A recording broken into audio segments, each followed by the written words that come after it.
How are you doing, folks? Good morning. Happy Wednesday. Realize when I was loading up, I forgot to put the wallet banner up there today. Wallet stream speeds for hitting the booster cap today. And the one-day sponsorship doesn't quite pay that well. Not quite that much.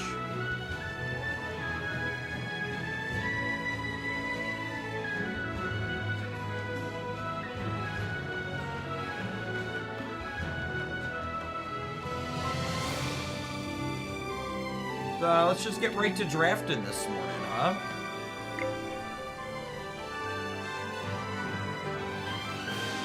As long as you're having fun, Rancid, you're doing it right. That's the truth.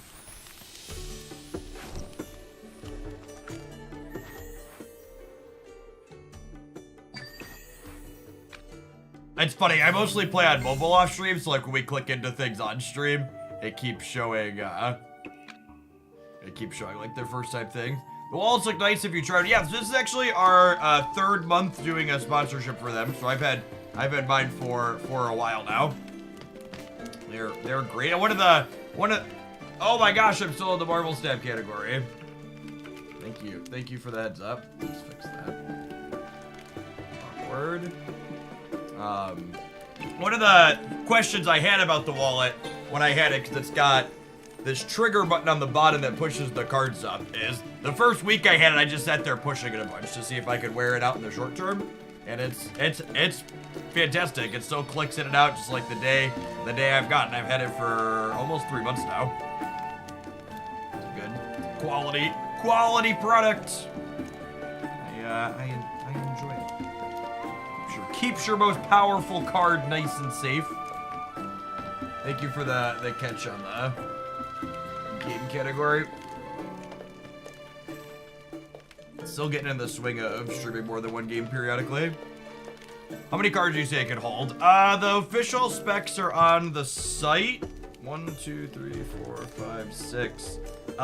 6 to 7 in 6 to 7. I've got 6 in my part right here, but 6 to 7 depending on the density, and then it's got spaces for 2 more here in the flip up part of the side, so I keep my ID down here, so I don't need that popping out periodically.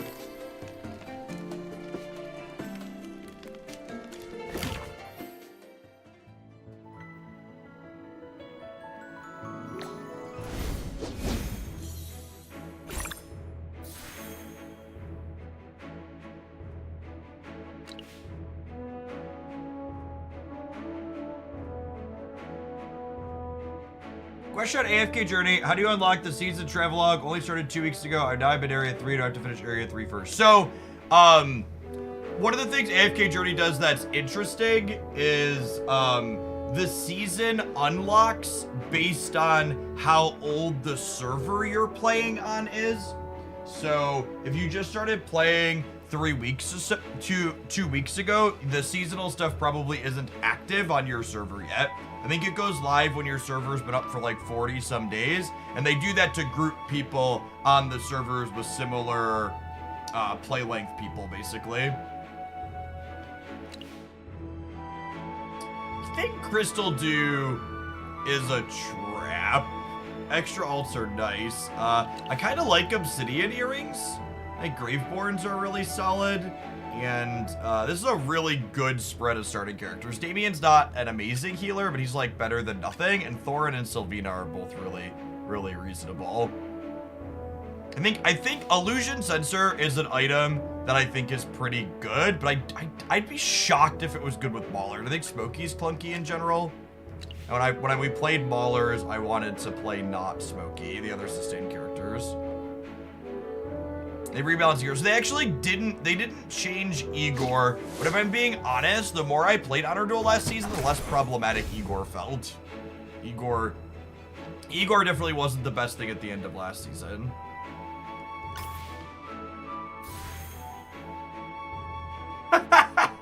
I mean, I've definitely hit doubles on the 3x before, but I think that's the first time. I think that's the first time I've hit a 3x, much less a 3x than a character I like. Well, I mean, so like, one of the downsides of hitting the 3x on a spot like that is I have to buy a 3-pack now. Usually I like to avoid buying 3-packs. Good golly. Okay, and then hitting a Sylvina on the 3-pack too. All right, we're done. We're done complaining. It's actually, no, it's fine. It's fine. Everything's great. Q. Q for the match. This is it, Chen. This is gonna be, I've never had a perfect 9-0 before. I've had 9-1s and 9-2s and plenty of 8-3s. I've never 9-0. This is it. We're gonna be on a heater. Everyone must pay a price. 30 seconds into battle, drops arrow lights. Okay, so they get a bonus once the fight's been going on for a little while. So one of the things about positioning, Sylvina is our assassin. You never want to deploy your assassin in your first round of deployments. You each deploy 3 to start. You want your assassin to go second, so 1, your opponent doesn't know you have the assassin guaranteed, and 2, so you get a little bit finer control over who your assassin's going to jump on. Great materials. Present. Your command? So you can see here, her little dagger appears over the top. So if I would have put her up here, she would just be jumping on their tank. And now I can opt to start her here, so she jumps on their squishier character off to the right.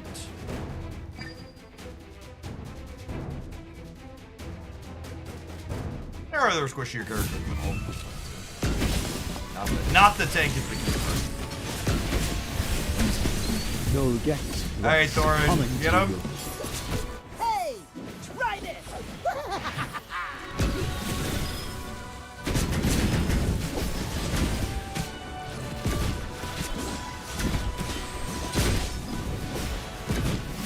Behold my majestic child. Thorin's actually pretty good with Damien because Damien's cart keeps coming back. Oh my god, Riss is so good. Holy. Yeah, I don't think Thorin's gonna be able to catch him here. Like, I think our round 1 red Thorin's gonna lose to Epic. Yeah. Reese is really good. We had a 9-1 run. We had a 9-1 run with Maulers on Monday, was it? Reese was definitely responsible for it.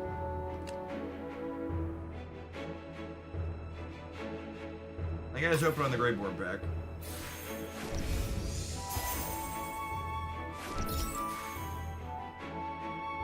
Foremost allied hero. Yeah, I would love to give Thorin 40% HP. Yeah, my period got deleted. We did not get to get many ults off there. Just gonna grab another Igor and go for it. I have 5. I have 5 Great Borns to deploy now for item.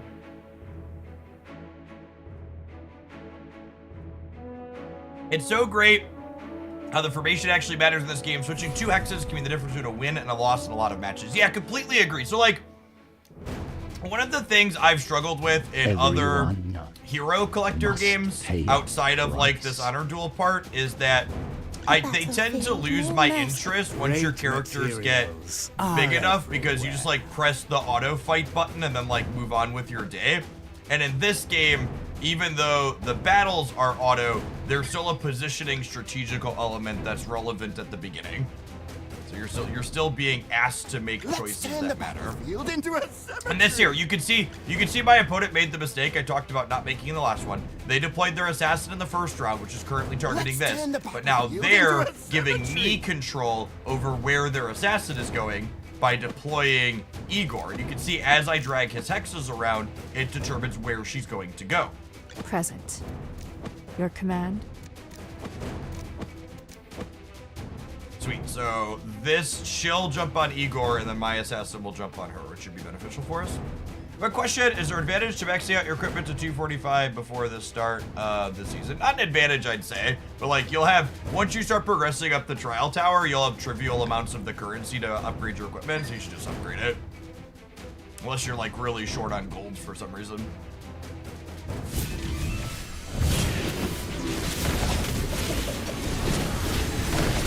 Silence. Right, the question is, can our mages ult here before they die? Or just jump mine. Okay, and my period's getting to pop this time, so we should be good to go. Yeah, there's Carolina. Bury! And then burn!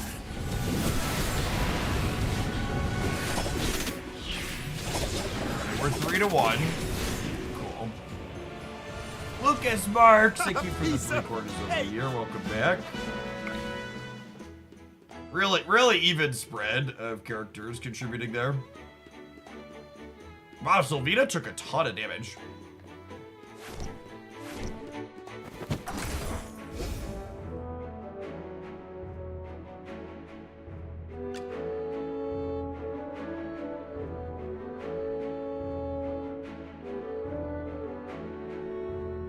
You're completely trounced at this point, or is it usually close? Sometimes you'll just get run over. The best Sylvina item is the dagger. The cold dagger? Yeah, I mean, that's good on the assassin. And then I think we just don't do anything at this point. So if I buy this, I can't get any upgrades. So I think we just vibe.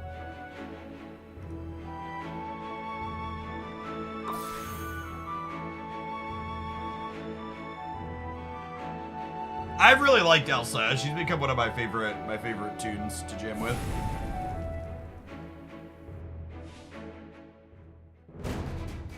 Is that a Carolina flower? No, this is the extra energy flower. They look very close visually. Everyone must pay a price.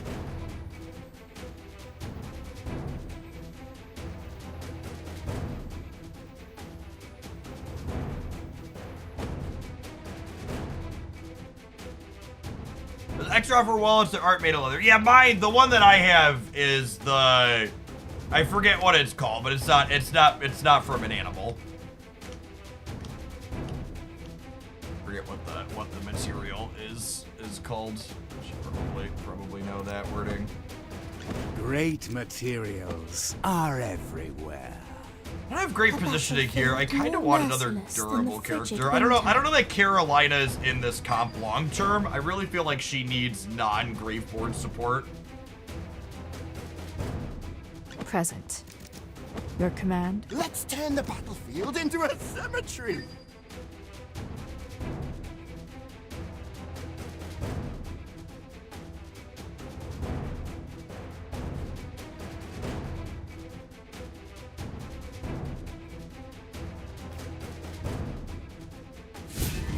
Mage Cub, thanks for hanging out for 5 years.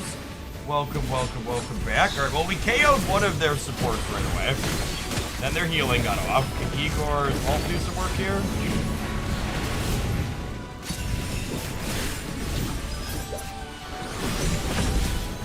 Their Smokey is doing work here. Okay, Carolina did get to ult now, which is great. Here goes my period. That's hopefully the burst we need to push through.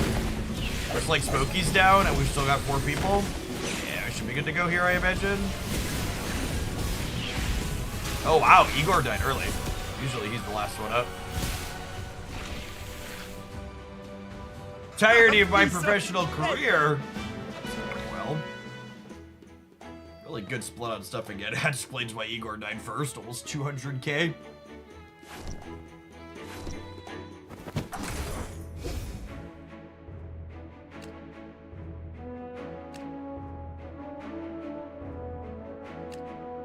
I gotta just take another Graveborn pack because I'm not sure if I'm.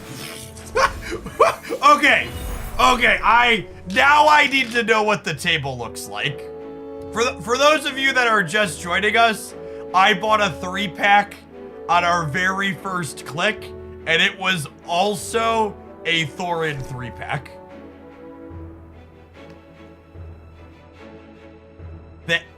And I've never gotten a 3x of the same character out of a thing like that before. Okay, cool. We dodged getting Thorin on that one. Acceptable.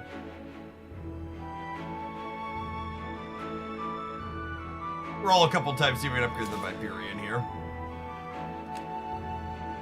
Ooh, I do like Heavy Axe. I think I like this one on Igor. He did mistakenly die. Although, honestly, this is probably just put it on Thorin since he's mythic.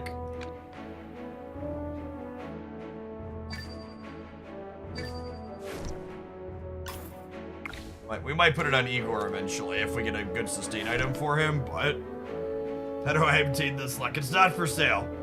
You need to pin the Sylvina here too.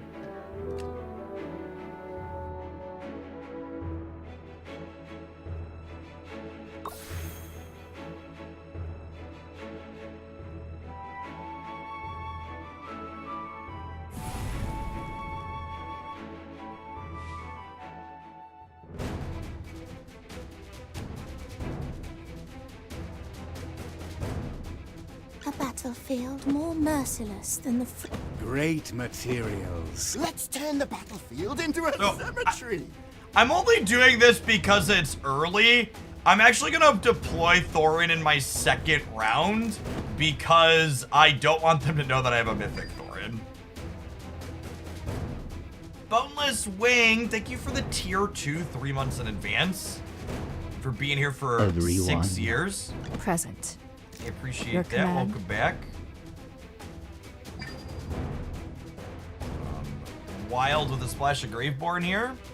Perfect. And our assassin landed on their back line. Not real good. Oh, yeah, it's just deleted.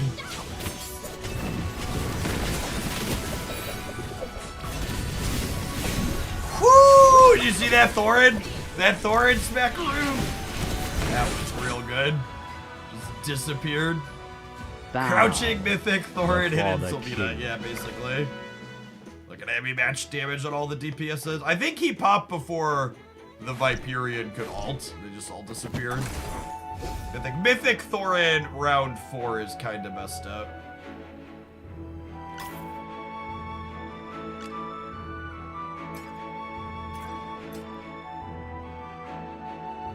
There's no chance Salazar is better than Carolina, right? Quasi, thank you for hanging out. Appreciate it. Hey, I was gonna roll for upgrades. Wouldn't mind a Viperian. It's an Igor.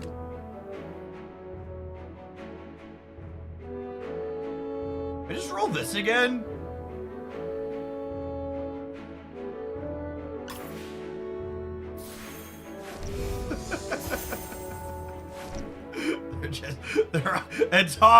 They're all Thorins all the way down. I got the Viperian out of it at least. Yeah, you're right, I probably don't want another melee. Honestly, I wonder if I'm supposed to keep an eye out for... Oh, you want the instant ult item on Carolina? Yeah, I guess that's fair, and that makes her better in this comp. Yeah, I probably should have done that instead of this. We got one upgrade out of this at least, but yeah, we'll pin that for the next one through. Getting her stun right away is good, especially with our assassin.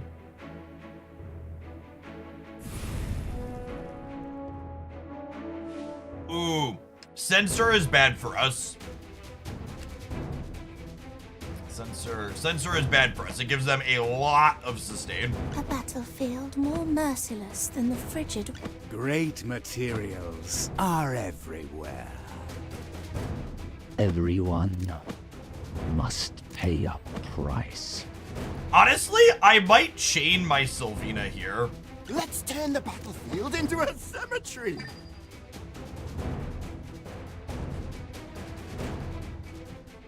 Everyone Present. Your command?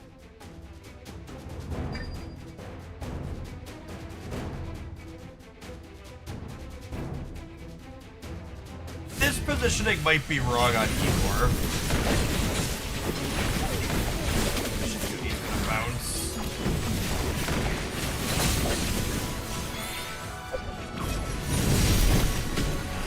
They have the type advantage with the 5x. Yeah, Florebell pops and we die, I think.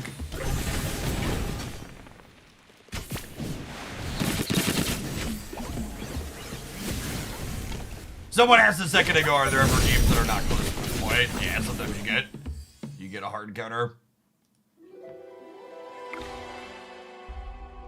Thorin tried. If I'd have had the instant ult on her, we might have had a shot. Definitely messed up not getting that in the previous round.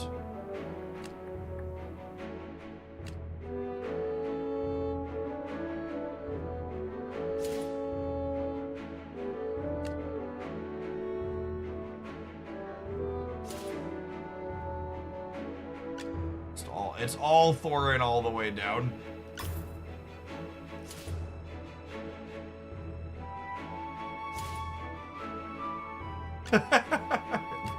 It really is.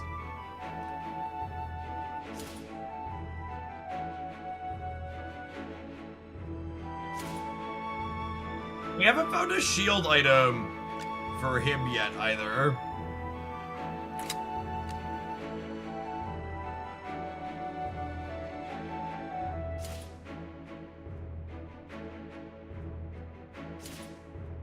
That's mostly what I'm rolling for at this point. Honestly, maybe I should stop. Yeah, we can't buy it out now. We'll grab you. We'll put the instant ult on her. We hit the Thorin early, but not finding any Carolinas kind of hurts.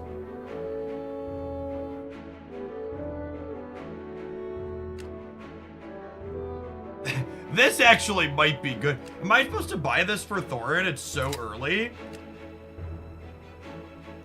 I think I'm actually gonna pin this, and we'll buy it in the next round for Thorin. If we win this one.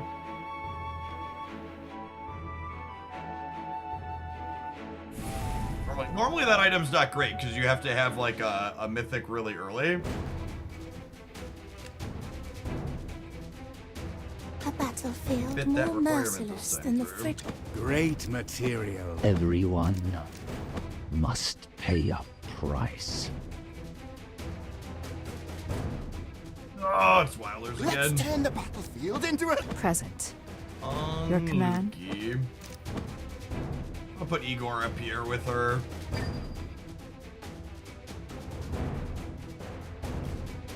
Alright, we've got an instant ult this time around. Not 5x Wilders though. Kill this mage before it goes. We killed the mage before it went. Well, I think the instant ult was the make or break. Likely the case. Carolina getting a stun out the gate is really good. What's this game? This is AFK Journey. It's a hero collector game that also has this PvP draft mode in it. Ooh, we might be dead anyways. Had a solid start, but Igor.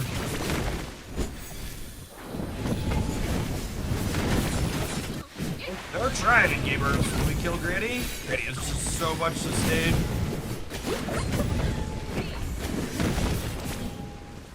And there's their Henwin goes with healing again. I don't know if my Thorin's recovered this already. I think he has. Yeah, Florabelle just has so many Dorcos here. Yeah, she 5-vote us.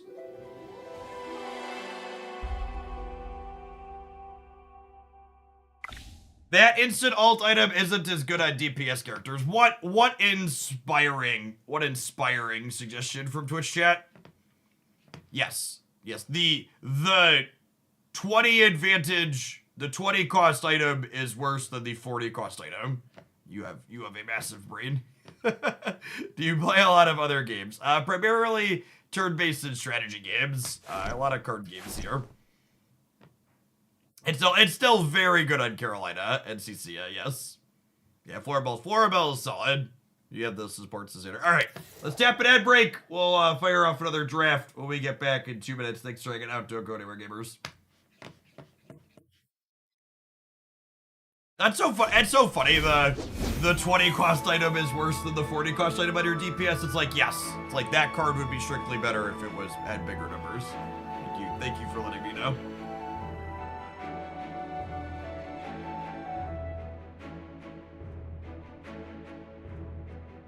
You play any games like Overwatch? We've been playing a little bit of the Marvel Rivals. But no, not a ton of first-person or third-person games like that.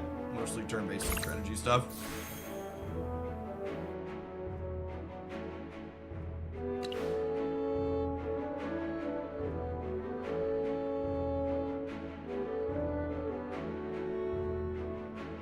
Yeah, I mean the person that I typed out is just wrong. The item that we picked up was good on the character we played.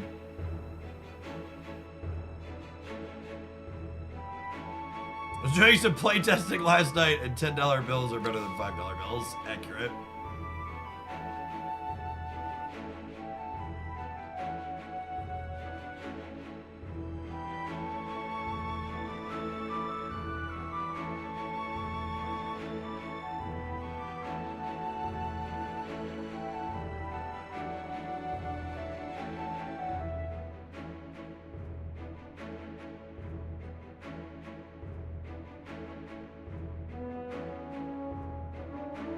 What's Rivals like? It does a good job of being a team battler, letting you feel like a superhero.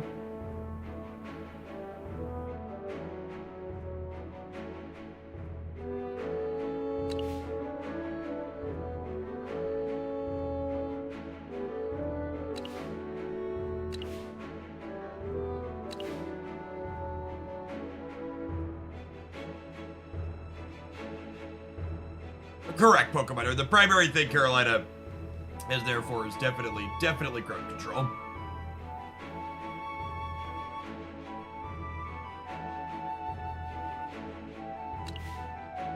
I don't love any of the full hero lineups here. Muriel is kind of weak in both of these teams, and honestly, I don't love Smokey either.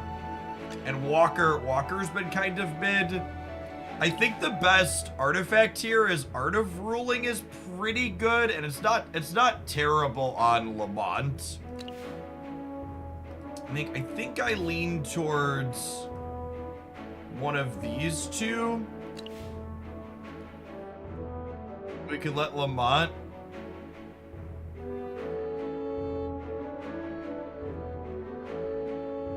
Smokey's fine in the early fingerprint build. Yeah, fine's a good descriptor.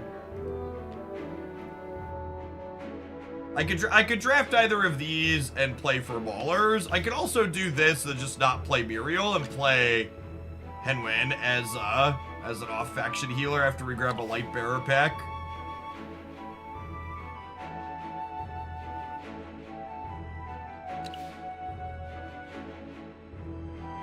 This one's probably good with the 5 Mauler comp. They're pretty good at sustaining. Fragger Bag's a good artifact in general.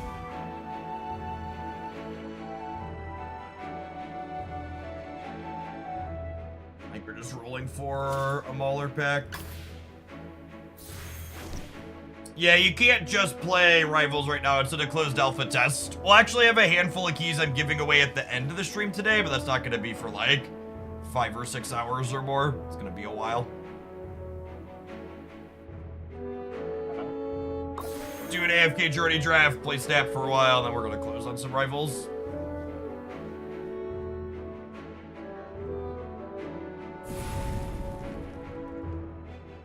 You should definitely focus on Ryder. He's very good, Tomato. I have mine at Mythic Plus, I say. I did finally get some keys. I think I have five or 6. I come to protect. So many melees. This map is awful. Awful for how many melees we have. Who else needs a little pick-me-up? Our Inspires Heroes after defeating an enemy. Okay, so this match is going to have a big swing because our artifact gives us a bonus if we're all alive, and their artifact gives them bonuses for killing our people. Yeah, the Strike Force promo goes through Wednesday. For the god of war. Oh, sorry, it goes through Saturday. Oh my. Today is Wednesday. Looks like someone needs a little warming up.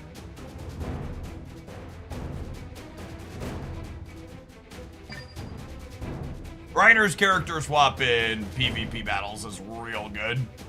We want a Reese. We're gonna replace at least one of our melees with Reese, and ideally we have a different support long term. Good defense and offense. All right, so we lost our bonus and they gained Fly, 1, my but she's about to beautiful pop, so we flames. should be good. All right, we're 4 to 1. Cool. Five kills on the Muriel. Sorry, did I burn I'm gonna everything feel down? bad replacing her with Oh, Reese well. after she hard carried here, but she's really not ideal in the most comps.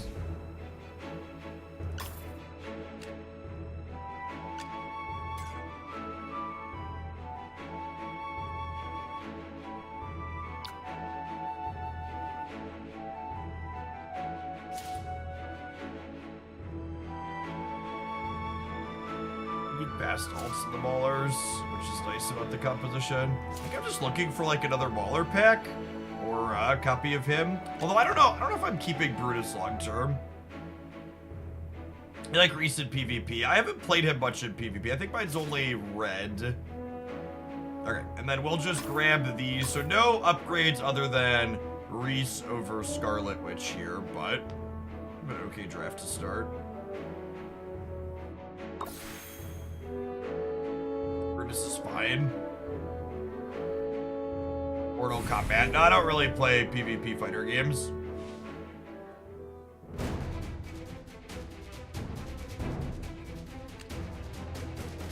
If you hit level 7 for the Marvel Strike promo, slide into my DMs with a screenshot of your account at 7, and then when your current sub falls off, I'll extend it for you.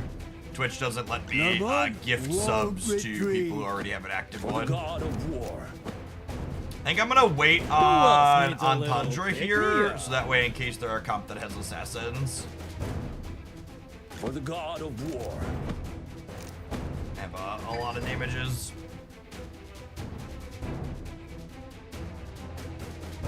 I come to protect.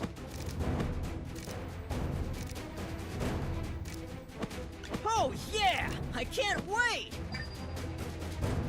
Brutus getting hit by her is probably fine since he has the shield when he goes to die for the first time.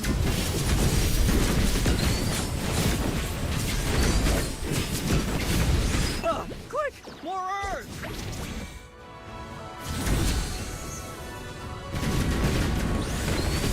Oh, I don't even think Brutus's shield popped on their assassin there. It's impressive, honestly, considering their artifact helps them chunk us down. Charge!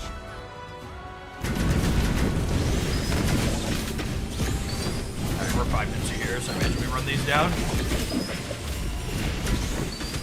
Have you been playing this game? Has only been out for like a month and a half. I've been playing since shortly after release. It's worth noting that this current mode we're playing doesn't have any investment needed in it though. It's a draft mode, so you pick the characters that you play with each round that you run. There's other modes where you like build up heroes over time and collect specific ones, but you don't need anything specific. You just jump into this and start playing. I would love an upgraded Brutus. Howdy, Ozzy. It's allied heroes. 30 seconds after. Epic equipment. I'm gonna grab this one in the long term. A solid Mauler comp. Let's run him down. Okay, and then actually I missed that was there, but this is fine. I can sell our extra hero for 2. We can buy this, hopefully get a couple upgrades here. A single upgrade and double Brutus. Hopefully we'll have a quick mythic on him then. Two upgrades here, so we got 2 legendaries now. When you get multiple copies, they upgrade, so I think we want to swap Smokey for someone. Lamont's doing okay. Antandra might be someone else too long term. Although, I guess we really want our people to stay alive, so playing more tanks might be fine.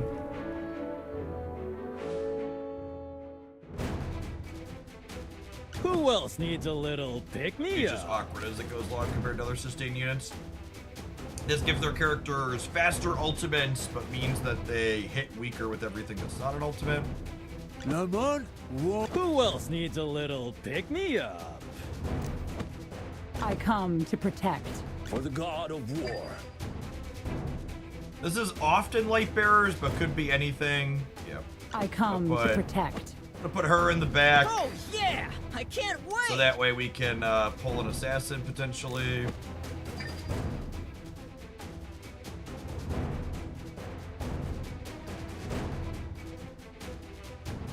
Is pairing factions as important in story mode as in PvP? In the PvE content, you can kind of just like play who you want if your numbers are big enough. Especially the story parts. For like the AFK levels that get harder and bigger, like those can have factions be really important, but again, it's less important than what we have bring out in here. One of our characters is 3 characters are dead. Oh, bots. Switched here. Reese is trying, chat. He put up his darndest. Holy crap, he tried.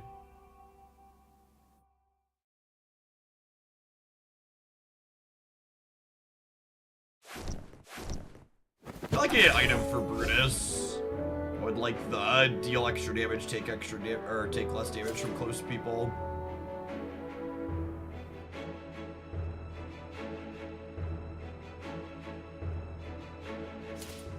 I mean, 3-1-1 is still caring about factions. I think I want to replace Tundra with Coco.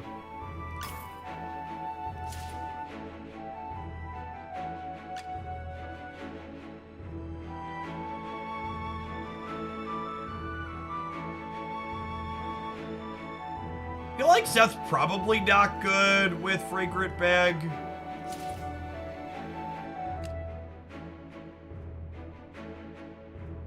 This is good on Reese, right? Reese is like all normal attacks.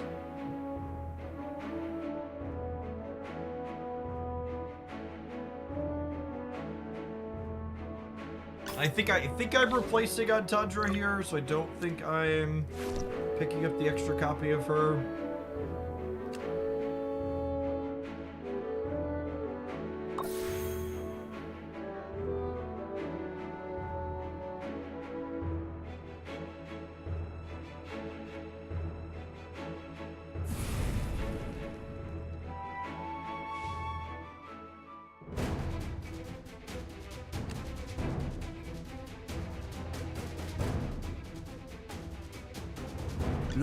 This chunks our heroes to start and then Who slowly else needs a recovers little them. pick-me-up?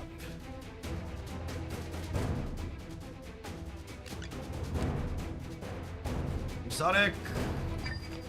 We'll start like this. Let's go take it to him. Oh yeah, I can't. Get everybody wait. around Smokey so he can heal a bit to start once their artifact takes effect.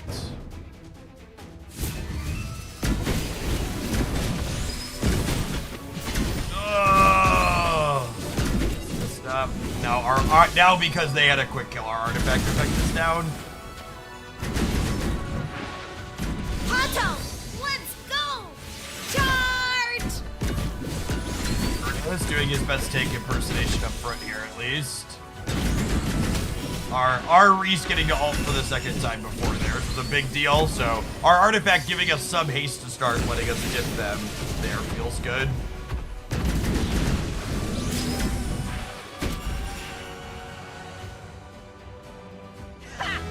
What did I say? Yeah, so their artifact chunks us to half and then gives it back. So it like gives them a burst to kill one thing. But our artifact giving haste, letting our Reese ult twice there was definitely more important.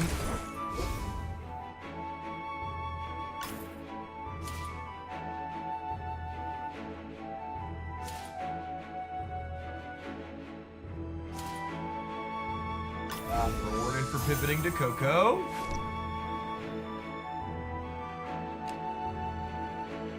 I think I'm taking this. Maybe we're supposed to put Brutus in front against the Gruglin Mask. That's a good call out, because he'll get the shield. I think you're right. I think I'm gonna pin this. I think I'm at a point where I would take a random pack on this. And I might just run it from here. We got the Coco upgrade. I got armor on him. I guess I can take like one more spin looking for a Lamont upgrade. Man, it is just like Thorin Day in Hooglandia. That's 100% Thorin Day.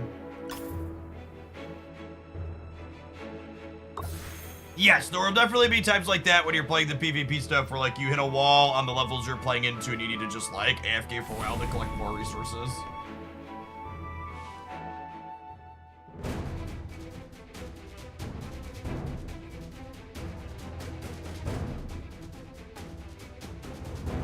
Hey, Oratog.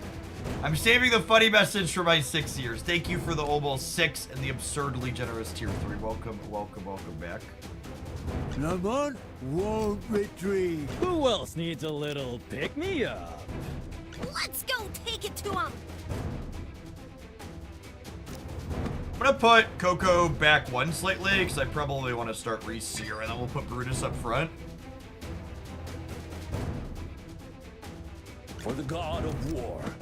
Oh yeah! A lot of opposing I can't ballers this wait. morning. It feels like it's probably the faction to beat. Their artifact artifact do? We should get to alt first with the touch of haste though, which is nice.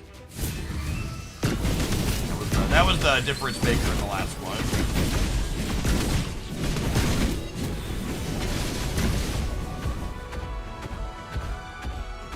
Our Smokey is dead though.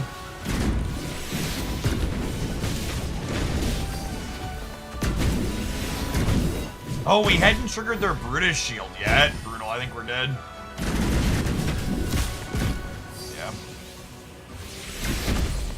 Yeah, I thought we had their Brutus shield to start there, but it hadn't popped yet.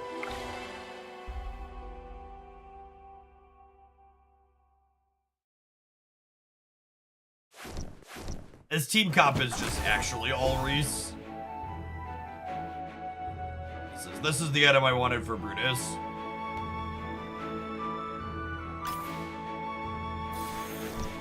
God bless America. So annoying that we got none of their characters out of that. Alright, we had a mythic at least. Honestly, part of me wonders if I'm not supposed to be on Smokey at this point, because he's just so bad. I might just sub Odie in. They're both kind of mid.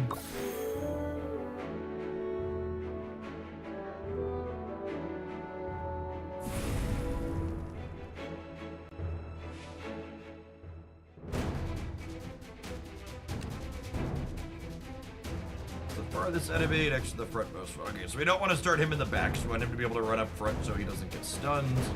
Lamont won't retreat. Time for work again. Let's go take it to him.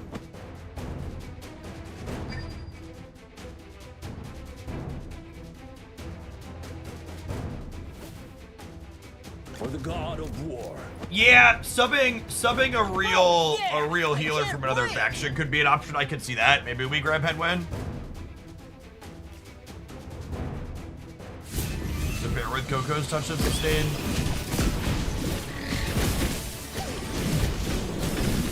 Oh, it did grab Reese. Awkward. Good, he ulted.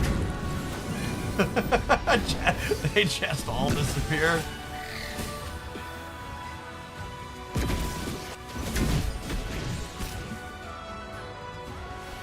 Yeah, I think looking for a headwind sounds good.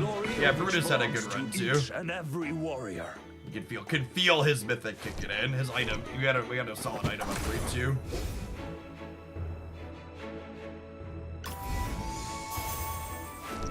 Aunt upgrade, lovely. Yeah, I think I'm gonna do that. I think I'm gonna take this Headwind starter pack here, and yeah, that's 100% the play. Ballers have a faction advantage over others. They do, yeah.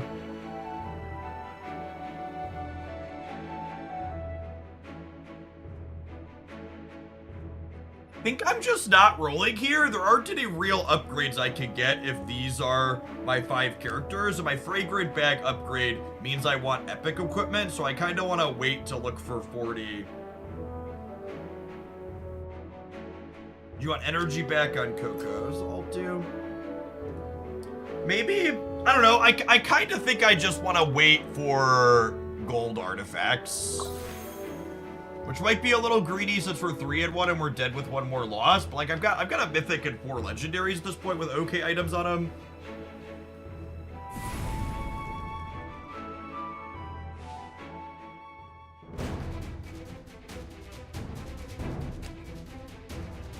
Attack speed of the rearmost goes up. Lamont won't retreat. Are you calling me? Oh yeah! I can't wait!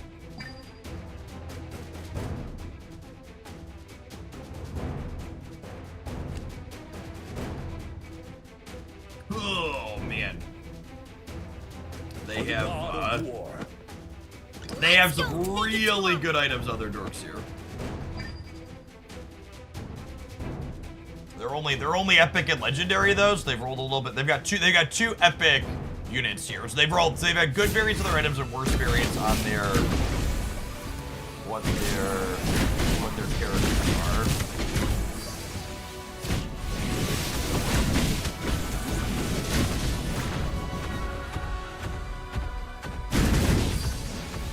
Wash away all sorrows, O rain. It is noteworthy that both teams are splashing Henwin here, though. Oh, their Brutus shield hadn't triggered yet.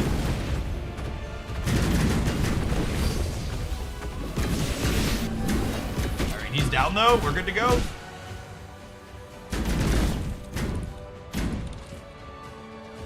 Lamont will charge ahead. Ballers are definitely the strongest feeling thing I've played so far, man. Graveport's still good, though, too.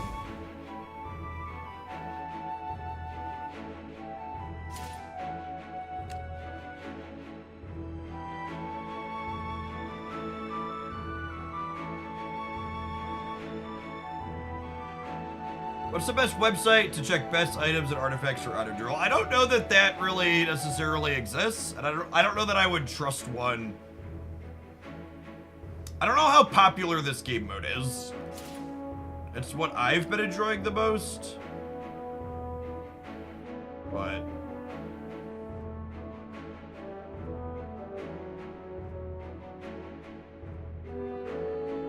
attack and 30 life drain.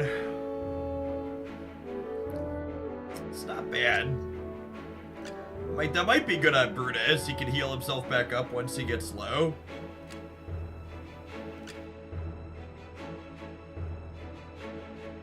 His item kind of goes to waste, though. It would be nice to get an epic item, though. Actually, get an epic item. It gives him a bunch of extra stats, too.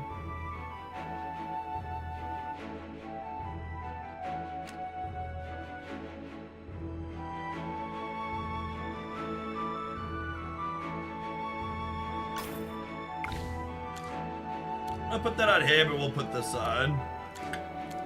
We'll put this on Lamont. He does some damage, and it's a sustain item for him, too.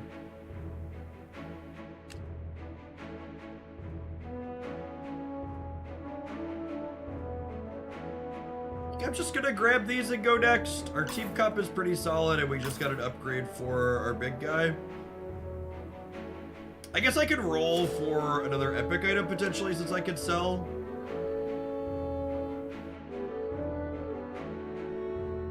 I can technically sell up to 8 here, yeah, so I can take one more roll, add a good epic item.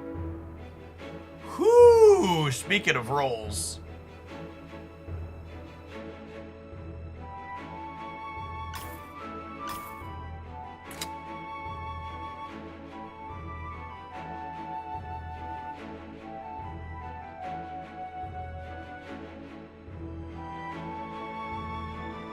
Hey, thanks, BZ. I actually have some other codes I'm gonna give out tonight too, so I will add that one to my list. Thank you. I've got 4. I finally got some codes from the rivals, folks. So we pinned that.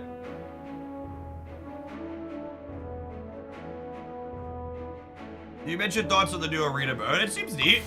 I like the modes that encourage you to have more characters. There tends to be more thought to put into it, since you have to position against more than one thing. I played my first round of it last night. I didn't have it unlocked for the first time it was open. I played it after the reset last night. It seemed good. Light bearers have a faction bonus over our maulers, which is sad. See if we can push through. Yes, yeah, we're gonna play 3 different games today. We're almost like a variety stream, chat. Lamont won't return. Almost. Are you calling me? We're gonna finish this draft up, then we're gonna swap over to Snap. Let's go take it to him. Oh yeah, I can't wait. This is why I put this armor on Coco, by the way, because I want Coco to be able to pull Assassin's here in my second round of deployments. So hopefully they can live through Vala here.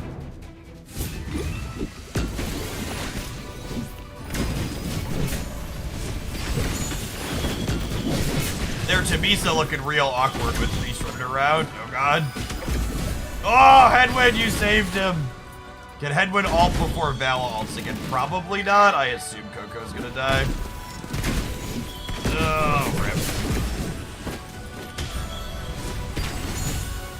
Oh, I think we're torch gamers.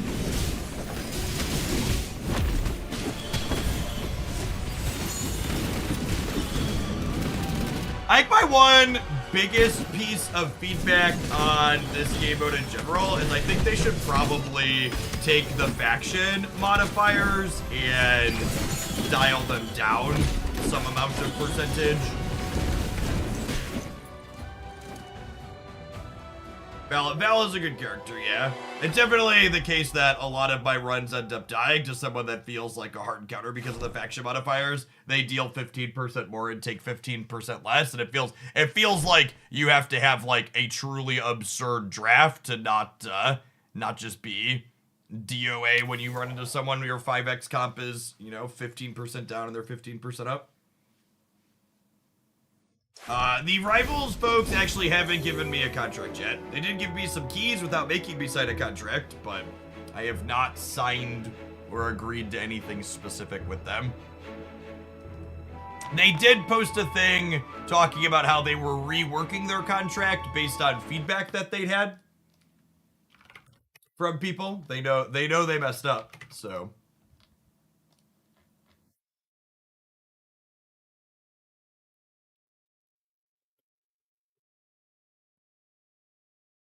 Let's do, I think we're gonna do viewer decks for a while. Rivals, keys, rival key, giveaways, end of stream. Let's put that in the title for later. Steam.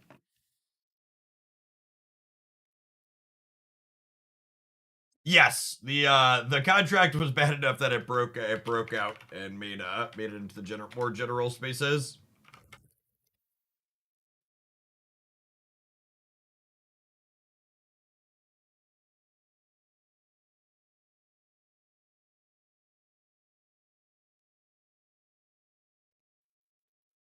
Deck submission message up. Can pin that for a little bit. Well, this gets fired up. I'm gonna go ahead and tap an ad break. I need to run to the bathroom. We're gonna do some snapping here in just a second. Don't go anywhere.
Pass quest.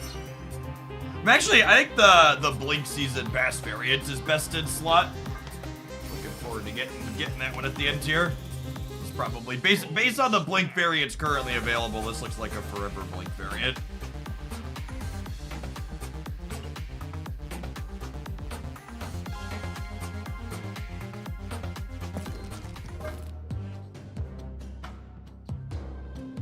I was doodling around with different things I may or may not want to do with this pile of cards. Storm's probably ambitious. We'll start with Elsa just to have more stats. We'll go from there and see if just numbers is enough here. I used to play our Dusa variant though.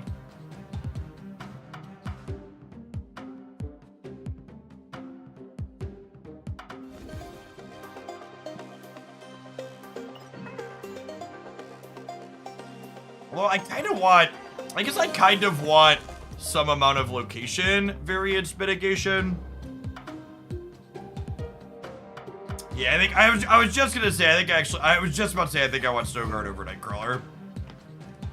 I think I don't want to be cold to Limbo next. With people playing Sage Magic for that.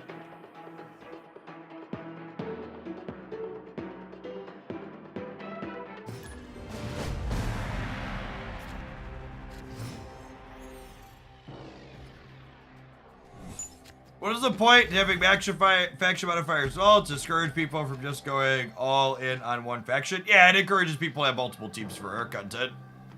I am not going to play a District X game. Pass. Escaped.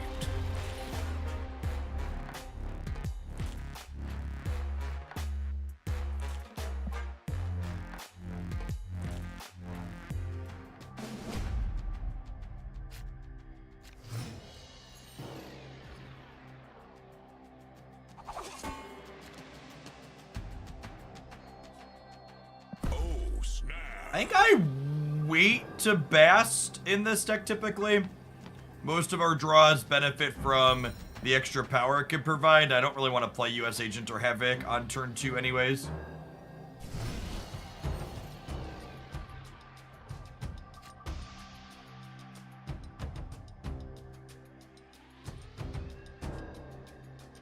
Unlucky, one of our 2 draws that doesn't get an upside.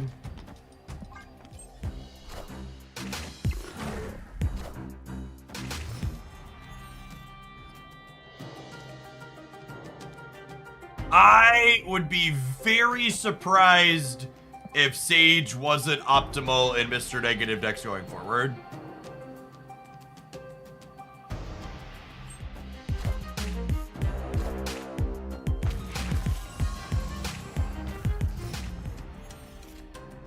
She seems very, very, very good in that archetype.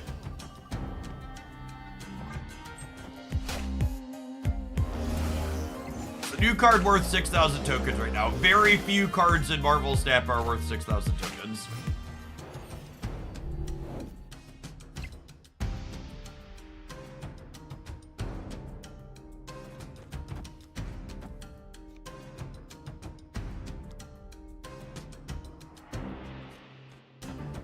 I think it's this.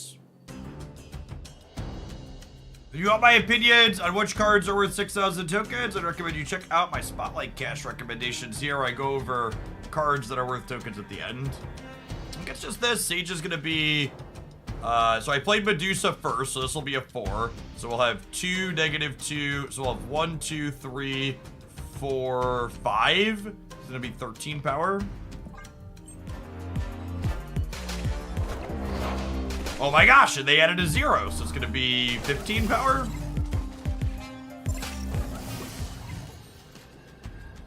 Above average 3-drop.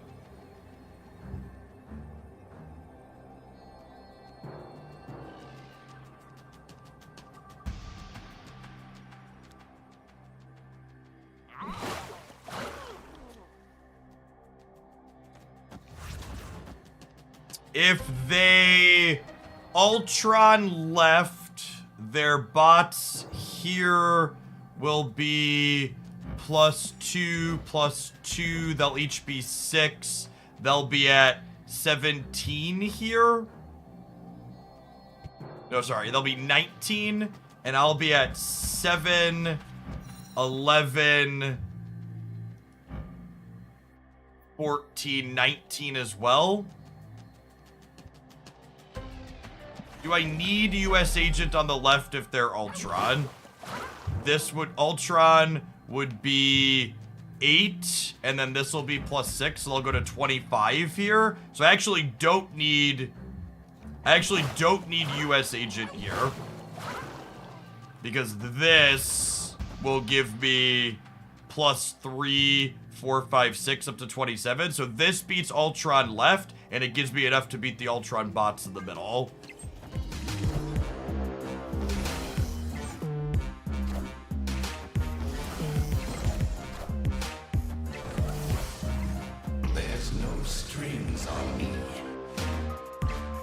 Oh wait, did I miscount?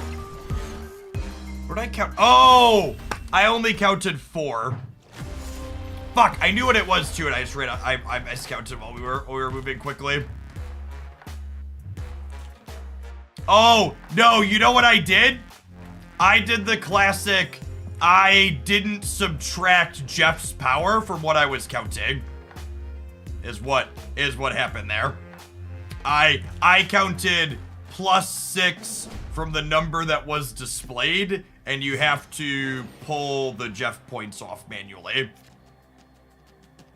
Snap. I'm doing well, Nathu. Good morning.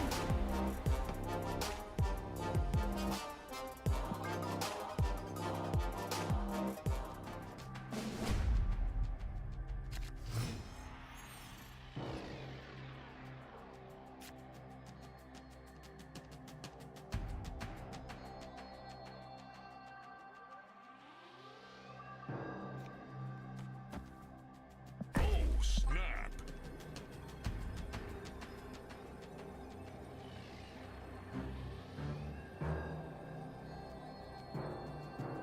Yeah. Visually, it would be nice if when I move Jeff, it would show the moved power right away. Definitely feels like it should be the case.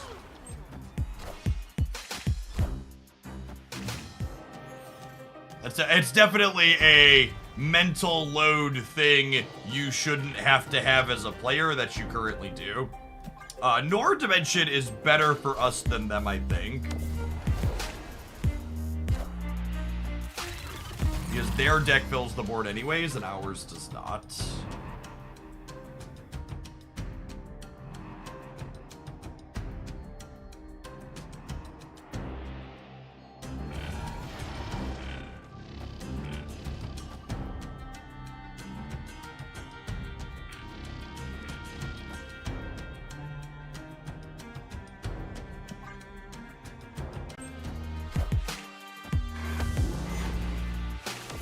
We get some 3-power Jins here. And then we'll get to Hawk to get into kill next turn.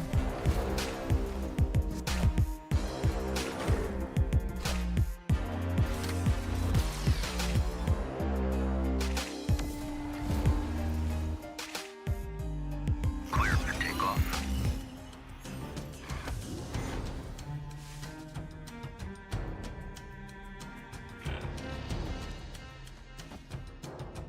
Well, am I playing Bishop? So Bishop gets 1 bigger for every card played after him. So I have 1, 2, 3, 4, 5, 6 spots in total remaining. So I guess this is 6 power. So yes, we want to play him.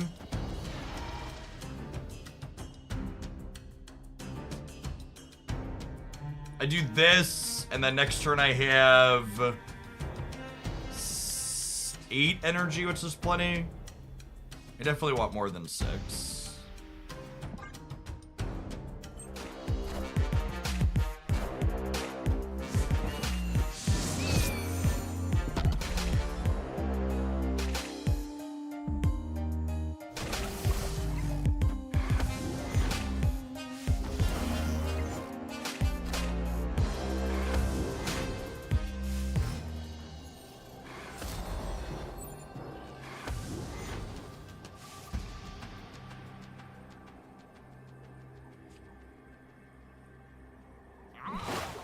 So that's happening, so we can trigger Elsa across our locations.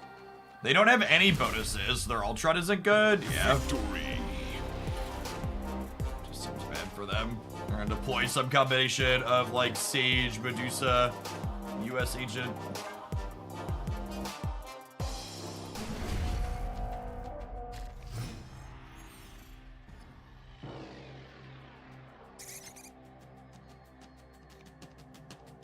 I think when I have Kitty and Dusa here, I just bast on one. I think there's reasons to wait a lot of the time, but this is not one of them. Snap. Squirrels are good for their Patriot, but like their board is pretty their deck is pretty space hungry, so it can be clunky for some of their other stuff they're looking to set up.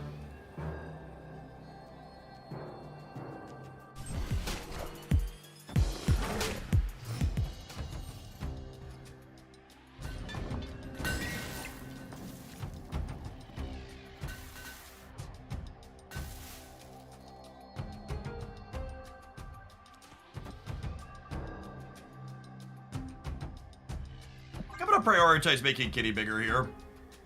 It's a little bit resource inefficient. Like, I could go 2 into 2-1, but I think I want to just have kitty as large as possible.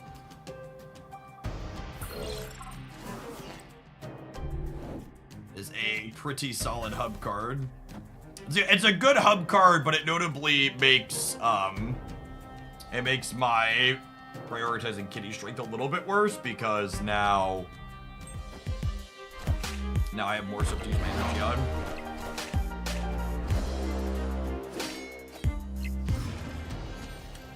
Yeah, unironically, I think part of what's his name being worse in the metagame, Shang, is related to US agent existing now.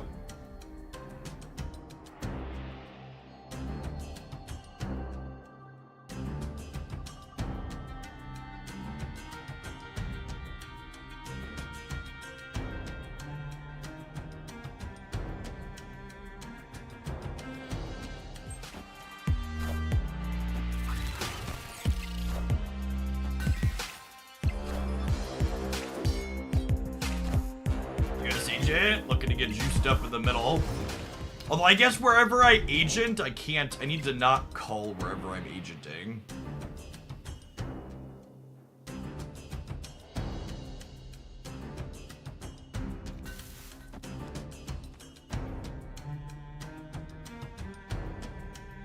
This cull obsidian is plus 15 in the middle, which gets us to 12. And then sage center will be 2, 4, 6, 8, 10 at least. How did US agent impact Shang's performance? Because it fills a similar role. Blue Marvel plus Mystique gets them potentially to 20 over here. Oh, just hope. Well, that's really good for us.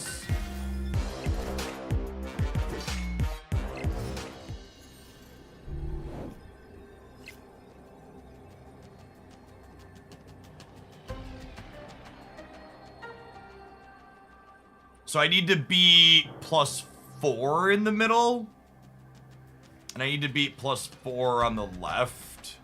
I guess in theory they could Ultron here and get plus 6 on the left. Is this game winning? This is plus 14, plus 18 here for 25. And then Sage is just like freaking huge in the middle. Yeah, that's the play. How big is Sage over here? Sage over here. Actually, would I rather have Sage over here? Because 12 is plenty in the middle. Yeah, it gets me to 44. Over here, Sage would be 2, 4, 6, 8, 10.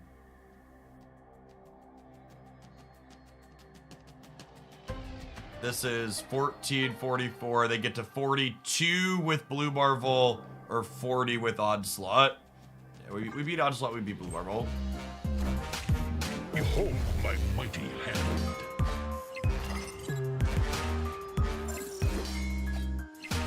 It's a 12 power Sage, chat.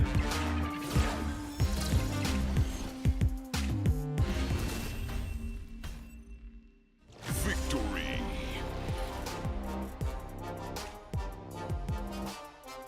That's a 12 power 3-drop.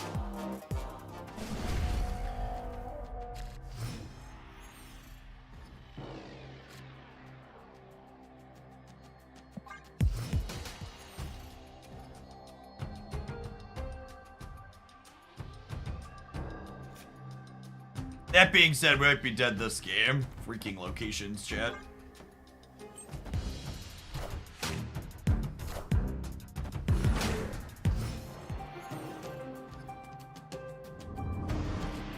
Holy mercy! Mercy! Oh, I need to draw Snow Guard real bad.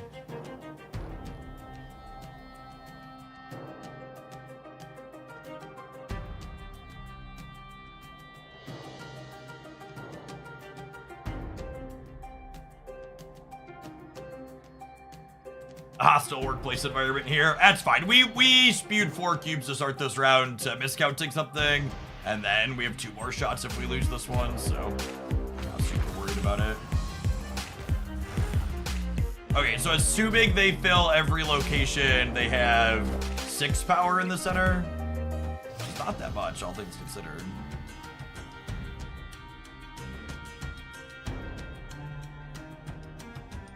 There's a lovely lady. There's a lovely lady.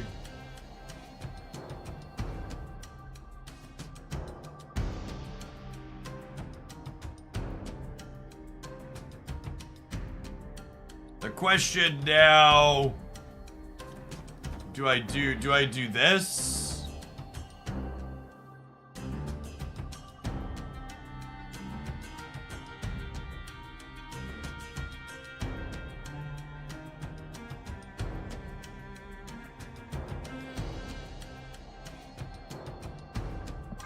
Think so?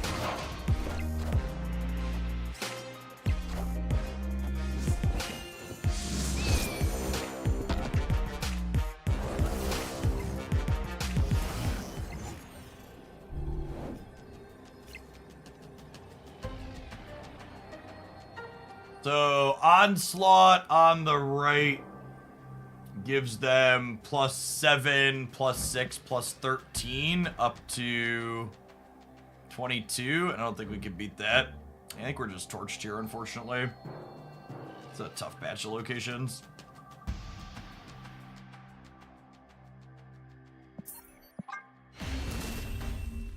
Probably could have won one of these 2. I don't think we could win with both of them. Yeah, they had a good Iron Lad hit too, is also accurate, but I don't think that was. I think the locations were the make or break there for sure.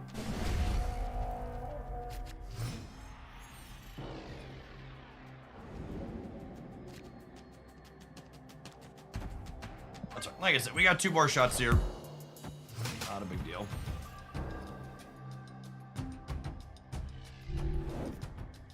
Thanks for hanging out, Hackmage. Appreciate it.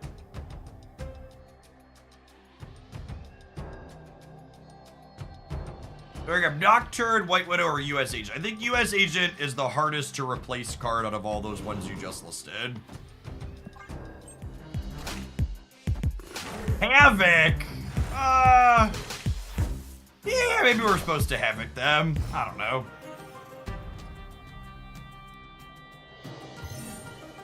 Maybe you're right. Maybe we're just supposed to cheese it.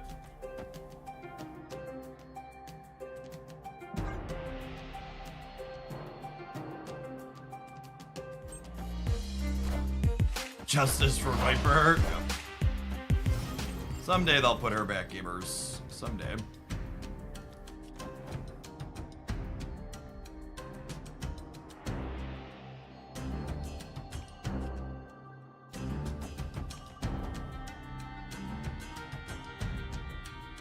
If I do this and I win the draw, I get 2 from Snowguard. Kitty comes back. I draw cards. We'll still miss a draw. I think I need to split where Angela and Bishop are for the sake of splitting my points. Having all my points. Yeah, I didn't play Marvel Snap by Cast Little Zebo feature location day, so I wasn't locked into my brain that this is the toxic thing you're supposed to do.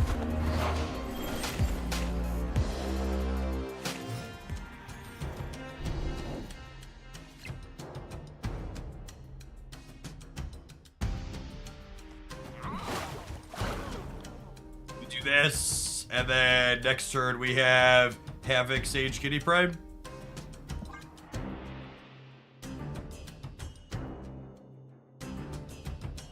It takes about 5,000 credits to get a key, Eric, is the number.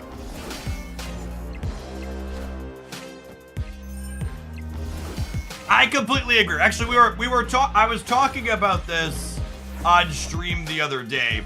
I actually think Castle Zemo is a good example of Second Dinner's range in their recent location designing. One of Second Dinner's big level up moments, in my opinion, was them realizing that they needed to print soft location lock, meaning they needed to create locations where your players are discouraged from playing there early, but not actively prevented from doing so. Things like Castle Zemo and the Krakoa redesign both show this. All right, if they onslaught here,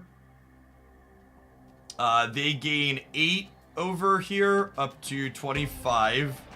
I guess there's a wasp I have to play around.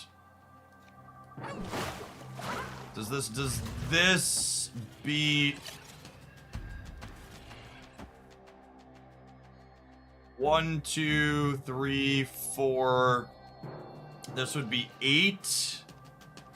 And this is 7. And this is 8, 7, 15, 19. Yeah, I think this beats them most of the time. Ultron Right is also a lot of power. Ultron Right's only plus 10. I think we're definitely beating plus 10, yeah? I'm at 7, or I'm at 11, 15, 22. Yeah, I think we're north of 30. I think we're beating combinations of Ultron and Onslaught here. Is it worth fighting the Brood lane? I mean, I have a ton of stats there, so yes, I think so.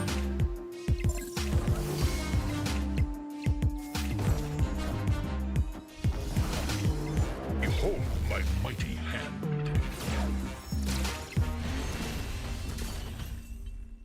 Victory. I'm honestly really impressed with this deck's power output. I was not expecting to consistently be breaking 20 and 30, and Sage has definitely been instrumental in helping us break 20 and 30.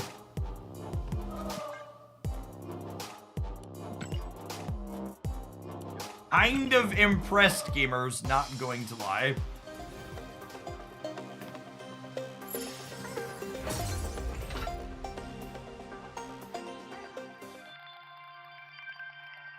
Bastable cards are the absolute best. Yep. Agree. Best way to enjoy Marvel Snap, Bastable cards.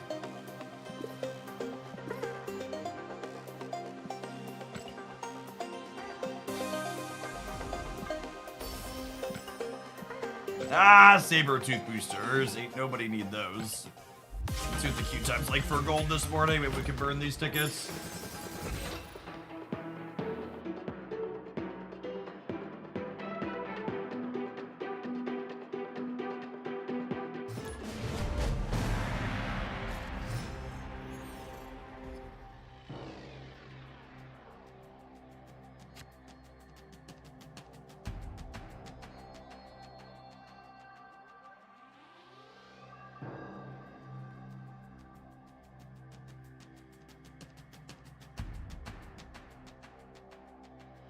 Speaking of locations that are soft discouraging you from play. My deck doesn't have a lot of big things, so I think I'm just jeffing here. God, this is terrible for us. Unironically, I might just leave. This is not good, and all of our hits here are bad. Escape.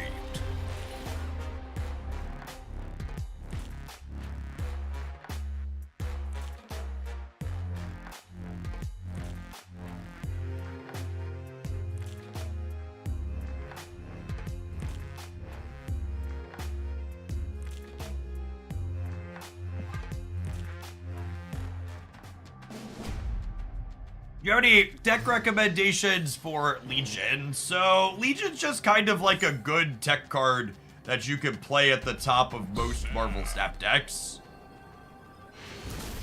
If Krakoa was mid, would Medusa give +5? Yes.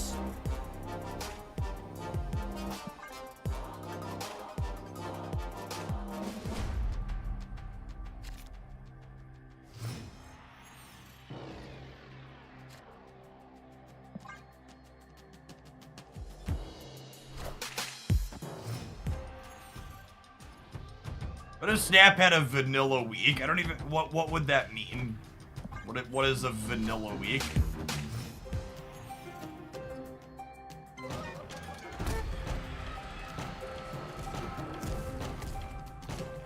Opponent snapped. Oh, snap. I'm gonna snap back on getting to clone my Elsa. Oh, you mean like every location is not a location? That would be awful. Actually, some of the worst Marvel snap you could ever possibly play.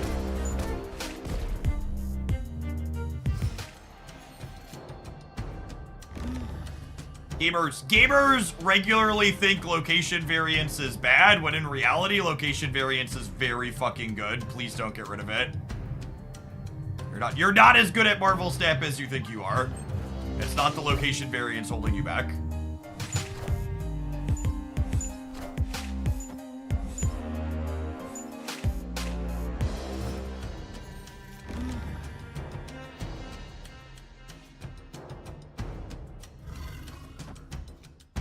It's so sad that cloning bats move, so I don't get a 9 power Jeff the Baby Land Shark back to my hand.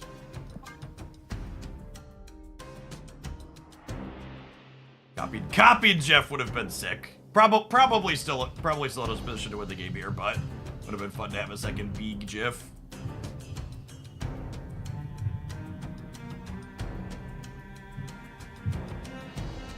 Havoc, thanks for jamming through to level 30 in Strike Force. Appreciate the support.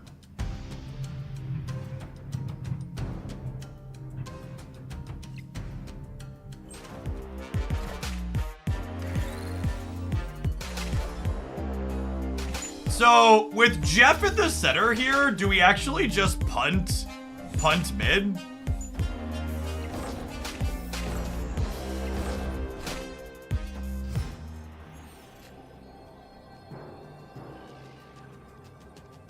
Can I do that? Is that legal?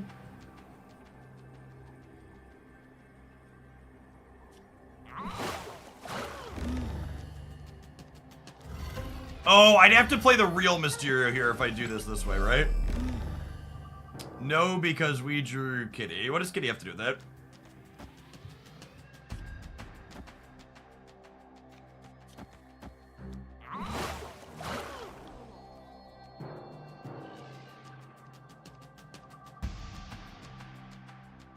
On the right side here, I have 6, 7, 8, 9, 10, 16. The Sage get us over the top middle.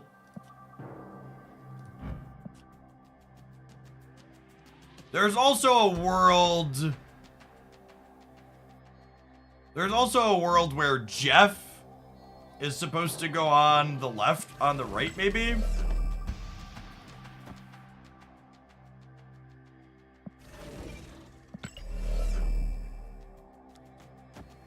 It's close. I might be wrong.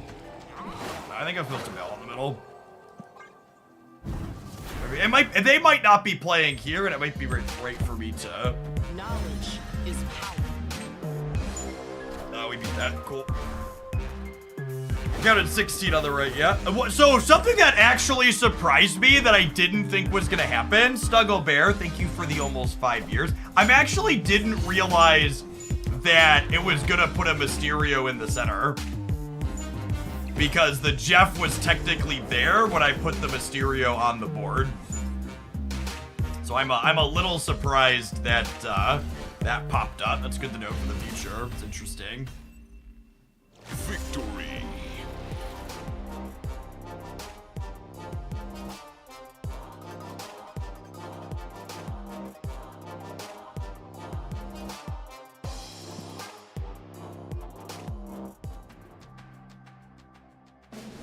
I don't own Sage. Would you say she plays similar to Wolfsbane? I mean, no. I know it's difficult for a lot of gamers, but like, really, I would heavily encourage you to stop trying to draw comparisons between things that just aren't the same. Just please don't.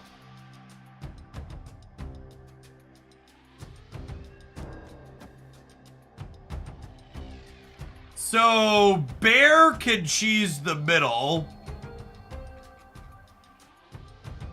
I kind of want to play into here.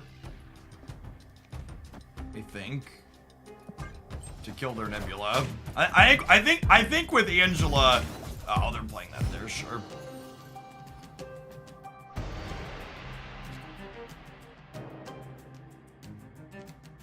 Well, that makes things more complicated. Or does it? I could do this and then I could do this. Yeah. Fight laser.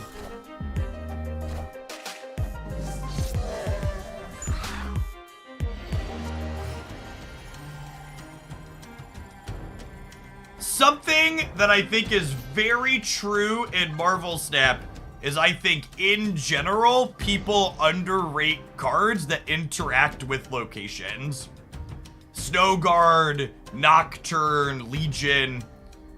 It's much easier to complain about location variants than it is to be like, hey, maybe I should be playing those cards.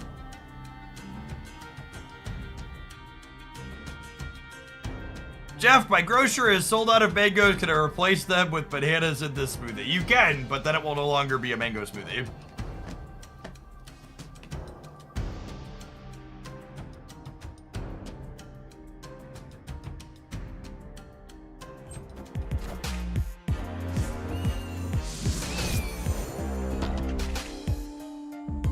I'm stopping these from sliding because I think they're going to play here, so the slide is profitable for them. Nice mojo.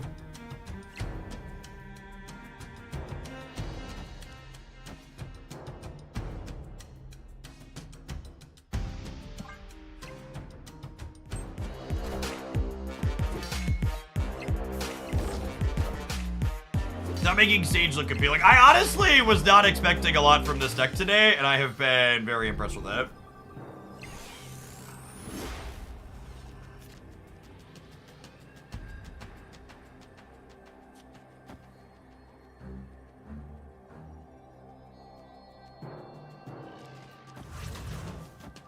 If they Spectrum, they go up to 22 here. I'm gaining 5, 7, up to 21, and then US Agent does -4 here. And if they have Luke Cage to stop Spectrum, or to stop US Agent, then they're not Spectruming, and I just win with stats.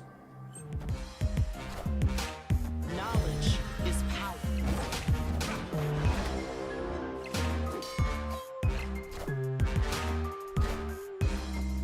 You're missing US Agent. The closest thing you could replace it with is like Maximus in most decks, but like in this deck, for example, Maximus isn't a replacement.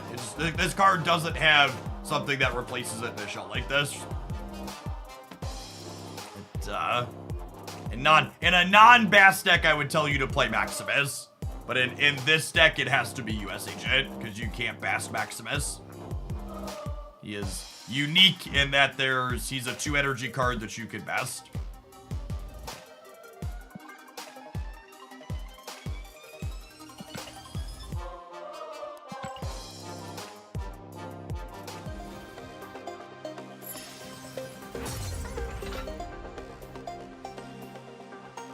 Alright, gamers, I'm picking up what this deck is putting down. We're definitely gonna finish out the Gold Conquest with it after a word from these adverts. We'll see you in 120 seconds. Thanks for hanging out. Don't go anywhere.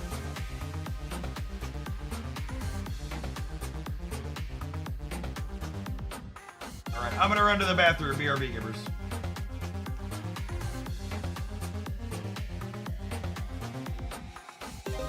Yes, I'm going to stream Rivals at the end today, and I have some keys to give out for it.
panel for a little bit. I've been live for 90 minutes. I haven't pedaled yet.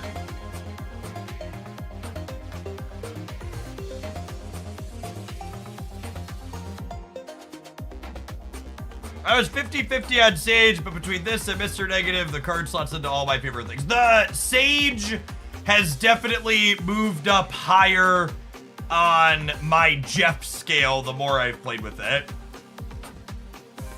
Hey Jeff, I just noticed we have a bunch of viewers on YouTube, but only 35 like button pressers. I just have a hard time finding the button, dude. Like, I'm sure it really stresses their personal relationships at times.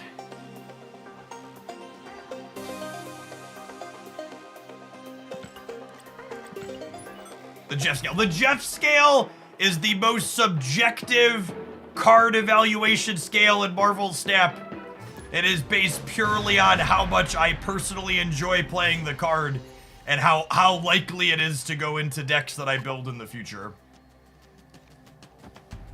It's subjective, yep. Hey, Dullfish, thank you for the Baker's Dozen. Welcome back.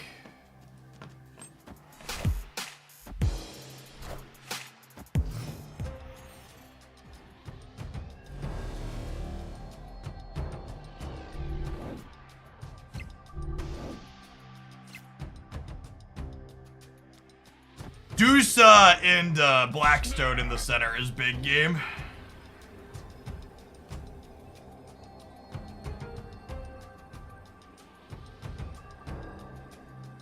What do you think of Rivals? Rivals seems very reasonable.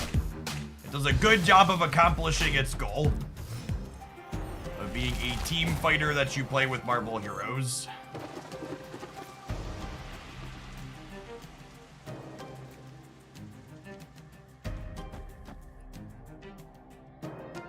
Do I just play this here for stats? I might just play this here for stats.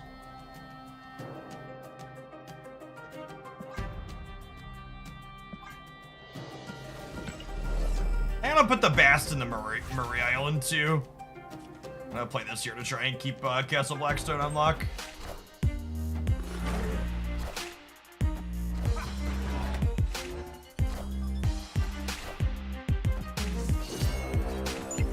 Oh, they took our Snow Guard, so they're gonna have the choice on whether or not Mindscape happens. This game is interesting.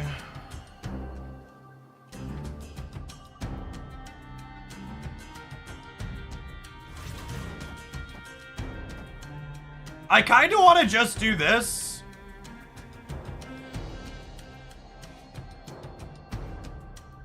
I kind of want to just do this and get my hand empty. In case they decide to,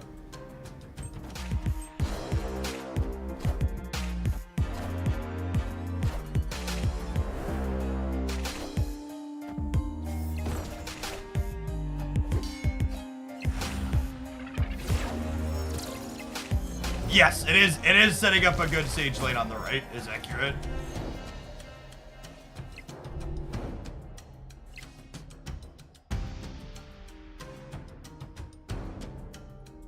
And now here's the part where there's no way they hand me 7 cards, right?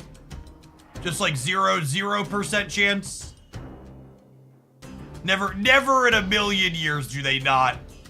Do they not? I'm gonna be greedy and hold the Sage, I think. I think there's actual no chance they don't Snow Guard Hawk here to stop the Mindscape. And if they don't, they like give me a handful of cards that I have an Elsa in play and I'm still probably fine.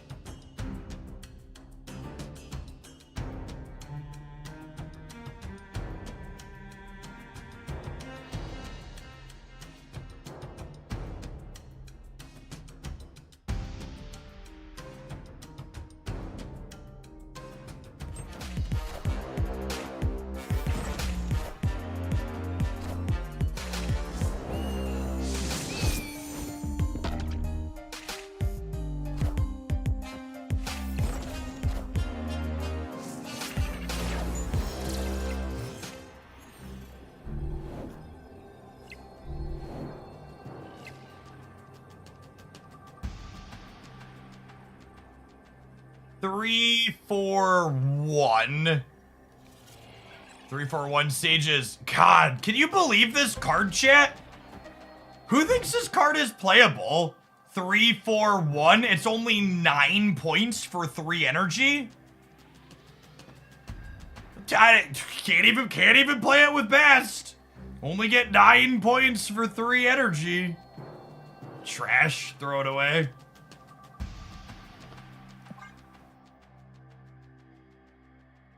I actually don't know how big their kitty pride is. We might. Actually, pause. Am I supposed to play this middle to play around Kitty Shang? If we get Shanged in the center, it's up to 11 and then -1. Yeah, I think I Kitty Pride center to play. No, actually, it doesn't play around Shang because of Elsa. Ooh, we might lose to Kitty Shang here. Their kitty is 6, so they'd go to 17. If their kitty's 6, we're winning, yeah? Because I'm going to 9 plus 2 for my Elsa here. Victory.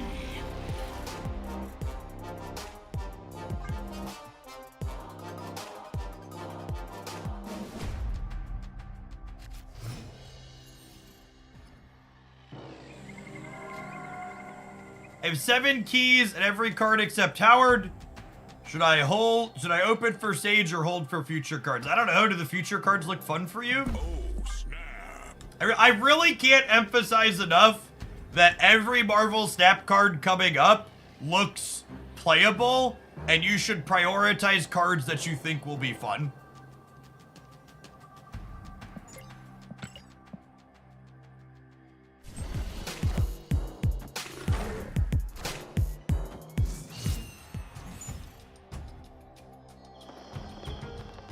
Everything looks fun to me. You're just gonna have to make a subjective choice then. Imagine playing a video game for fun. What a fucking casual.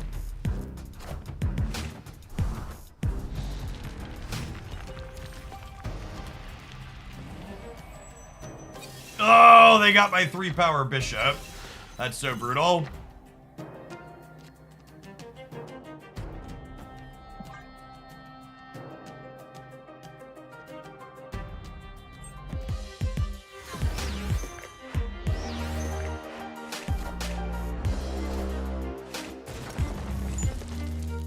How's this deck compared to the negative Siege deck yesterday? I don't know. I just don't think that's a very good comparison. They're different types of decks.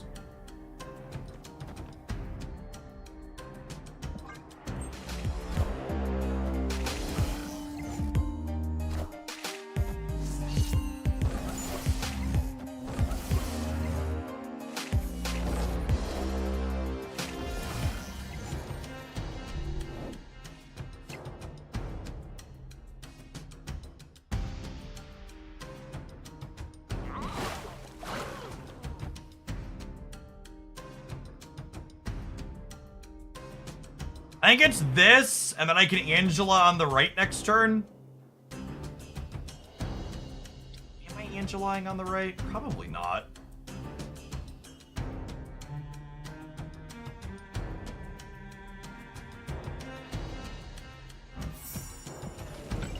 Definitely playing Jeff in the middle this turn.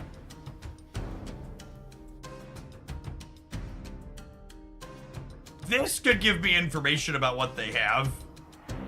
And me giving them a Snow Guard Hawkback is not useful.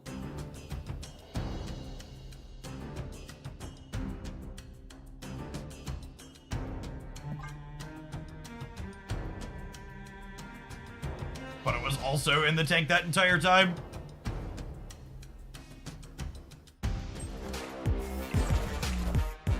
I guess White Palacing is bad if they would have Loki'd me. It would have given them an extra card. Yeah, that was probably what their tank was. Is did they want to Loki or did they want to just play cards?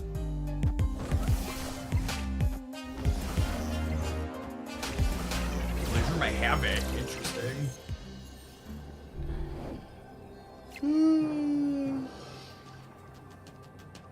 Oh.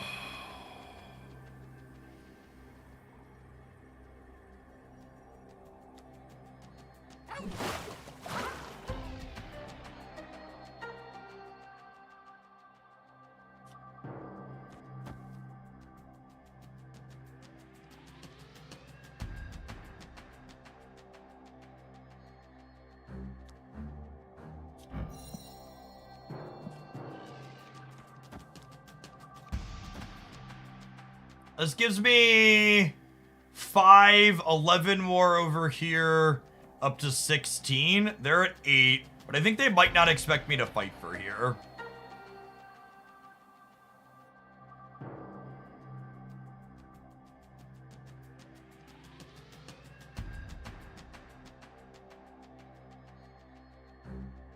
Right to leave here. It has been a good match of Marvel Snap. A lot of sequencing choices, locations mattering. It's one of the reasons why it's always so eye-roll inducing to me when people complain about Loki. Because, like, I get that Lokis can be powerful in spots and people hate losing to their own cards. But, like, genuinely, you always play a good game, right? Like, I never walk away from Loki feeling like I got super cheated. It's like I had choices in agency. And it's probably wrong to stay here, but I just want to see the game play out. We have infinite gold tickets, so.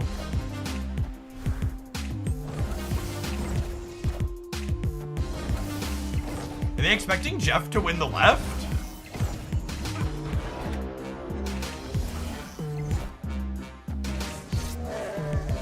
They haven't generated any random cards, right? Do they have some way to add points on the left?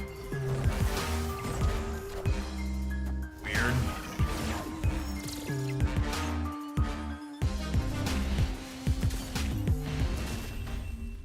It must have been a fluff snap, I guess?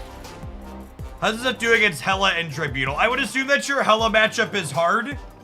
Your Tribunal matchup's probably not terrible thanks to US Agent and Snowguard.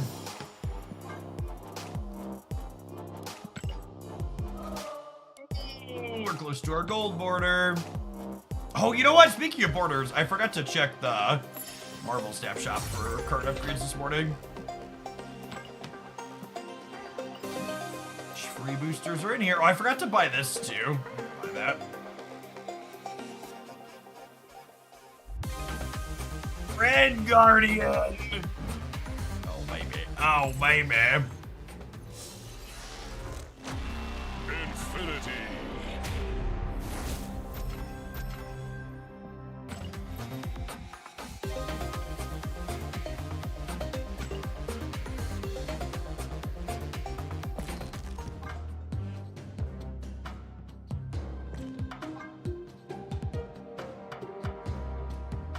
Does my force split? We get a little ink action in here? That's fine. He's destined for gold, shit. I can feel it. He's destined for gold.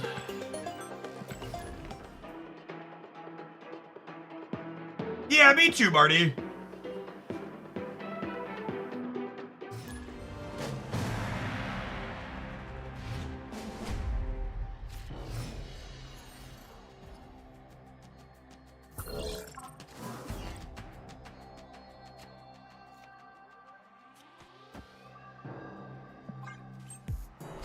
Is that Red Guardian 1200 gold? I have no idea. Might be a spotlight. Oh, I don't keep track terribly well. Snap. Yeah, that was a late snap. That was a spotlight. Okay. Usually if the spotlight's not terrible, I'll have the spotlight.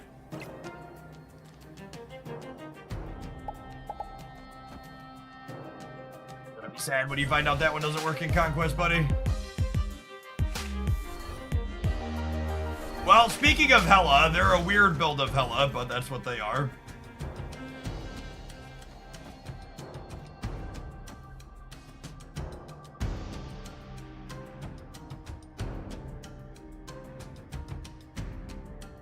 Drawing Bass makes the fact that this got picked a little sad. They also discarded Hela to Moon Knight, by the way, for those that missed it. Losing US Agent when they have Proxima is sad.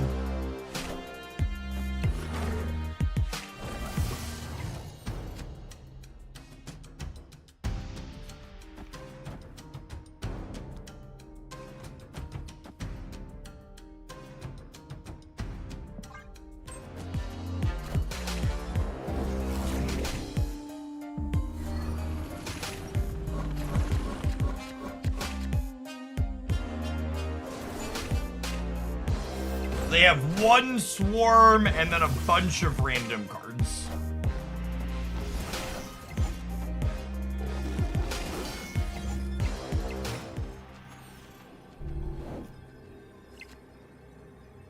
Opponent snapped. So this gives me +3 up to 15, +5 up to 20. On the left side, Kitty puts this to 4. And then at a minimum, I have 3, 4, 5, 6, 8. This is 13, plus another 2 on Angela is 15, plus another 2 from Elsa is 17. And if they play anything that's a different cost, she gets up to 19. So I'm adding 19 plus 8. I'm adding 27 over here up to 32. Holy fuck, gamers.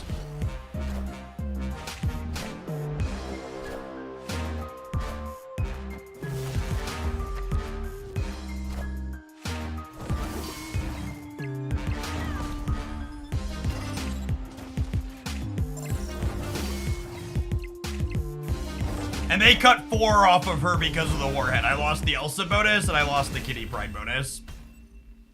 Victory.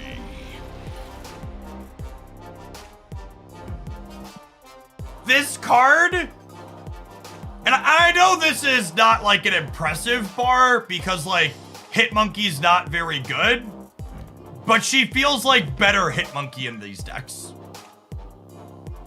She feels like better Hitmonkey. Like these types of decks have wanted to try and play Hitmonkey in the past, and it just feels clunky. And her feeling like better Hitmonkey is definitely related to the fact that like she works with Bast better. Like Bast only gives Hitmonkey +1. That was the biggest part of the Hitmonkey nerf when they nerfed it to a 3/2, is that like it became worse with Bast was a big deal. Opponent snapped. Unironically, I'm not betting 1 more cube on a Scar against a Hella deck when I have Havoc in hand. Escaped. Someone on Twitter said, what's the purpose of Sage if Wolfspade already exists? Listen, you can't help some people, chat. They're unreachable. Fire Eyes, thank you for the 7 months. I appreciate that. Welcome back.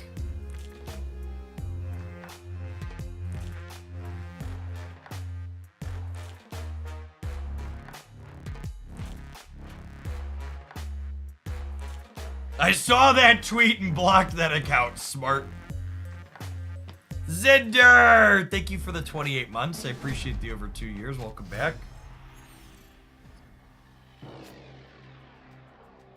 Could White Widow be a consideration over Medusa for Sage? Yeah, maybe. I can see that being fun. I just have this sick. I don't have a White Widow variant that has hair like this, so. For the time being, I would say no. It's a logical Havoc replacement. There really isn't one. Havoc, here's the way I want you to think about Havoc. Like, Havoc is a 2/7 with Bast, and it's a 3/11 with Bast. It is a uniquely powerful effect. And I know that's not how people usually describe Havoc, but he's kind of in a league of his own here.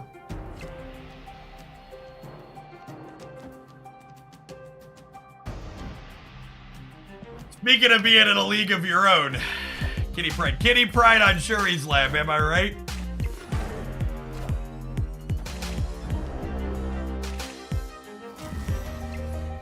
No! Come the fuck on. Fuck you, game. They hit a 1 in 5 to discard their Proxima, and they hit a 1 in 2 to kill my kitty.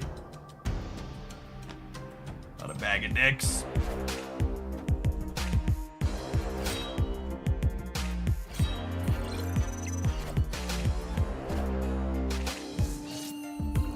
And they opened my spotlight caches this week for me, asking the real questions.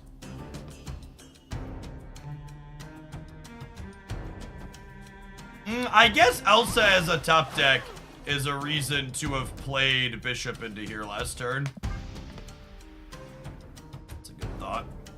And then we lost the 1 in 3 to lose Mysterio to Silver Samurai. This seems like a sequencing error on their part. Feels like they should probably Moon Knight and then Ham so they don't risk discarding the pig.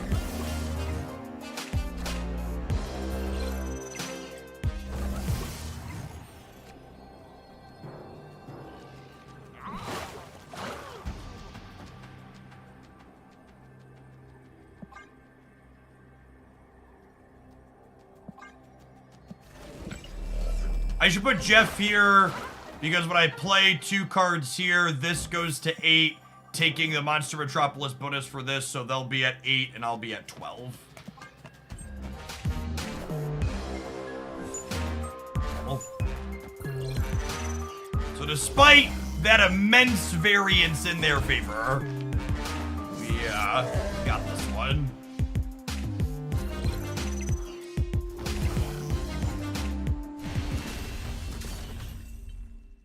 Victory.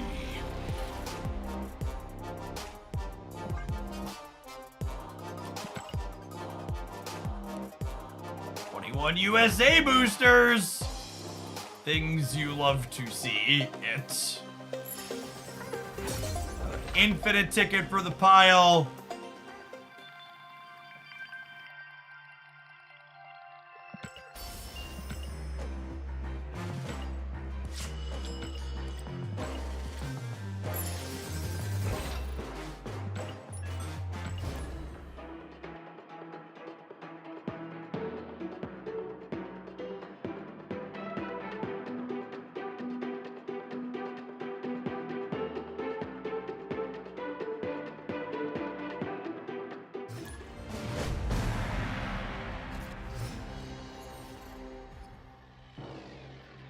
Snap.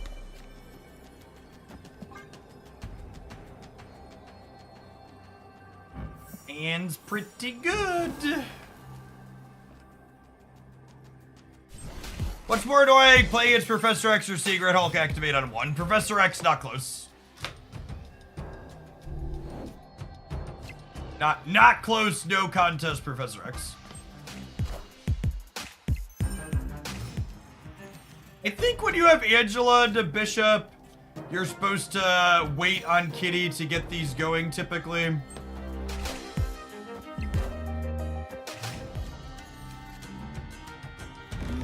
My first card must be played here each turn. You're not my real mom, Jean Grey. You don't tell me how to live my life.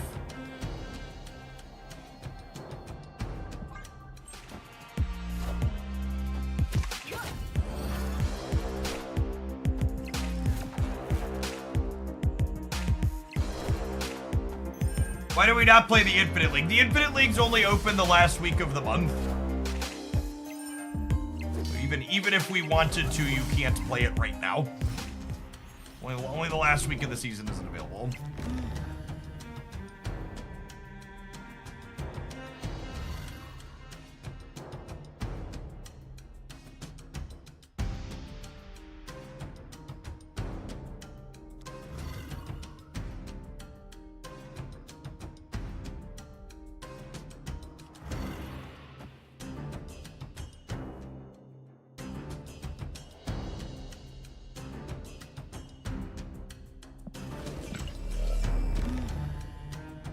I don't know how I want to do this.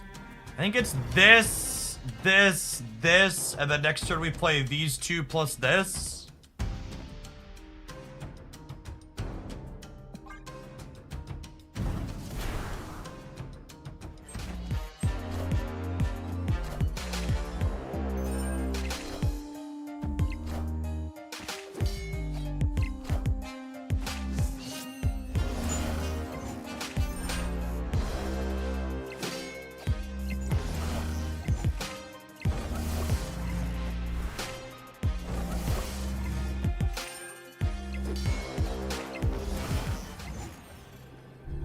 Okay, let's assume the real Mysterio is here.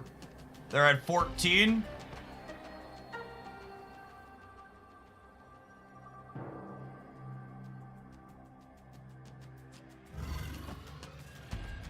This Sage is 2...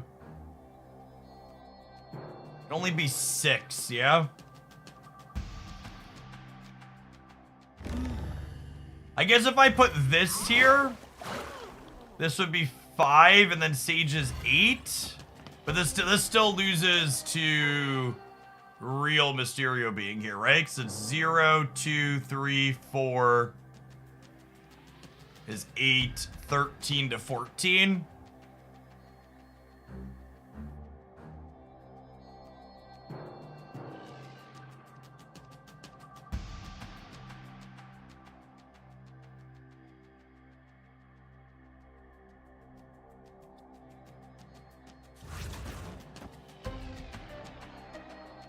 And it's close. I think I'm staying. Early man, cool.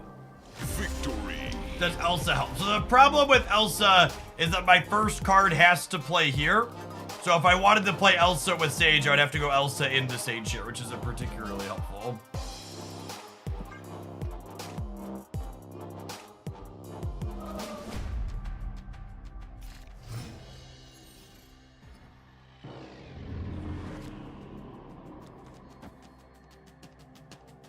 I don't know how you thought that joke was gonna go, Samus, but...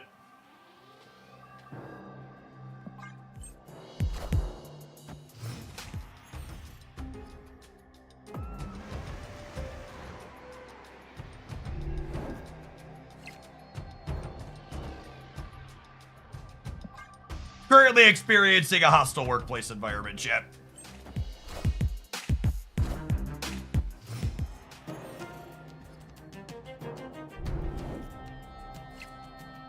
Good news, so are they.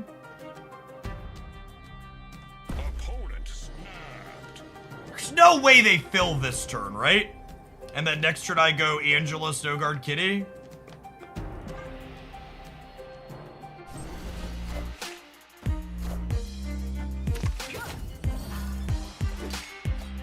Only if it's Brood. Yeah, there's no Brood in their deck. For sure. For sure not any copies of Brood.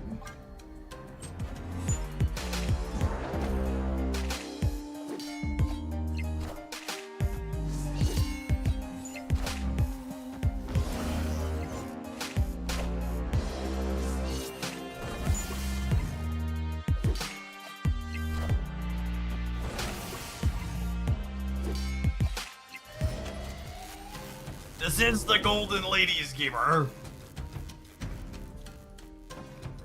Tis in fact.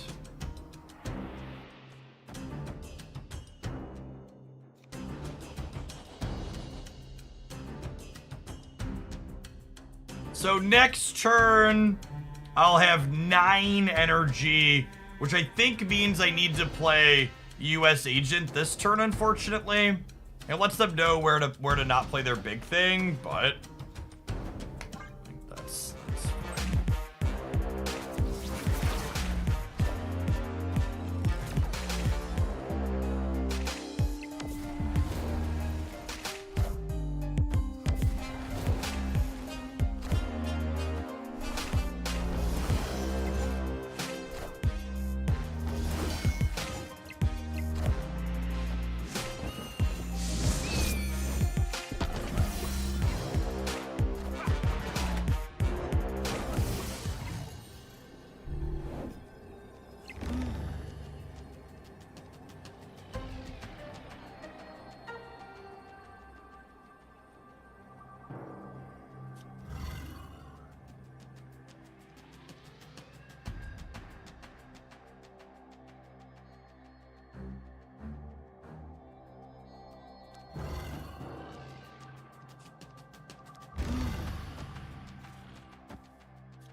Seems great, yeah. I thunked twice. Thanks for the primer, appreciate it.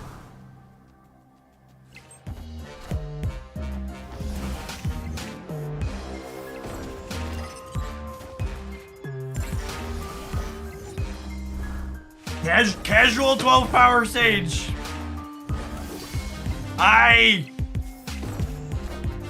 She was impressive in the negative list yesterday. She's been really impressive in this set today. Really, like she's been 9 to 14 in basically every game we've played her out. Victory. How big would Wolfsbane have been here? Wolfsbane would have been 3 plus 6. Wolfsbane would have been 3 smaller. So it would have been, no, I didn't best. It would have been 7, 9, no, I would say, so it would have been 3 smaller because the Elsa was so.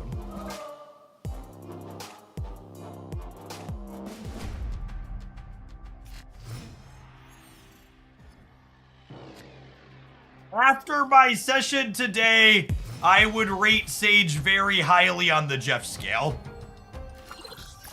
And I know that's not the answer many of you want to hear, but it's where I'm at.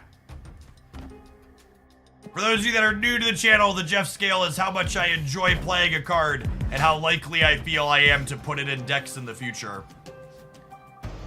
And feeling like that's it's gonna be pretty likely.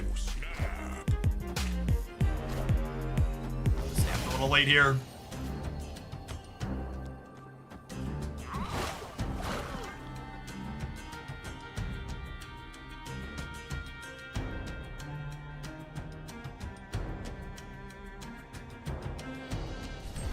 Sage was a 4-1 with the same text box in the original data mines.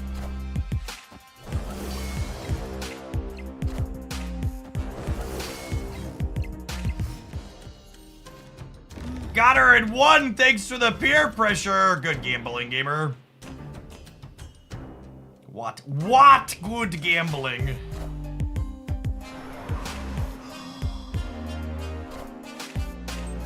Okay, that was hecka rude. That's fine. There are US agents in the center to mess up their arrow.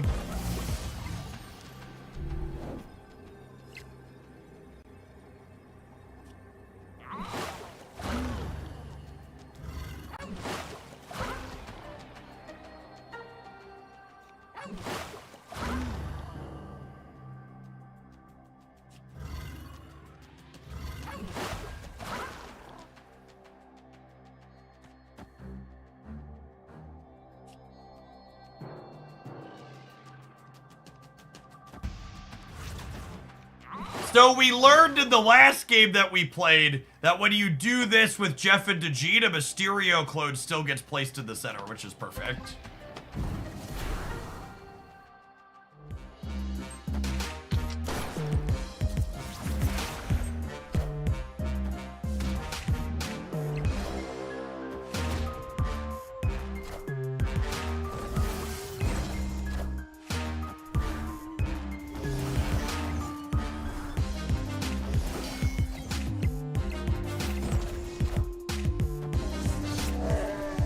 I'm pretty sure Jace knew about Nocturne getting hit. They just didn't really have an option because they can't put a second 4 over here and get the Marvel bonus. Higher, further, faster, baby.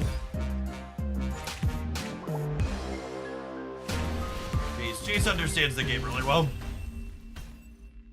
Victory.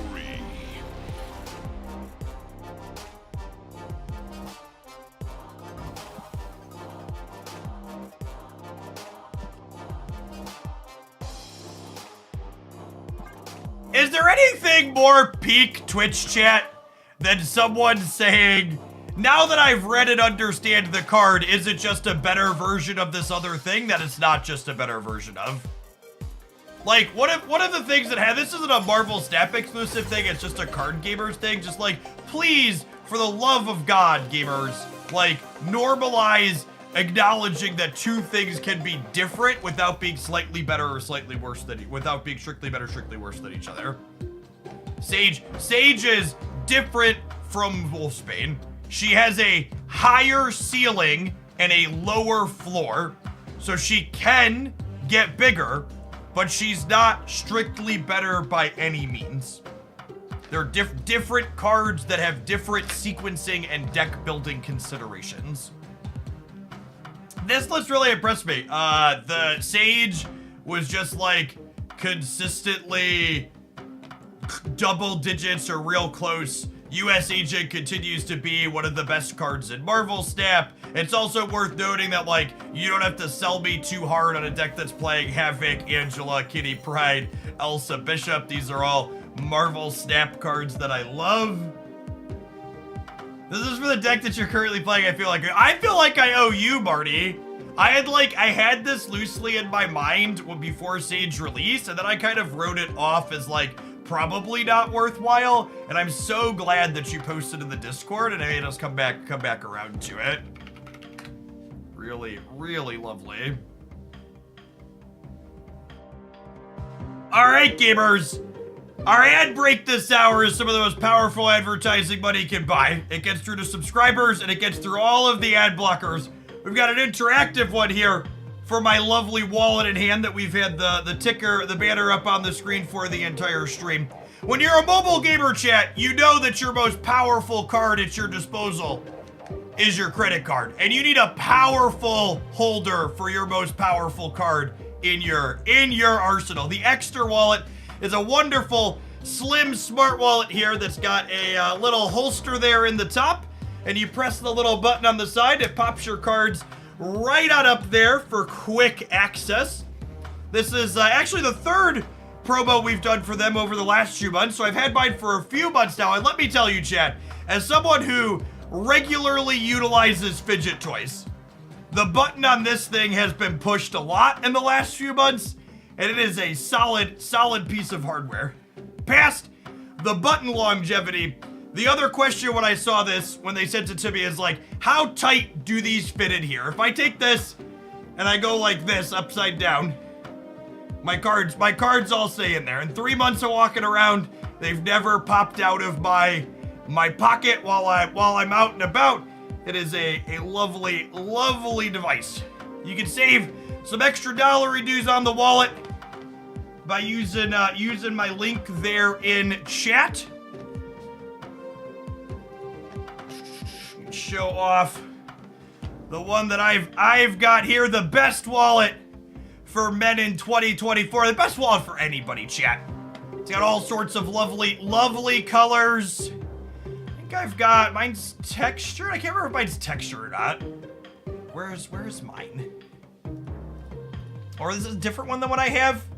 They updated the site. I should have clicked around this morning. Card holder.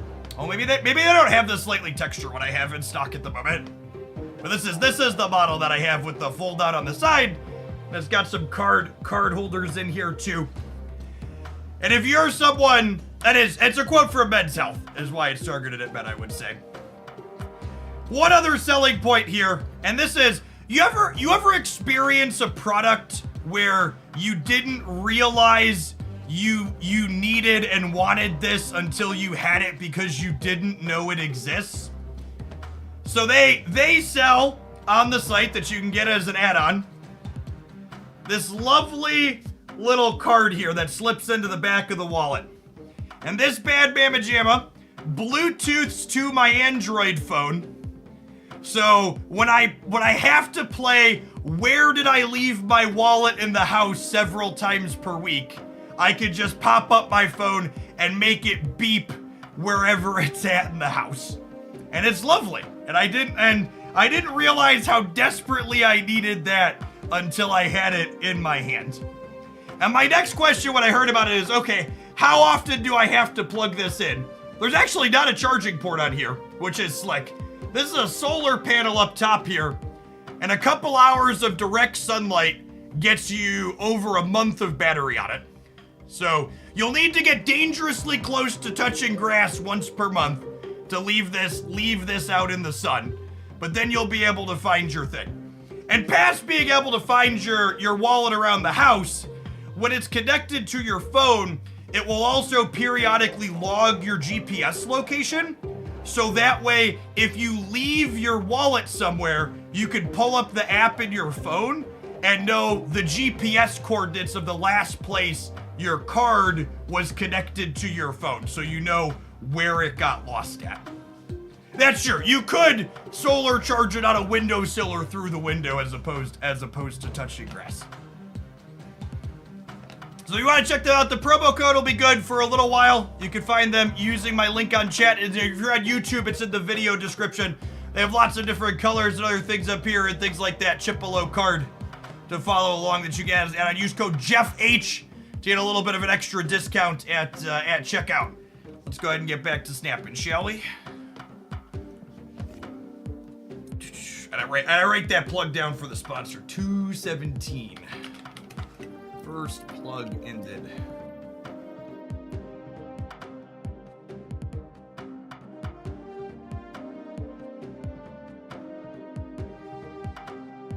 I have one of the wallets that's great. Yeah, we've had I assume a number of them got sold when we went through because this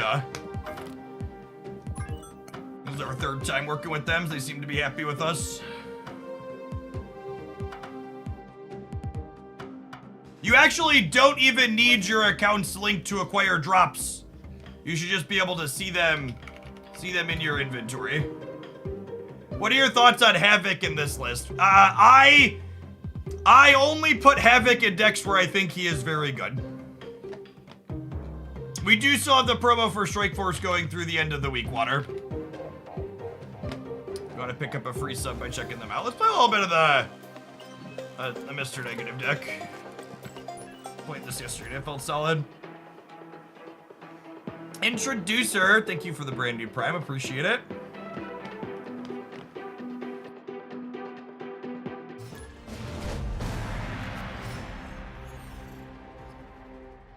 The credit card pop-up thing is sweet to use, it's very satisfying, agree. Agree. Oh yeah, if your props aren't progressing, make sure you don't have the stream muted.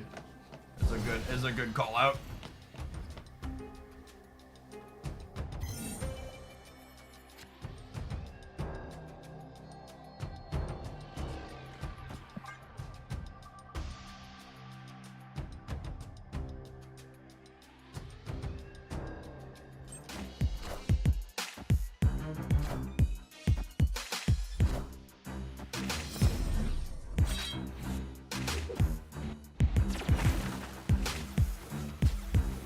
A little surprised you didn't fit Nocturne into that last deck. Nocturne is awkward with Bast, which is why I elected to play.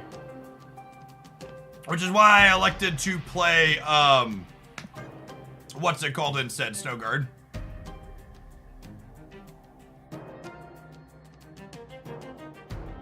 Opponent snapped. I don't think the code is a strict expiration date, Silence, so you'd be good to use it at the start of the next month. The last one was still working up until this new one went up. Do you spotlight card consensus videos anymore? You mean like the wrap up when the card's about to leave? No.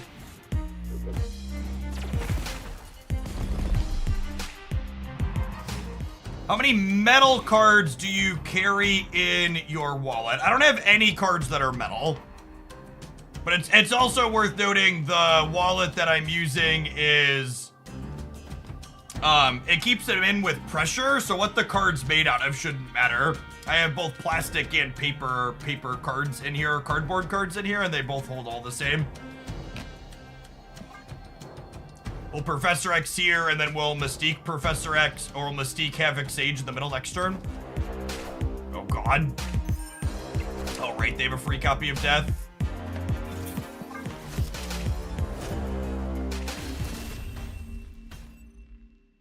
Escaped. Yes, exactly that, Duck. So I did the Spotlight consensus videos a couple of times, and the feedback on them was always the same because gamers are gamers. Every time I posted a Spotlight, like the card's about to leave, should you get it video, there were a bunch of comments from people who were like, I really like and appreciate the data-driven approach to if the current card is good, but it would be really nice if you could give us that information on Friday instead of on Monday after the weekend missions have happened. Victory. And it's just like, yes, it would be really nice if I could give you a data-driven evaluation before the data existed. That would in fact be nice. If I could see the future, I would.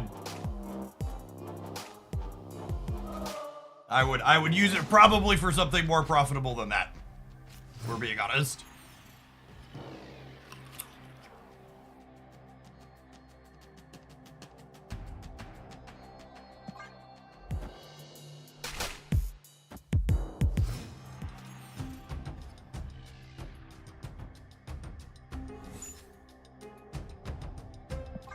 Hey Zorbed, are you in chat?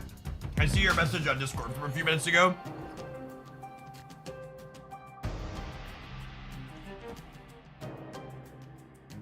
Okay, Zorbed, you have a current sub on the channel. When your current sub falls off, just ping me in Discord again, and I'll extend it. Please and thank you.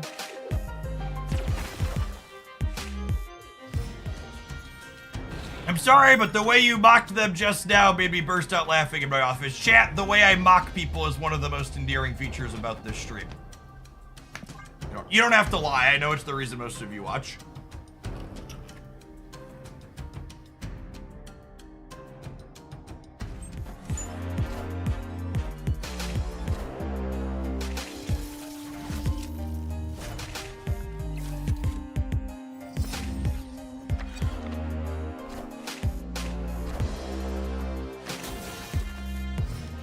How optimistic are you about Nomura Week? I think Nomura Week has the highest rating.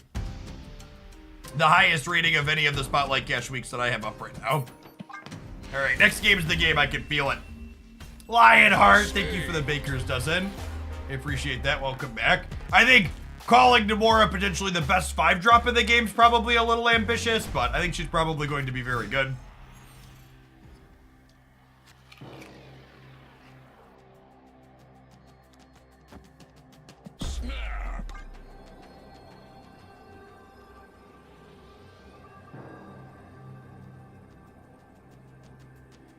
Learning Nomura is on reveal was huge. I agree. Learning how to read is a big level up moment for card gamers.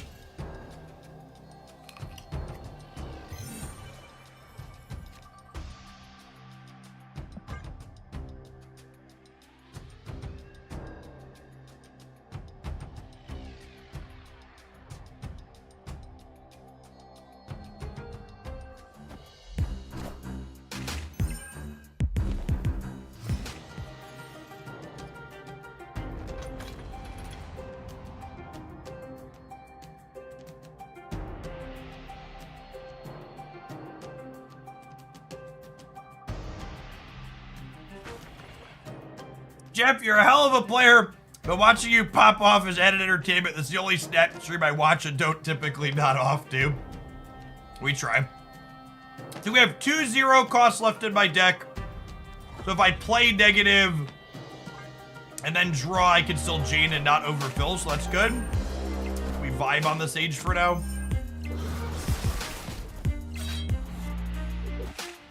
One of the added benefits of not having copyrighted music is it requires me to keep talking and being engaging. My body is ready to draw Ravona and Cosmo here. Thankfully, Jane guarantees that we get Iron Man and Ironheart.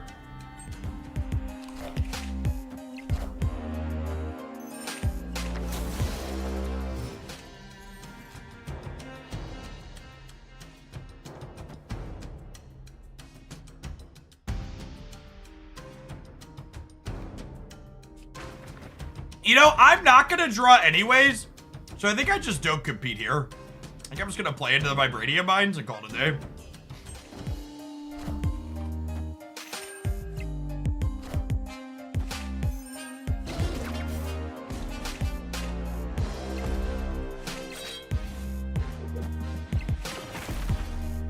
What a game! Jeff made me get a new wallet. Would you say you were influenced?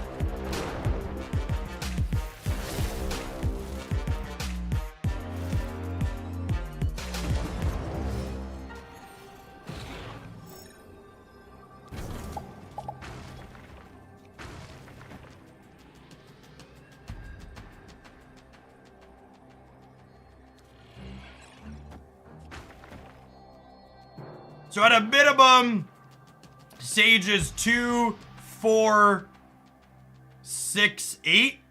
Who do we appreciate? Sage! Sage! She's so huge!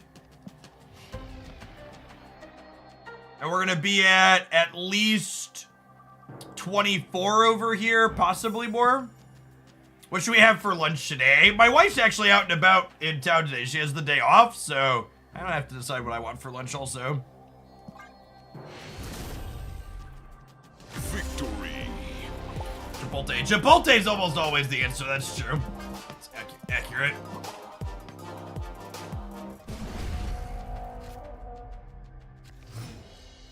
I just want you to know, chat, that what our opponent just did there is the #1 thing you could do to make me automatically assume the rest of your emotes for the remainder of the match are given in good faith. If you fist bump me when you lose, it means you mean well. The opposite is also true. If you fist bump after you've won the game, you're a gloating piece of shit. I think less of you.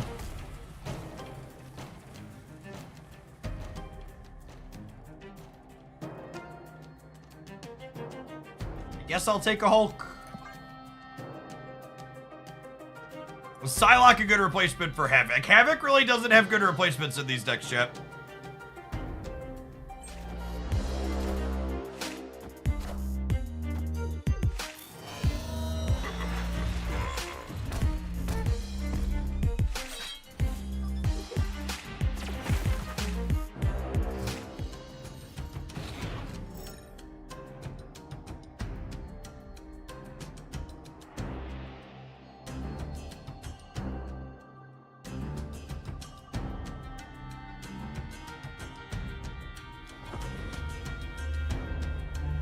Front page Jeff for anybody else. Yeah, we've been on the front page rotator for a minute. It's been sweet. Unfortunate that we drew Iron Man here, but we will get to Jane Foster up, Sunspot, Ironheart's Sage next turn. Is Morph good in this deck? I think Morph is an okay replacement if you're missing Havoc or Sage or something else. However, I do think Morph is significantly worse than all of the cards I'm currently playing. 2 free Hulks probably means we're dead.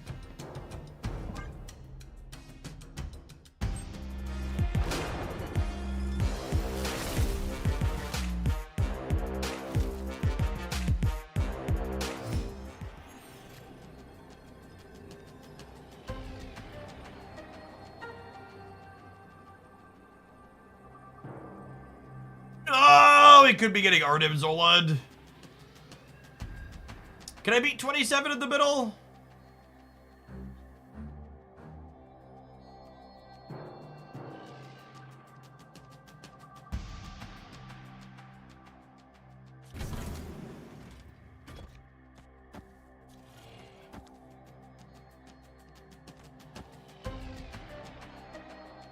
Stage would be 11. This beats Arnim Zola, but loses to Null.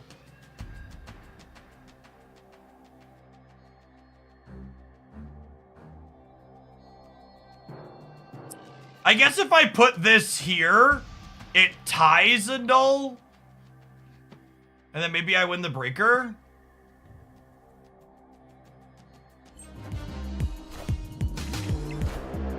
Also coin flip. Iron Man.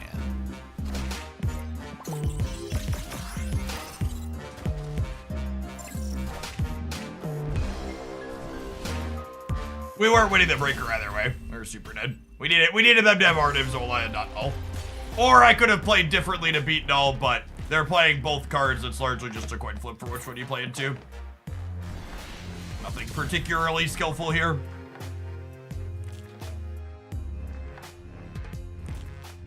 I whooped you at Milwaukee when you were playing Owling Mine. There's a deep cut.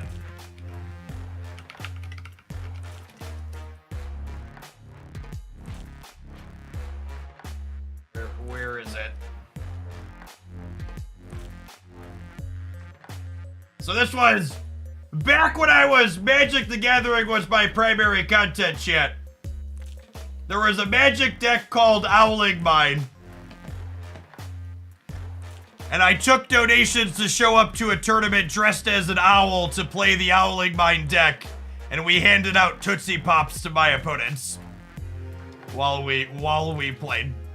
If the deck wasn't very good, if I recall correctly, I won only the first match I played, but that match was also on camera round 1.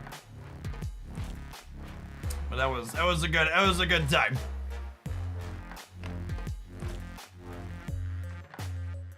So that was five years ago, gamer. It was 2019. It was shortly after we hit full-time content.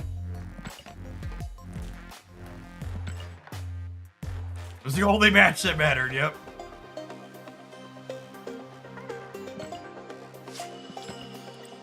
So that's why you have an owl costume. That is, in fact, why I have the owl costume.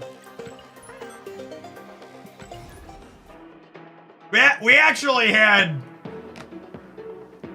This is honestly one of the best parts of my job, chat. We had tax-deductible Halloween costumes that year. We were a whole horde. Brood? Parliament? It's Parliament. Parliament of Owls, yes?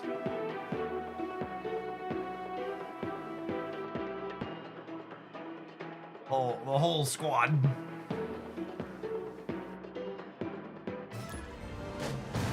Was a hoot. Cluas, thank you for the 7 months. Welcome back. Snap.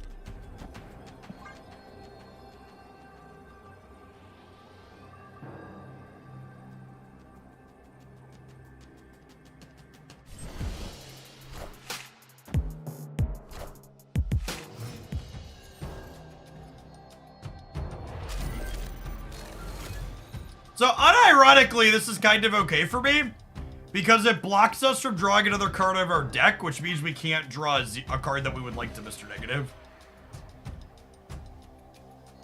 I now finally understand why there's a Jeff and an Owl head emote. Yes. Accurate. Lockjaw seems good. Maybe. Holy. I would in fact like a free 6. This is another one of those locations where, like, you have to think about what you want to play into it. It's so good. That's a good design.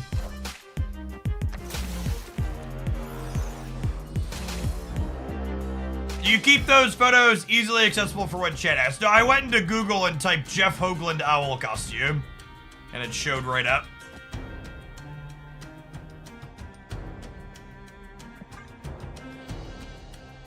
Living Tribunal seems not necessarily. If we can find our inverted Iron Man, Living Tribunal's about to do some work.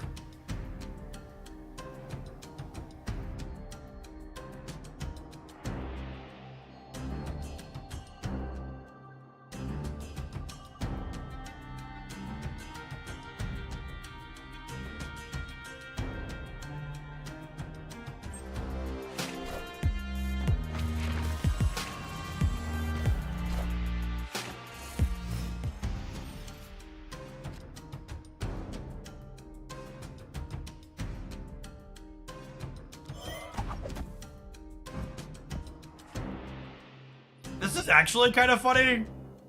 Is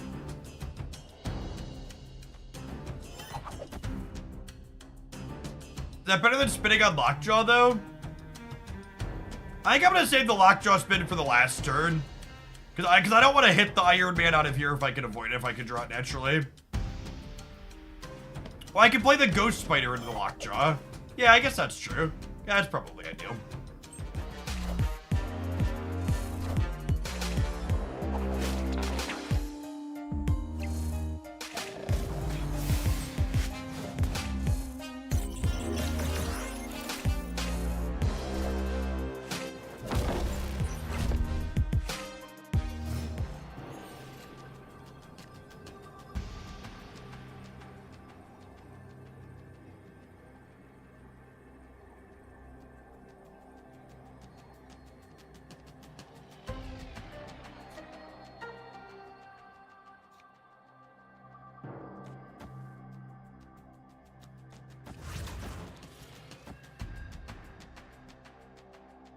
They'll fill here. I guess not necessarily, because they might be Ultroning. That's probably Ultron mid. This is the best way to get Sage Pig though, right? She'll get 1, she'll get 2, 4, 6. Not a lot.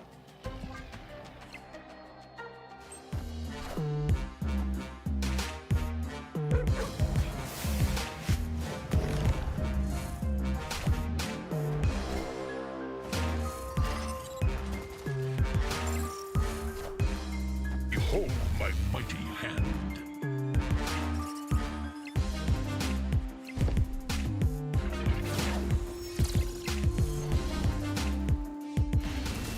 We'd have won if we hit the Iron Man, yeah? The Iron Man in the center would have been 5. It would have been a lot. I'm not gonna count. It would have been a lot. We would have won with the Iron Man. We wouldn't have beaten 31, but we'd have beaten 20 quite handily. Wherefore art thou, Iron Man? Iron Man was 1 in 3. There were only 3 cards in our deck, because the Mystique that you were seeing was the one we put back in. Snap.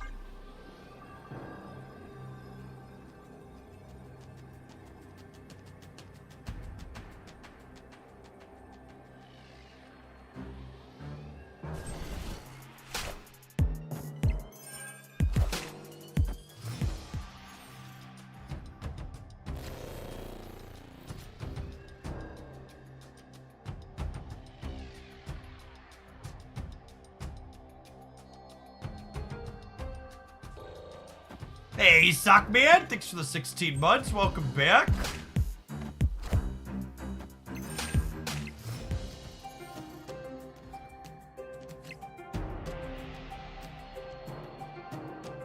Is turn 3 negative good, chat? If so, why? Please explain.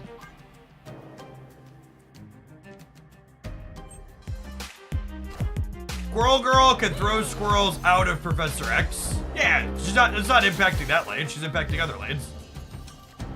She's not moving out of them.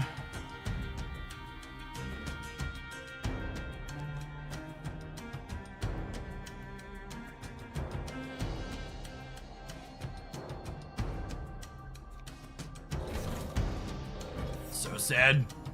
Actively punished for the turn 3 negative, yeah. Sedge.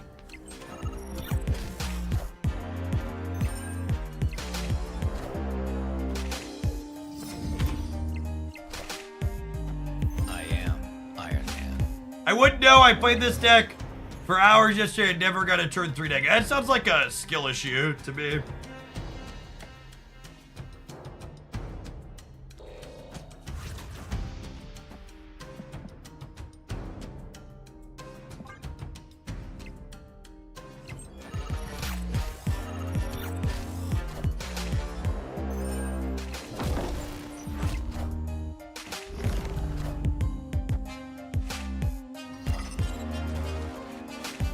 I'm getting skill diff shit.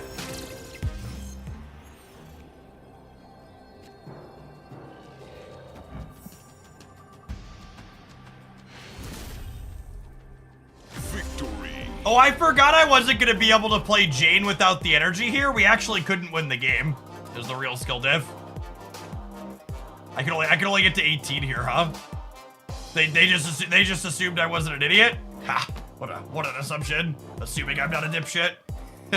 Ooh, got him right where I want him.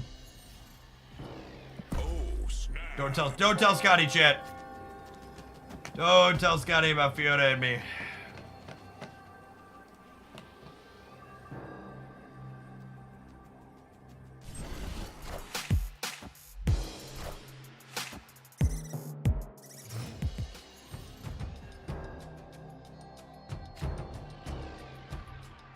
Oh, Carbartage is perfect. It's a negative our deck twice.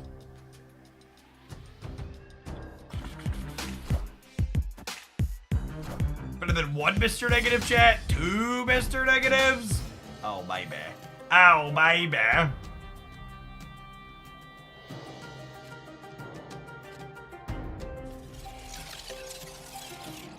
didn't notice she had an effect.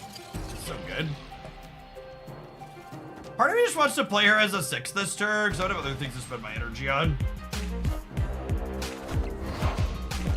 Oh, that's sad. Their Patriot cut 2 power off my Sage. Second rude. Oh, this negative is trash. Escaped. 1, 2, 3, 4, 5, 6 cards that have zero power. We drew those at Mr. Negative. Oof.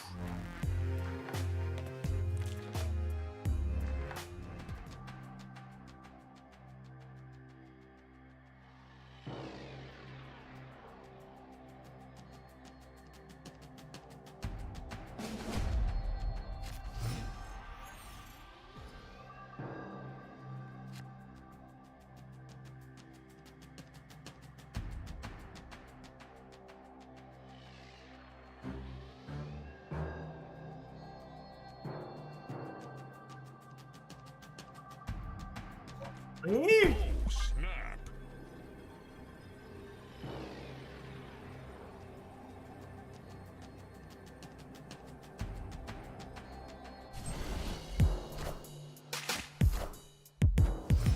And in my first time ever playing Mr. Negative yesterday, I'm not always an idiot, but when it works, it's spectacular. Isn't it lovely when it works?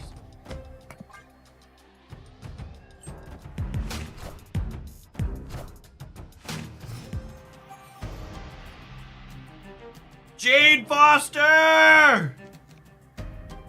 How about another zero cost card, Jeff? Would that be good? Would you like to draw another card that you would have loved to Mr. Negative?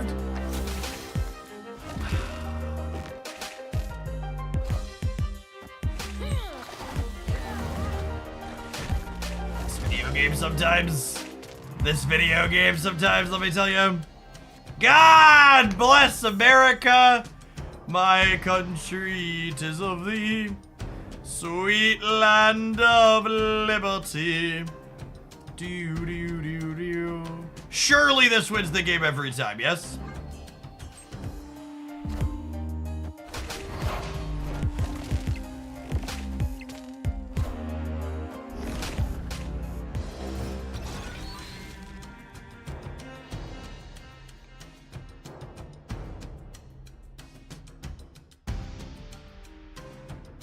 Now, the high cube equity play is wait to play Ironheart till 6, right? So they think, well, I guess they're losing here in the center too.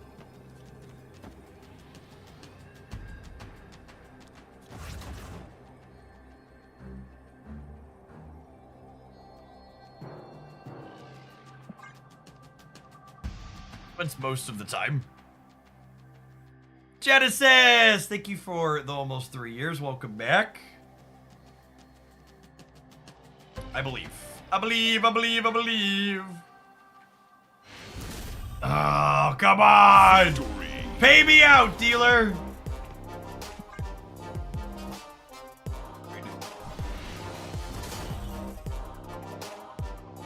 Okay. Request granted. Request granted!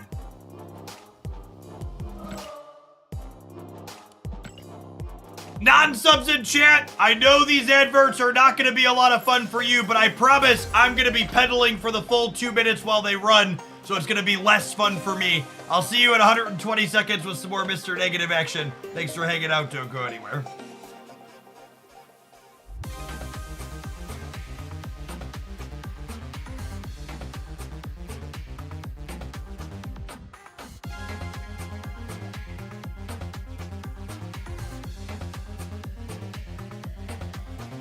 Hey, Birdie B, thanks for checking out the sponsor.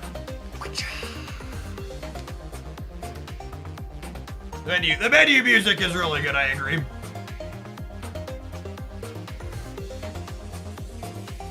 I think the Ironheart was guaranteed to win too. She might have been with the Havoc draw, yeah.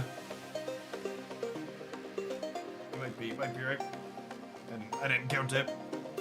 I just assumed she would hit where we needed her to hit because she's a professional. Mauled by a bear, I hope you recovered. Thanks for mauling Hoaglandia with your Prime sub for an 8th month.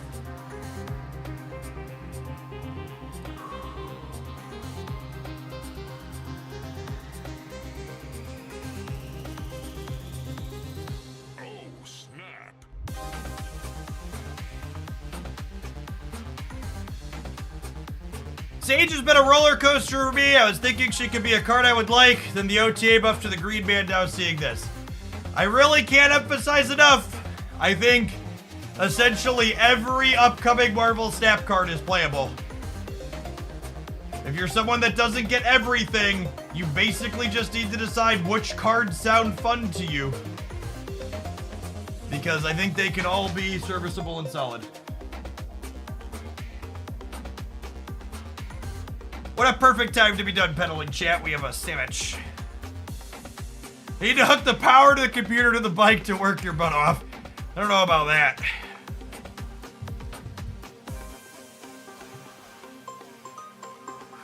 All right, the adverts are almost done.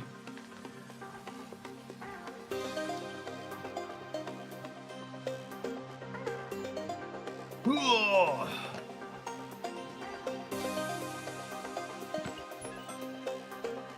Sit down in our regular chair and gorge. For that 2/3 of a year, Magician, welcome back.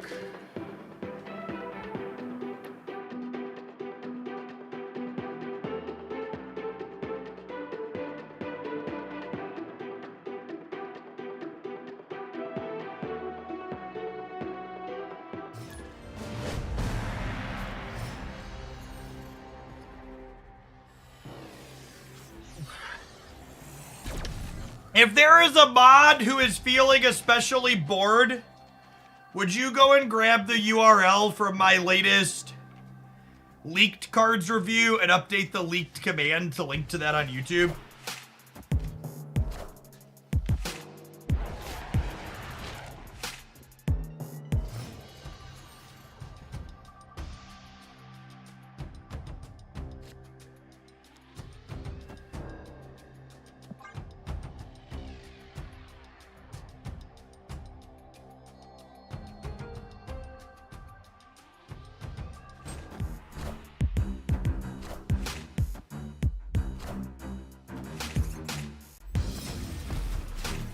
I haven't been on Twitch in months. Am I a Prime sub? Well, you have a Prime subscription based on the icon next to your name. If you wanted to grace this channel with it, you could click on that sub link and hook it up. I'm gonna Cosmo the left in case they try a cartridge or something over there. It could be a Kill Daddy deck too, though. Should not be great for Nebula. Mystique! Mystique!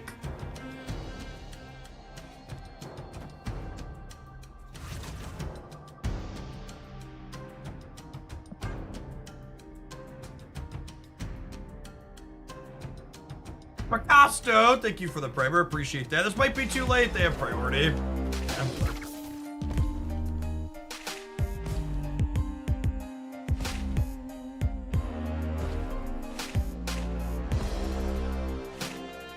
Izzy, thank you for the 2 months. Welcome back.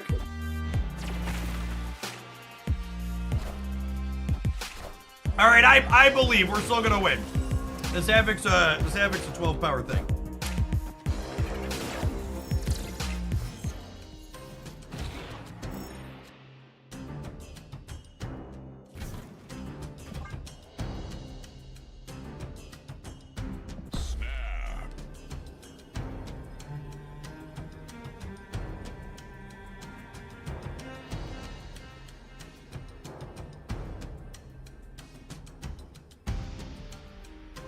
I was about to say Sage before Mystique, but then I avoided embarrassing myself. If I hadn't had a sandwich in my hands, I would have made a joke about that. I am Iron Man.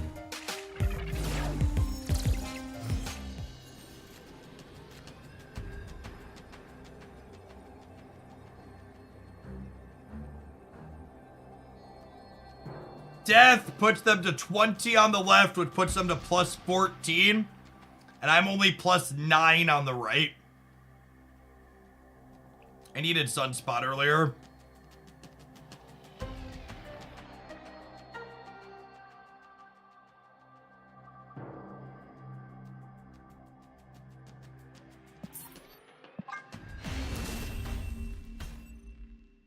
Escaped.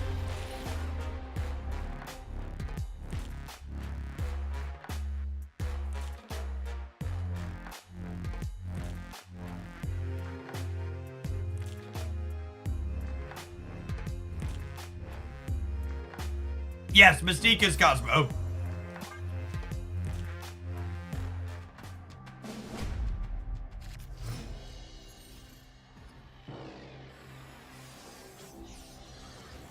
Squirrel Girl winning them that game there.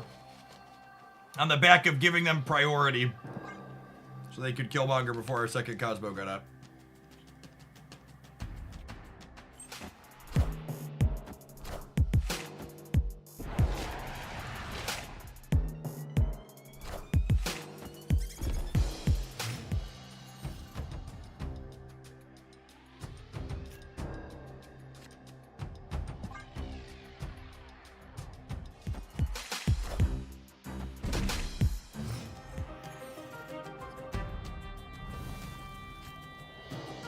Opponent snapped.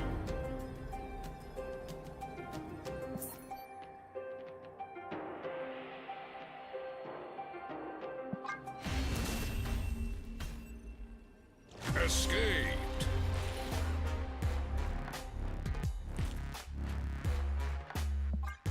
That's a big number, man. What composition have you been playing?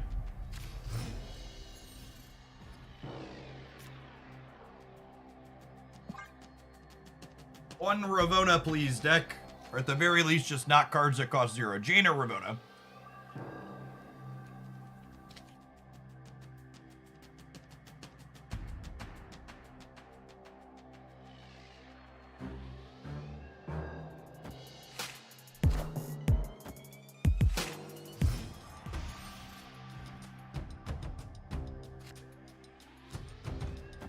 Lee? They're definitely filling this before me. I think I'll, intentionally giving me a Squirrel Girl is interesting. Oh, they're getting rid of this. Got it. It's actually kind of awkward for us. We'll just like draw 2 zeros. We drew the Jane. Get that going at least.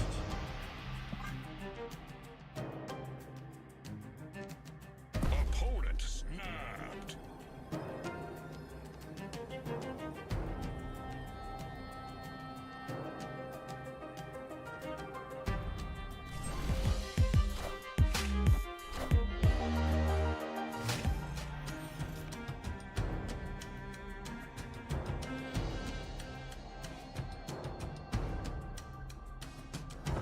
Havoc's a sad draw a little bit, but happy to have Mystique and Iron Man in my deck here.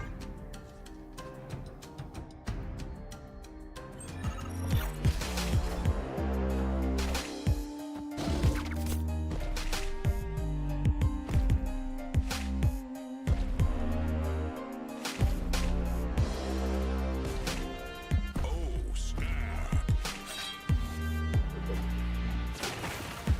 I just snapped before a negative flipped up. Definitely did snap before Jane though. That's awkward. We hit the 1 and 4 draw to hit this, which means because of hand size, we're not guaranteed to get Iron Man and Mystique. Unlucky.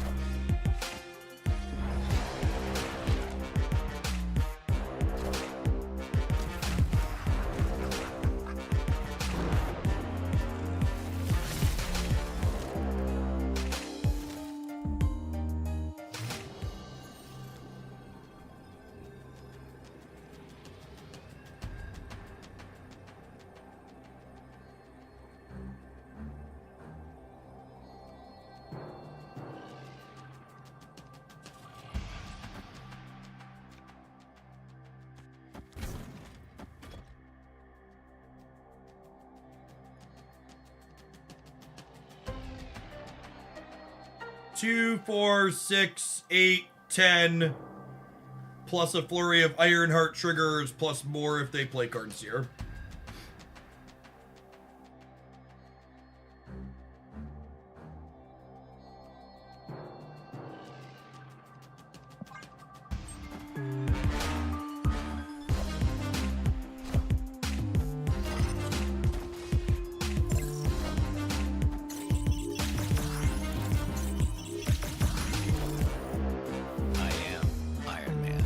There might be something to this Sage card, chat.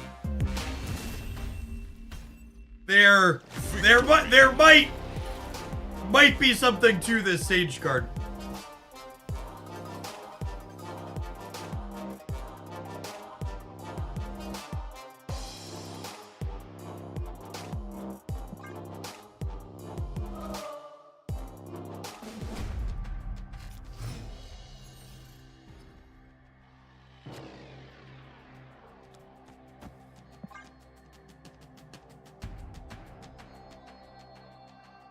People ask me, what are my thoughts on Sage?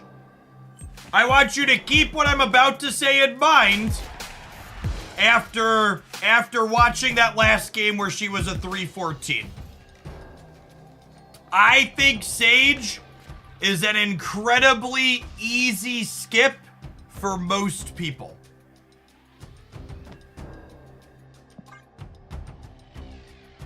I think Sage is an incredibly easy skip for most people. This land is always changing.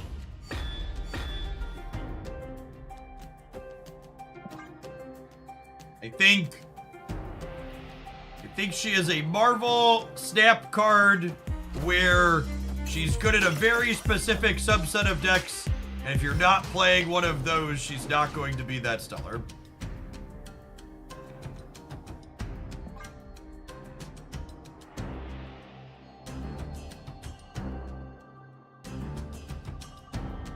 Yes. Much better than Wolfsbane in a negative deck. There is a big if 0 is a lot smaller than 1.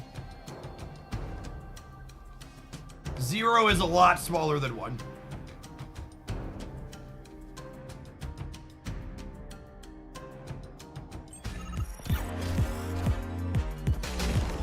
Clear for takeoff. Oh, Chad, I was too much of a coward to snap this. I have regrets. I have regrets.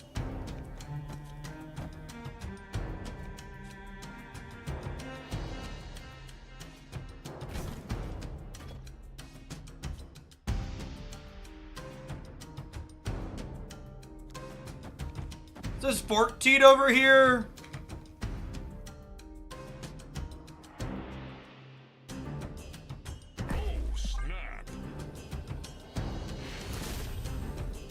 How does Sage feel in the bounce style deck? So, I actually haven't played Sage with Beast yet. Should probably do that at some point today. But we played Sage with like a little Bass deck and she felt good there. Locations that put crap in our hand are actually really bad for this deck. They make Jane Foster worse.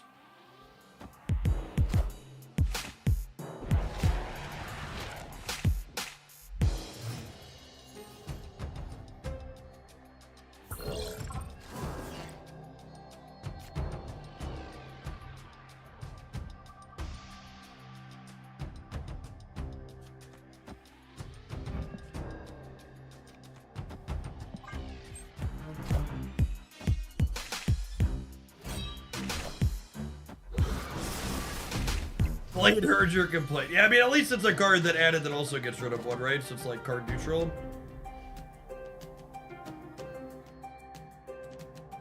This is a tempo Iron Heart for the sake of getting a card out of our hand before we negative into Jane.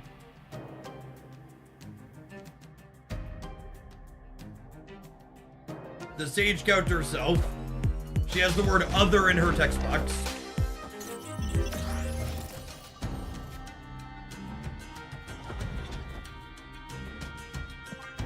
So we have Iron Man, Sage, Sunspot in the deck. Unfortunately, because of these locations, Jane's only going to get to draw 2 of the 3 of those. Ideally, we get Iron Man and Sage.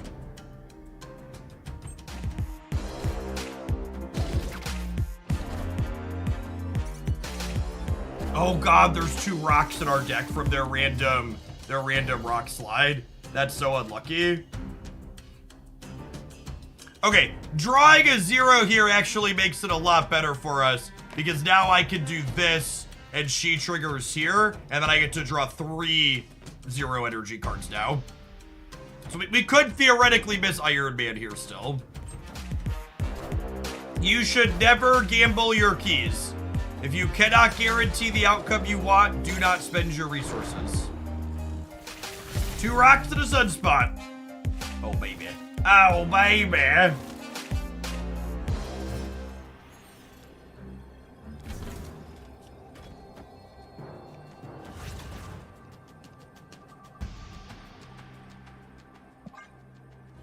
This deck is so sick, chat. I love it. I am Iron Man. Sage after Jade. Why does it matter if I play Sage before or after I Jade? am Iron Man.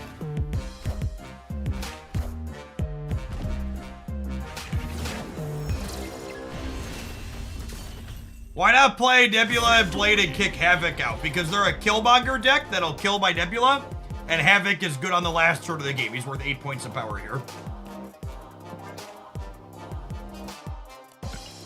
We also didn't know they were going to have a random rock slide.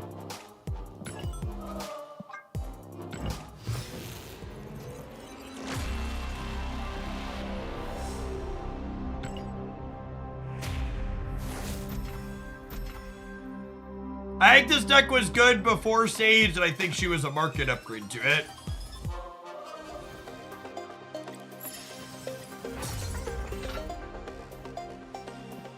Stat!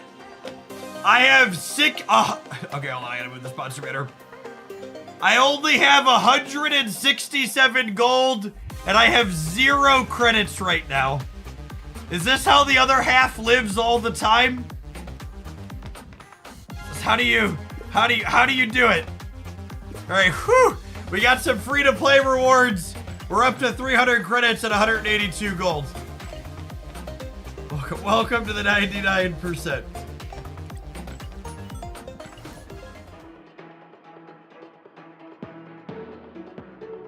Join us. You disgust me. To my credit, I would bet there's like 10,000 credits on the track.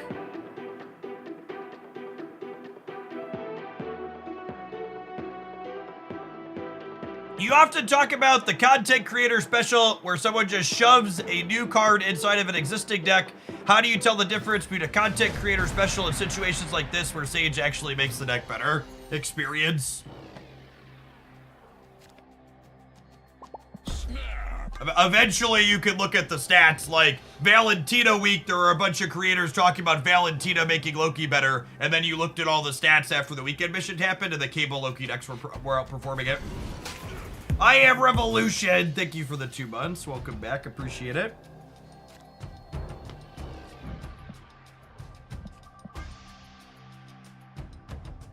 My thoughts on Rivals. We're gonna stream Rivals at the end of the stream today. We've already done it a couple of days on stream. It's a solid game. The link to this deck list available somewhere. You can always type !deck in chat to get a link to my current deck list.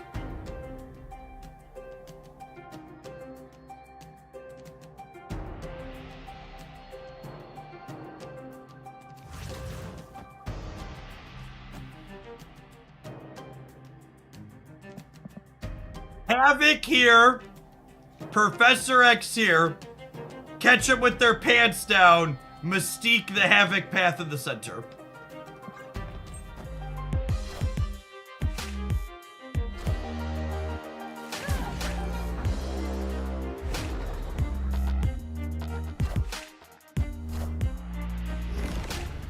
There's a non-zero chance. Oh my god, but they hit.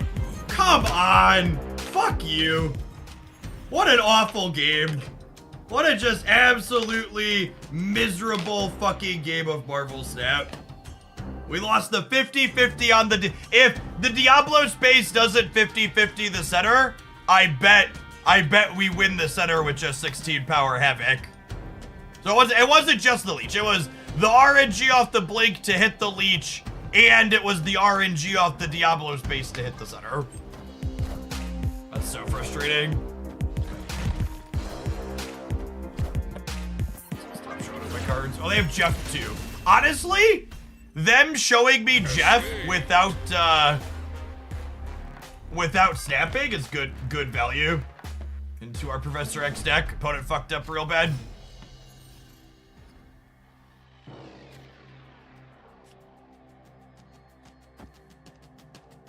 Snap.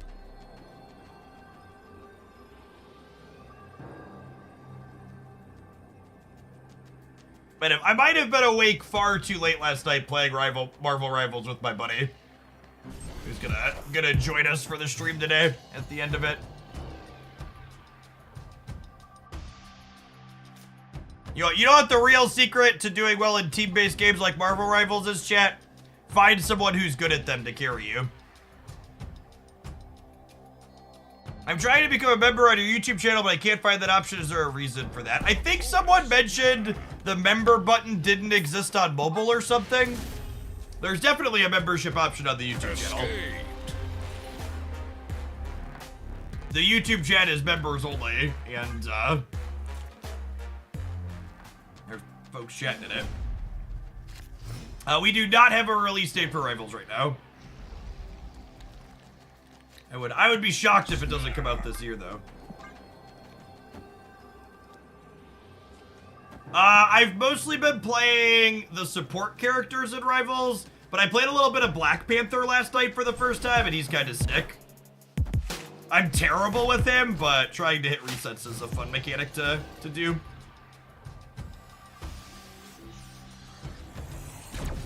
I've mostly been playing Mantis and Luna.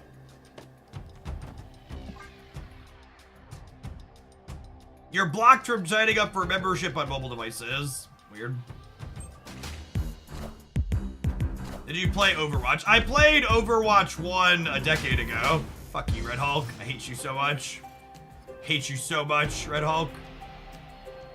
There aren't words to describe how much you upset me, Red Hulk.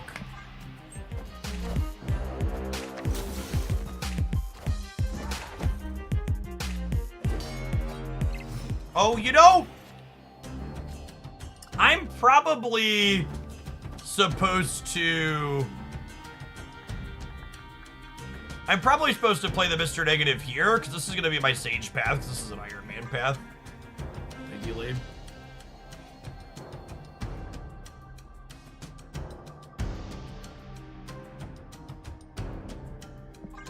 Do we want to play Havoc here?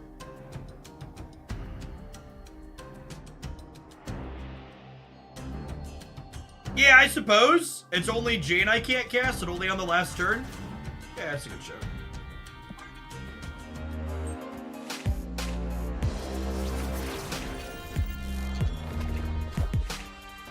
Is Cosmo that strong in this deck? I think Cosmo is awful in this deck, and that's why I'm playing it.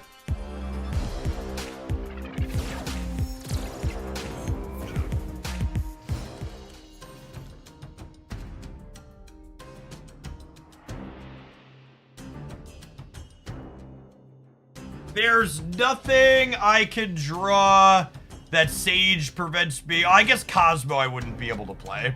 That's fine. Let's just draw Iron Man, huh? Or Professor X. Oh, Leech. Am I supposed to play around fucking Leech? I am, aren't I?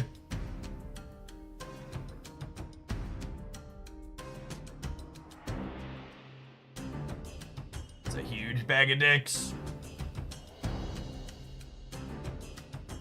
They didn't leech me last turn. I'm gonna YOLO it. I think we gotta get a little lucky here. I think I need to. I don't think I can commit. I don't think I want to commit until I see what they do. I have to have Iron Man to beat the Darkhawk though, because they have Red Hulk as well.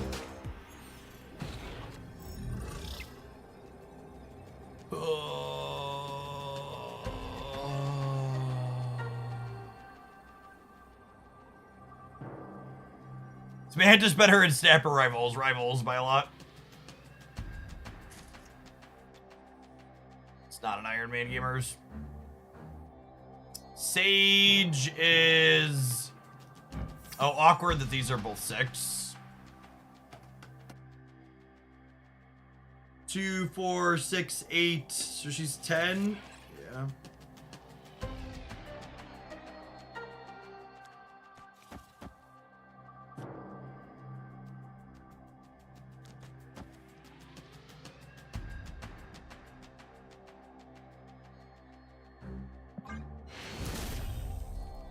Wow, that's a lot of respect for our negative draw. Holy. Opponent is playing tight. People don't retreat against this deck. That is a statistically correct retreat. But holy, do people not make those plays typically.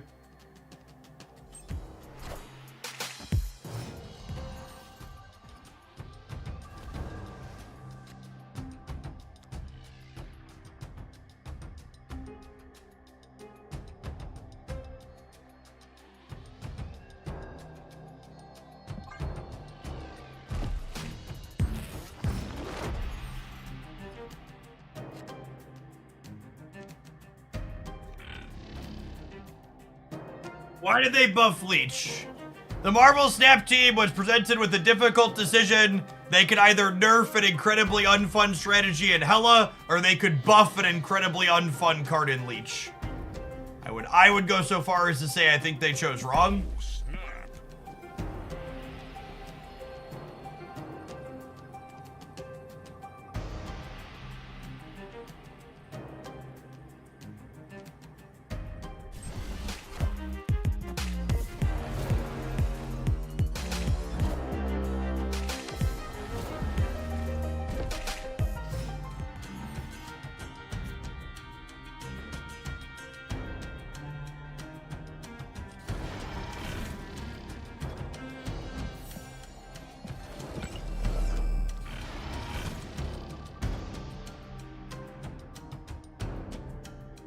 If I do this,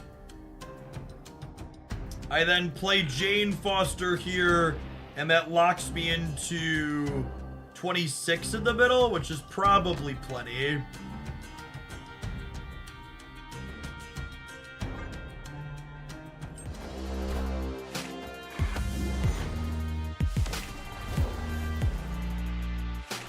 I think playing Magic in negative is one of the biggest deck building mistakes people are making right now.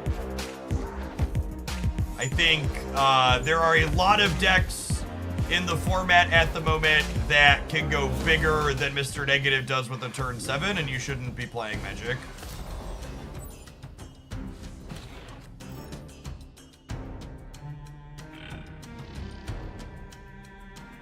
Yeah, there's a lot of counterplay and stuff like Nocturne as well. It is accurate.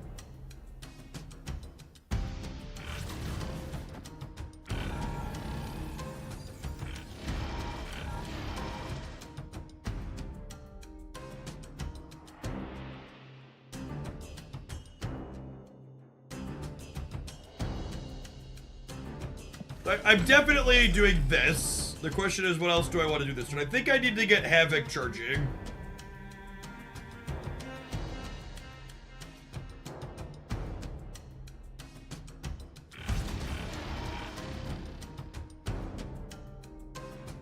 Is it this? This gives me 16 on the right?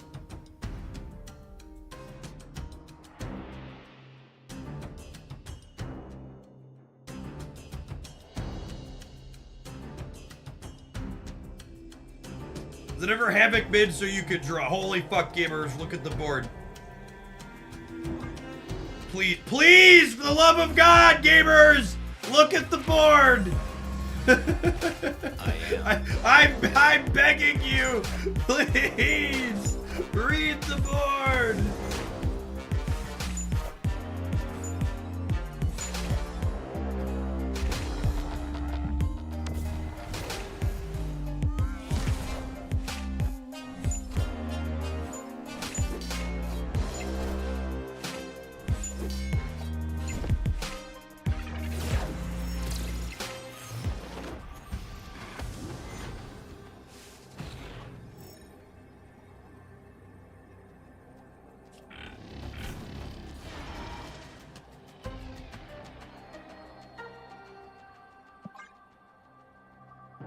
They retreated the last one. I'm expecting them to leave here.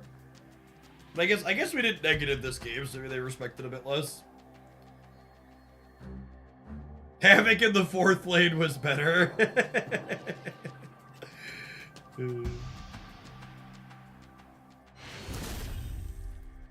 Victory.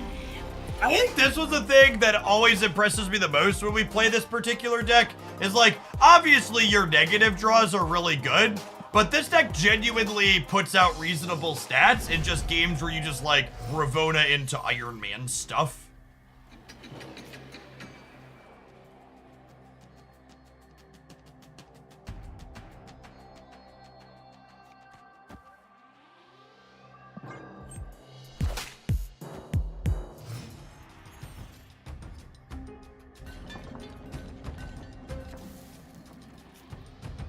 This deck makes Havoc feel nutty. Havoc is very good in this deck.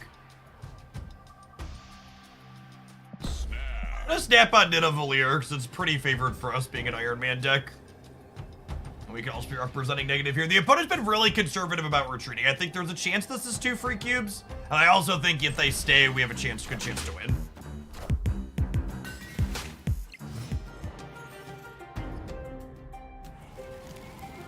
Live from the Daily Bugle. The Daily Bungle. I'm gonna Nocturne middle so we can try and violently change the Daily Bugle on them.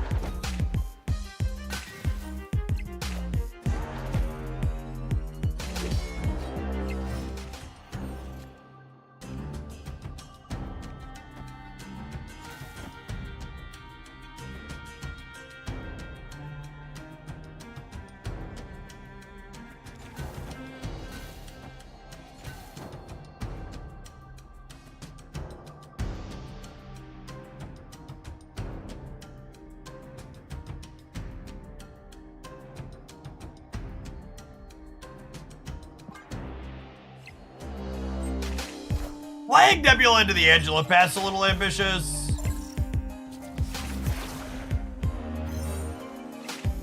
I was hoping Nocturne would choose violence. Probably too much to ask. Oh, that gets rid of my Ravona discount. That's not great for the home team.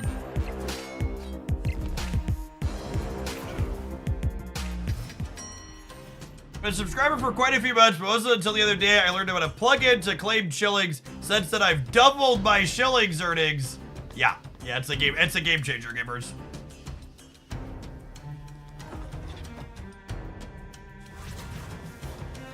All right, and then Grand Central pulls Jane Foster every time, yeah?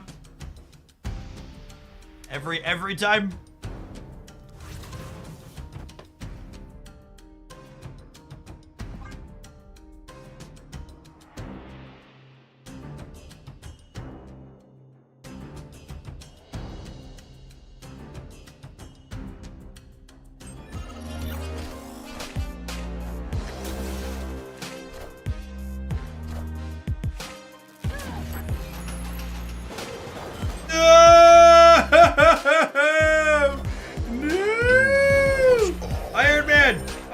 I need you! Iron Man! Iron Man! No! Oh, unlucky. Oh, to lose the coin. They were 1 in 5 to get fucking Dr. Doom. So we lost the 50-50 to get Jane, and then we lost the 1 in 4. And then we lost the 1 in 4 to not draw Iron Man. I'm so sad. I don't really want to play 2-6. Opponent played well. I assume we're dead here. Opponent played well. They got a little bit fortunate. Them's the beats. We could try and scrape out 3 games in a row, but that sounds like it's gonna take forever. We've got an ad break here in a minute, so let's either win or lose here based on a little bit of beats. Move along with our day.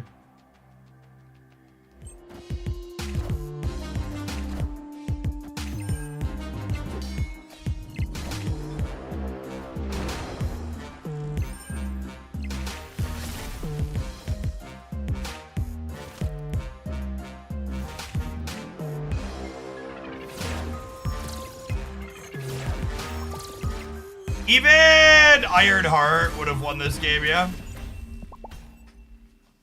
Even Ironheart likely wins this game. I guess there's a chance Ironheart puts all of her triggers outside of here, but Ironheart middle is likely at least 5 here. Sedge. All right, chat, have some adverts. When we get back, we're gonna scope over some untapped data and see which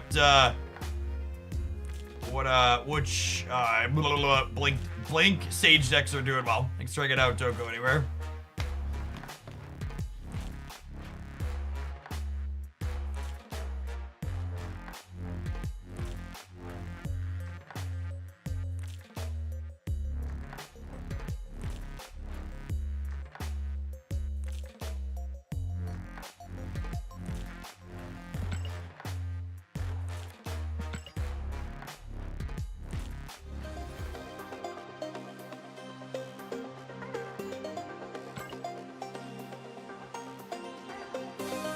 We're up to almost 1,000 things unclaimed on the collection track. I might have to let 23 more build up just so I can take a screenshot at this point.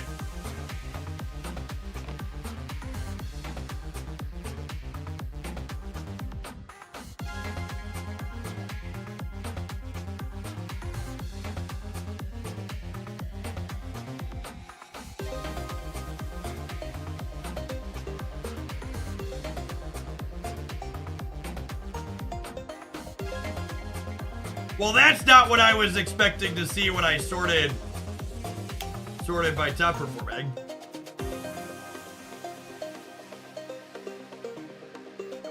Don't mind if it does.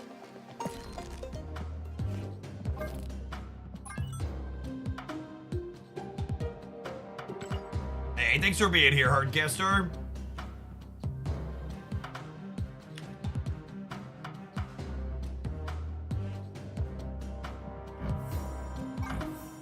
To a less hideous card.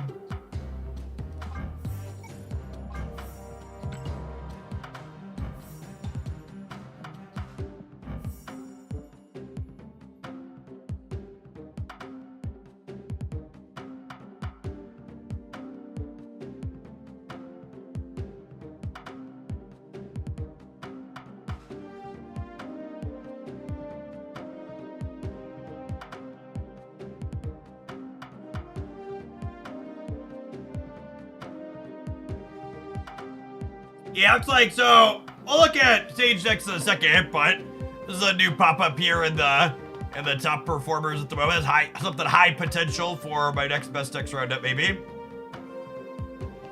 This is a solid bit of innovation. So this deck's been a top performing deck since we cooked it up.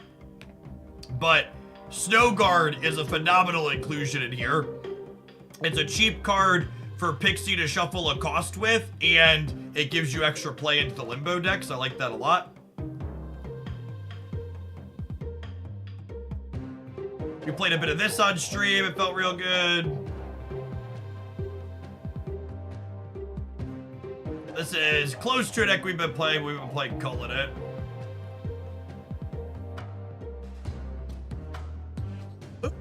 Ooh, I'm excited to see this one take off. Someone was asking about Legion decks earlier. We played something close to this on stream the other day. It's a fun one.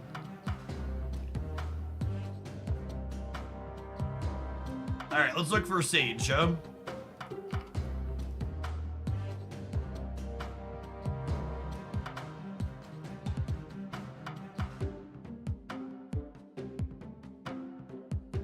We have a Bounce Hitmonkey deck. That's not very good. And we have a Professor X Cheese deck that has all right stats.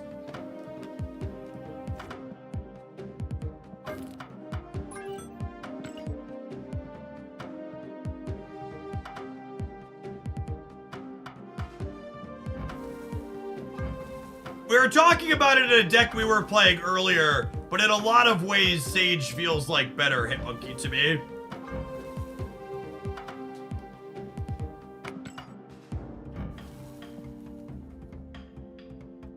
Hitmonkey's been real clunky lately. Yo, clunky monkey. Pull the sample size down.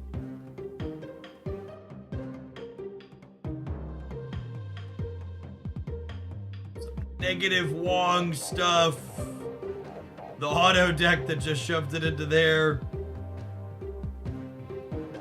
There's the Surfer deck we played the other day. Not looking great.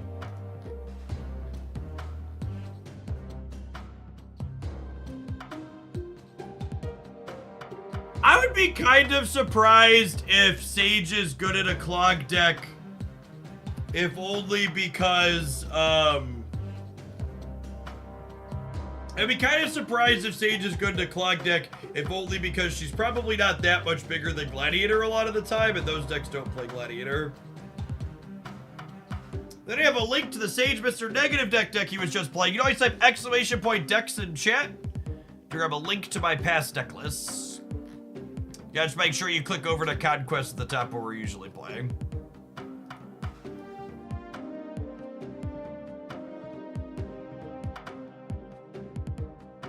The sample size smaller.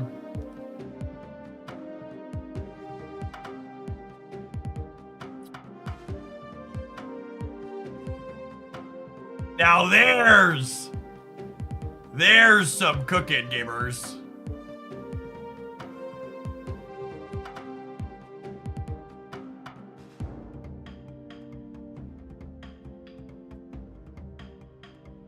You gotta pull the samples down to find the real.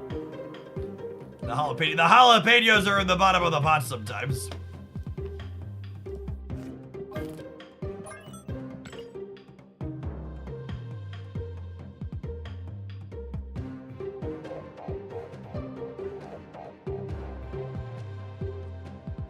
Man, I really need to put her.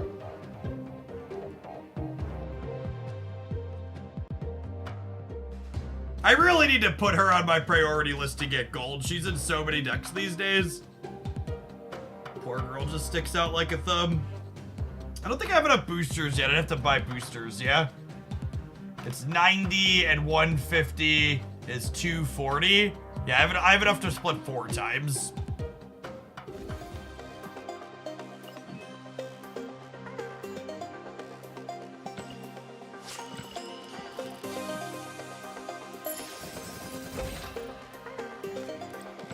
We'll do some more Sage in a bit. Let's do some Nimrod Destroy here to start.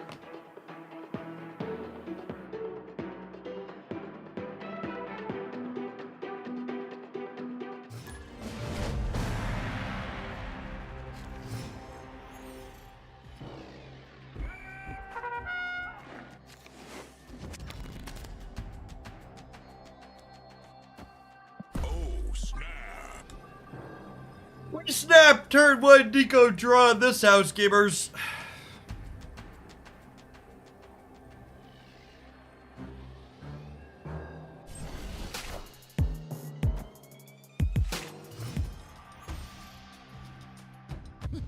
This land can never be fully known. Oh no!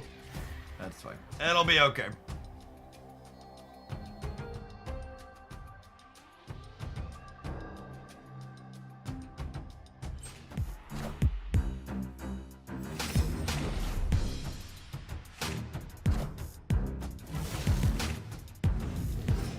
Oh, freaking leech gamers.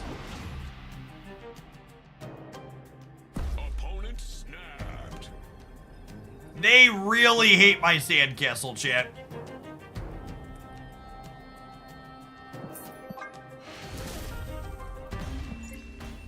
Escaped.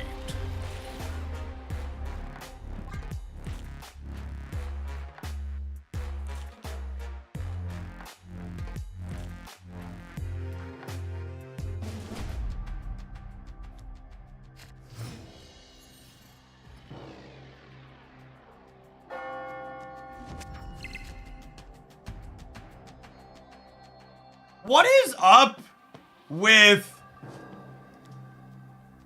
Oh, this is sick, actually.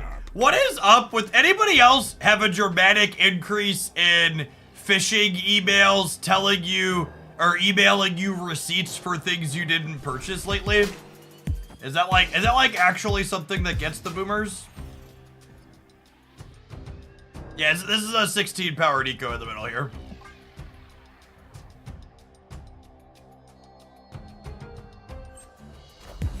Drops? Yeah, drops are going on until tomorrow. Or or 2 a.m. tonight, midnight tonight. For her next trick.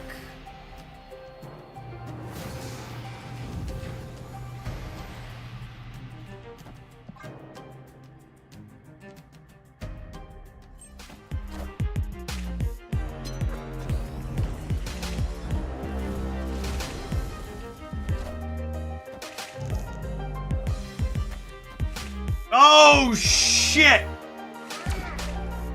Shit, they put Shuri on Decarmartage. Oh, that's an actual shit. Unlucky. Unlucky.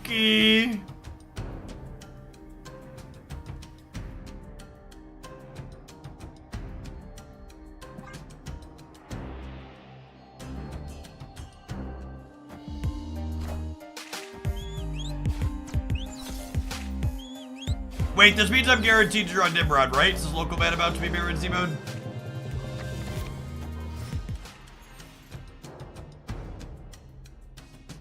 Well, that was fun. Opponent snapped.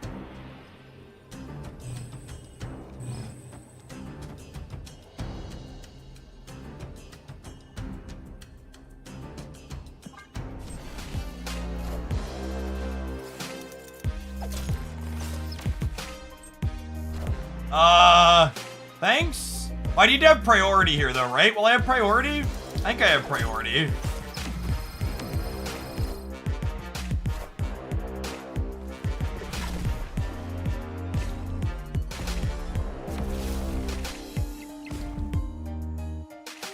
Oh, it's a coin flip for priority.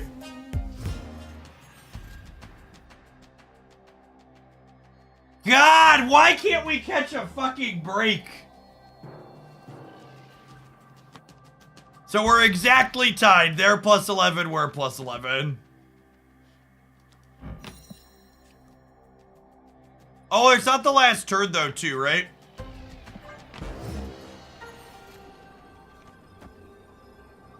Oh my gosh! They played to Dark Dimension and we won the flip the second time.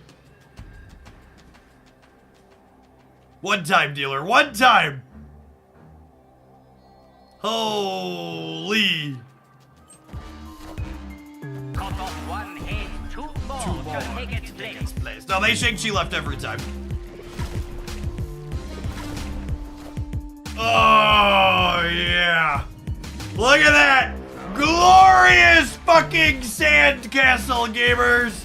Oh, baby. Oh, baby. Glory, glory, hallelujah. Giant venoms blowing through ya. Do do do do do do do do beep beep beep beep do do. Opponent snapped.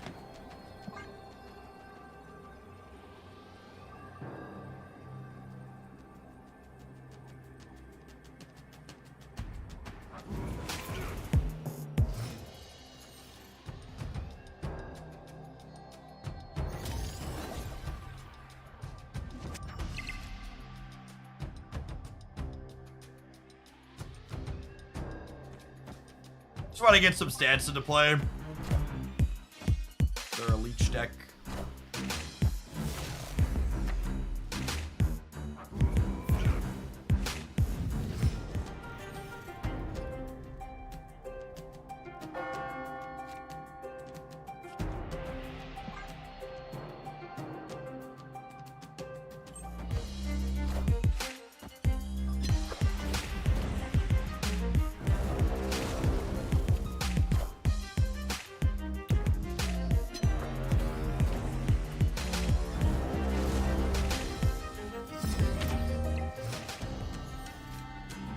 Alright, gamers, I would like to nim some rods.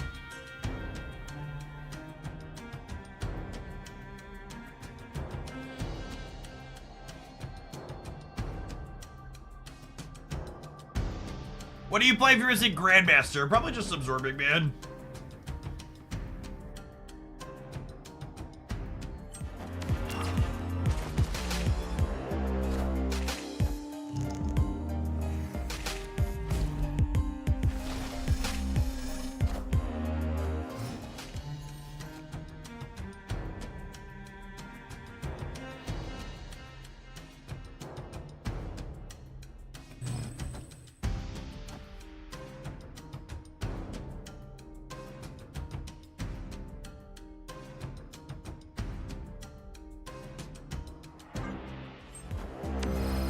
Alright, we can dodge a leech, we can dodge a ball.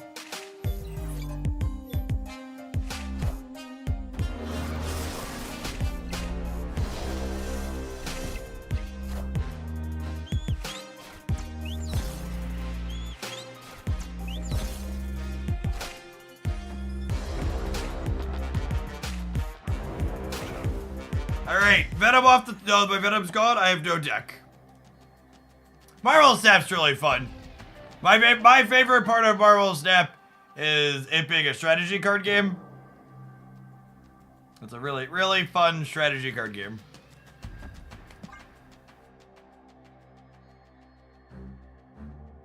I think the leech buff is likely going to be remembered as one of the singular biggest misses the Marvel Snap team has ever made. And honestly, I mean, I didn't know that it was gonna be this bad. I was optimistic when I saw it, but the way it plays out is really not great. He needs a new text box again. I don't think it's close.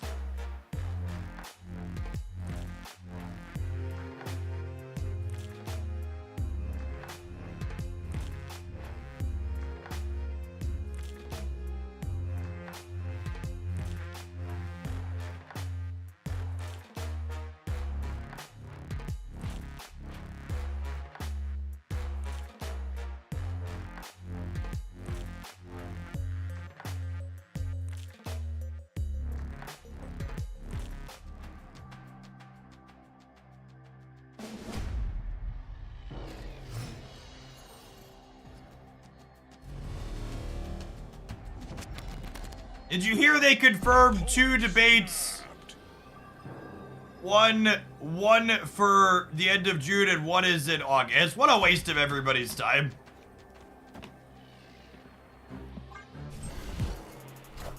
I don't know. I feel like if your heart or mind is still waiting to be changed after the last gestures vaguely at everything, nothing's going to do it at this point. They just serve to be a circus.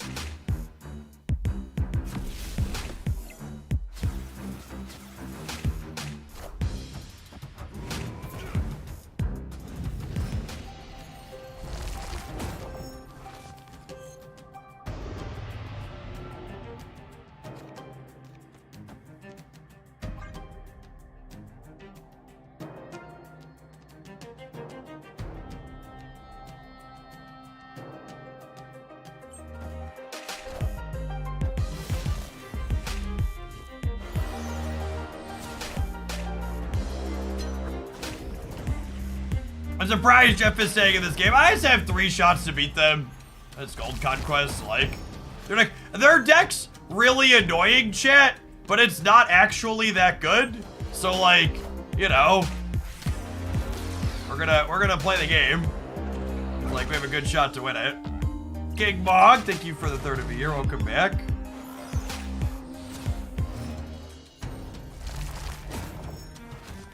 It's mostly gonna come down to whether or not we get leeched here. Is the reality.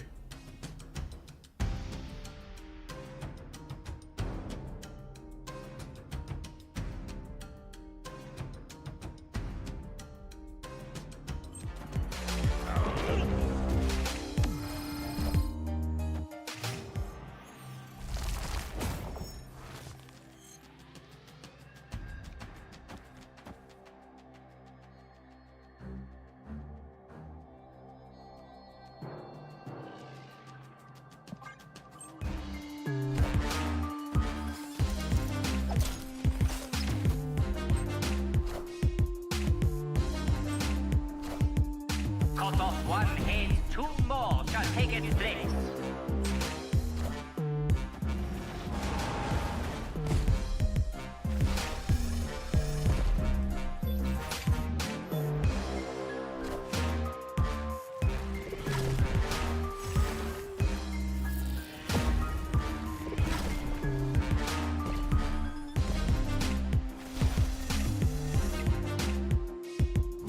We're actually gonna lose this game because of the Dr. Octopus.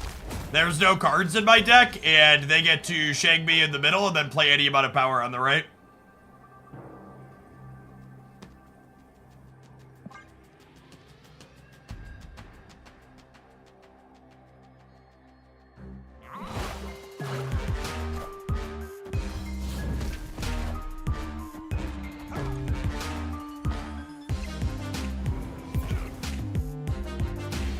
Yeah, as always, the cards that beat you out of this deck are not the random mill shit. It's Dr. Octopus and Shang-Chi taking away all your options.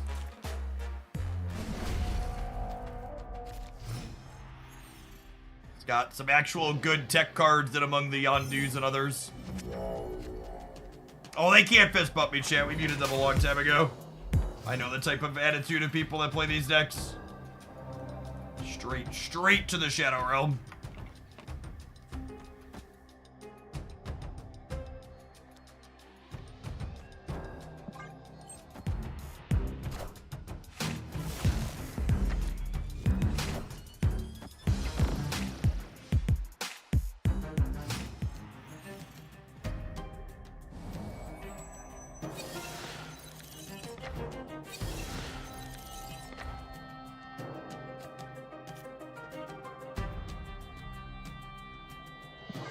Oh, I guess Grandmaster's a reason not to set up middle, huh?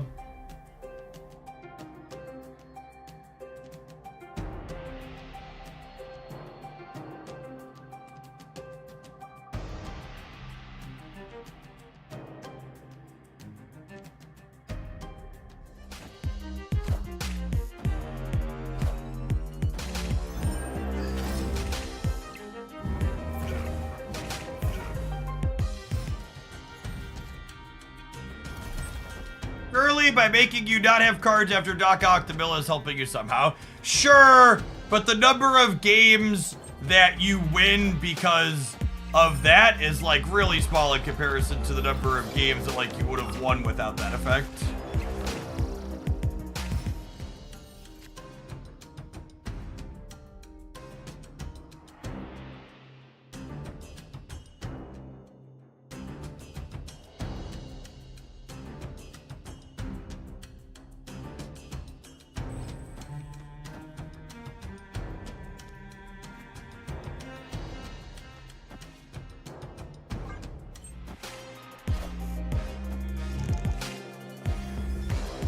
Oh, I am so sad right now that I played the other card out. Holy shit.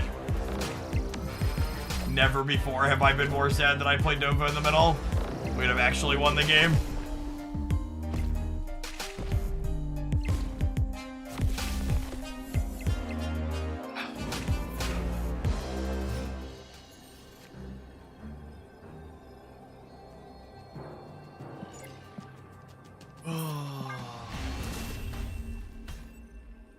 Absolutely exhausting. Alright, it's the last one.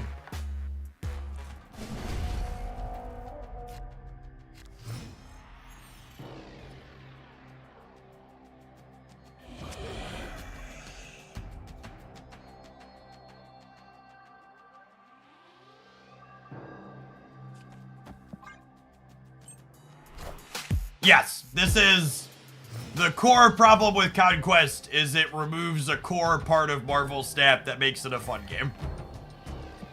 Having to play multiple rounds against a deck like this is, without the ability to change your deck or sideboard or anything, feels really bad.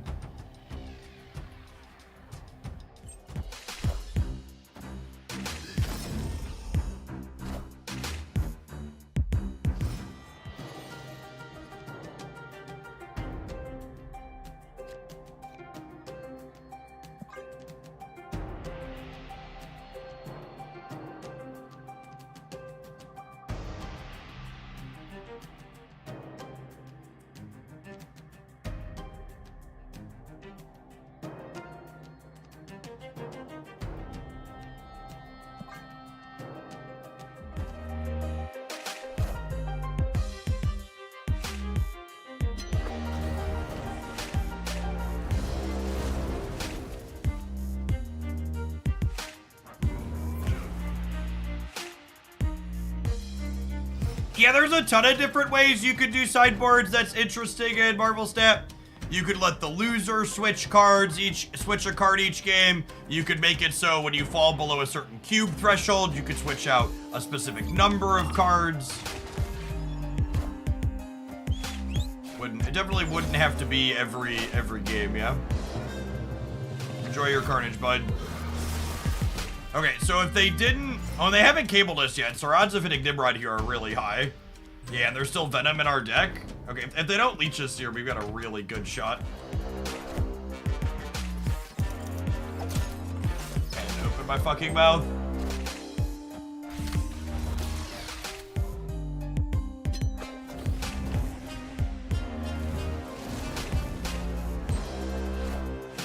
All hail Hydra!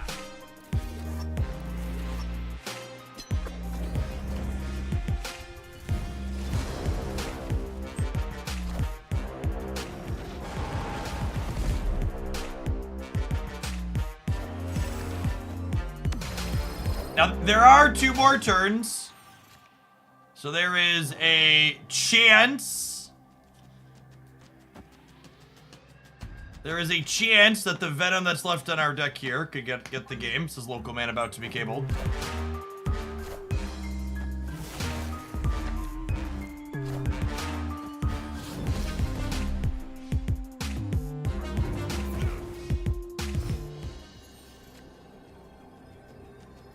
If you had an imaginary sideboard, how would you improve your deck against a matchup? That's not even a relevant question, right? It's just like, would remove the feeling of helplessness. Escaped. Casual perma to the person that just said good game. That's your definition of a good game? You can go somewhere else. Bye, Felicia.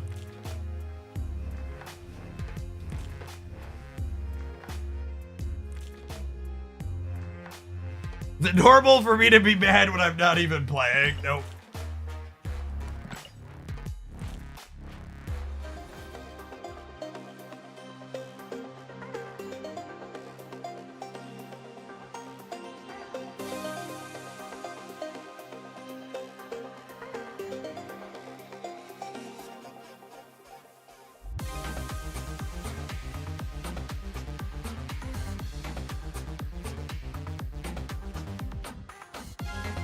You side out Nimrod and Shuri and sideboarded Death and Null. Yeah, that would be a great call.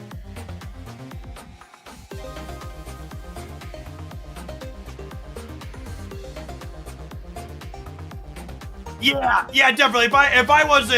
If Marvel Snap wasn't my job, that's the type of game where when I finish it, that's the type of game where when I finish it, I would stop playing. I would load up Marvel Rivals or Genshin or go do something else. Speaking of doing something else, have some adverts. We'll see you in 120 seconds. Thanks for hanging out. Don't go anywhere.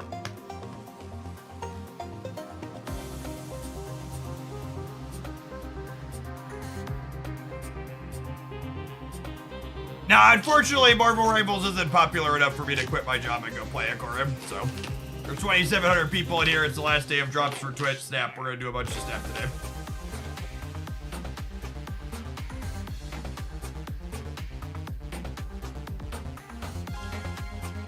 So whenever people are like, well, why did you play if the game was bad? I was just like, well, you know, I have bills to pay, mouths to feed. Ain't nothing in the world for free.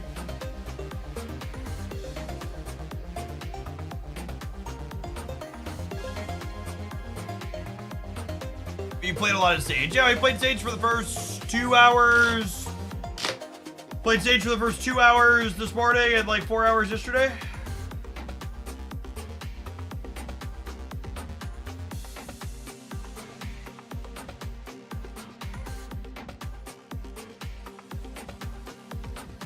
I just reached level 7 in Strike Force. Drop me a DM with a screenshot. I'll get it hooked up later. And I haven't seen it pop up on my dashboard yet to verify it automatically.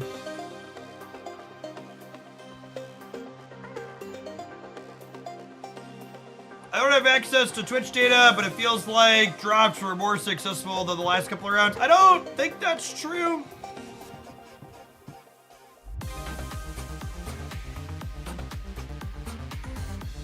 I metrics. My metrics are a little muddled. It would take me a minute to look that up because I have some variety metrics in my metrics, but anecdotally it's felt about the same.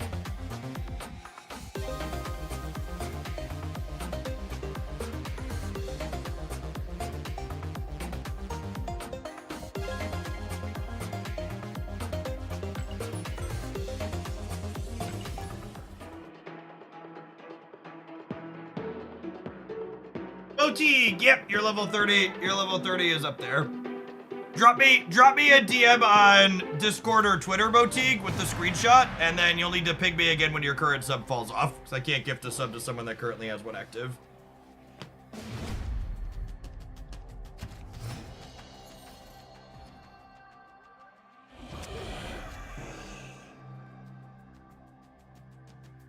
Oh, snap. Opponent snapped.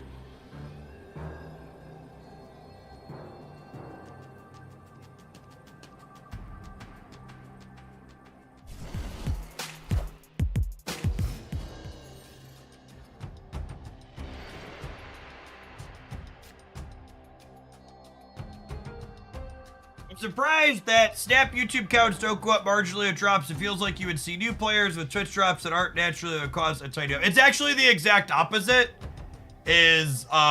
Generally speaking, all of my YouTube metrics are worse during drop week because people only have a certain amount of hours in their day to consume content.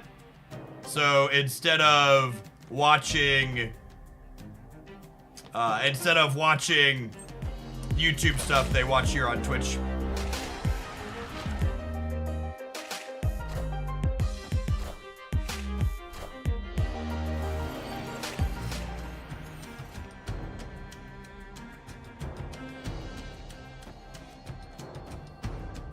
I guess this is awkward, but it gives me energy.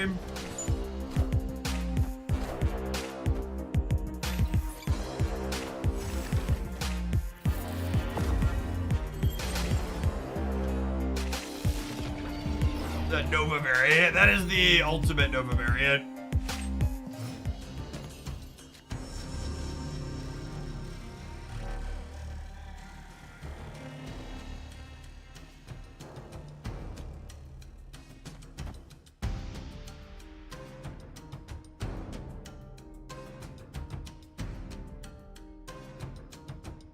We're surprised the new subscriber count stays flat. It's because it mostly doesn't bring in, we talked about this a bit yesterday, but like, games like Marvel Snap, they bring in a non-zero number of new viewers with some consistency, but by and large, they just bleed from when they released. Like we sorted through a bunch of different YouTube stats yesterday, looking at a bunch of major Marvel Snap channels. We were talking about stats, and like Cozy Snap, for example, his average views on YouTube his total views on YouTube for May this year were about 60% compared to last year. And then channels like mine were down 75%, and Dexter was actually down almost 90%. He had like 400,000 in May versus like 4.5 million in the previous year.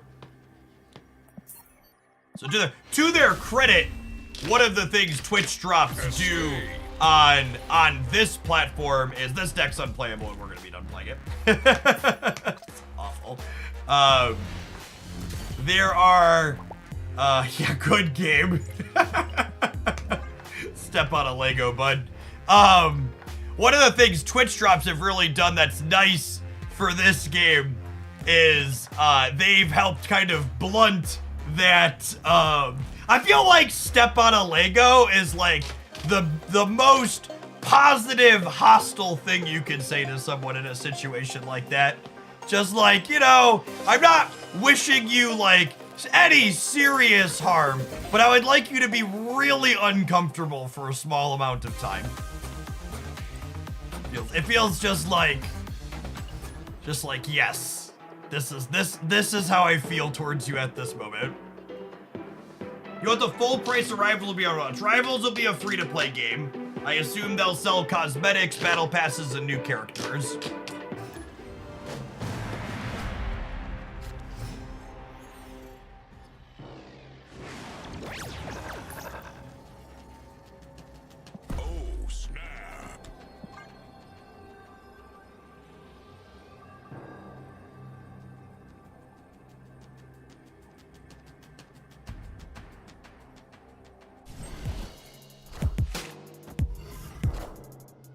Annihilus is an incredibly sweet Marvel Step card.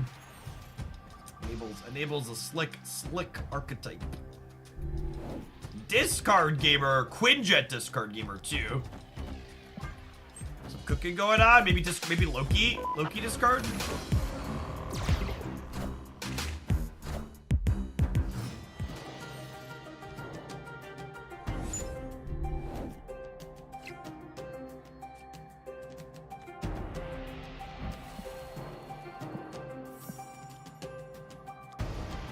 That'd be greedy here.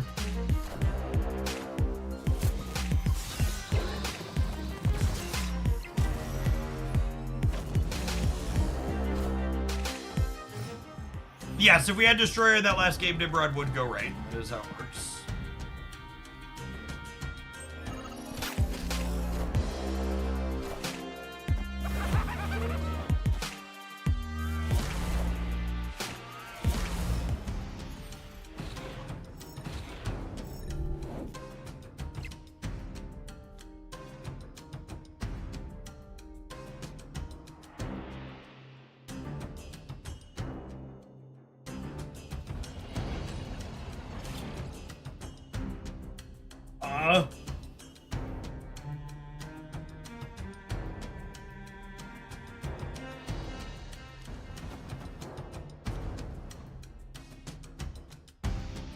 I think we're doing this. I think we're doing this.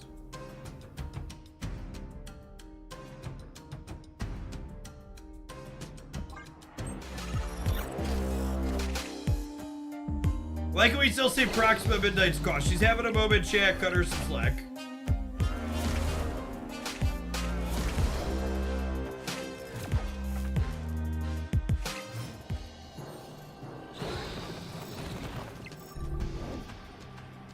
I know a bad faith question from a first-time chatter when I see one. Be gone, interloper.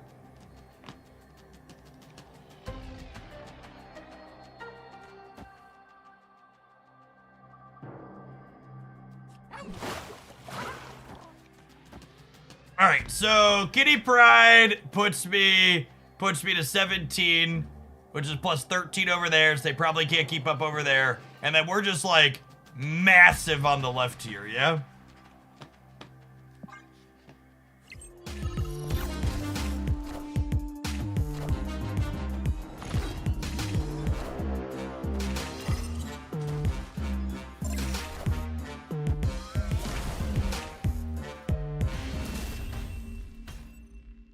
Victory. I gotta tell you, chat, the more I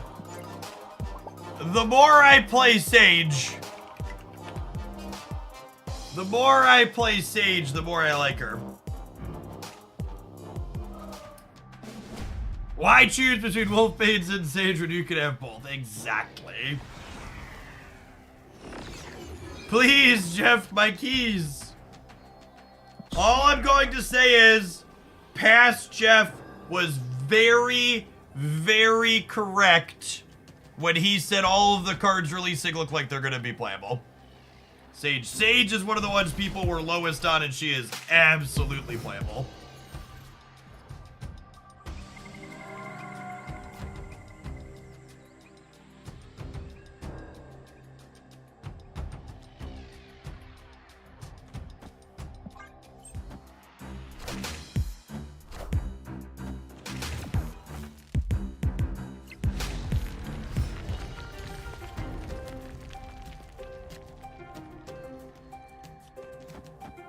If we lose here, we lose here. I don't want to play for Asgard.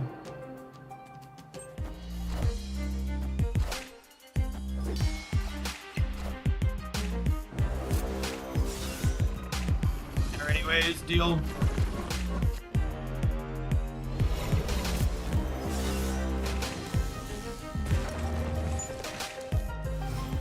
Since where I asked for timeout, it is a hollow. Thank you for the 20 months. Welcome back. Appreciate it.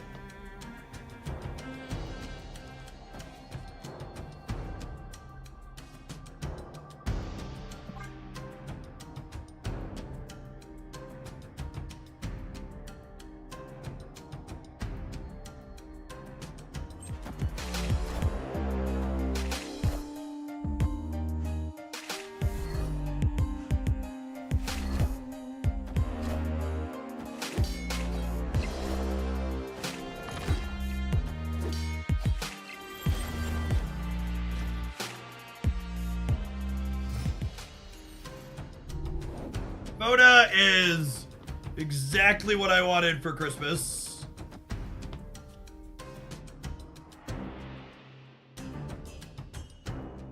Is she gamers?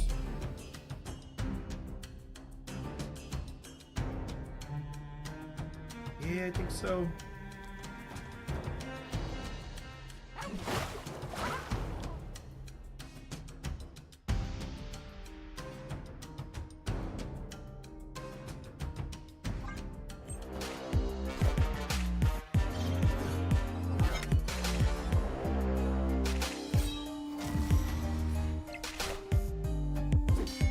Oh, it's so many points in the middle. So many points in the middle.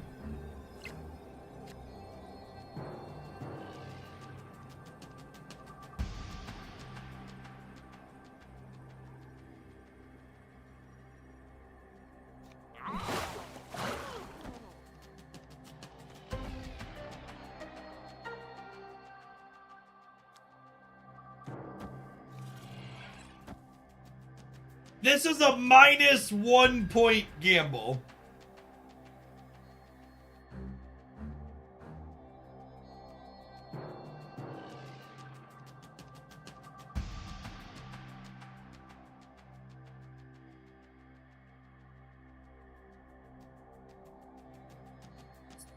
Seven, and then 2, 4, 6, 8, 10, 12 -1.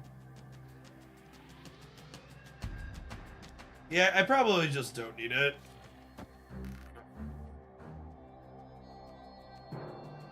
I do want to play it middle, though, in case they have Red Hulk here.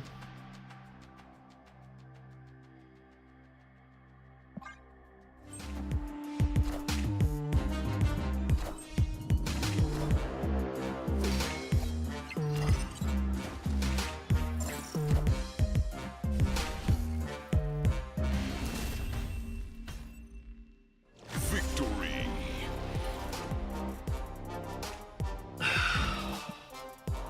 She's a big lady.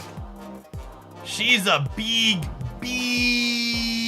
lady.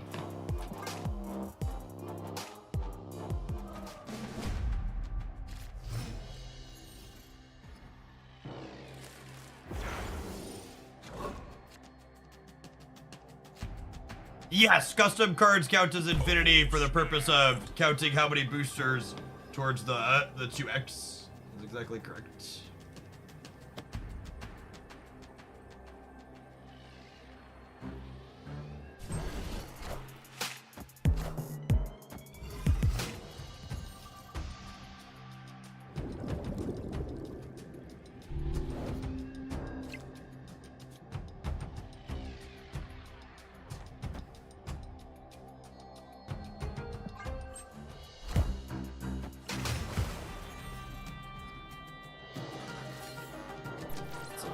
One. I think we'll put this over here. Playing this off of Mojo World encourages them to split their focus a little bit. You mean 2x booster chance? Yes. So at the end of the game, if a card in your deck is missing boosters towards its next upgrade, it will be twice as likely to get boosters as the other cards in your deck, which isn't that much more, but it's at least a bit more. It's better than Stone Cold Nothing.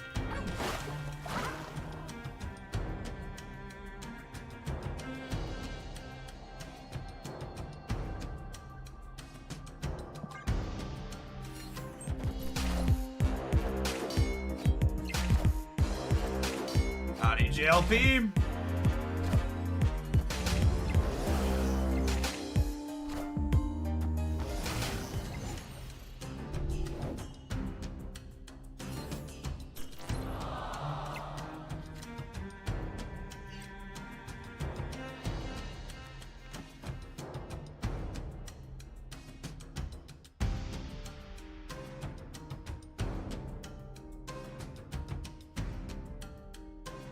I might get caught with my hand in the cookie jar here, but we're tempted to. Minions to me.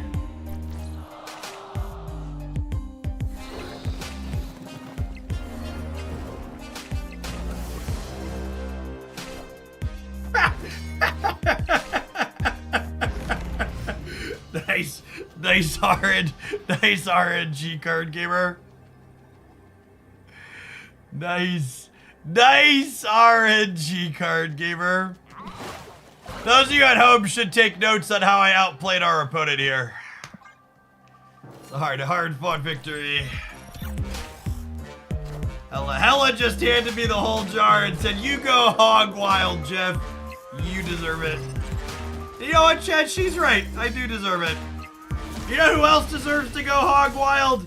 Our double digit Sage. I think she was double digits every game this matchup. Just an absolute unit. Freaking huge.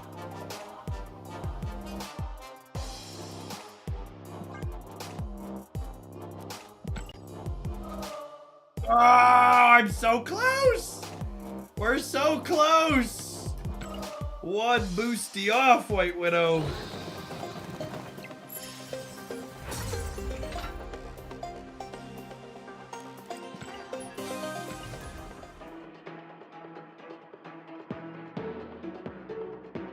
$310, chat. We've been Ravodaing her. She's been a 210 quite frequently.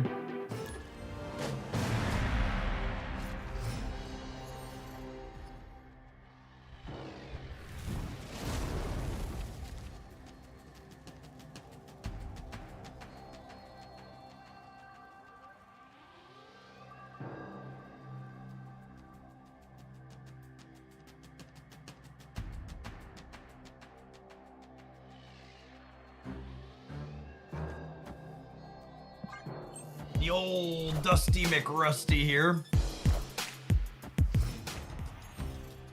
How did the Destroyer deck perform? Absolutely atrocious. I would say the Destroyer deck's one of the worst decks with good stats I've played in recent memory, but that title definitely goes to that Domino Blink deck we played the other day.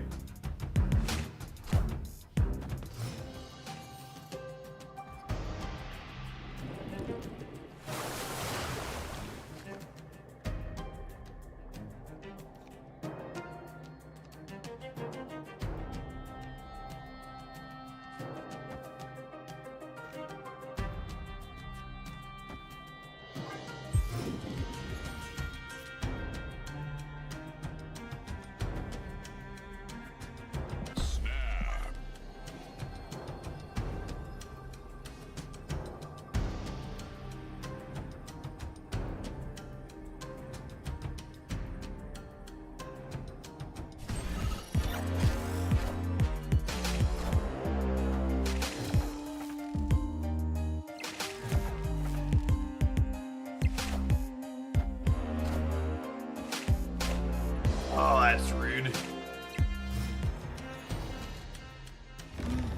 Oh, that's a banger draw. Actually, we just do this. Try open and dodge a Cosmo. We can dodge a ball. On Lukey. Oh no.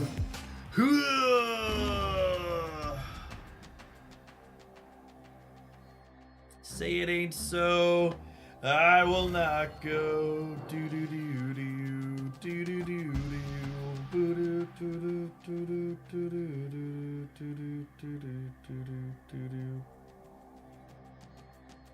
This seems impossible.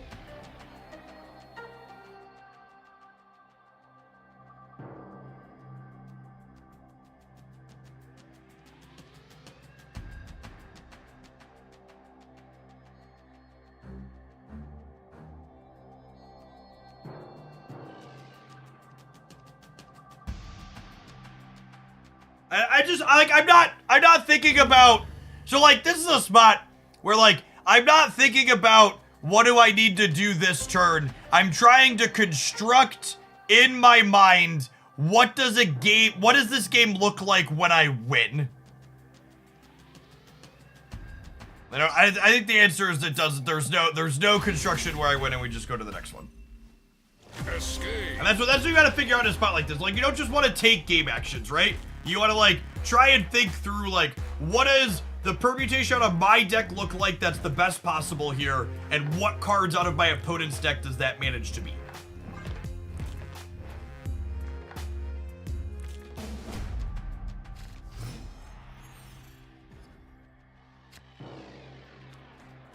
Oh, snap.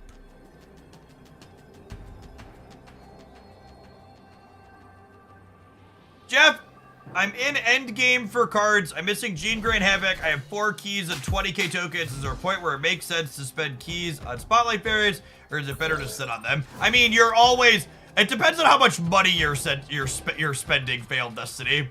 Like, if you intend to spend enough money... If you intend to spend enough money to, like, stay collection complete, and have resources to spare. If you're spending let me, I don't even have to speculate. Let's give you a number. If you're spending $100 or more per month on Snap, you will be able to get every card. You will be able to get every card and still have extra resources left over. That's the number. $100 per day. Or $100 per, you could spend $100 per day. $100 per month gets you all of it.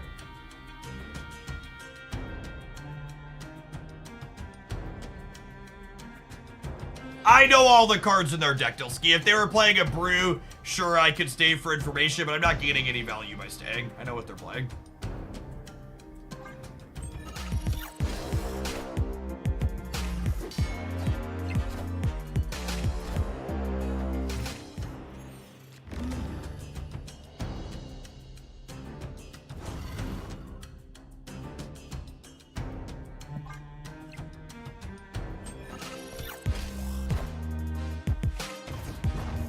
Gene on the nose here. Oh, it bonks Ant-Man because of... Well, that's awkward.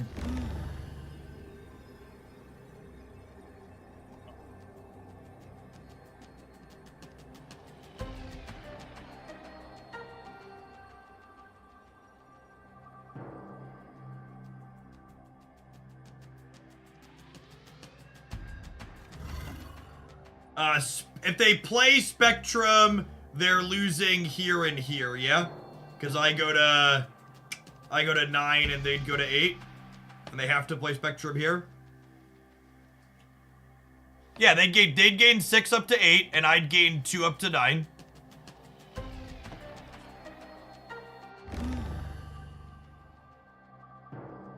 Jeff Middle, Sage right. Jeff Middle, Sage right. Yeah, it's probably the play. Gets me up to 11 in the middle.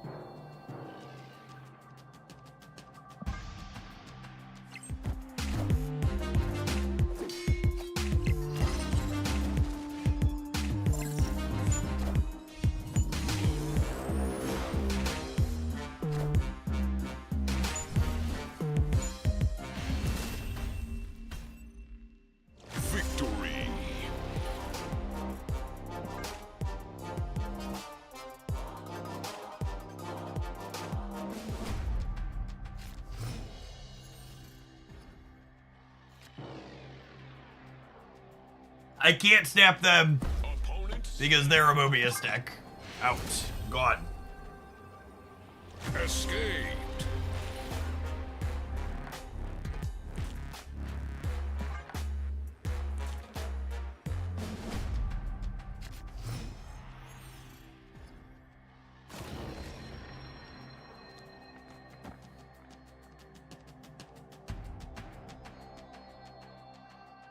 If you're missing Cannonball in this deck, you should probably just play Shang-Chi. Play a different card that hits their big stuff.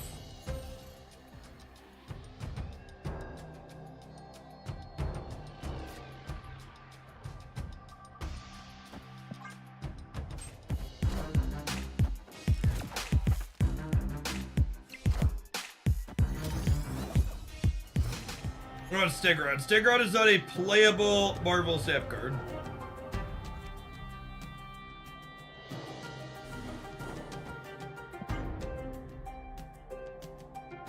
Well, Tardax transformed Professor X, yes. I see.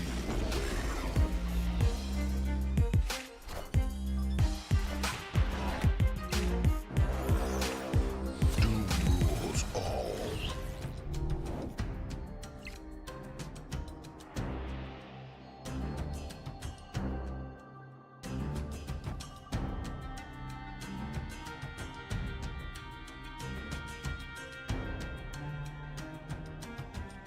Opponent snapped.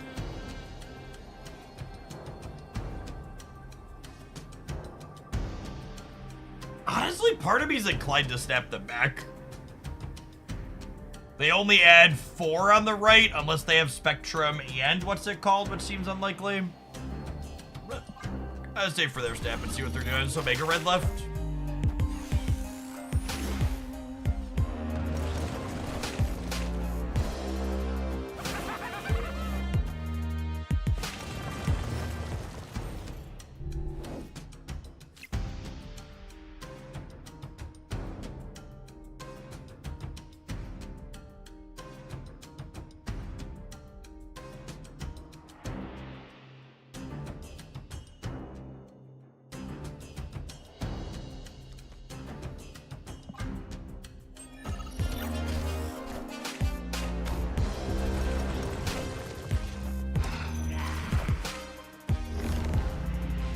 Oh, come on.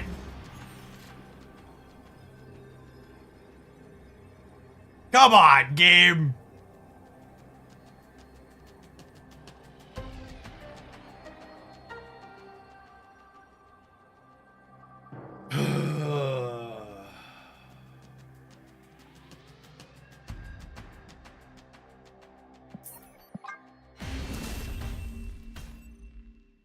Escaped.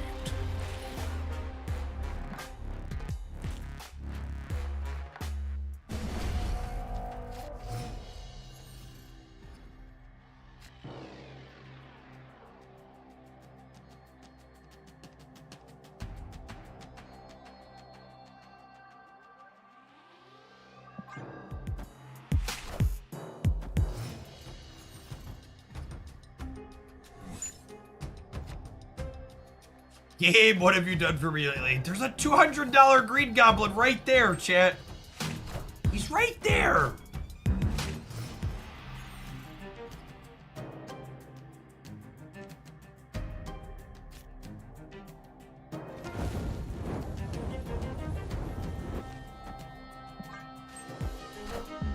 Jean Grey me. Always.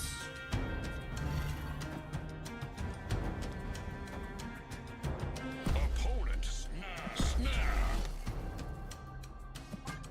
The kitty draw is huge here. They Mobiusing me, maybe? Is that why they're snapping? Or Voda's still discounting 2 things this turn, so like that's a win for us.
Nebula was the best draw on my deck.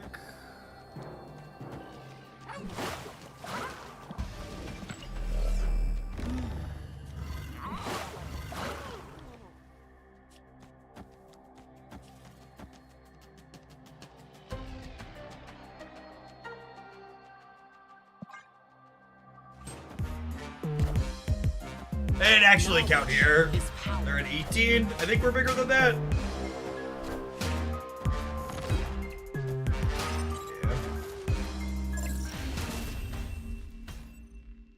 Victory.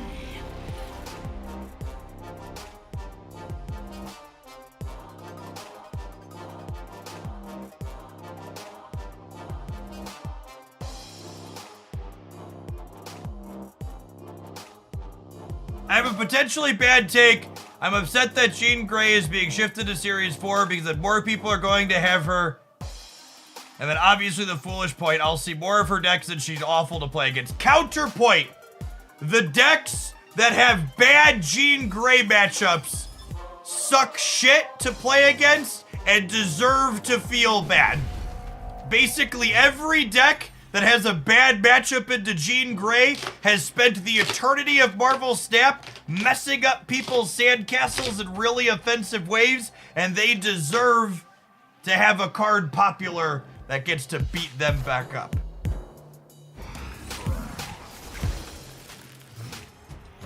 Make Molas great again. Thank you for the 59 months. Welcome back. I appreciate that.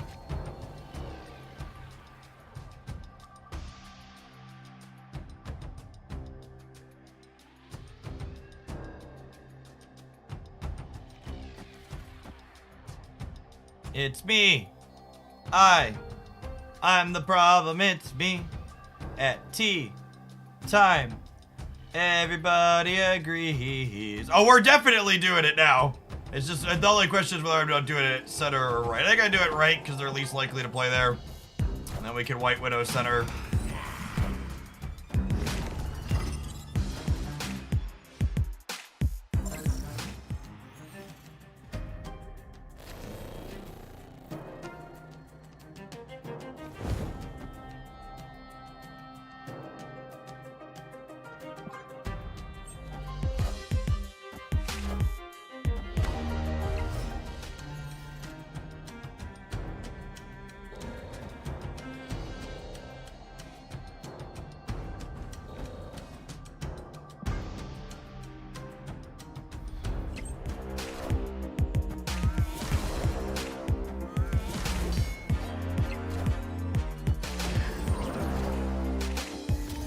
I have not played the Moon Girl Sage deck. We will definitely be doing that next.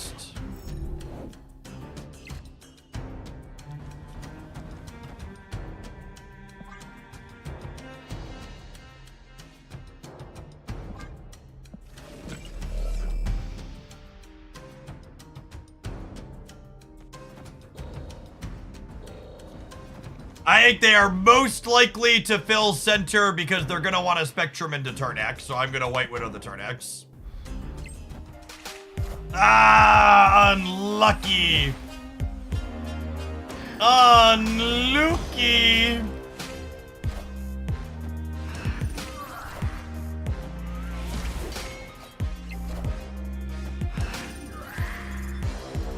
No!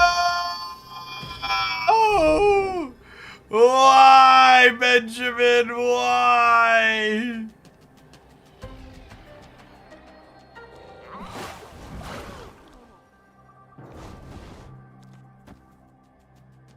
That's fine. We just win here, yeah?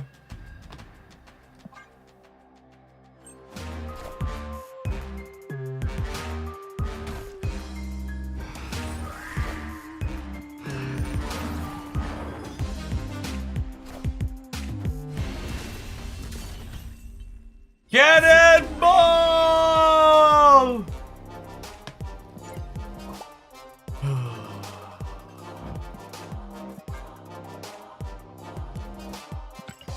Professor X is such a deeply problematic Marvel Snap card. It's truly baffling to me that he still has the text box he does. Honestly shocking. You know what else is pretty shocking, chat? The amount of value that you could get as a gamer if you use my discount code to check out Extra Wallets. Your most powerful card in mobile gaming is your credit card, and it deserves a powerful wallet to match.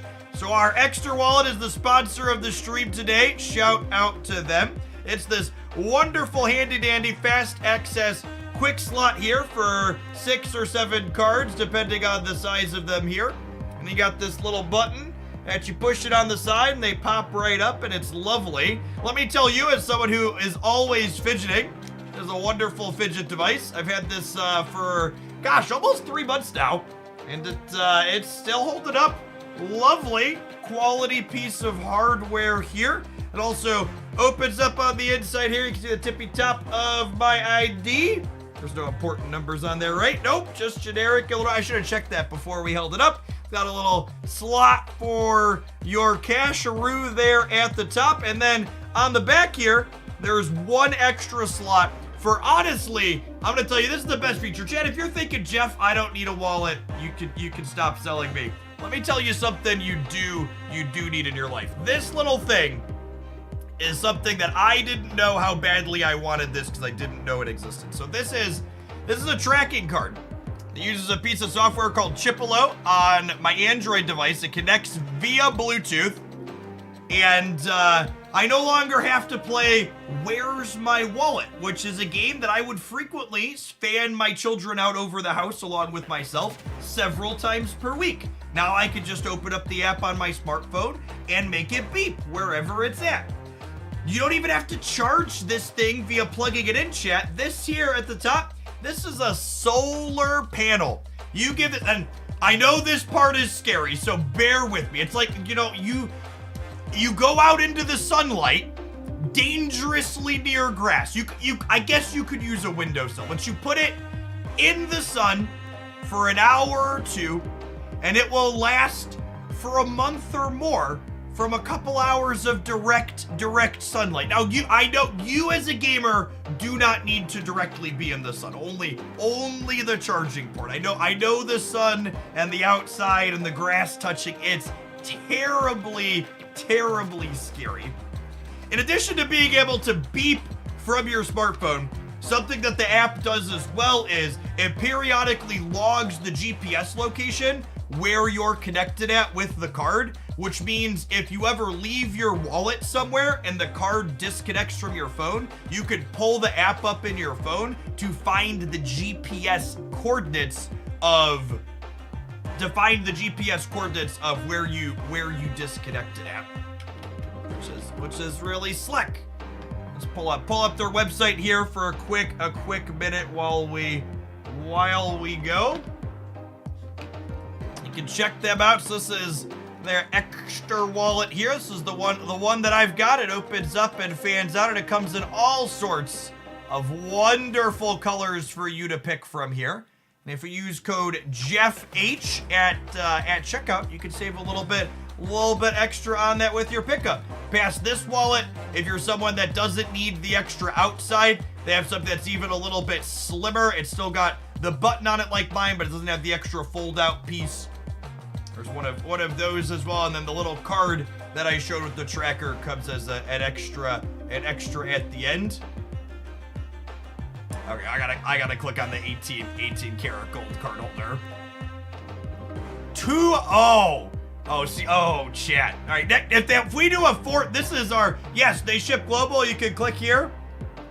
I'm gonna have to work one of these into the next contract, chat. I didn't realize 18 karat gold was, this is new. So I've had the wallet for 3 months. We've done 3 sponsored bits for them. I think I need all of you to go buy a wallet so that way they offer me another contract so I can negotiate for this, okay? They were happy enough to come back a 3rd time, but I think if they come back a 4th time, we're gonna have to put the 18 karat gold card holder on the table. This is the premium split of wallets, Marvel Snappers. I've got all sorts of other fun accessories up here as well. Check them out using my link and use code JeffH at checkout. I need to go to the bathroom really quick. I'll catch you in a minute. Thanks for hanging out. Don't go anywhere. We got plenty more Marvel Snap coming up today on our last day of drops.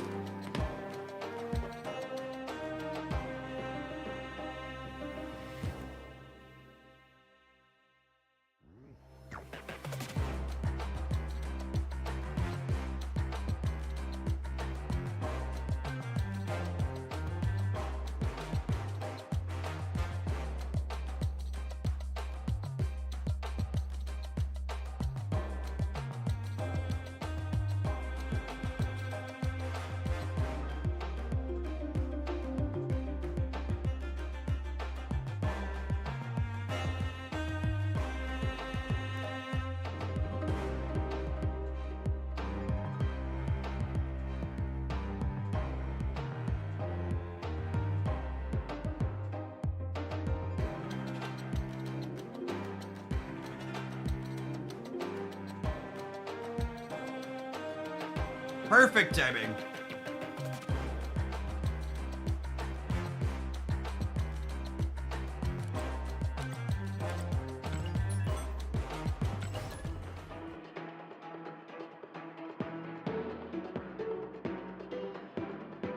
Why do I need the tracker car when I have my wife and her mom eyes to do it for me? Chat, I am not going to disclose to you how many times my wife has helped me try to find my wallet before the card existed, and I had to shamefully tell her after a half hour of searching that it was in fact somewhere on my desk again. It's not a good look, chat. It's not a good look.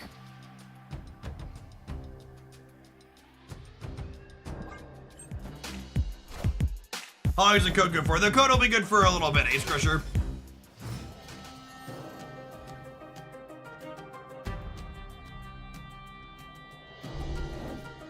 You sold my wife a buy one for herself as she needs an RFID wallet for a upcoming trip with mom. Ain't that the truth? No, thank you for the 2/3 of a year. That's a point I should make a point to mention more often. The RFID blocking is really important in our world of tap and pay. You want to get skimmed while you're out and about. The best part about this Snapchat is this snap looked like I was snapping because the Angela was on the rickety bridge, when in reality I got to snap because we had Green Goblin and Navarre Sinister. Just super fantastic misdirect here on the location.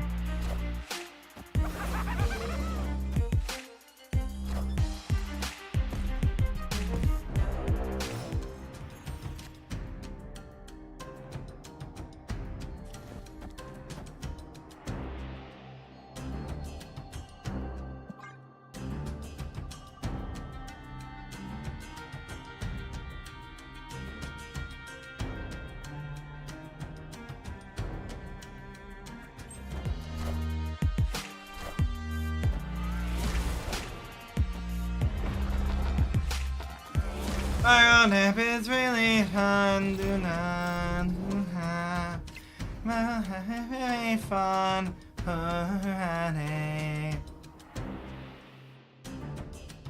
Yes, our RFID blocking is baked into all of the wallet models.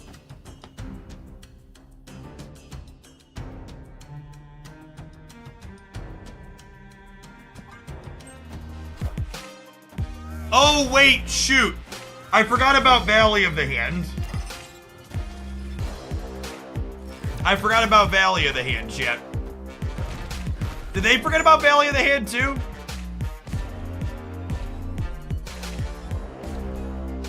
Must have.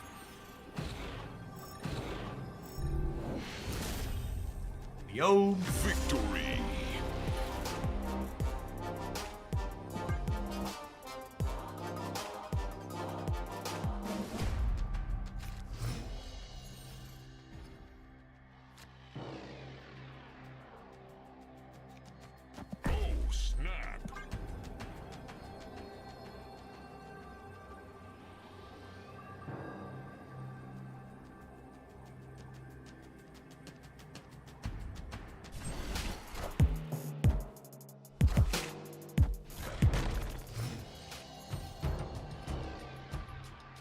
Echo lives in the Valley of the Hand. That's a deep cut. I think I just want to get the White Widow down.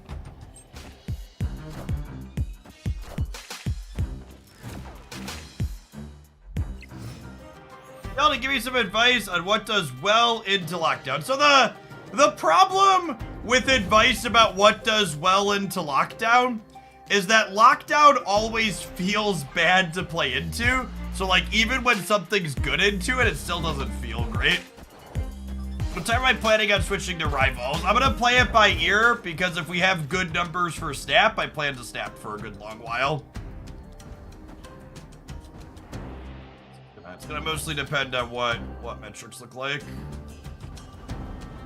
Jewel Spain Gold? No, it has no background.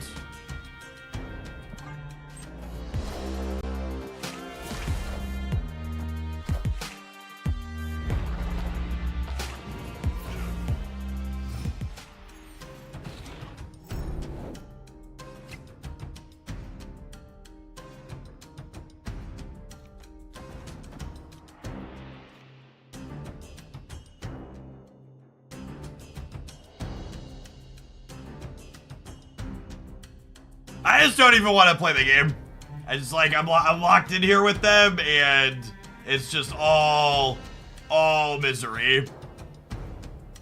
Netison, thank you for the 12 months. I appreciate that. Welcome back. Get you a sword to go with that shield.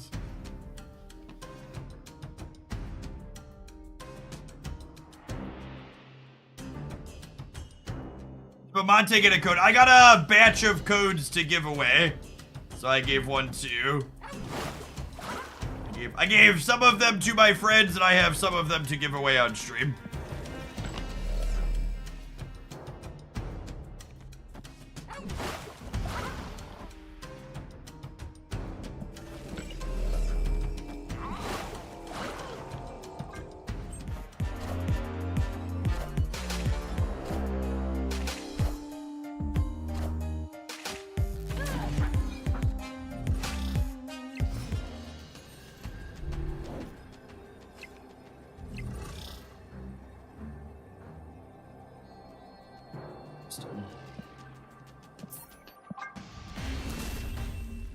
Thanks for the 12 months, Dubro.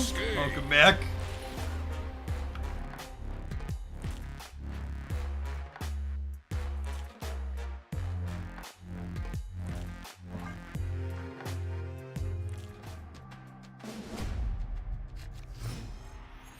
I'm trying to be kind, but yeah, I think there's a good chance buffing Leech. Wait, buffing Leech is very likely to go down as one of the worst choices they've made to date.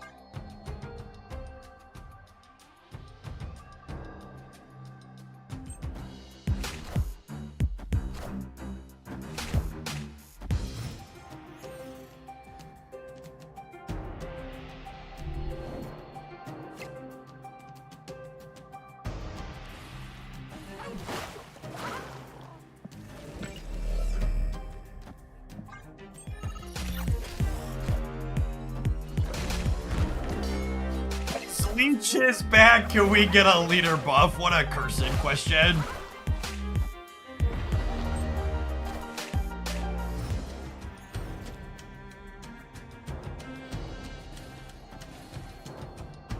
Unironically, this seems potentially okay for us.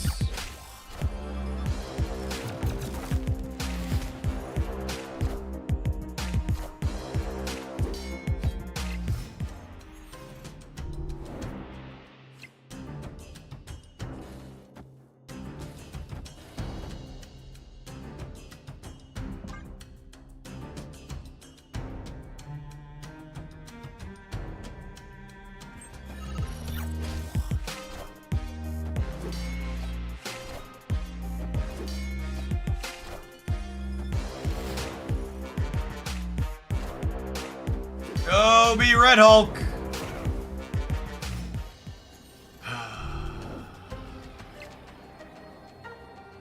I didn't actually want you to show me Red Hulk. I didn't mean it. I take it back. All right, this beats Red Hulk though, yeah?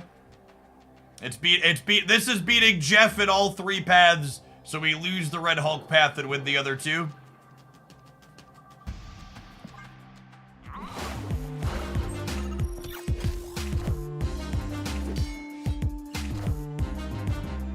This beats Dr. Noob, yeah. Win the breaker.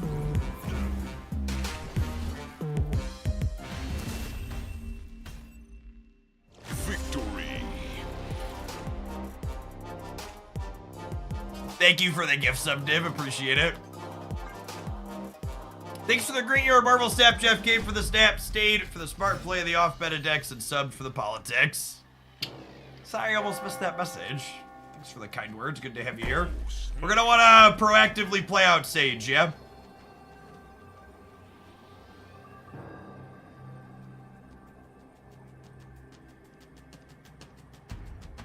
Free shipping on the wallet? Well, that's a banger. Was there a certain amount you had to order, Socio? I should know. Should really check my notes. My notes? Where are my notes?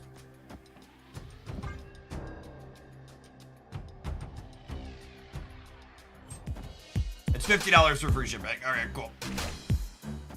Nailed it, gamers.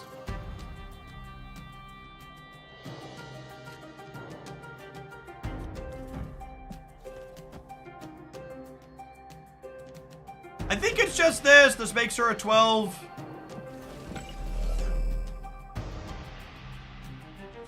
I think it's just this.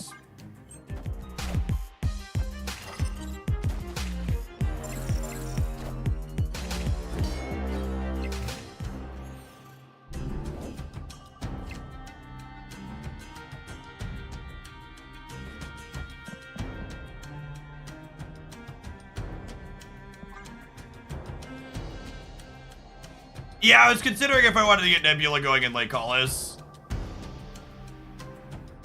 JVL, thank you for the 58 months. Welcome back. It is worth noting, even if this Professor Cheese sticks, they are a Jeff deck, so I'll need to Jeff on the last turn to play around theirs.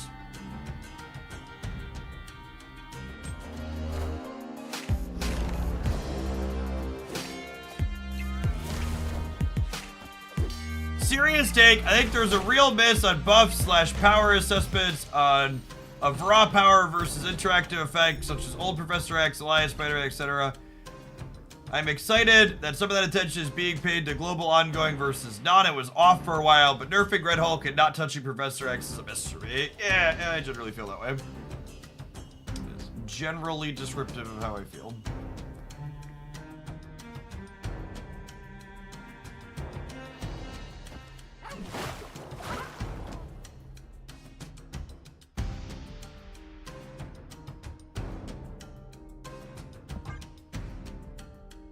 Double cannonball. I mean, they're not going to fill the center is the thing, though, so double cannonball left doesn't really accomplish anything.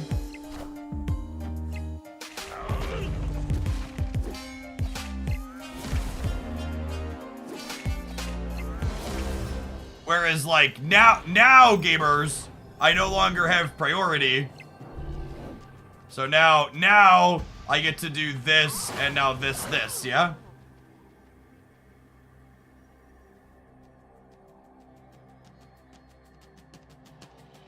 Can you do multiple tracks? Yeah, you can, Lamoose. In fact, they recommend you can put different ones in like bags and stuff too. They don't have to go to wall. It's just a little card you can toss at anything in theoretically. Put it in a backpack too.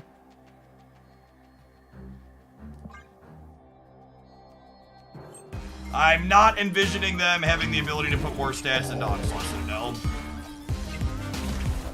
Cannonball! Bye, Felicia. Bye, Mr. Red Hulk. All right, we came, we conquered. Victory. Crushed them. Whole match felt bad to play, but we won 8-2. The Leech story, chat. All right, I think that's enough gold conquest for today. I think we're just gonna stick to Proving Grounds and Silver, so that way we can concede any more Leech matchups. They're just not fun.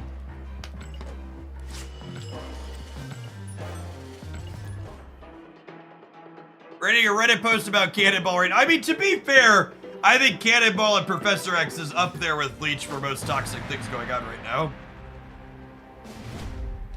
Well, there's a code good for. The wallet discount code will be good for a little bit. Last one. The last one from a month ago still worked up until this promo today, so I have to imagine this one will be up for a little bit as well. Snap. Opponent snapped. Deck playable without Ravona. It is not. I did some science and used Keg in my Hella deck. If I discard Keg and he gets played during the Hella random placements and then reset, when you play Hella again, the cards are re-randomized in different places.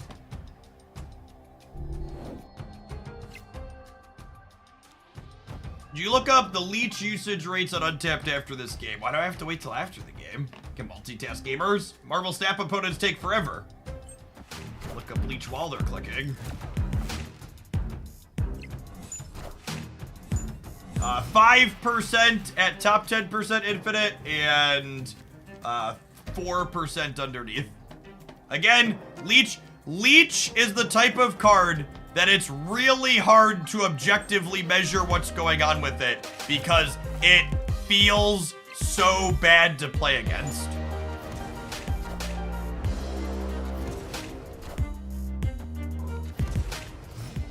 $12,000 tokens, should I get Cannonball? If you enjoy playing with Professor X, Cannonball is a very reasonable and fine pickup.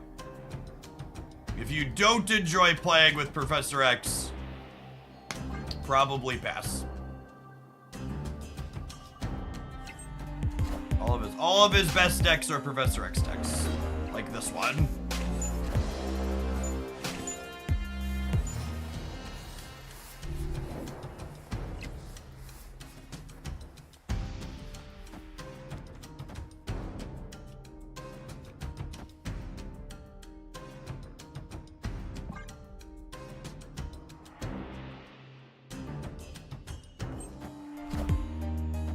Dodge a Cosmo, we can dodge a ball here.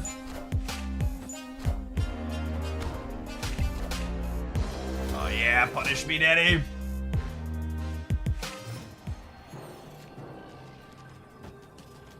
Alright, so they're gonna gain 8 over here, so we're still winning. Wolfsbane's gonna go to 15. Sage is gonna go to a lot.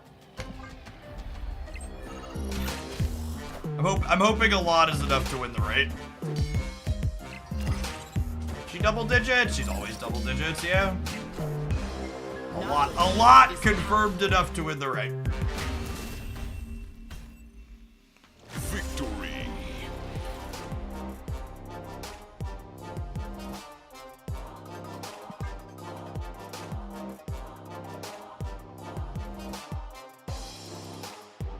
I think Leech was 100% a buff attempt to try and rein Hela in and complaining about Hela in by trying to create a tech card for it, Kyle. It's just too wide sweeping is the problem. This is something we saw with Red Hulk that they underestimated too. Almost ironically, I think one of the hardest parts for Second Dinner to manage when balancing and designing cards is over or underestimating the cube system's impact on how their cards, like, they seem to have gotten pretty good at, like, what makes sense from a rate perspective. But, like, take Leech, for example, right? Like, on paper, Leech looks like it's going to be good against Hela, but the dynamic of the information about what you're leeching being hidden makes it a lot less of a big deal that gives you bad cube equity. How does the wallet do if it accidentally gets sent through the wash? Well, you know what you should do, Heldrick? Before you throw all your pants into the wash, you should ring your Chipolo card. And if your pants ding, don't put them in the wash till you pull it out.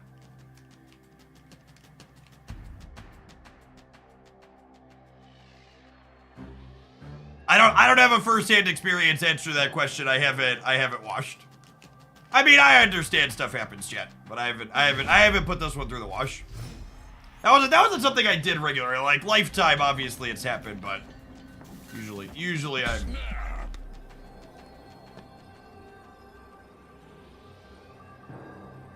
Really, the pockets are empty.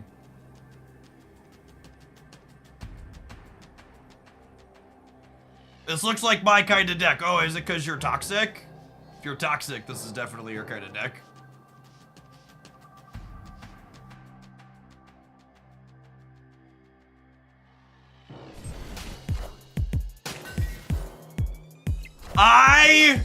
Okay, you want, I don't usually give takes this strong, so prepare yourself, chat.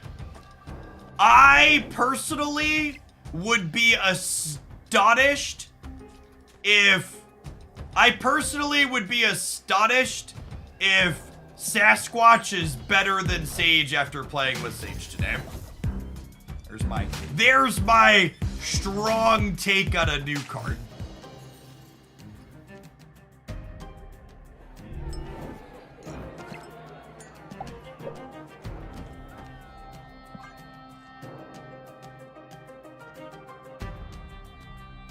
I think Sasquatch is gonna get crapped on by Mobius way harder than Sage gets crapped on by Leech. Sage has really impressed me today.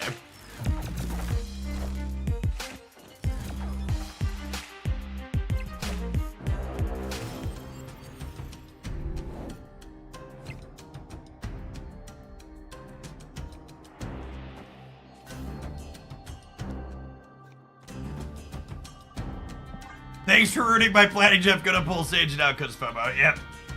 Come on, good little second dinner salesman. Anything about Leech and Cerebro 2? I don't know that I have a strong opinion on Leech and Cerebro 2.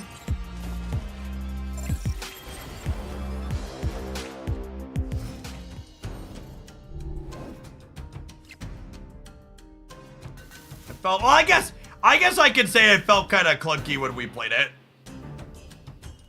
Is an opinion, I suppose. Is MMR based on win rate, cube gains, a combo of both, JLP?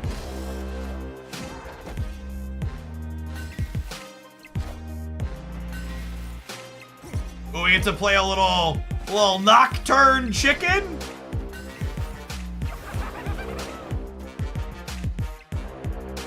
I climbed my last few ranks infinite with the Sage Havoc US Agent deck from earlier. Yeah, that deck felt really good.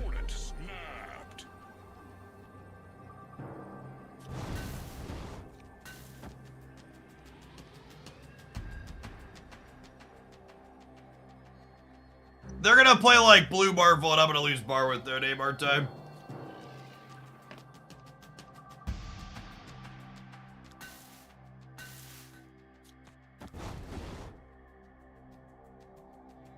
Ball.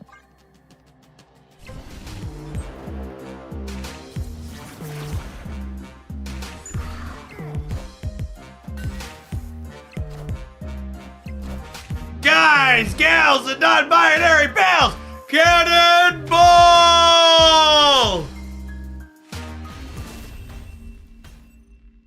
Victory.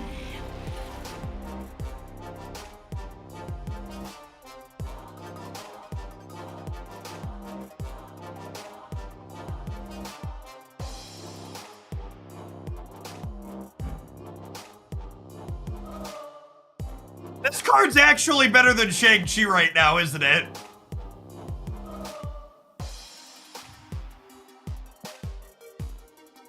Is it? I guess would Shang have won the left? Shang would have won the left, so we'd still win. They had priority. Shang kills these two. They have 8. Shang would have also won. Okay. I think Cannonball might be in a deck build from. That's true. You have to build your deck for Cannonball. You need Professor X's and White Widows and Green Goblins and stuff like that. That's definitely true.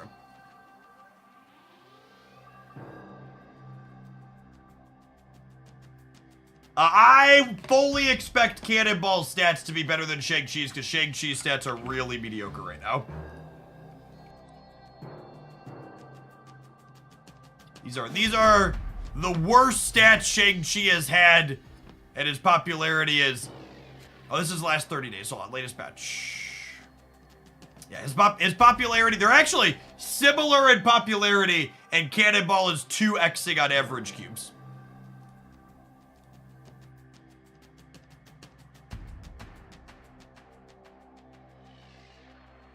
Oh, snap. The Zabu nerf worked, yeah. Like, I always knew in my heart of hearts Zabu was problematic for the game, but it didn't really hammer home exactly how problematic it was until they took him out back. Someone asked you full-on viewer decks for that. I actually don't have any viewer decks right now. Do you have something you'd like to submit? I'd take a viewer deck, or I'll be streaming for a while yet.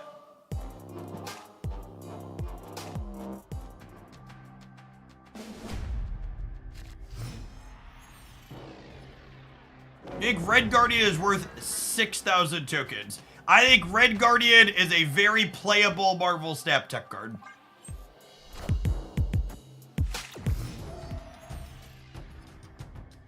Untapped or Snapped Out Fan, whichever site you prefer. Just not a raw deck code. The deck codes are actually so long they don't fit in the donation comment. They get cut off.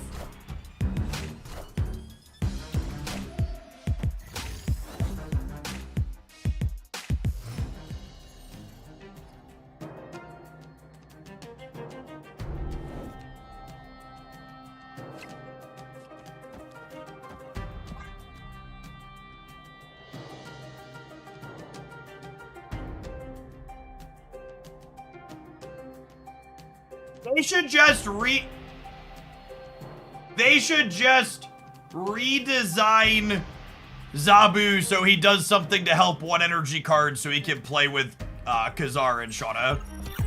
Hey, Factor Fiction, thanks for the 19 months. Appreciate that.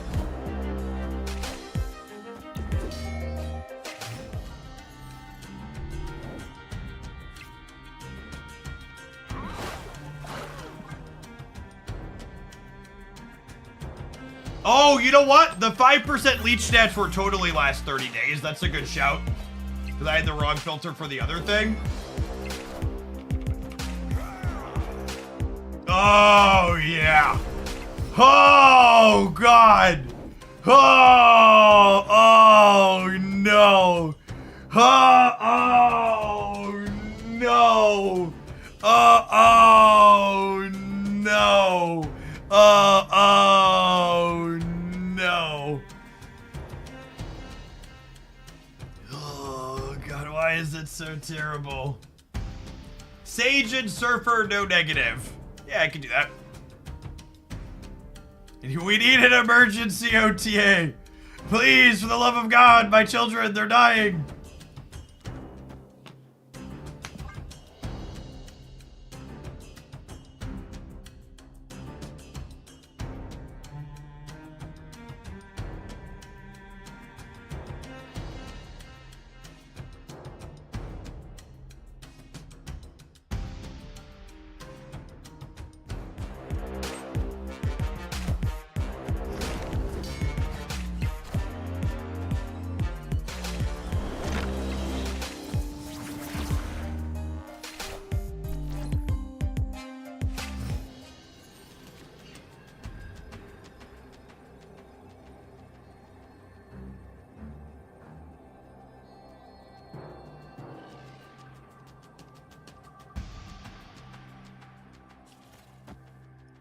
Zero, 1, 3, 4, 10. This is 10 power.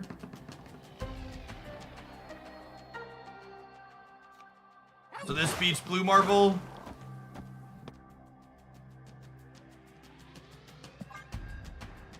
Blue Marvel's the one I gotta beat.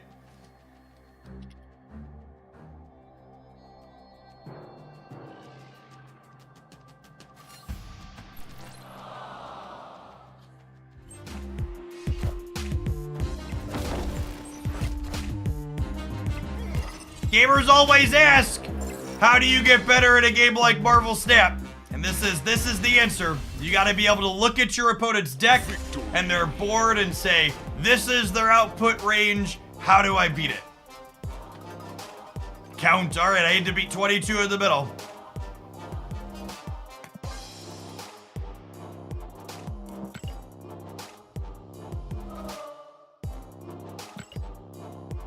As much as I hate to say it, chat, this deck felt very good. There were versions of this running around before Sage was added to the game, and she definitely felt like a sizable upgrade for it.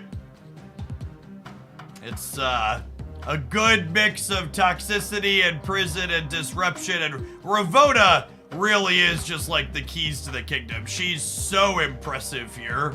Just really, your draws with Ravona are cut above your non-Ravona draws for sure.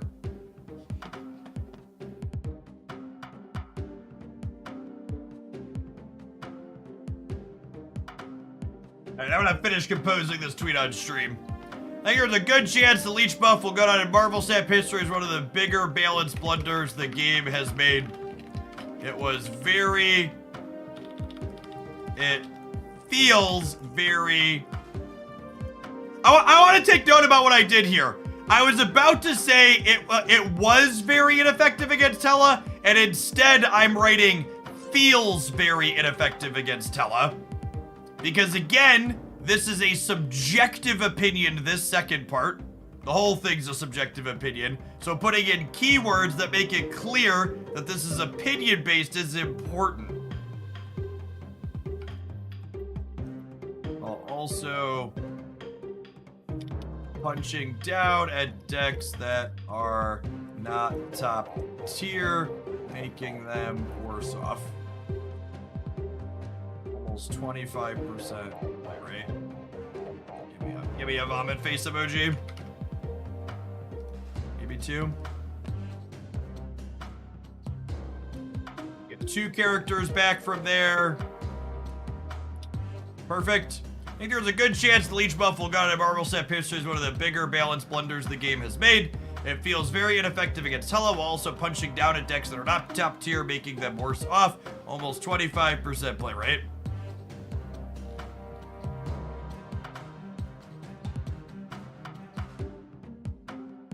Well, that's a good question. What do untap stats look like for the matchup table?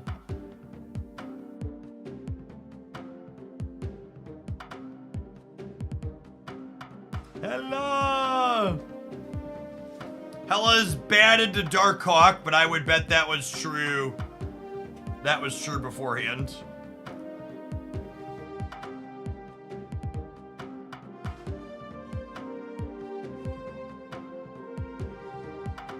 Literally, Hella's only matchups under 50% solidly are Darkhawk and Baron Zemo Bell.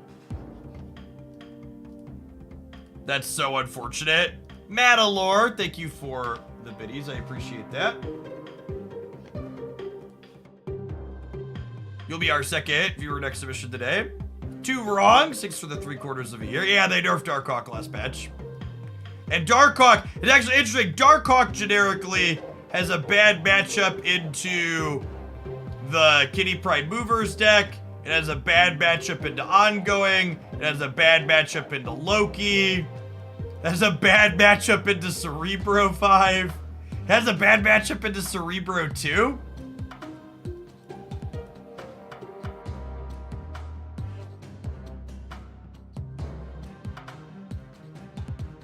That.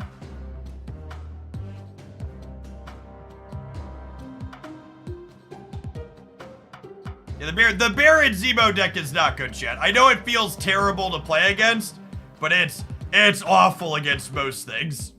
It's good against Destroy. It's good against Patriot.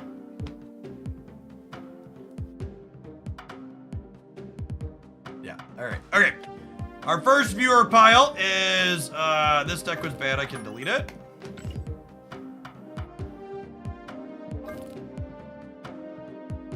I think Sage is a very playable and reasonable 3-drop. We have a request to build Sage Surfer without negative.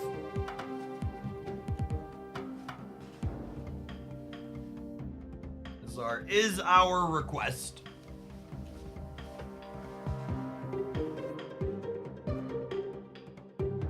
Yep, Shaw's a good one.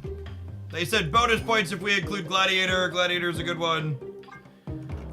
Mobius is a good one. Red Guardian's a good one.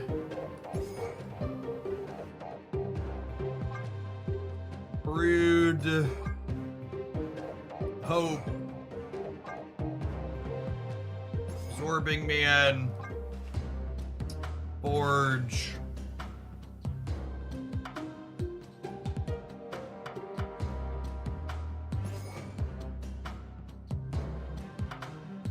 See, I'm just like, I'm looking at this deck, and our deck is not going to make Sage particularly strong here, right? Like we have so many of the same powers.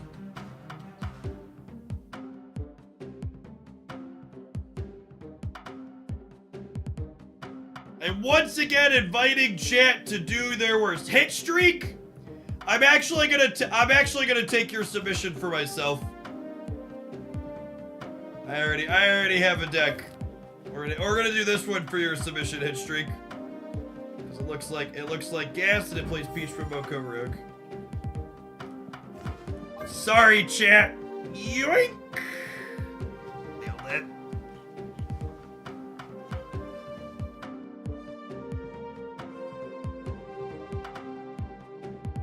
Does Sage replace Brood? Yeah, maybe. Although, I honestly,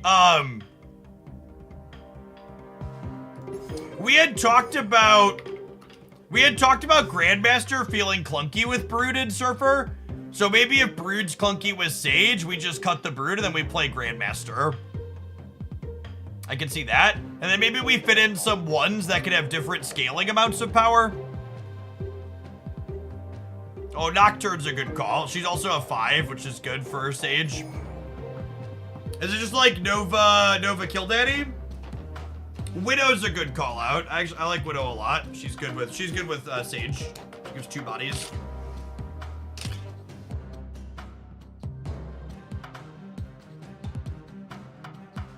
How long is this stream gonna last? Until it's over. Many hours.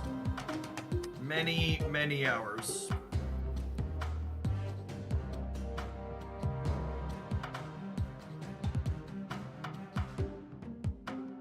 Is Forge worth it if there's no Brood? Yeah, Forge will help us differentiate the stats on our characters to potentially make Sage better.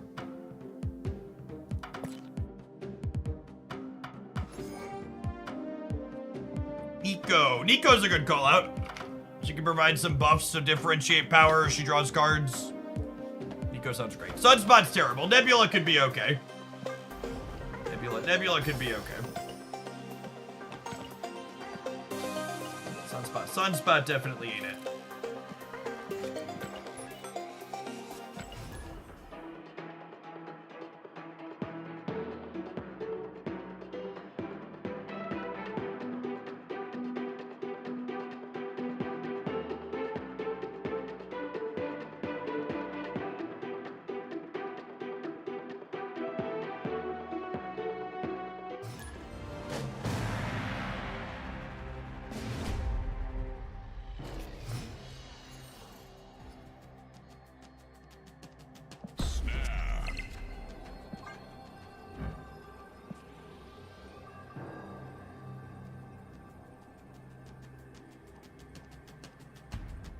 X-Men 97 is the best Marvel TV show they've released. Is it better than Agents of S.H.I.E.L.D.? I really liked Agents of S.H.I.E.L.D.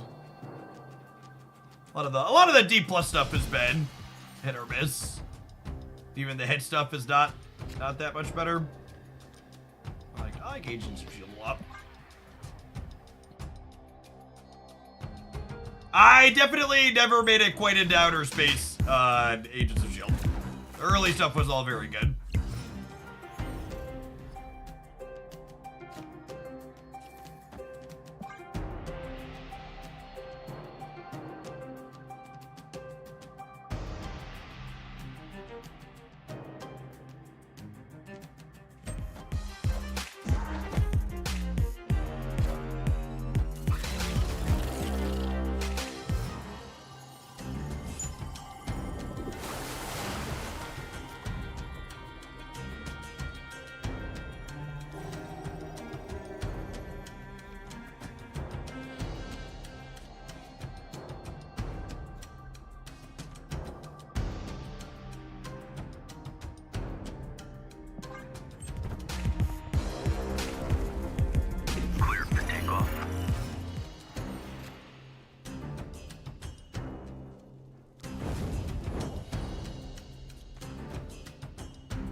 Needed hope a lot sooner.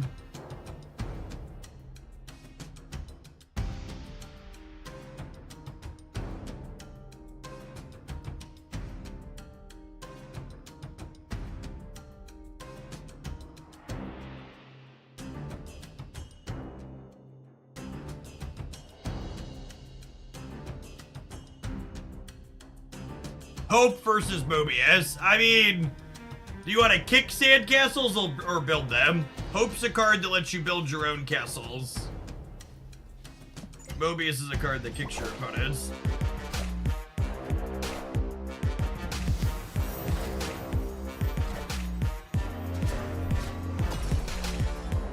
I am incredibly skeptical that a non-combo Silver Surfer deck can be good like this.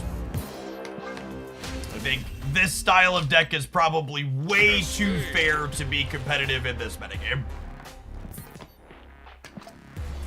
We're gonna tap an ad break. We're gonna try and find out when we get back. Thanks for hanging out. Don't go anywhere.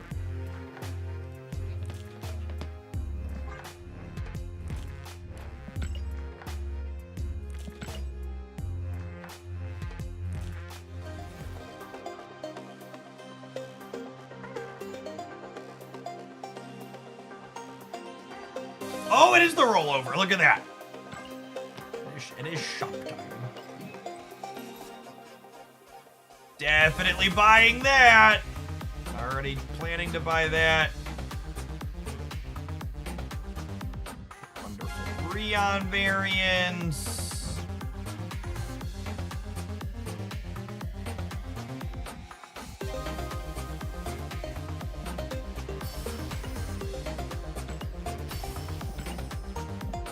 Breon album.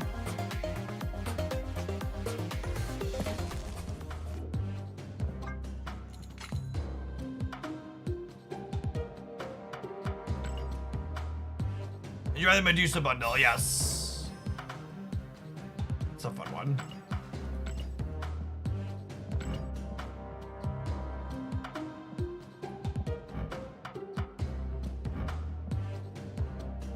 So, 8 1200 gold variants.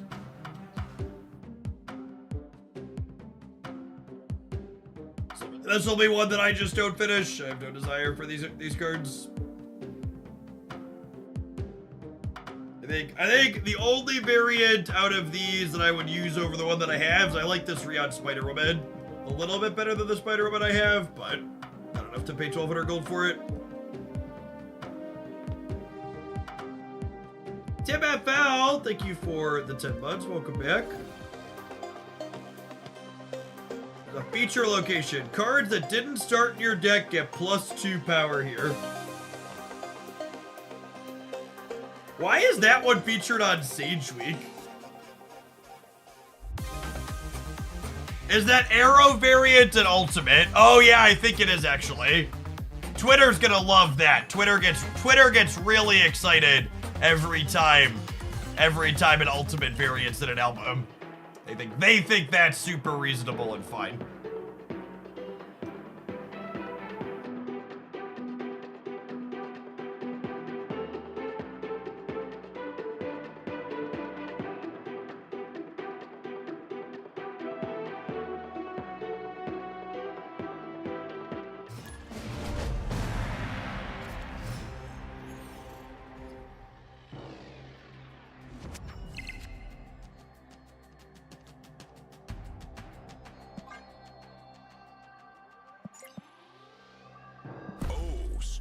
I'll draw a doctor to deal with the Mindscape.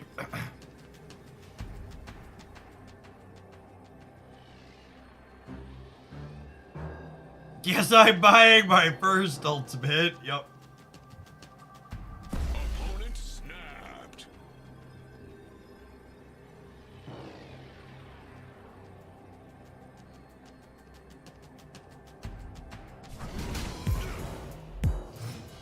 Which ultimate is in the album? Arrow ultimate is in the album. Alright, now I just need to draw a Brood. Because Brood's obviously in my Surfer deck.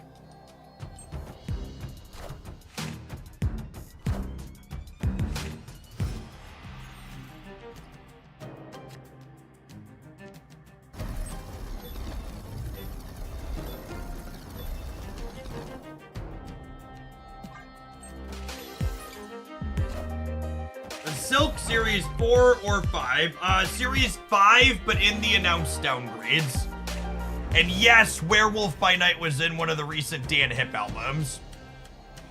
We were talking about that last time. It's an interesting dynamic that they're starting to put. They're starting to put those types of things in there.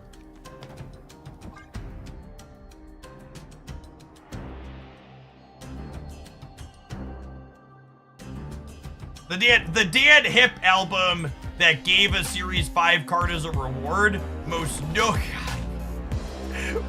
notably, also required several Series 5 cards to complete, though. Wait, so they're giving me Red Hulk then, yes?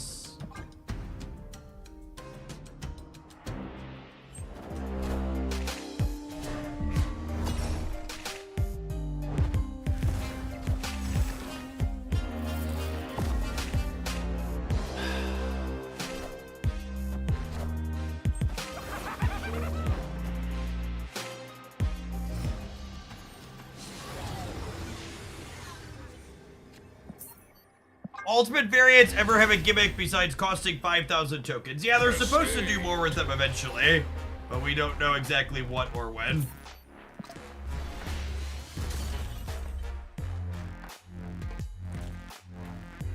Professor X's play rate these days.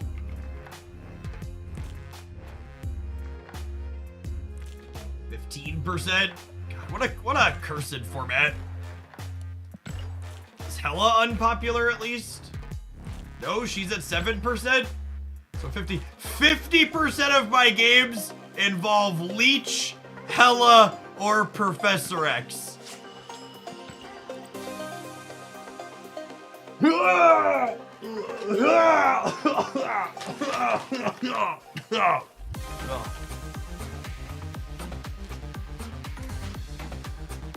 Oh, Cube Donor, thank you for the 16 months. I appreciate it.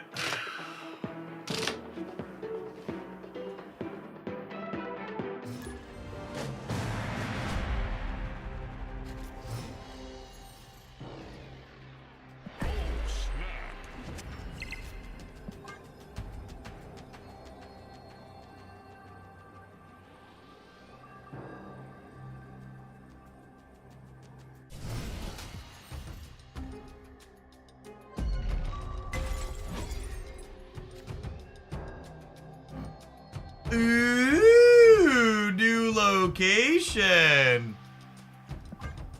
Insert Twitch chat. Do feature locations apply in Conquest comment here.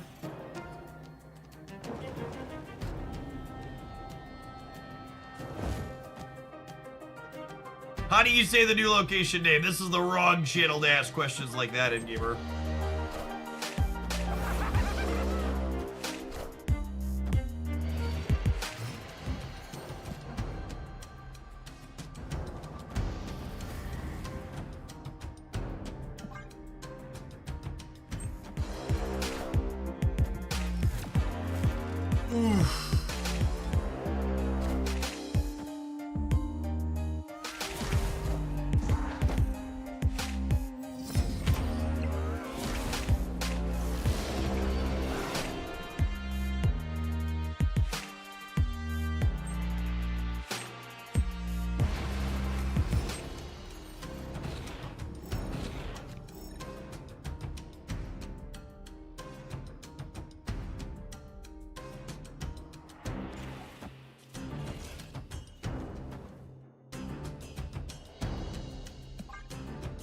Chance they're an abomination deck, so I'm gonna go ahead and play Mobius out here.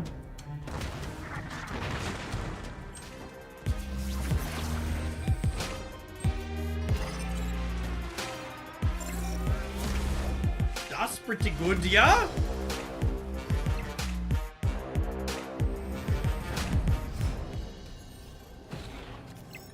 Das good, yeah?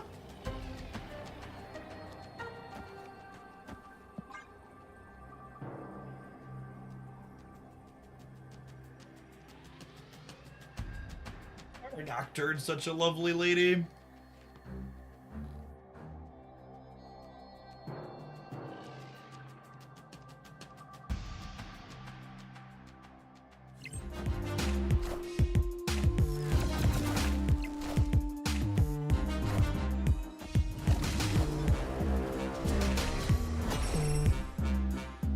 Down by 1, up by 3.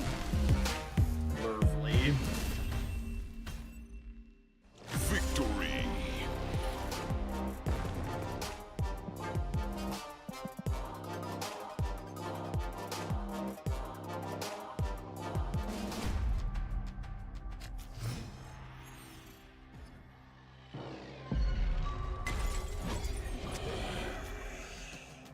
New location for the second game in a row.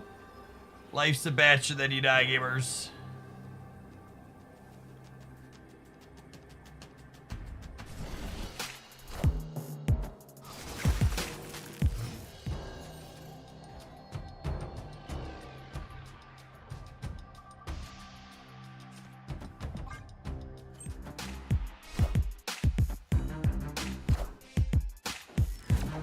Continuing to play out Baron Mordor into my Mobius deck is certainly one of the choices you are allowed to make while playing Marvel Snap.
For tiebreaker in case they play Ronin.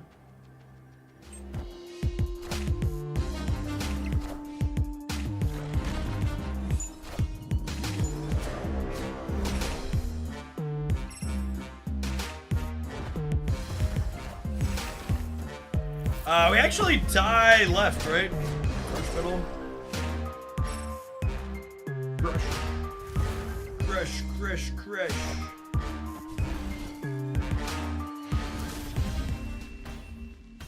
Victory.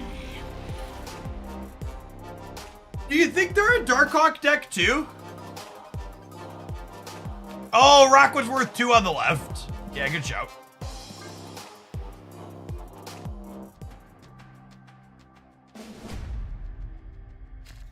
You gotta say why, chat. You gotta say why. There's no Darkhawk. That remains to be seen. No Darkhawk. No Darkhawk remains to be seen.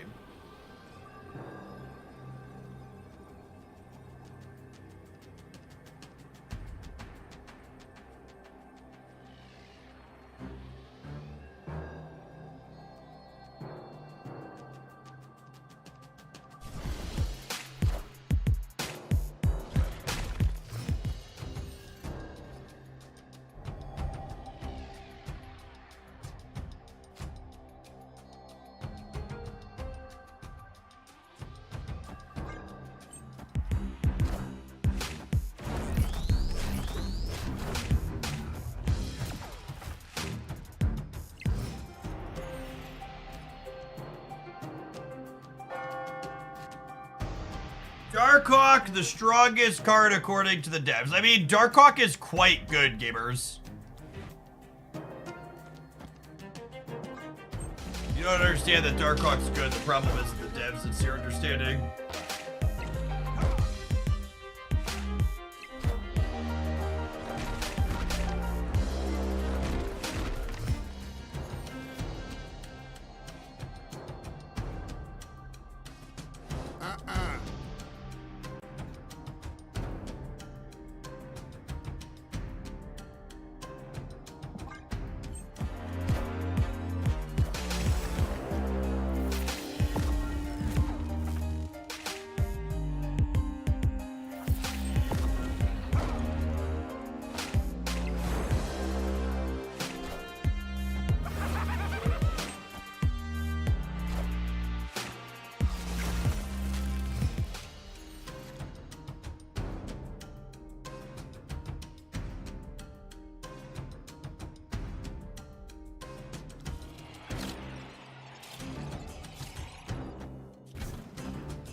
So this is the location that actually matters, right? Who's ever winning on the right is the one that actually wins the game.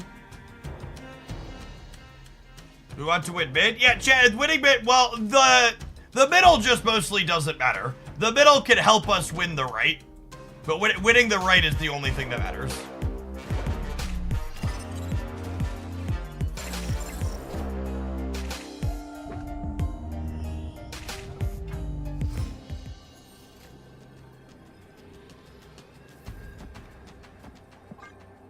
Shang-Chi, Daddy. Shang-Chi. We're beating Shang-Chi, actually, yeah.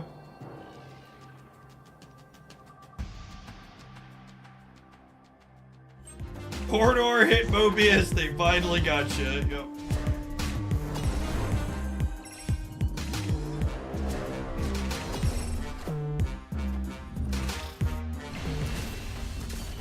They are, in fact, a Darkhawk Baron Mordor gamer. They are, in fact, a Darkhawk Baron Mordor gamer.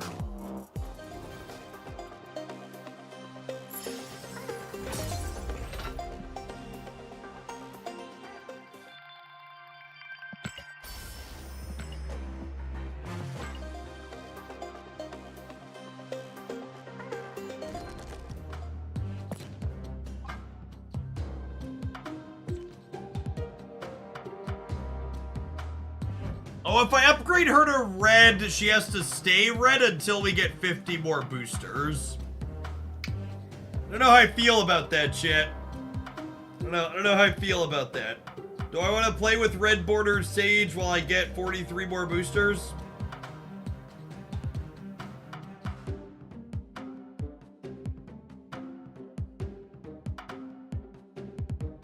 I think we wait.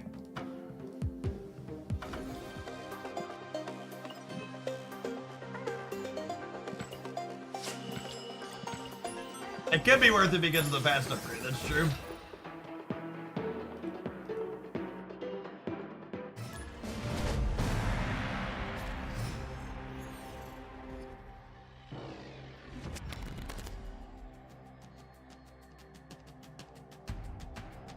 Oh, snap.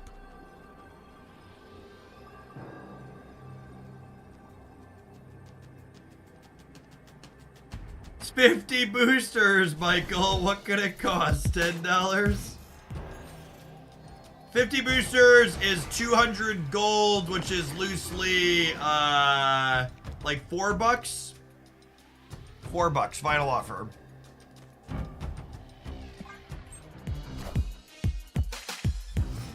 For people that are here on the last day doing your drops before they run out on you. Drops run until midnight Pacific tonight, which is approximately 12 hours from now. 11 and a half.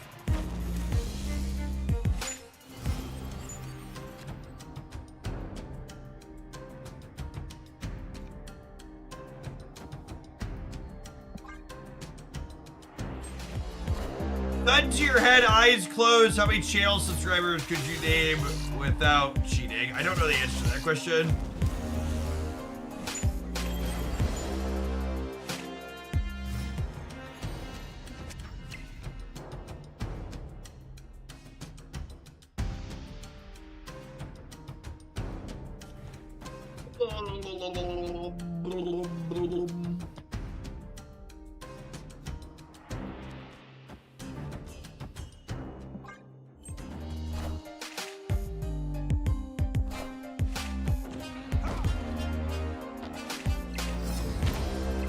He knows 2 bows, and that's good enough.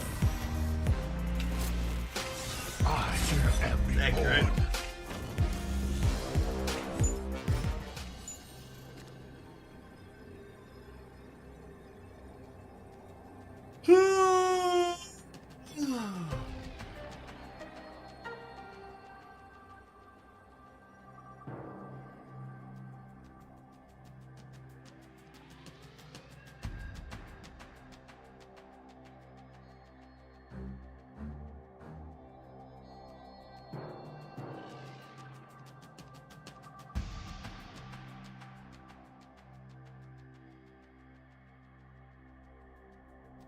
How long am I going to be playing this game for today until I'm done? Many hours. Many hours.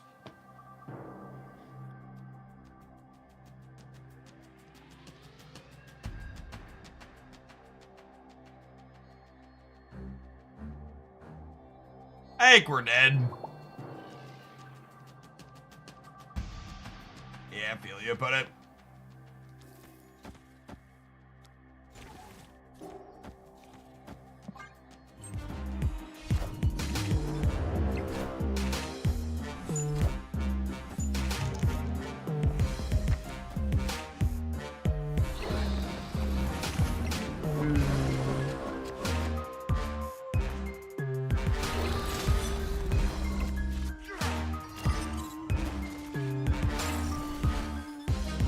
I think we're gonna be done with this one, chat.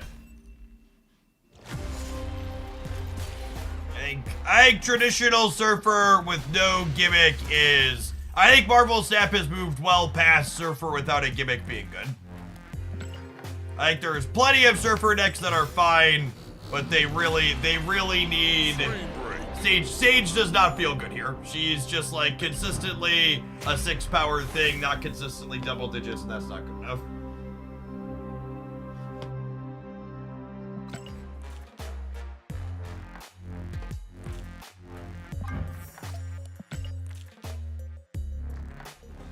You meant without a gimmick. I mean, like, negative surfer or gambit combo surfer or stuff like that. Like the Wong combo deck that we played the other day that happens to have surfer inside of it. So there are decks that play surfer that are somewhat fine, but they have something else going on that's not just play 3 energy cards.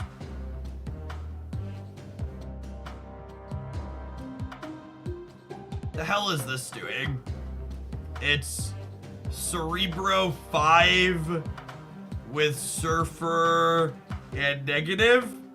Sure, this is an actual cook, chat. You know how, like, chat frequently describes my opponents as cooking when they're, like, playing a stock meta deck with 1 card different? This is an actual brew. This gamer went into the kitchen and they came out with this.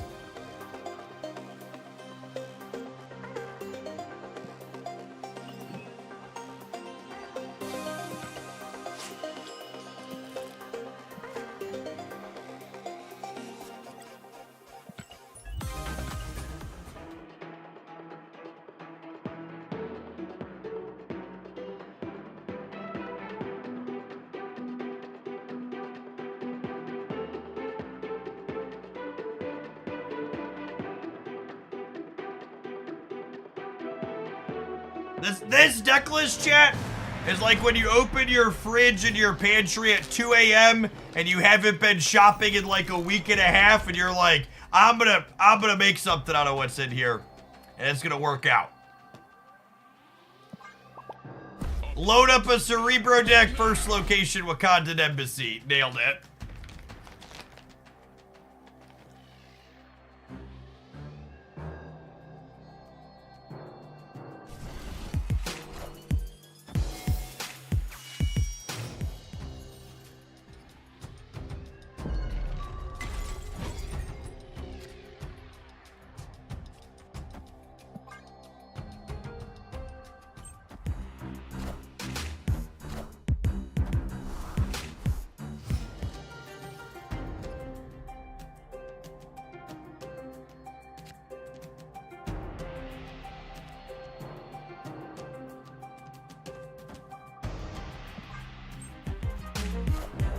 Yeah, someone had asked that earlier. The extra wallets that are our sponsor today.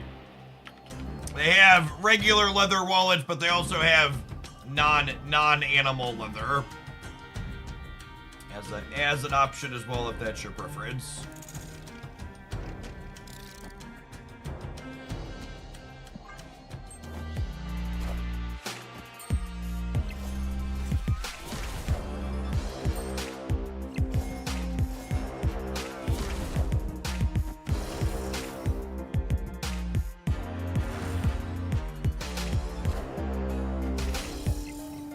I was going to buy a tracker card from the sponsor, but I can't currently find my wallet. Well, if this isn't a product you desperately need, I don't know what is. We've found the target audience.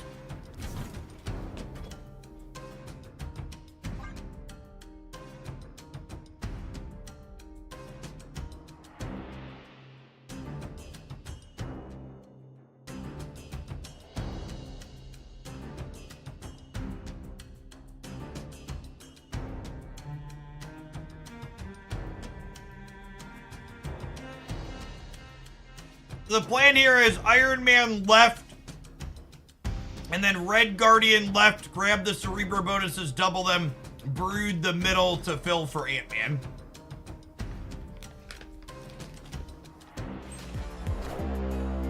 I am Iron Man.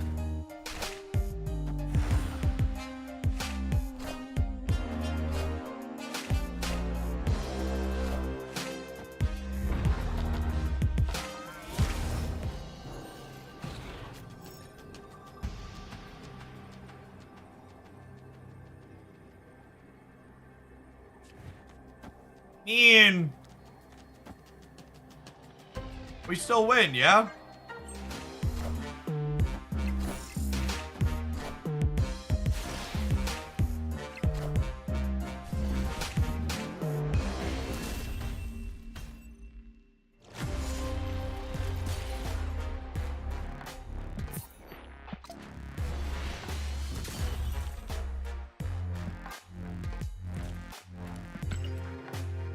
My poor Cerebro Sandcastle.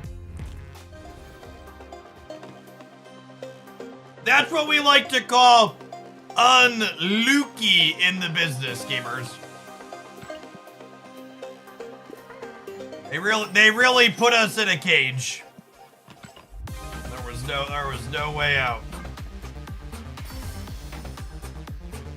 I bonus 200 gold because I'm mystery variant complete. The rich get richer, gamers.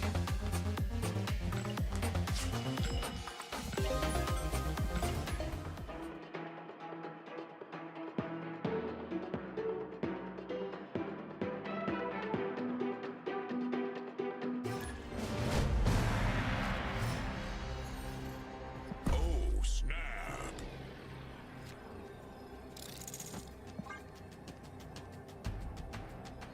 Opponent snapped.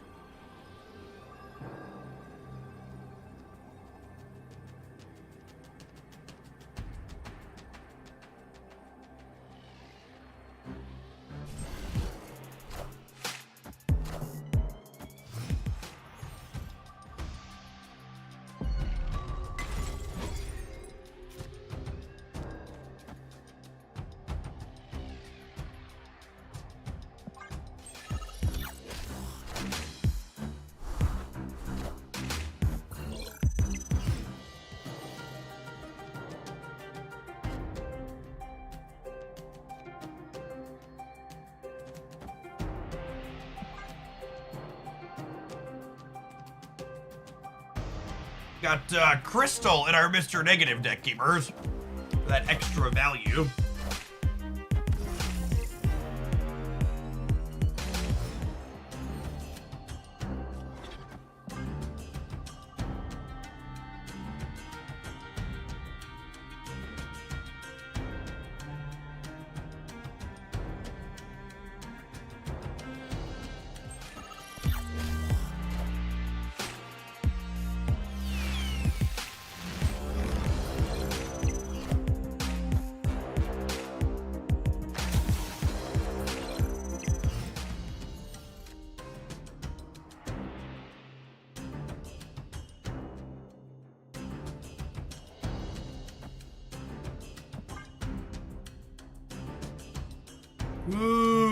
Goosefraba.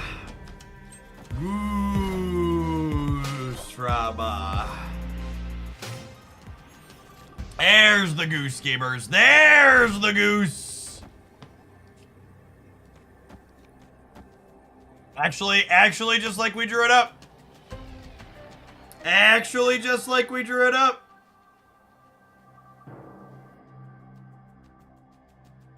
You're ready to crush them underfoot? Picture perfect photo finish. Oh, Iron Man, eh? 24 points? That's fucking adorable, gamer. Let's go. Wait for it. That's the good stuff right there. Look at our gorgeous sandcastle. It's so pretty.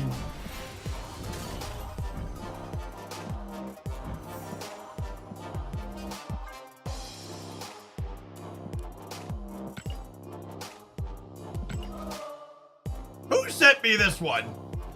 This is something that deserves deck credit, chat. Most of you. The Mandalore. The Mandalore. Did you put this together or did you steal it from an intellectual? This is like, there's a chance nobody else has ever put these 12 cards together.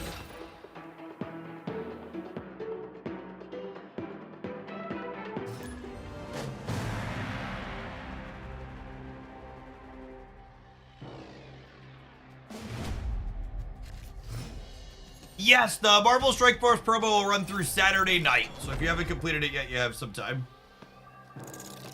Snap. Quick, grab the NFT. Chat, I sent my lawyer an email halfway through that game.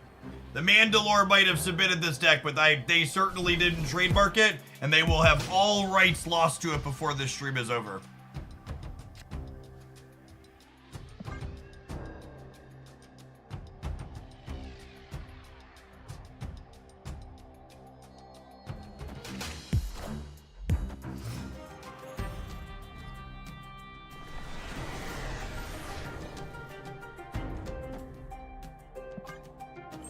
Who can suggest decks on times when I'm taking deck submission supercharger subscribers can send in deck ideas for a $10 tip.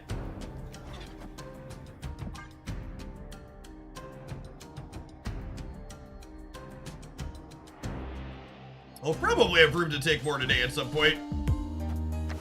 One more after this.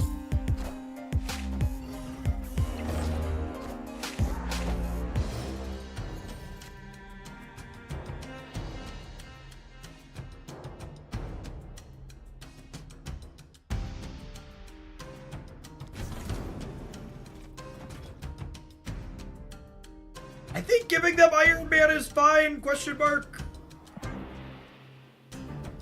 Hopefully their Nocturne doesn't choose violence.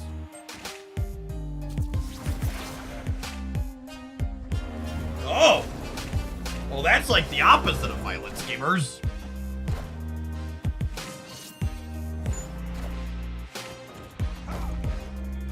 Peabody Hightower, thank you for the 42 months. Welcome back.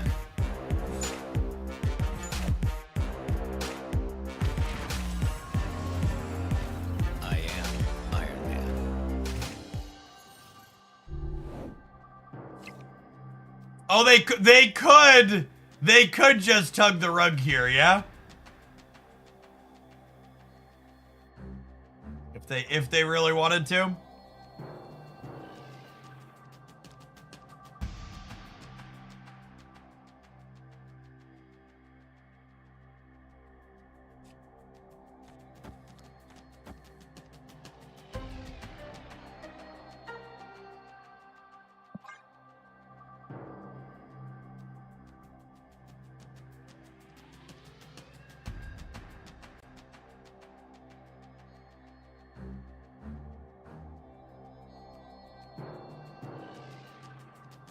Snowguard couldn't turn off Limbo anymore. No, it's literally always been able to do that.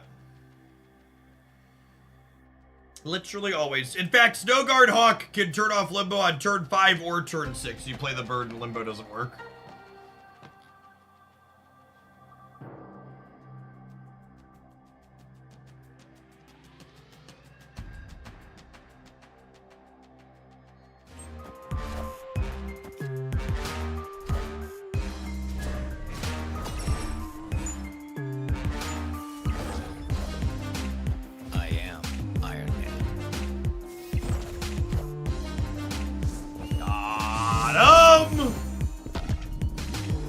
F that one out.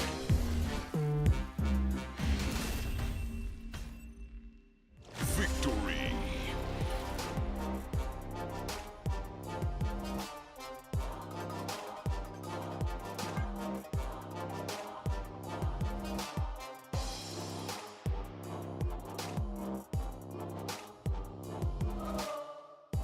Does Hawk turn off Mindscape if played turn 4?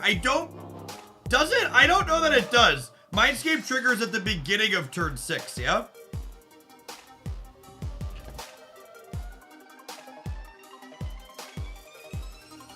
At the start of turn 6, swap hands. So I'm pretty sure the Hawk has to be played turn 5 to stop Mindscape.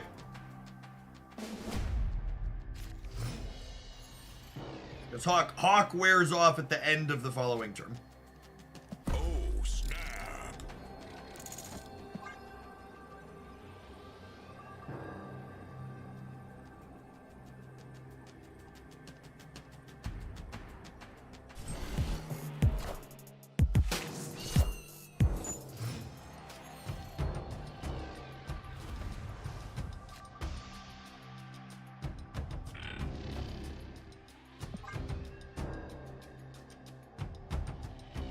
Thoughts on the new location? Seems fine. Has synergy for some decks, but doesn't actively disrupt anything. Good design. 10 out of 10. No notes. Synergy without punishment is a great goal for those types of things to have. I'd like to punch a shark in the mouth, chat. What do we think?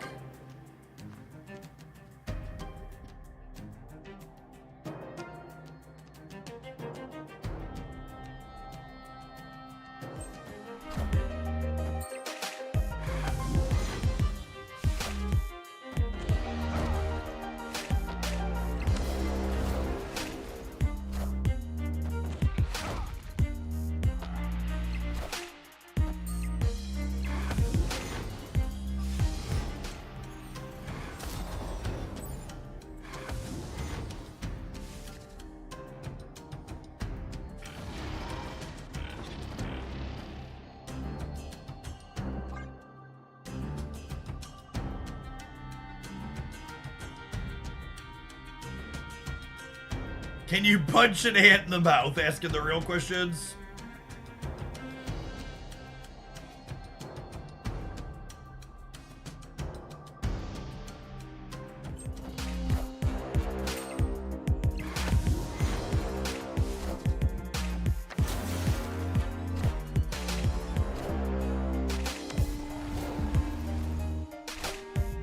Yes, new locations usually help newly released cards. This one notably does not. Something I commented on.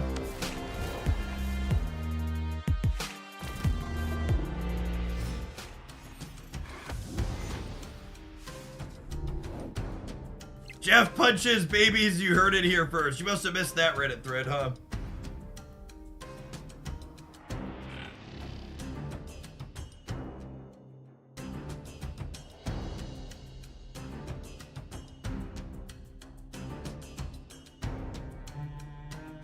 Oh shoot, you know what? I actually can't, well, this is cute. If I brood here without Surfer, the Broodling gets the Cerebro bonus, yeah?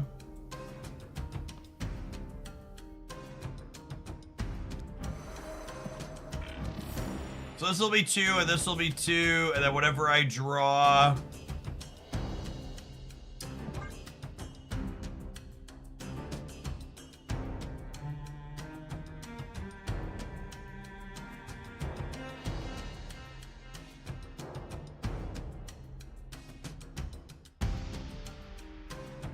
Medusa is a 5. Chat, the Broodling will be a 5 because it didn't start in my deck. Because of our new location here that we've been talking about.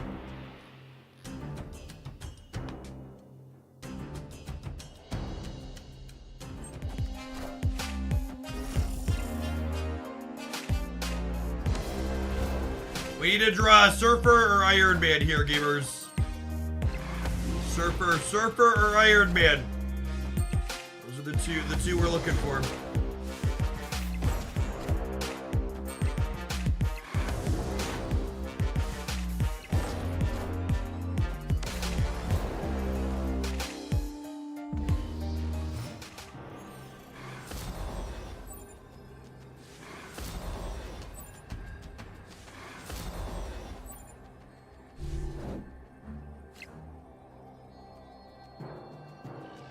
Best you could do is a crystal.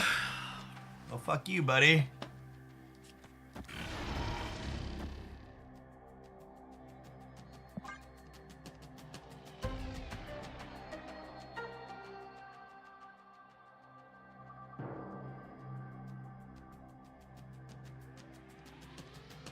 This is 9, and then another 9, so we have 18 here, and then in the middle, we're gaining 3 up to 13.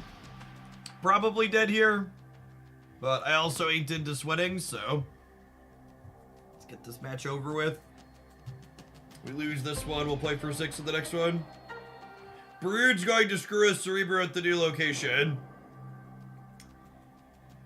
'Tis better to remain quiet and be thought a fool than to open one's mouth and remove all doubt.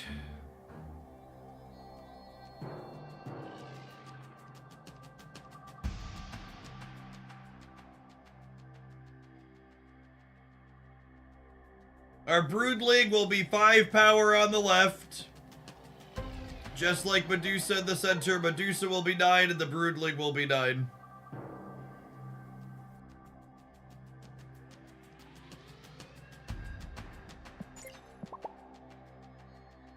Can you just, like, play your giant card in the middle so I can die already? Wait, do they disconnect? Oh, God. Guess we're gonna have to wait for them. Oh, no. Oh, it's worse than losing, chat, because now I have to wait. At least we get to show chat that the Broodling will be 9. At least we get to show chat that the Broodling will be 9. Victory.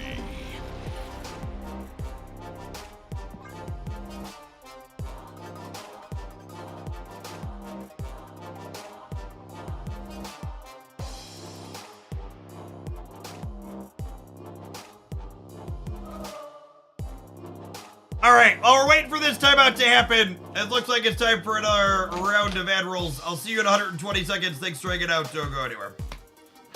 If the gamer comes back and wants to play 2 to 10, we'll just move on with our lives. Might as well get ahead of that since we're not going to have content anyways for the next minute or so while we wait for the timeout.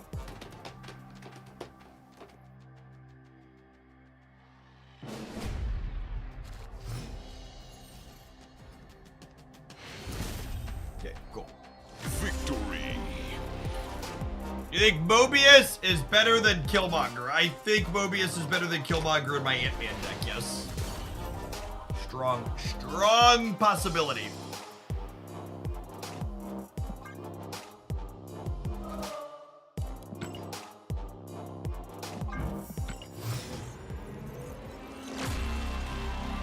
This deck is too much for my brain. Listen, chat, you just gotta negative your Cerebro and then Surfer it up, and then it has 5 power and buffs itself along with all your other things. This Cook is like an onion. It's got layers. Layers on layers on layers.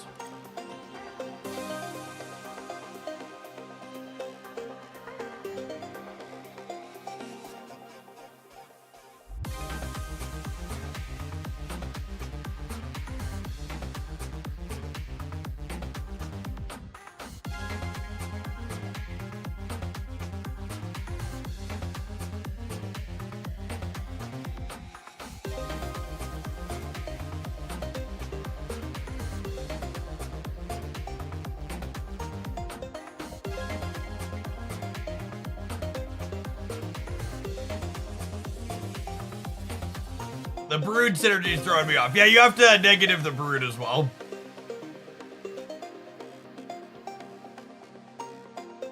If you accidentally draw your deck in the wrong order, it can be Cerebro 2 or Cerebro 3. Yeah, depending on how you look at it and how it shakes out. It's Cerebro build to suit, really. It's not a one-size-fits-all Cerebro deck. You just gotta roll with the location variance and how your draw lines up. And go from there. Oh, snap.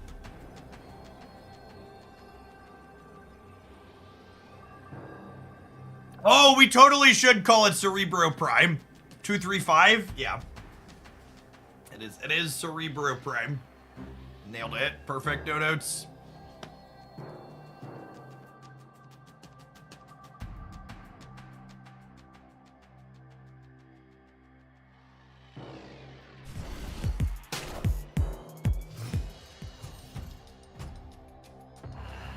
I can't fathom playing an Ant-Man deck and not snapping me back on Onslaught Citadel. Thank you. Come on.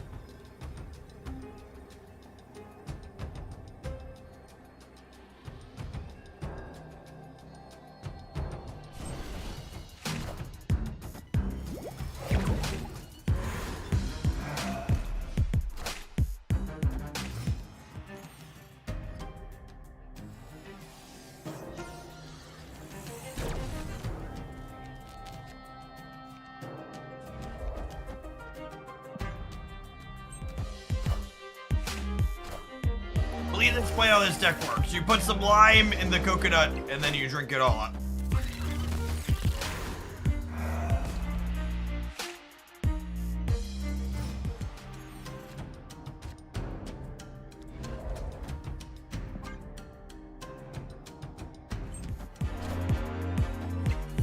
Is this a mirror? No, they play Pixie. I declined playing Ant-Man because, it'll take the Cerebro bonus.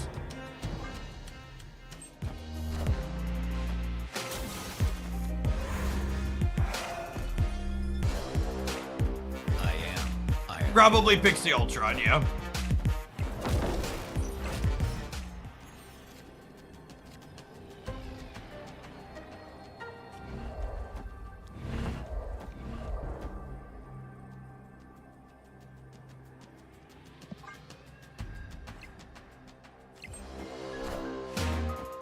This deck's actually just Octane, chat. It's so sweet. I am Iron Man.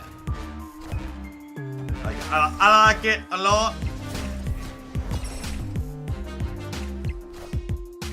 There's no strings on me. And our gorgeous sandcastle. The elusive Cerebro N.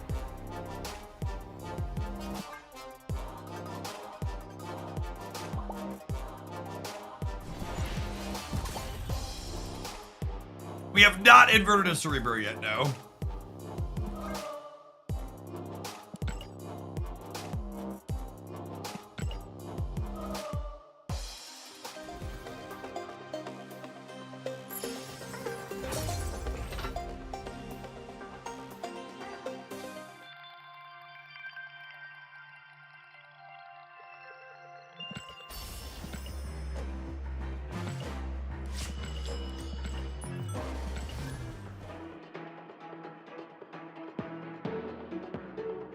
Got a bug on Android, can't leave the match, had to restart the client. Was it at the very end? And was it after you upgraded a card that had boosters to upgrade? If so, you could click into the upgrade screen and back out again.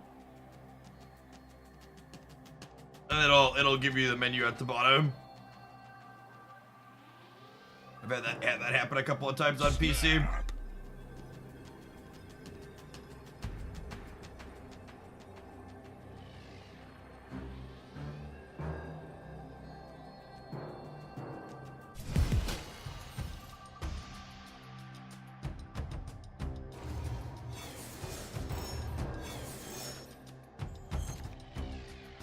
No, you just have no button. I haven't seen that one.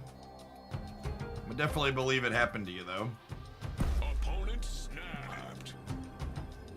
Yeah, but it's the proven grounds. Welcome to the party.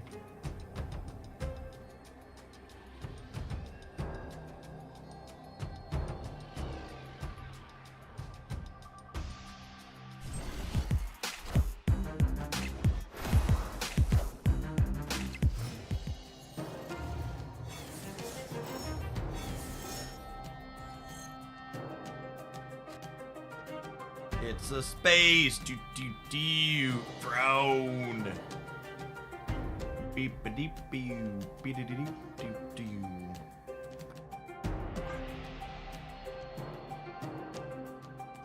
Space Throne is not great for us gamers.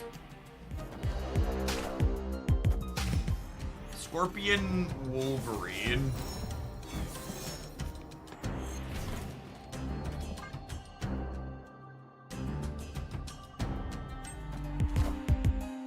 I am Iron Man.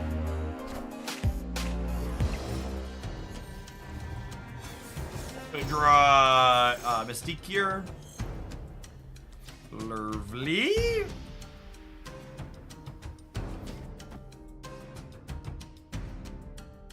And then we're hoping to peel Red Guardian for next turn. They have Taskmaster. Oh god.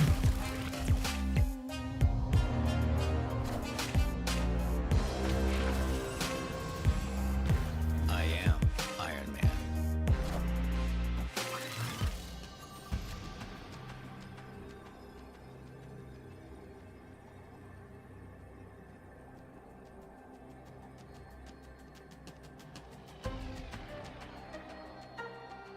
I don't know what you were saying, but getting uppity about, will the mods ban me for X, I certainly will.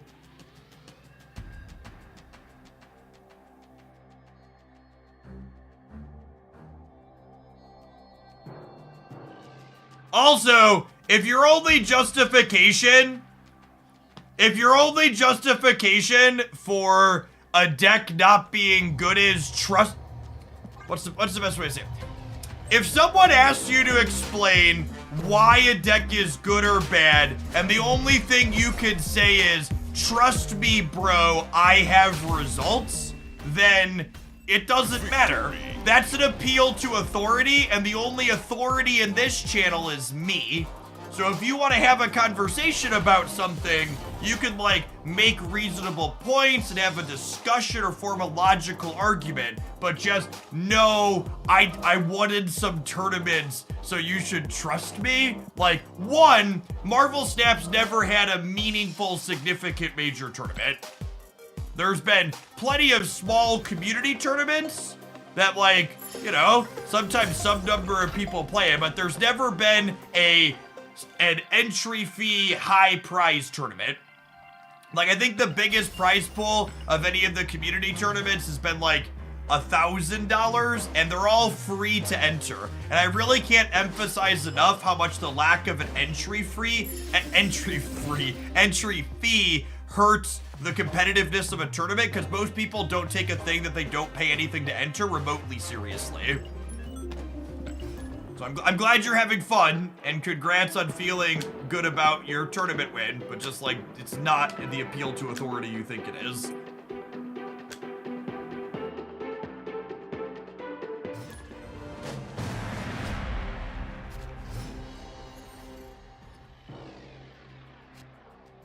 Yes, it's like free roll poker tournaments. It's exactly correct.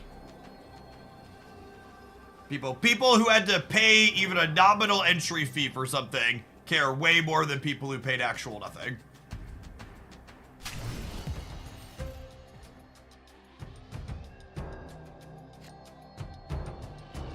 It's actually kind of amusing when you think about it. That PhD comment is actually just like a loose appeal to authority as well, right?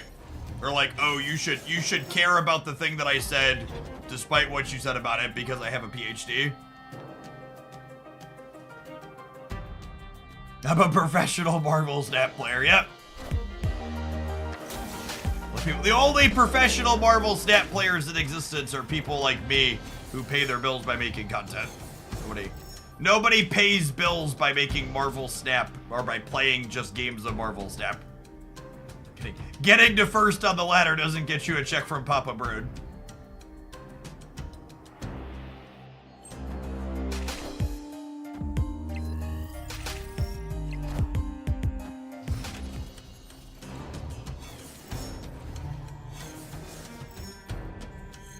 Amusingly enough, the way this works, we can punch the Taskmaster.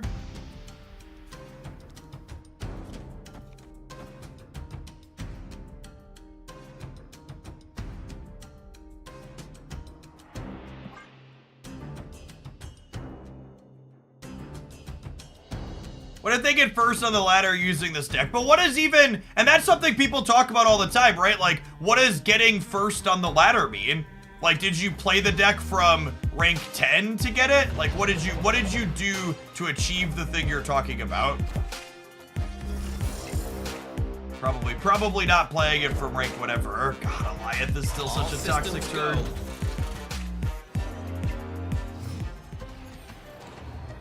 I legitimately have a master's degree in real life, and I am here to declare that Adam Warlock is a great card. I believe you. I accept. I defer. That's so sad. We would have had a bunch here, loosely rounding down. I'm gonna leave and retreat. I don't like to give Boomer Stappers the win even when it's in the Proving Grounds, just because it they like to emote and shit after.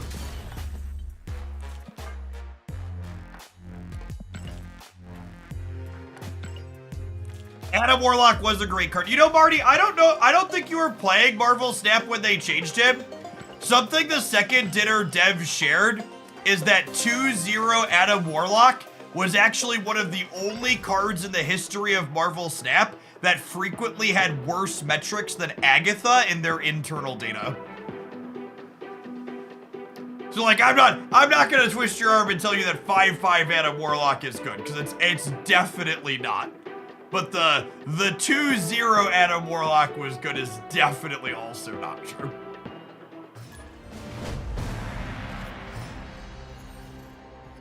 Oh, snap. Opponent snapped.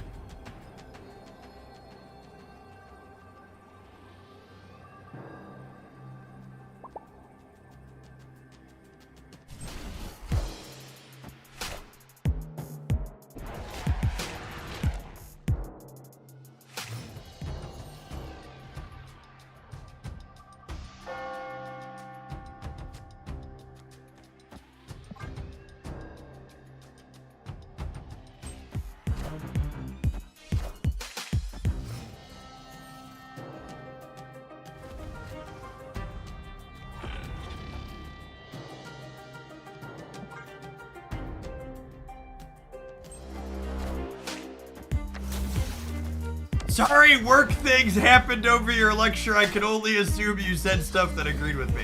Accurate. It's a good. I agree. Yep.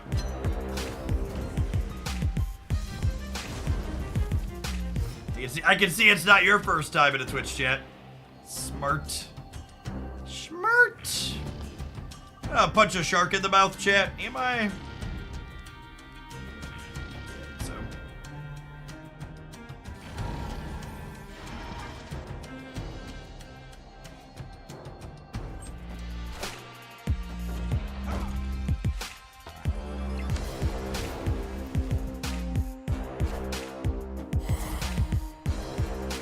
Not expecting Viper. I was gonna brew next turn to fill before Annihilus.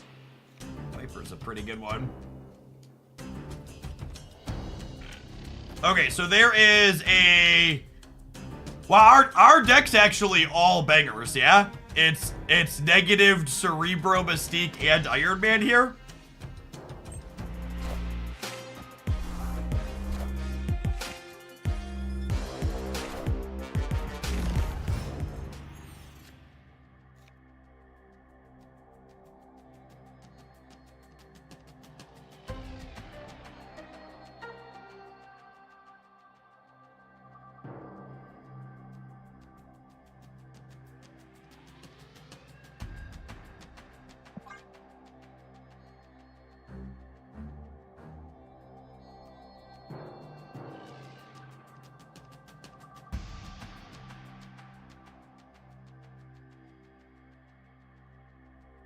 Hey, Avatar, thank you for the 49 months. Welcome back. There's a specific upcoming variant you're looking forward to. Hope is coming back in Spotlight caches.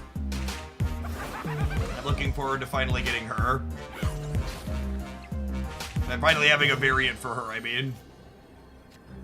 Oh, I forgot Mobius was in my deck. It's all gonna work out, gamers.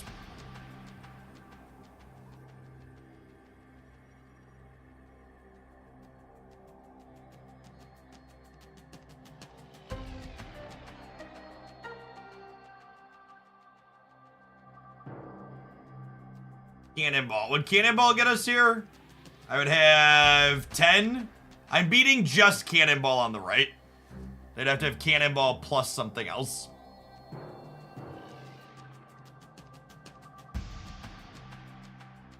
Why is Ant-Man in this deck? Because sometimes we're a Cerebro 5 deck.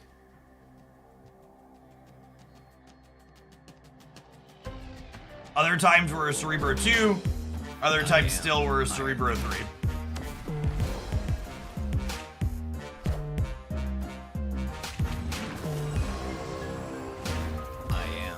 And sometimes Cerebro's on the bottom of your deck and we're just hoping our Mr. Negative draw gets there. We're done to Cannonball. Woo, I'm gonna be honest, Chad. I had to clench up a little bit when the Spider-Woman flipped up. Cause my brain is not fast enough to do the math how much that was gonna be. We're a Cerebro Asterisk deck. Just like, which Cerebro are you? Yes. Yes is the answer.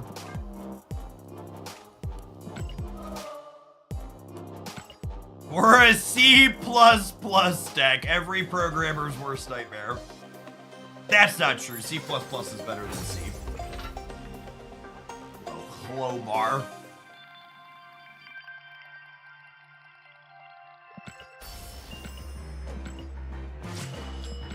Any Cerebro you want me to be, baby.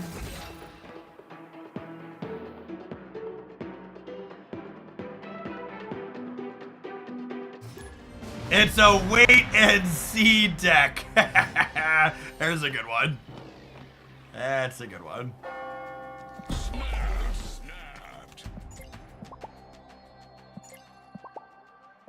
I gotta be honest, chat. The freaking morph emote has been growing on me. I was very anti morph emote when all this started. Because I've become a morph emote believer.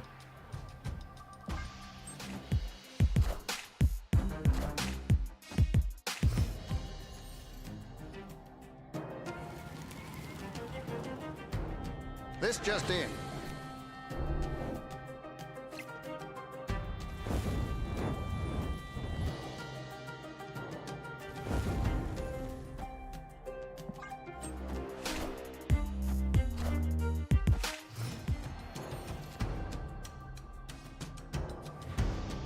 Oh yeah, that's the good stuff right there, gamers.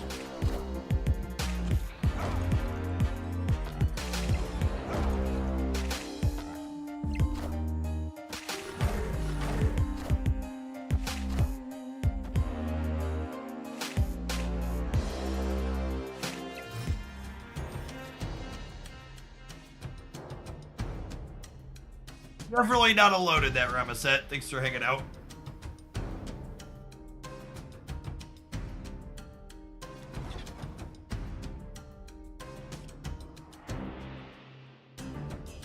You recommend one single player video game, what would it be? I'm a big fan of open world-ish RPGs. Witcher 3, or if you've played that, Horizon Forbidden West, I think, or Horizon Zero Dawn into Forbidden West. Those would be my 1, 2.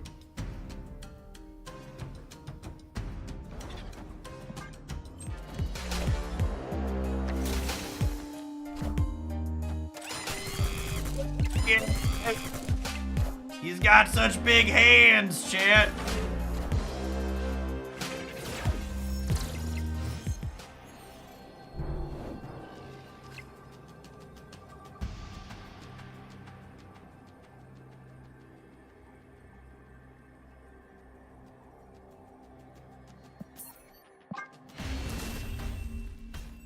You know, I used to always think it was curious that there was so much overlap between like Souls players and card game players.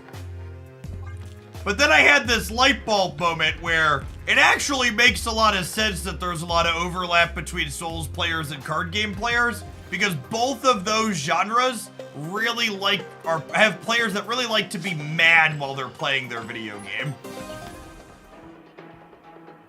They like to walk away from a gaming session just at least a little bit pissed off.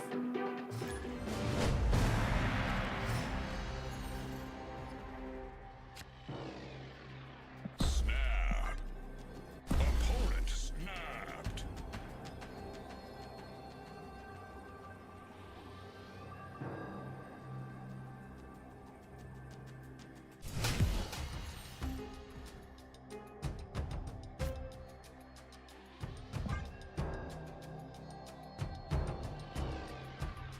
I've been drinking. Ego, take the wheel. That's a good one too. Well, that's rude.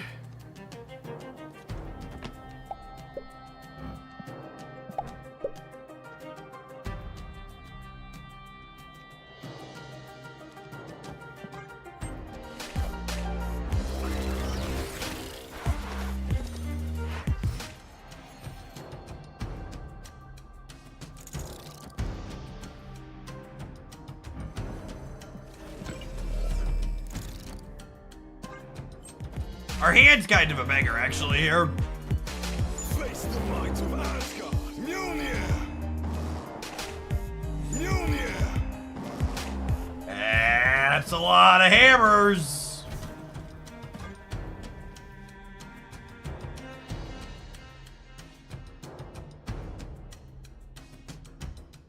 What's our best draw here? Surfer, probably? Iron Man. Surfer, followed by Red Guardian, I think, are 1 and 2.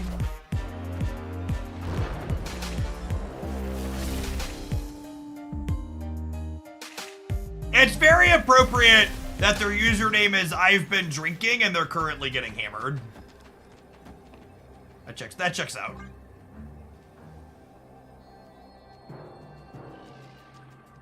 Sorry, I missed that Mjolnir. Where were you going again?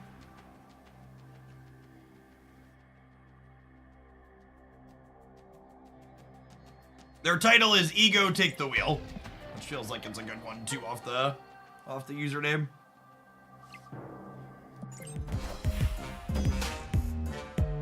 Is this Odin with the other hammer then? It must be Odin, yeah. And they're playing the Blink hammer deck, it's usually Odin. Mjolnir. To me. Go right, Odin! Odin, go right! Please, Odin! I think we're dead regardless. We're definitely dead if they ego center To them. me. Are ye worthy? Alright, so you're saying there's a chance. This 20, 28. I'm not gonna count. The road's gonna do it for us. It's fine.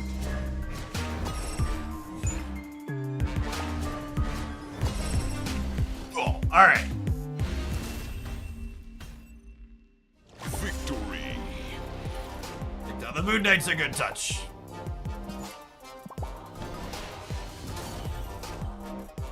We did need to win the Odin coin flip. Yeah, they'd have been 57 on the left, which would have gotten us. That was you, Brilliance. GG's. Good luck in the rest of your conquesting today.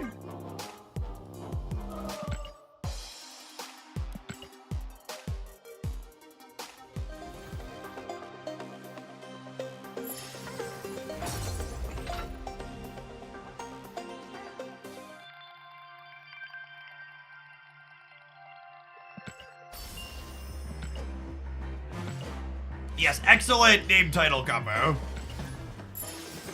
Good cosmeticing play.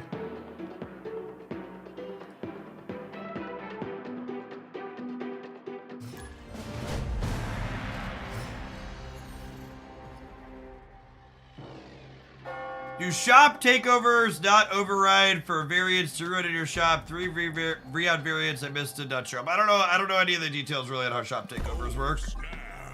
You're like, I feel like I'm missing a title here, chat. I've gotten half a message and I'll never know what the other half is supposed to be.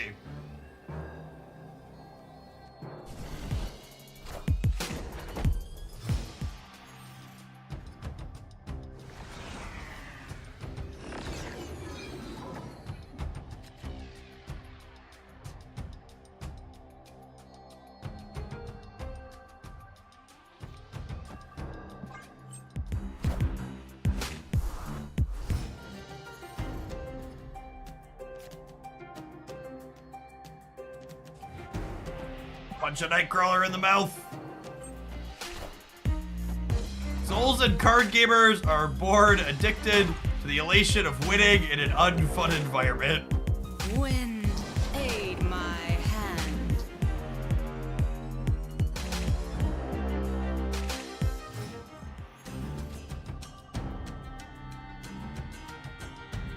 You ever done a morning and night stream on the same day before? No, typically speaking, if I'm going to stream a busy day, I'll just do a stream straight through and like make sure I have plans to eat in the middle.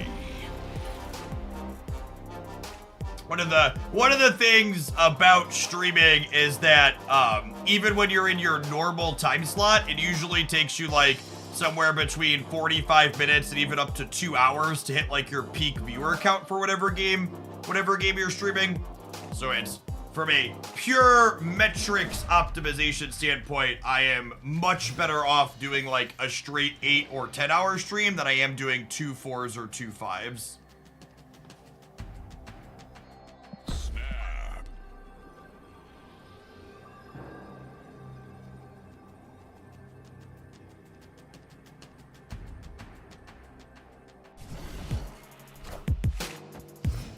And do I plan to switch over to Rivals? Honestly, with the way the viewer count's looking, I'm uncertain if we'll get to Rivals today. We'll see. There's a good chance Snap stays pop in, but there's also a chance other bigger creators sign on, so it's hard to know. Stuff like Rivals doesn't pay the bills. So, oh, I was talking and clicking. Obviously, I should have done this on turn 3. Wind, aid my hand.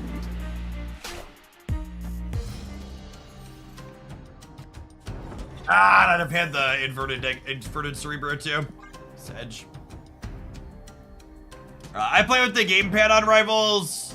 I'm an old man, and if I play an APM game like Rivals for like more than an hour on the keyboard and mouse, my hands physically hurt. The gamepad is incredibly more ergonomic than the keyboard and mouse. APM, actions per minute.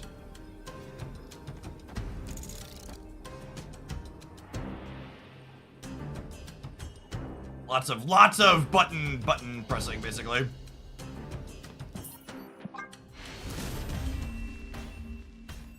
Escaped.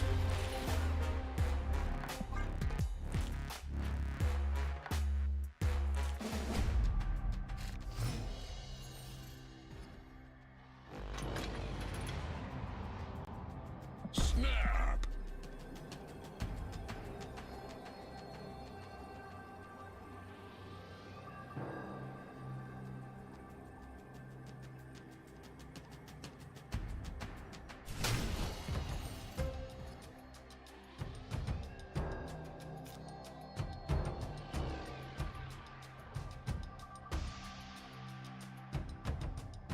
I don't know what a Steam gamepad is. Do you use an ergonomic mouse? No, I use the best mouse that has ever been created in the history of man.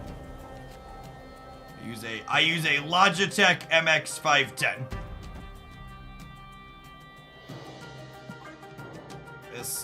This mouse, chat. I always have to look it up when it comes up. I can never remember the year. This mouse is, it's 20 years old at this point, and it has played,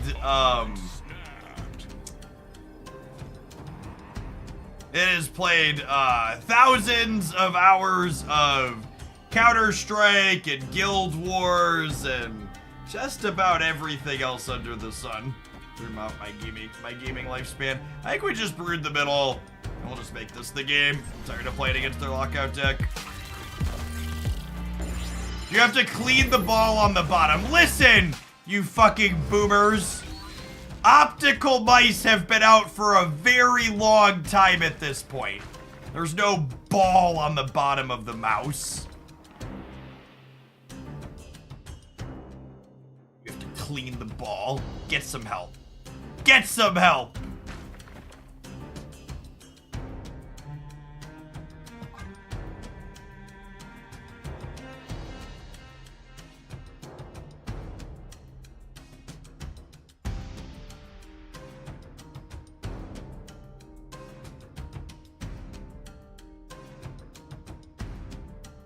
It's USB. Chat, most of these technology things have been around a real long time. Oh, I forgot Medusa was only gonna be 2 power. The Cerebro's kind of mid, huh?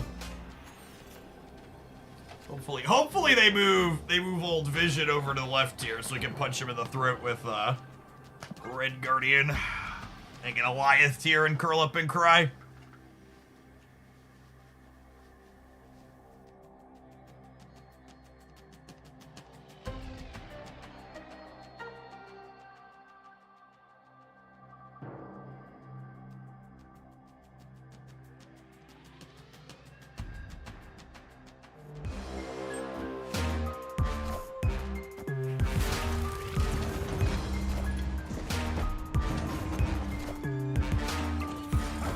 We end up coming up a little short here. We're at 9. It's only another 4. Yeah. Close, all things considered.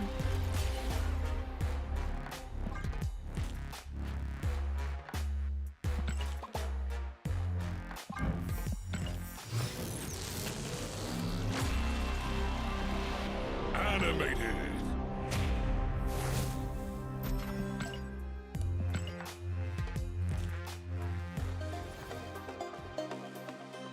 Alright, let's try and get one more good one in with this before we move along.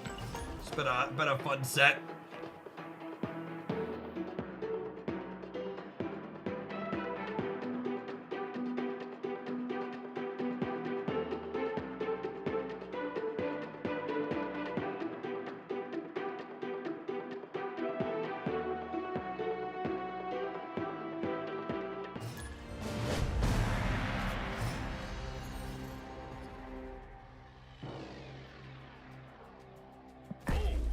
I'm excited for Jeff to explain this deck in his best decks video.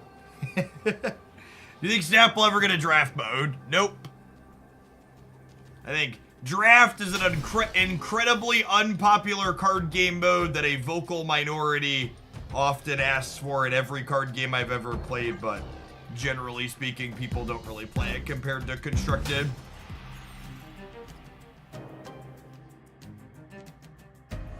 Oh no! It's a good thing our Cerebro deck has a backup plan, because screw Monster Island. How do you have so many medals? I've streamed Marvel Snap for like 80 hours in the last 9 days.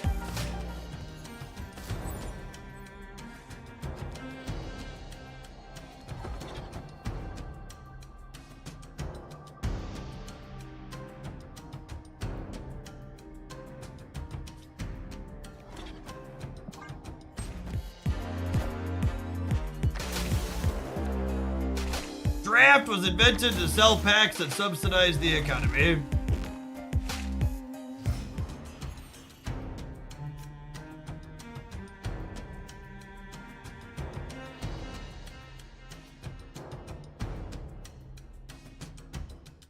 Hadusa.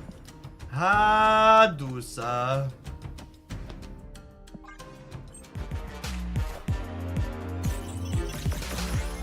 I played a Runeterra Expedition once, and it was certainly a game mode that existed there. Yep. They canceled Runeterra Expeditions even before they canceled the entirety of the game altogether. Yeah. Or the entirety of the Runeterra technically still exists.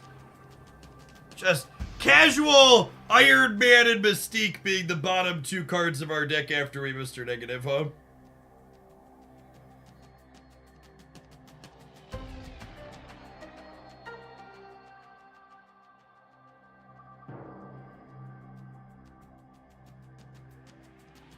Well, I guess we'll die. Let them do their thing and make their number. Oh, wait, I have Mobius. Oh, that's really funny. I forgot we had Mobius. I think we actually still die here, yeah? That's actually kind of funny.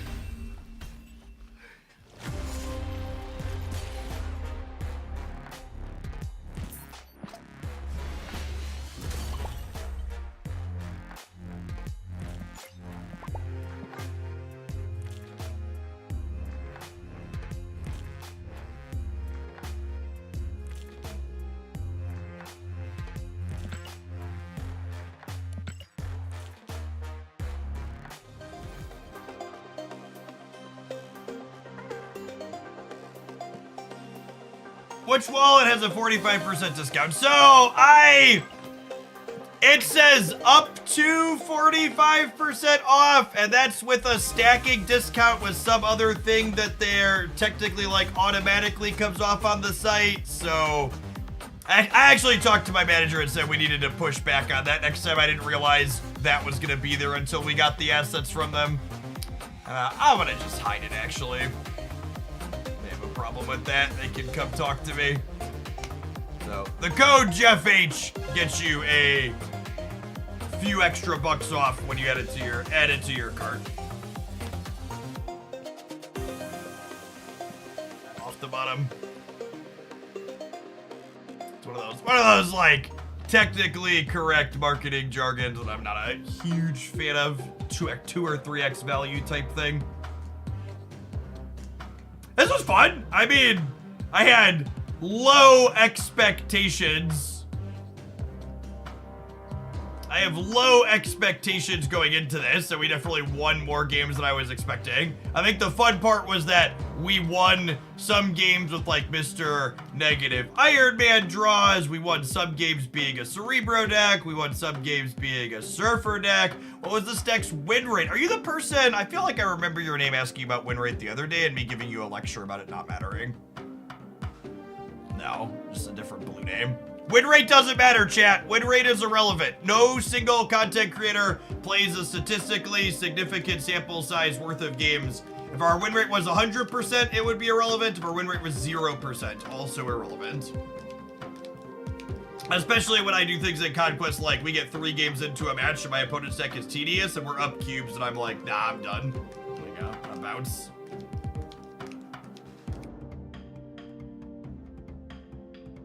Speaking of the wallet gamers, it's time for our next plug. We're doing those every couple of hours. Shout out to the Extra Smart Wallet for sponsoring our stream today. As we often say on stream, the most powerful card in mobile gaming chat is your credit card. So you need a powerful device to hold your powerful card in. This is the Extra Wallet here. It holds half a dozen or more cards depending on how they are sized at the top. And you've got this wonderful little trigger button here that pops them right up there, and they slide out and they slide right back in. And I very cleverly have the extra user manual in the back there so I don't pull out one of my credit cards like we have in the front here and show it on stream. This ain't my first rodeo.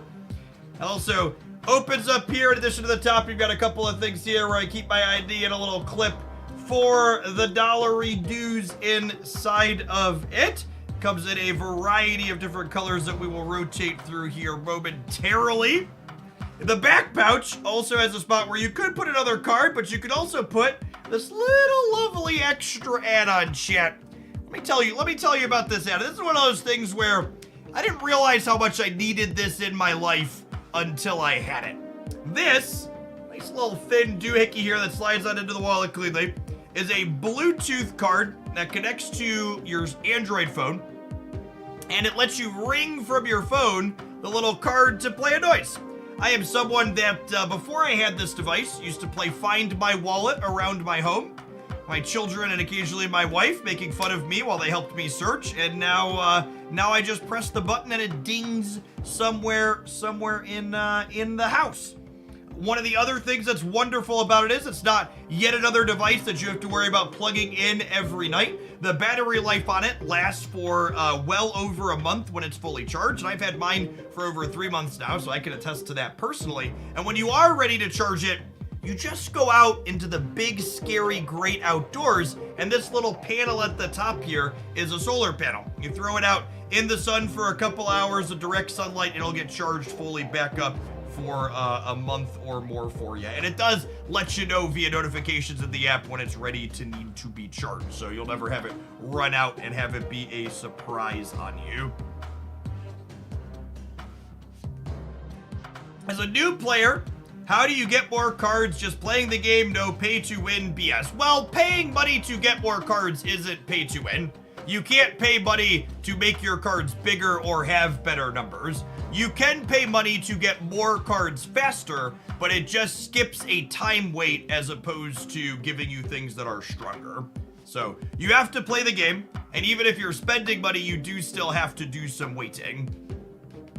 Playing plus more time. But the thing that's notable about Marvel Snap is that you cannot simply endlessly grind the game. So you can't just play Marvel Snap 20 hours a day and expect to get more cards throughout that day. You just need to log in and do your dailies and clear all your free currency from your missions every single day, and you'll be able to progress in no time. Like Thanos and the higher tier cards, what level do you get them? Series 4 and 5 cards with the collector's tokens and spotlight cash system unlock after you hit collection level 500, I believe, when you start entering into Series 3. To finish our extra wallet shell, this is the lovely one I have, and they come in actual leather as well as vegan leather for those that want something that does not have an animal product involved in it. They have lots of different colors here and lovelies, and then we discovered this one earlier, so I have to feel like I have to point it out.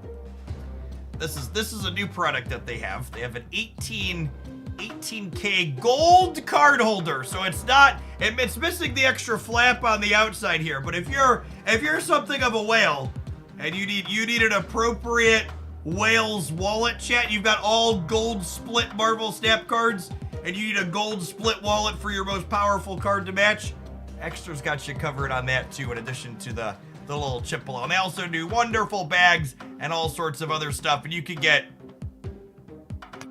and some extra off by using code JeffH at the checkout. Let's go ahead and pop on into some more Marvel Snap. Well, I got a Moon Girl deck I want to kick the tires on a little bit. I feel like I need this. It's a good one. This is our third month doing a sponsored stream day for Extra, and I've been happy to work with them. But I gotta say, if today's sale is successful and they come back for month number 4, I think we're gonna have to negotiate a whale card holder into my contract. I think that's gonna have to be a requirement. D-Rock, thank you for the 5 months. I appreciate that. Welcome back.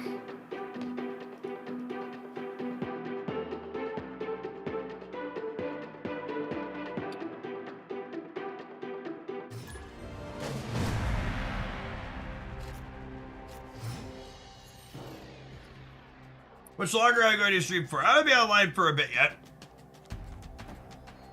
Snap. Golden whale wallets when exactly.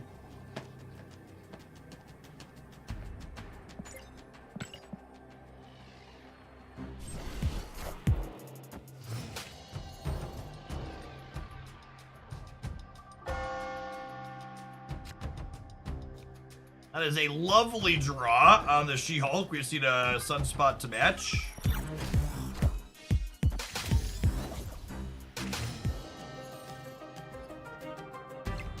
If you're looking to see the bounce move deck from my decks there, it should be in my decks page. We played it on stream the other day.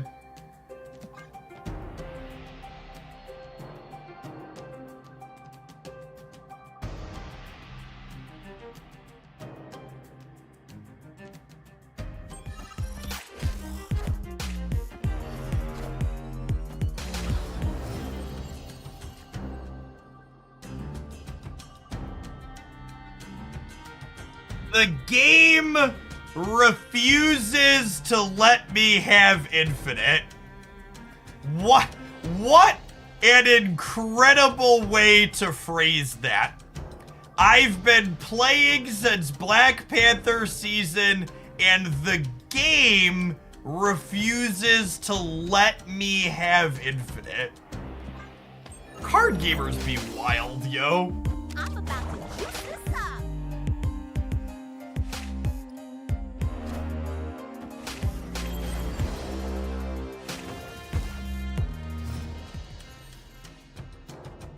That's so funny.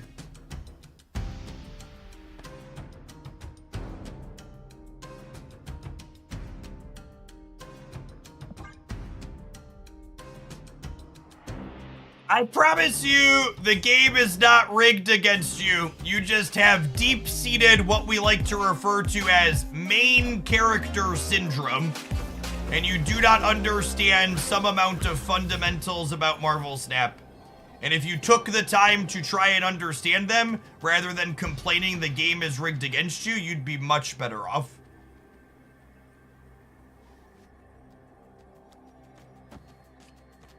But yes, if you truly think the game is rigged against you, you're never going to improve.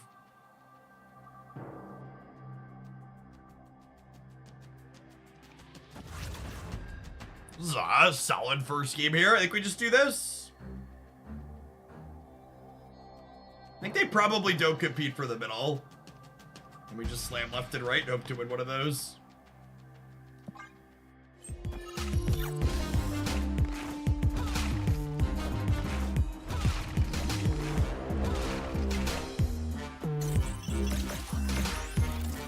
All right, on the triple down of it's the game's fault I can't get infinite, we're gonna show you the door, bud.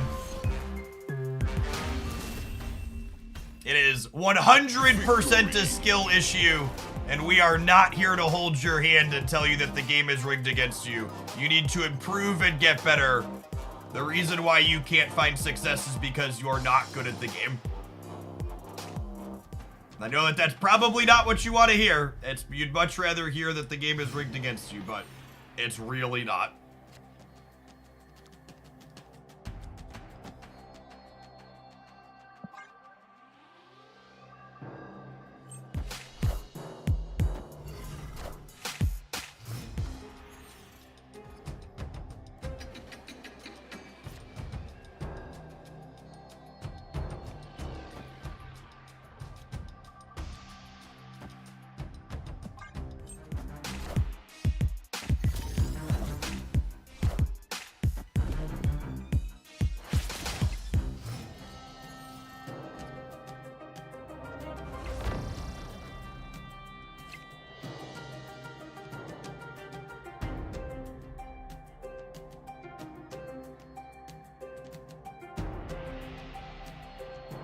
I started hitting infinite when I took emotion out of my decisions and started retreating more often. That is 110% the answer. Most people who fail to make it to infinite are not snapping and retreating appropriately.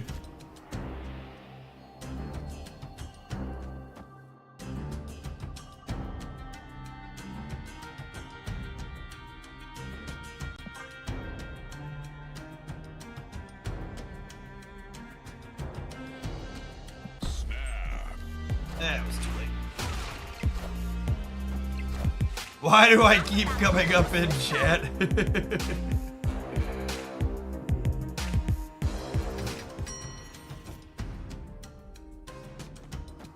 Alright, I think I do this, and then next turn this is 2, this is 1, and then I can also play a rogue on their loop cage still.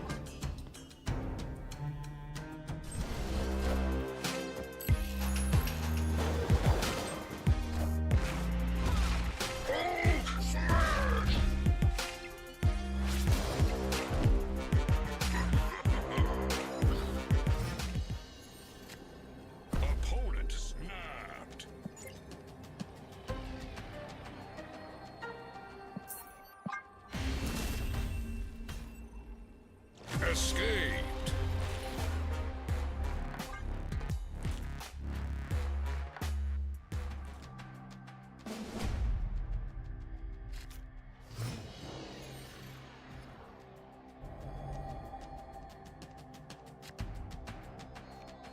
Solid start. Quinjet and Ravona is some big cost reduction burr.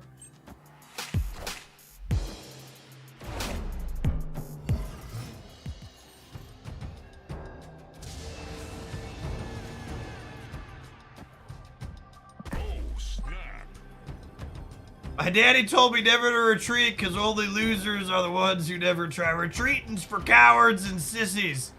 And I'm certainly not. I'm certainly not one of either of those.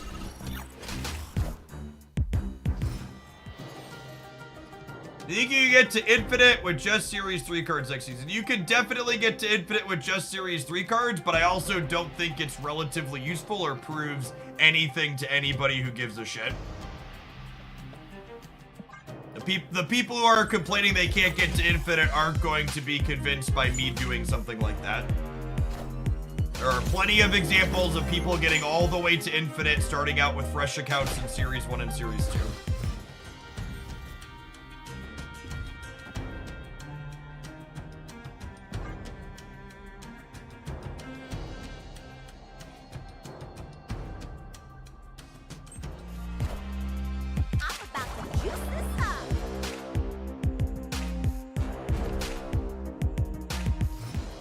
This is actually kind of insane, yeah? I get to pass, and then I get to play all of these cards next turn.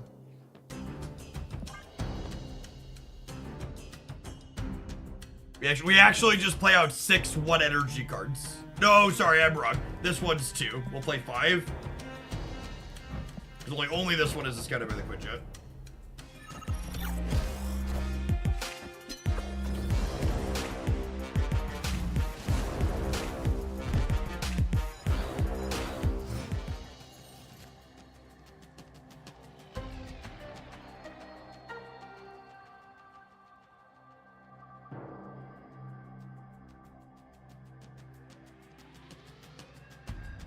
Opponent. 2, 3, 4, 5, 7, 8. I'm definitely staying.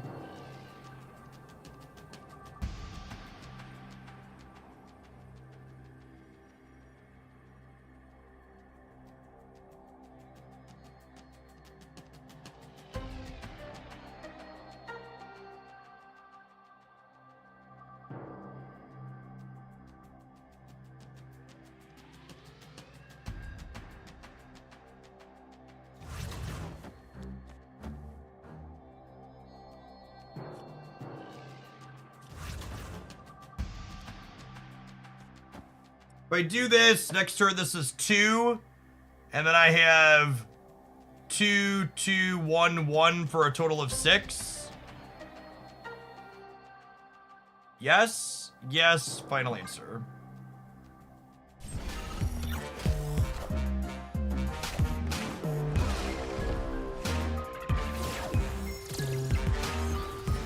Yeah, 2, 1, 1, 1, or did I say 2, 2? You're right. I miscounted by 1.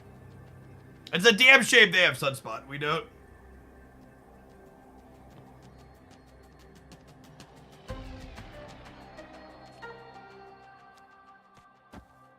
Oh, I took priority though.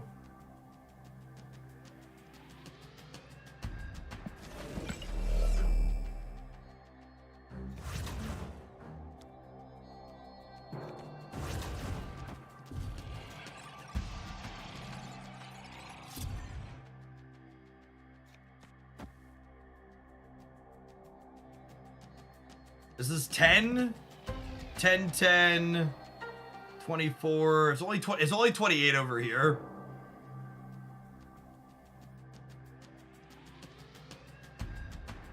Yeah, I think we're dead, but I don't be done with the match, I think. Sage left instead of Havoc. Then I can't play the Arbor. I think it's important that I play Arbor middle, so that way I'm beating She-Hulk here.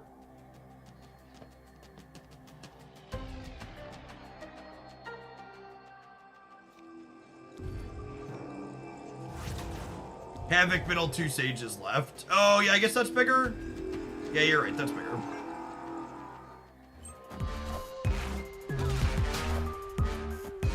Oh, wow, they just didn't play for the middle at all, huh?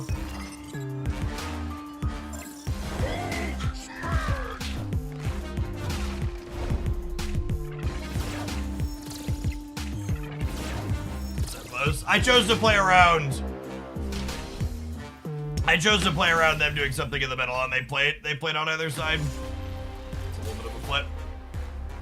They had 18 free power from passing, and our Sunspot was buried. The game was still very close.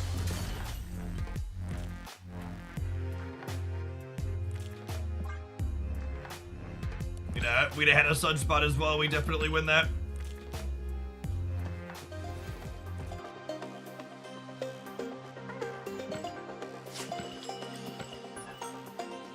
Oh, I keep running gold.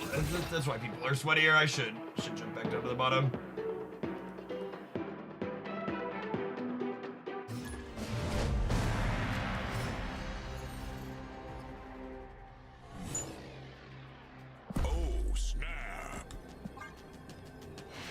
Hey, Reborn, thanks for the prime, appreciate it. The game was clearly rigged against you there. Yep.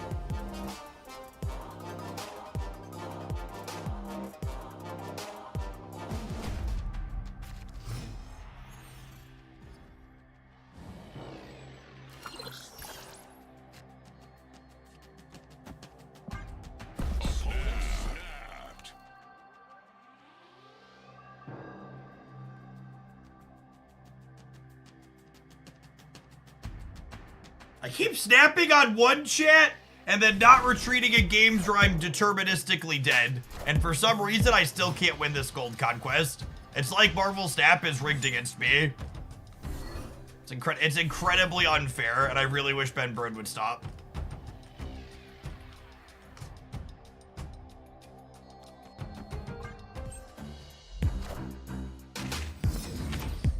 Oh god, someone said Killmonger salivating and we queued up into destroy.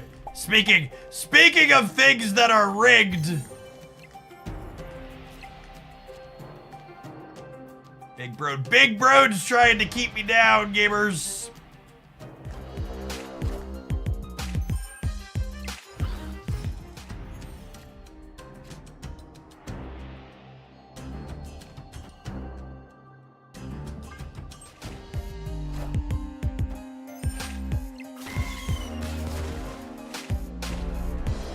What a game! Enough said, bub. Okay, but wait, I have priority here now, yeah?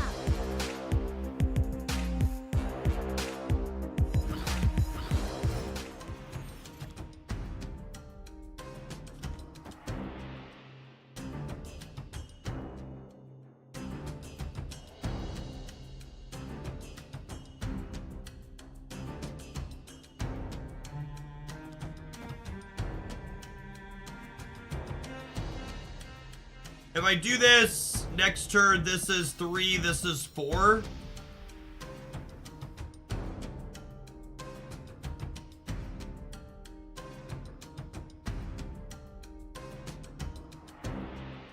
If I keep this one back, this is 2.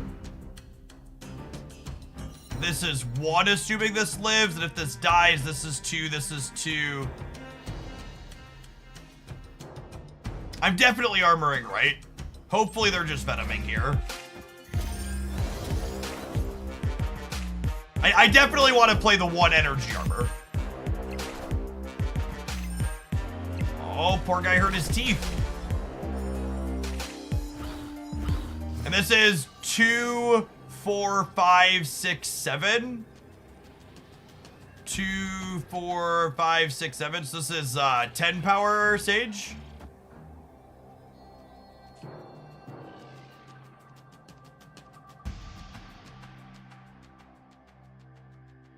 This gives me a 3.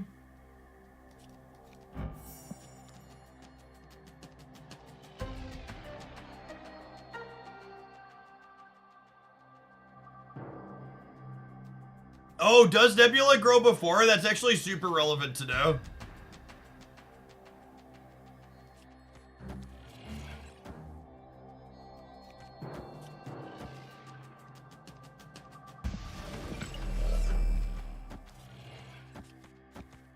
It's just this, yeah?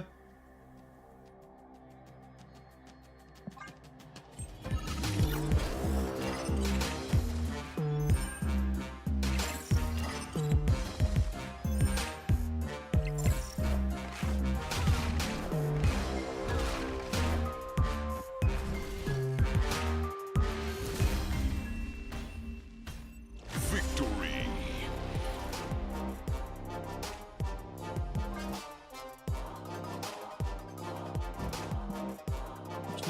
She's a big lady, chat. I do love my big green gals.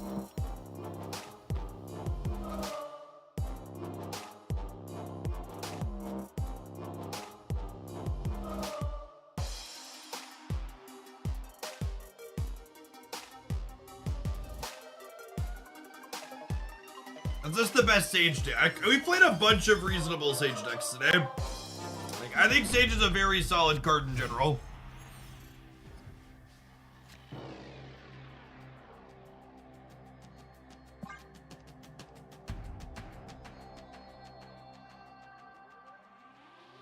What's going on, homeboy? The FOMO in me says Sage looks way better than expected. Sage has punched above what I expected her to punch. Yes.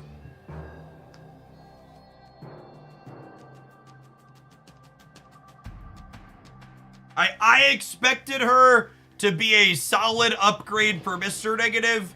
We've now played, if this deck feels reasonable at the end, it'll be the third non-negative deck I've played where she's felt fine.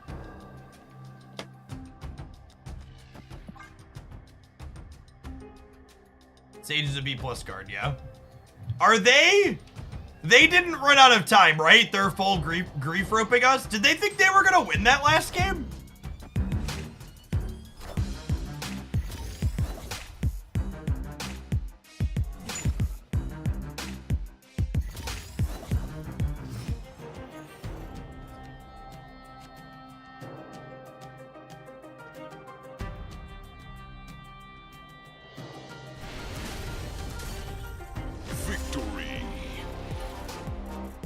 We did start with the Bats deck, Socio, and yes, it felt very good. That was another one that felt good. I'll definitely be a highlight with that.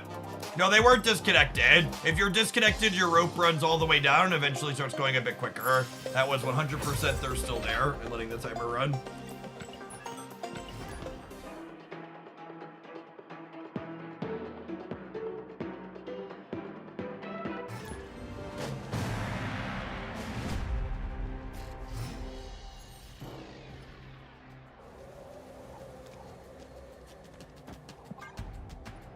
Lovely start here. Sunspot Moon Girl She-Hulk has always felt like a deck that was one card off of being really good. And I don't know if this new Sage package is that one card or not. It'll remain to be seen. It could be.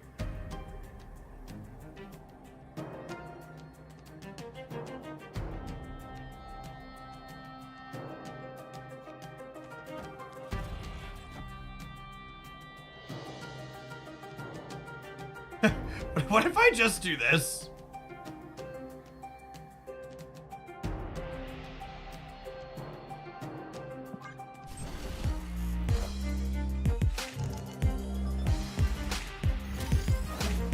I think Arbor in the middle is actually kind of bad for us.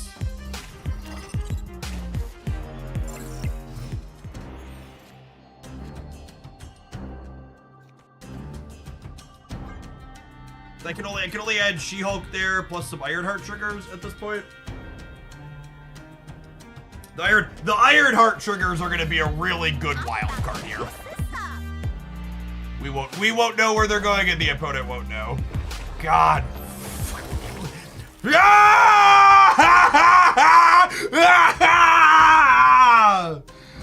I hate everything you are!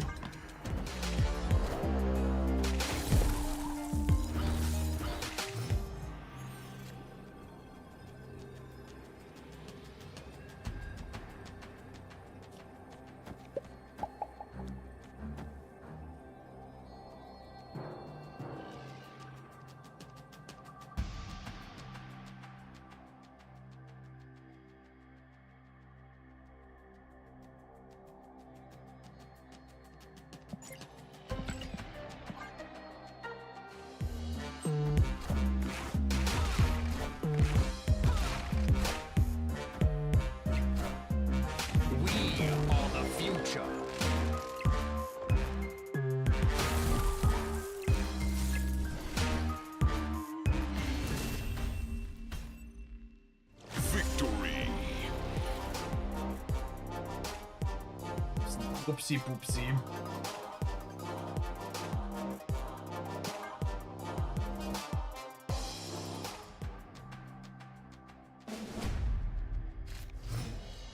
Twin Mold, build something playing Ravona, Dagger, and Sage.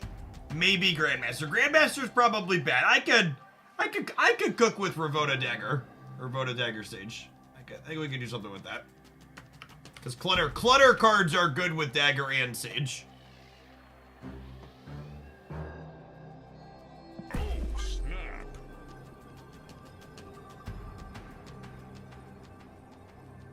We looked earlier, chat. Leech currently has a 25% metagame share on Untapped. 25%.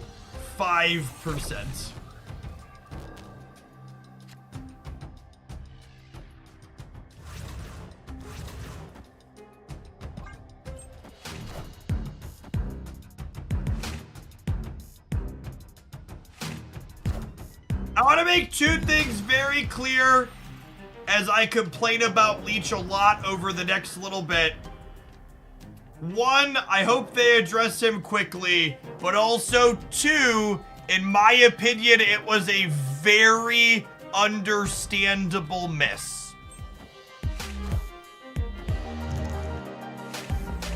I do not think it was remotely unreasonable that the Leech change did not have the impact that they thought it was going to. And we've been hoping for Moon Girl out of here and just not finding her.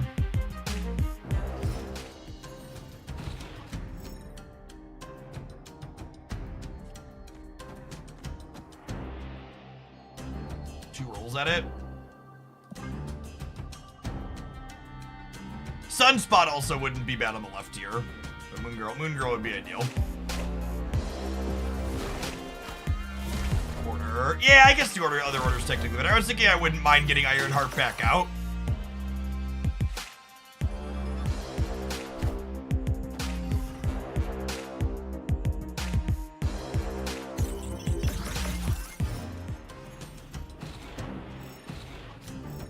Opponent snapped.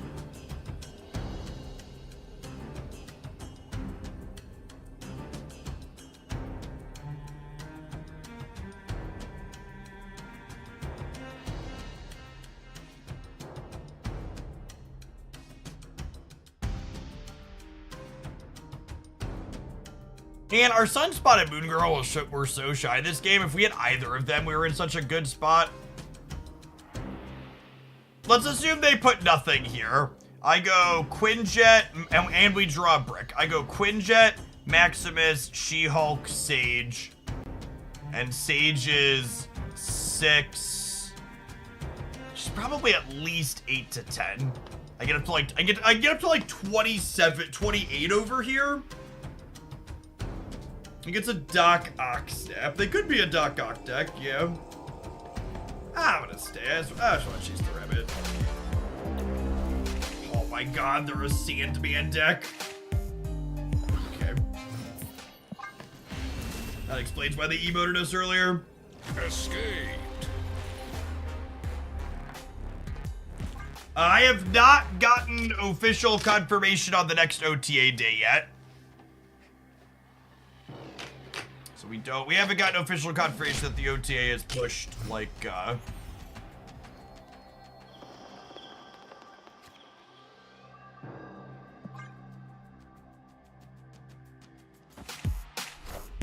was pushed.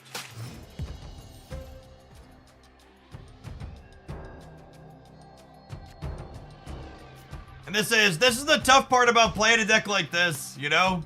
We're gonna lose to someone that tempo maxed us onto in the last game just because the matchup's so polarized in their favor. Feels bad to lose to someone gaming like that, but, you know, when you're at 0%, that's just how it goes. You know what, honestly, I'm just gonna tempo max them. Tempo max them back to take my card. It's giving them 2 cards to give us 1.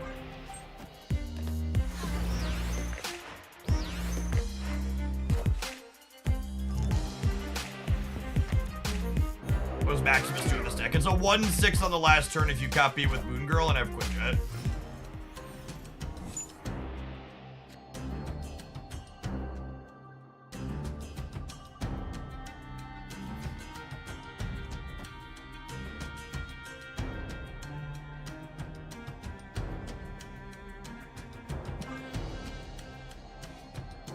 Ravona or Darkhawk? Do you want to play Ravona decks or Darkhawk decks? Neither of those cards are replaceable.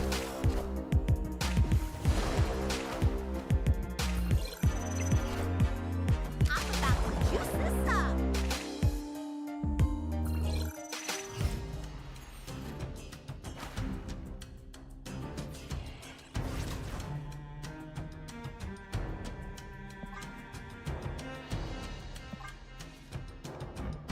I've played Marvel Step once or twice. Oh, it actually doesn't matter because Sunspot's 0. Yeah, I'm gonna stay. Escaped. What's the opponent's missing card? I would assume Dr. Doom's in their Sandman deck typically.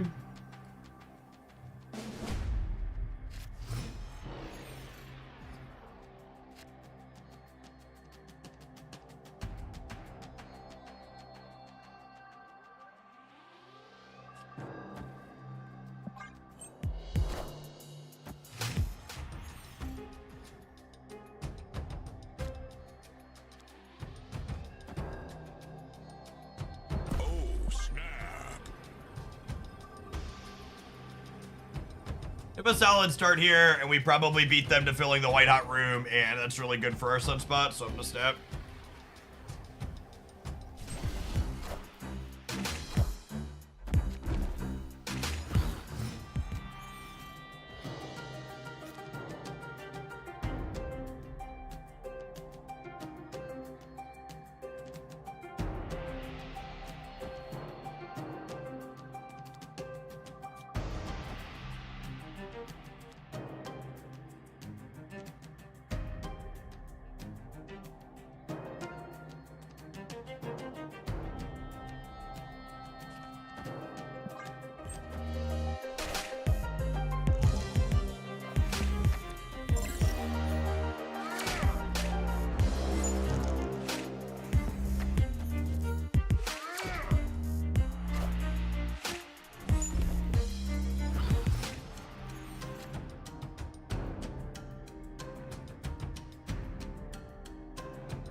And I really want to take this gamble.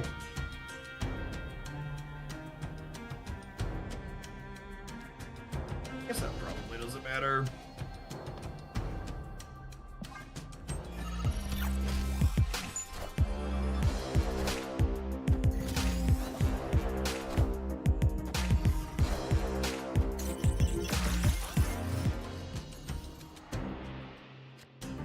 Opponent snapped.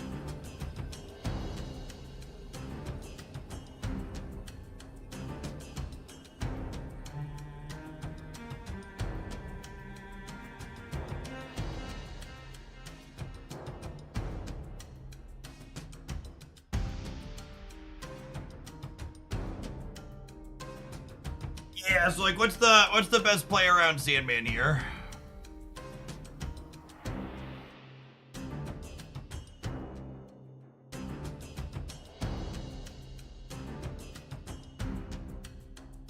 The Sunspot is significantly smaller if I Hulk now.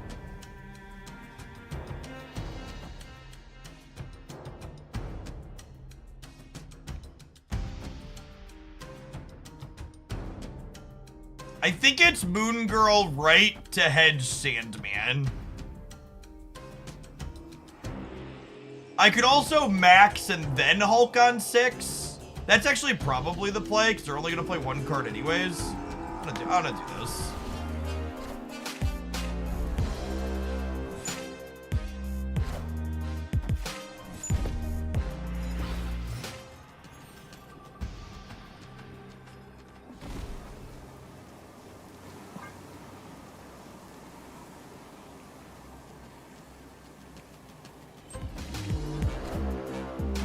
Go left! Get fucked, Buttercup. Out of my game. Victory. Winning coin flips to beat bad matchups. All right, now the tough and potentially frustrating part here is we have 3 shots to win the last one, but I would wager this matchup is polarized enough in their favor. I'd wager the matchup is polarized enough in their favor that they're still a favorite to win from here.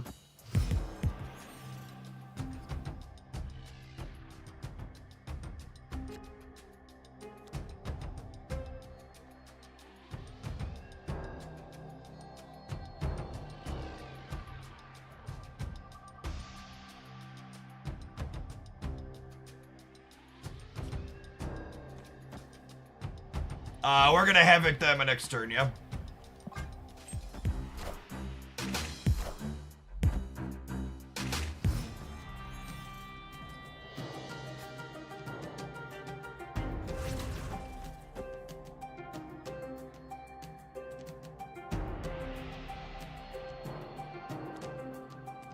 I'll be down in energy here is noteworthy, though.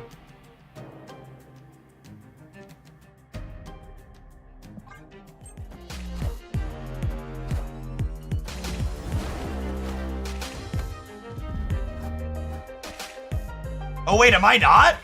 Oh my god, I'm not? I thought this went and then that. Oh, wait, and they can't... They can't play a waved card because they only have 3 energy. That's fantastic. Couldn't have happened. Oh no! They had 2 cards. Shit. I'm about to juice this up. Well, that's unlucky.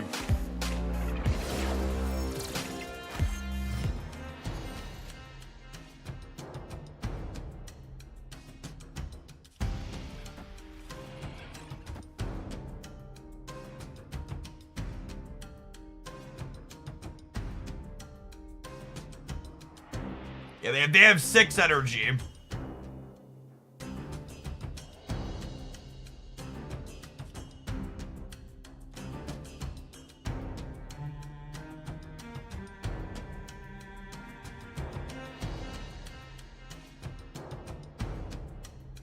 I think it's this to play around Sandman.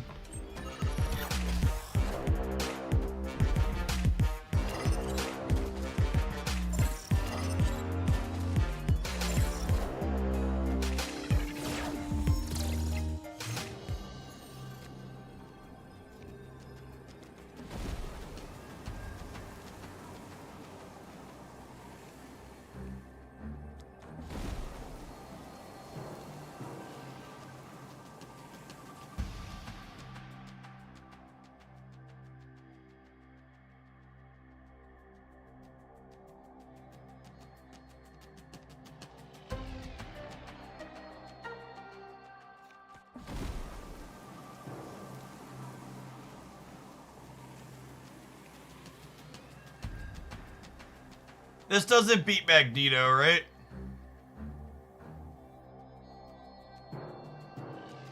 They pull one of these out. They pull the big one out of here. I'm left at 11, 13. I guess it might.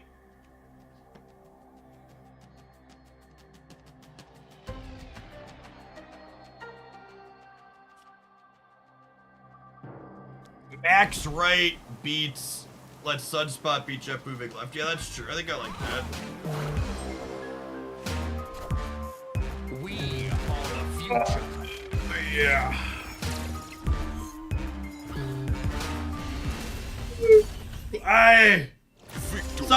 Someone call the police, because that was a fucking robbery. That was actual criminal.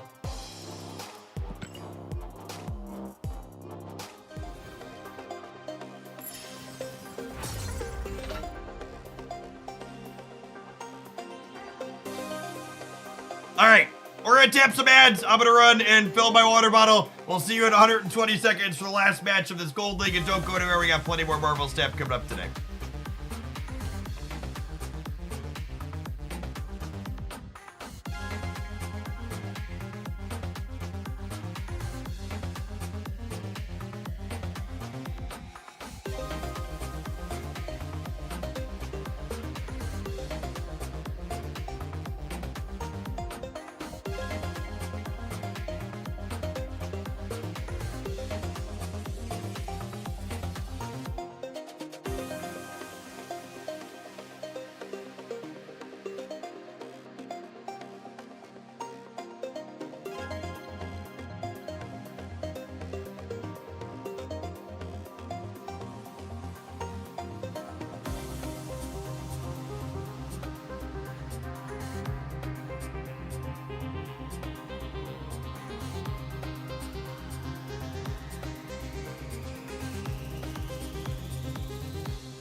my chair on the way back in. Save me from the ads! Thank you for the 11 months, Berserker. Welcome back. Alright, let's pop in here, shall we? I promised Rivals keys later today, and we're currently suffering from success, and we have so many people watching Snap, I don't know that we're gonna end up getting over to Rivals before I sign off. We could be here for a few hours yet, so first come, first serve. There's a Rivals key in chat. First one goes into your Steam product activation, second one activates the game once you get it. Someone enjoy.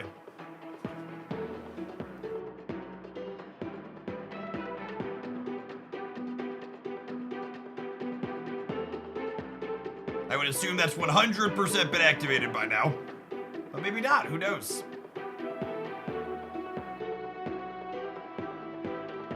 I was very unprepared for this, yep. It's gone, yep.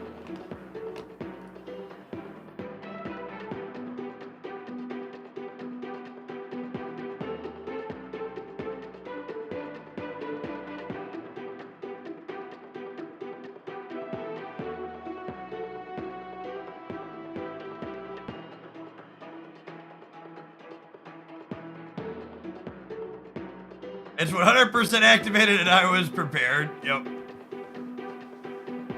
I have a handful more. Okay, we have 1, 2, 3, 4, I have 5 more. And we will probably drop in chat over the course of the evening.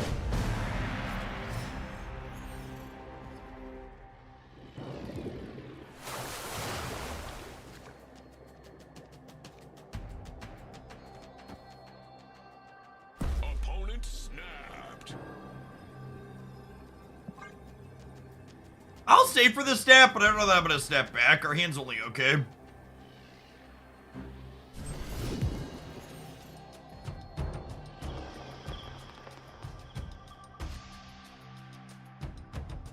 I don't know that I like Maximus in this deck. Not being able to play it till later feels not great.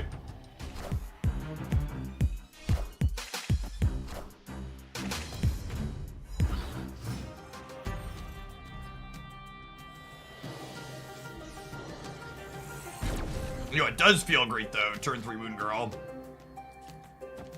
Turn 3 Moon Girl into Quinjet? Somebody pitch me. It's like Christmas.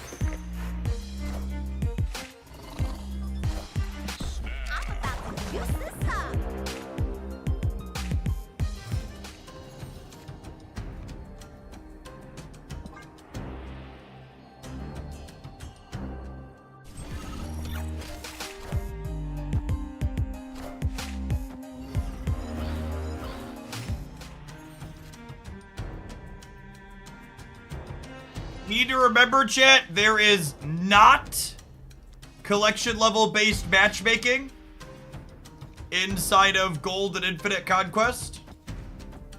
So there's a good chance our opponent's just a newer gamer. I gotta decide, do I want to compete for here? I'm not sure that I do. It might be right to just do this. They might not want to compete here anyways, though. Part of me wants to just do this. I'm like, Maximus, Sage. Nope. Oh, for fuck's sake.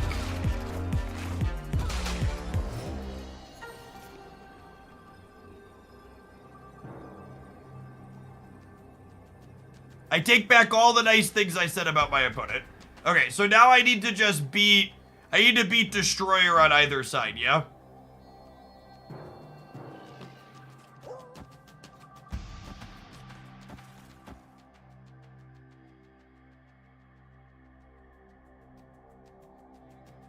Cannonball. Can they have Cosmo on the left? I think Destroyer is more likely. Iron Man plus a 1-drop could get us on the left, I suppose. Make sure they're good and muted here before I stay.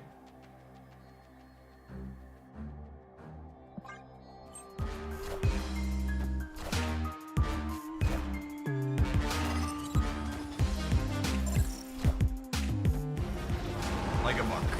Like a book. Oh, like a book.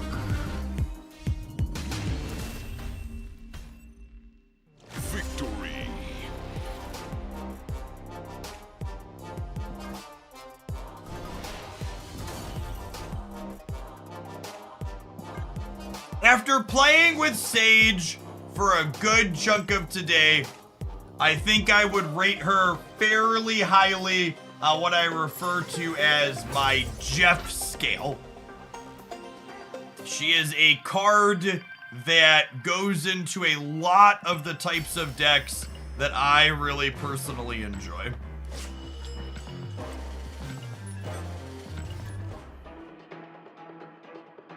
She's good in Bass, she's good in Negative, she's good with Moon Girl, it seems.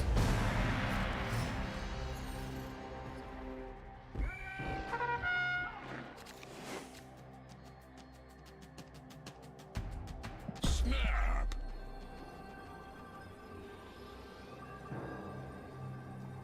Opponent snapped.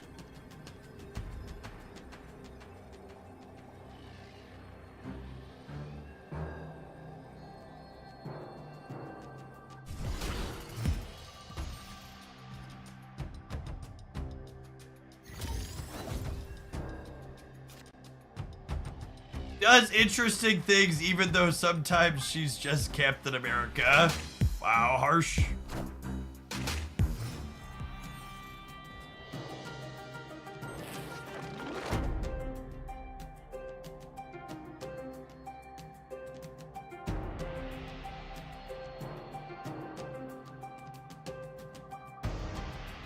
Keeping gameplay high. If they play one card out, Maximus only gives them one card. So I think I'm playing him just because my hand's otherwise clunky.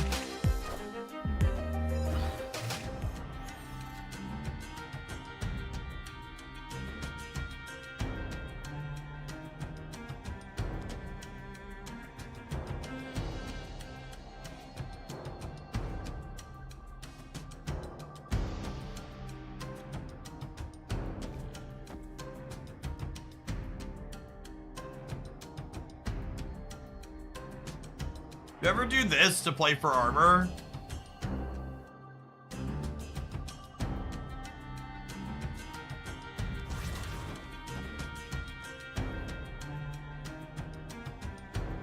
Also do this.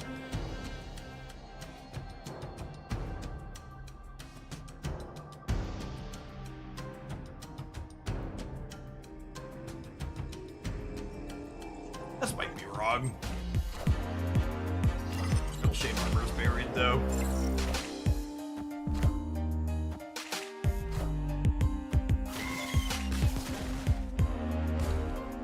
Enough said.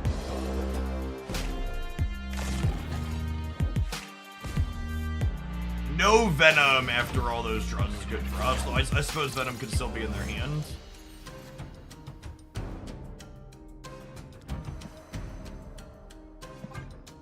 Sound of punishment, gamers. It's the sound of punishment.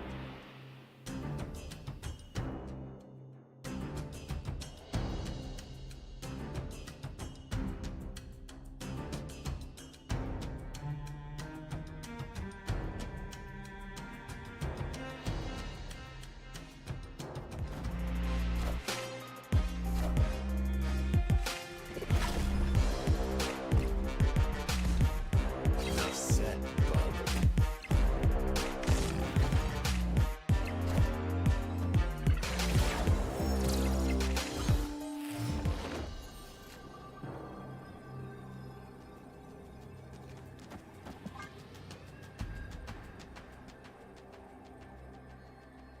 We're dead to a lot of things, gamers. When I committed to the Sage Havoc line, we meant that the air draw was good, we were dead. I didn't play into the 1 in 4 out or whatever that.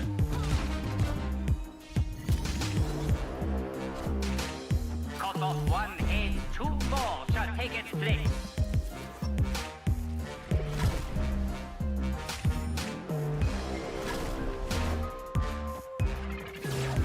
We didn't know the armor was on top. We could have played to stop the Venom and then we'd have won, but you can't know the armor's on top.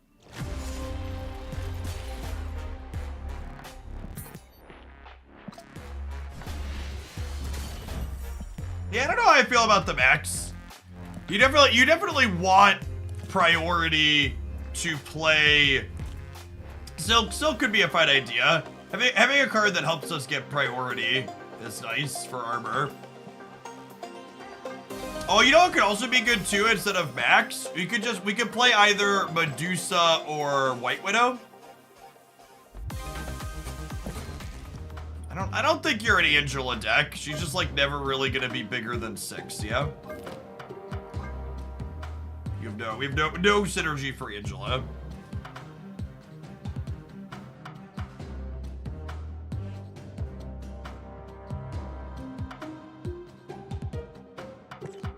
I mean, White Widow is a weird number for Sage as well.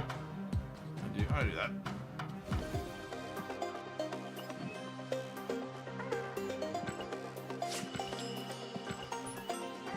Widow is also really good at helping you get priority.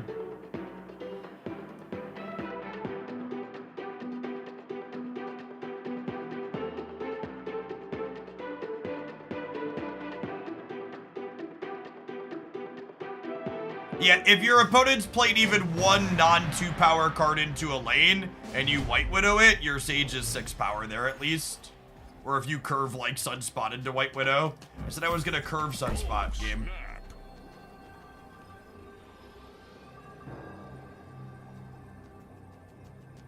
I will say these are 2 of my favorite cards in the history of Marvel Snap though, so it feels nice to play them together. I am generally a fan.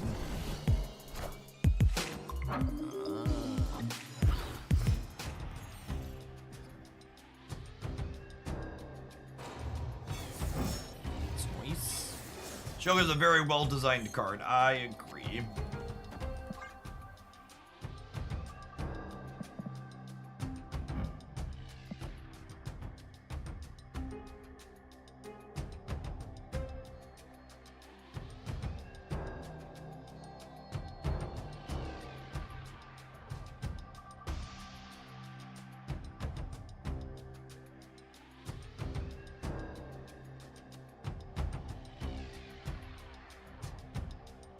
What type of cards do you least like to play? Things like Sandman and Electro. I think the most interesting and skill testing part of Marvel Snap is figuring out how to sequence multiple cards in a single turn in the right order to the right locations. So cards that force you to play a single card in a turn, or cards that are just one big thing that you play for a turn to do the least interesting, in my opinion.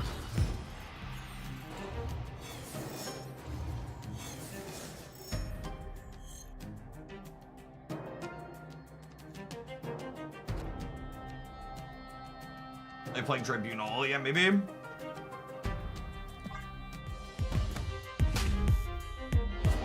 Could be a weird Spectrum build with Howard too, yeah.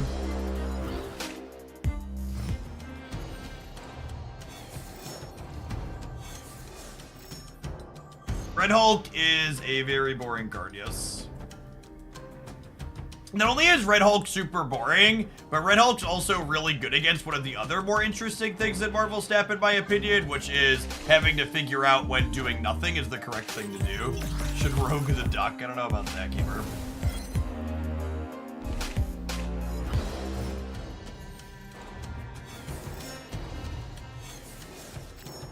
Oh, why didn't I Havoc the Oscorp? It's just not a line that's programmed into my brain. It doesn't auto-skip to it. Definitely could / maybe should have.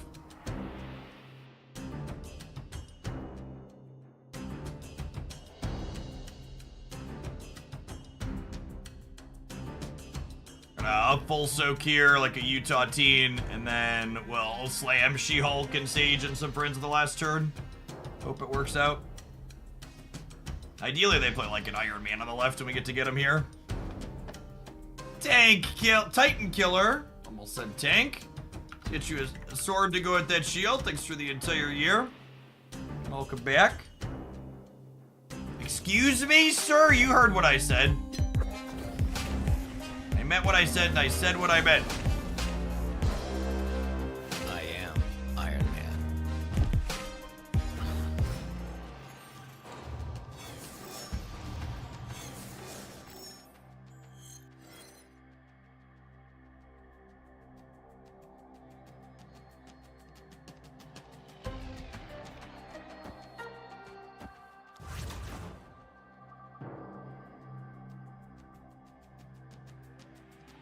Is it this for 2 sages? Opponent snapped. It's that or it's do nothing. Tashori, thank you for the 15 months. Welcome back. Bugbarian, thank you for the 3rd of a year.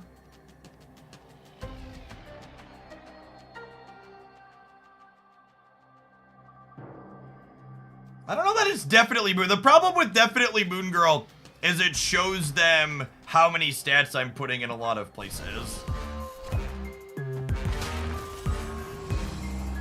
I am Iron Man. It like commits my numbers in advance. Judgment.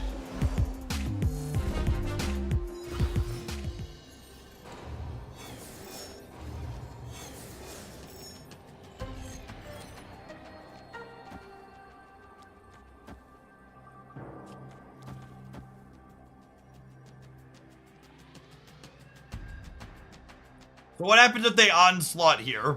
If they onslaught here, they have 16, 20. 20 times 4 is 80. And then they have another 84. 84 divided by 3 is 28. But I'm going to give them -4 in the center. So 20, 27 everywhere. And I'm only going to have 12, and this is only 6. So we are unfortunately dead to Onslaught because of their Cosmo.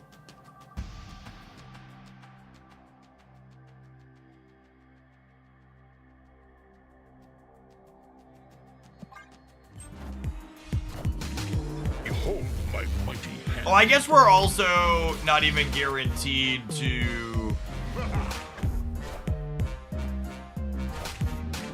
Oh, it copied the Cosmo on the Super Scroll. No favorite Tribunal combo list? No, not really. I don't think this archetype is very interesting to play. Someone asking a second ago decks that I like or decks that I dislike. This is exactly the style of deck that I dislike. There's basically no agency. You just like play your cards and hope that they're good enough. Sometimes you have your Cosmo to stop them from doing your thing, but like if they interact with Limbo or do other stuff, you're just gonna have a bad time.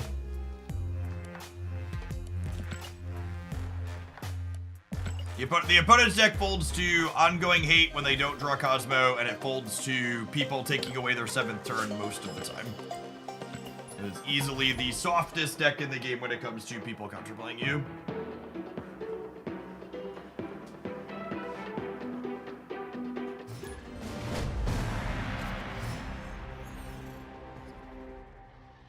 So you generally hate Wong decks. Wong decks aren't always play a single card per turn. Oh, snap.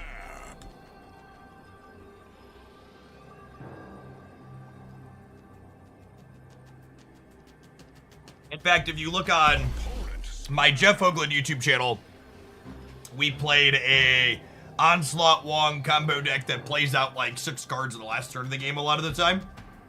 It's a lot of fun.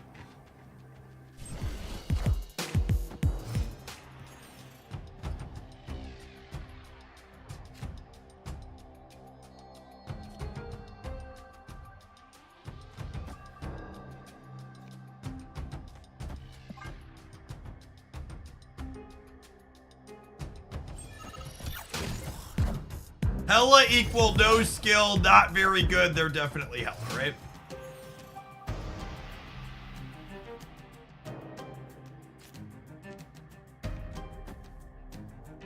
Some days you're the pigeon, other days the statue, gamers.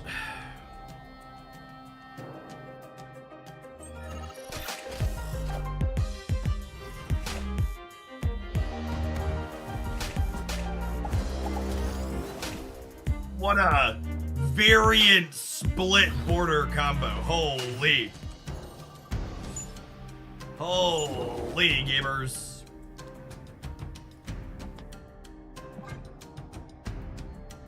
Enjoy your free 10 power on the right.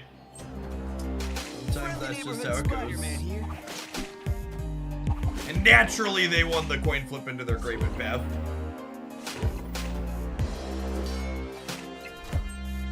I'm about to kiss this up.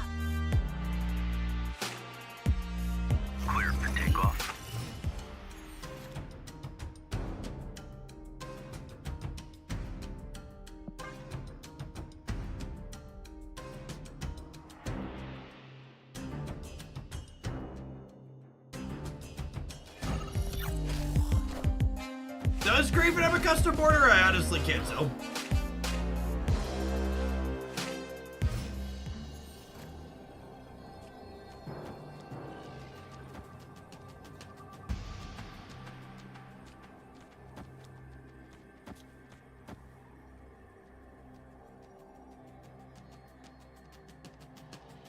I assume we're dead.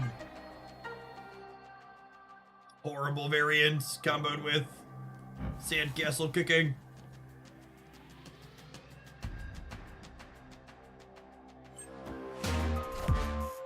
We are the future.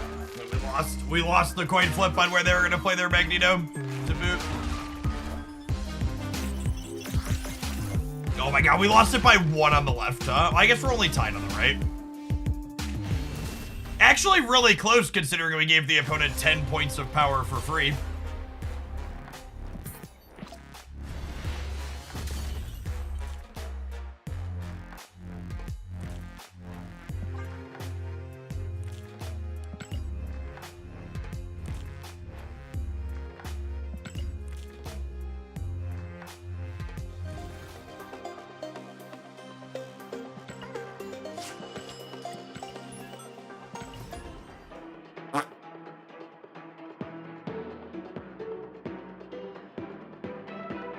Can we play second Ironheart there? And a 1, a 0. Yeah, I miscounted, didn't I? Did I miscount? I think you're right that I miscounted. Roboto was one with Quinjet. Was she? No, I could have. I had a 1 energy She-Hulk, a 0 energy She-Hulk, and then a 3 energy Ironheart and a 2 energy Ironheart. So I could have gone She-Hulk, She-Hulk, Ironheart, Ironheart. I think Chad's actually correct. Yeah, miscounted my energy there with all the cost reduction.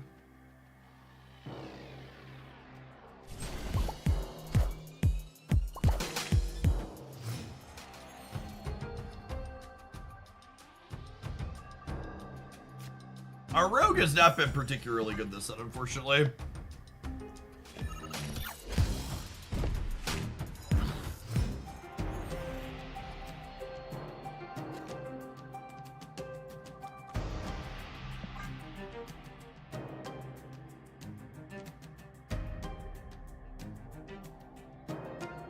Yeah, I assume it's mostly for Mobius.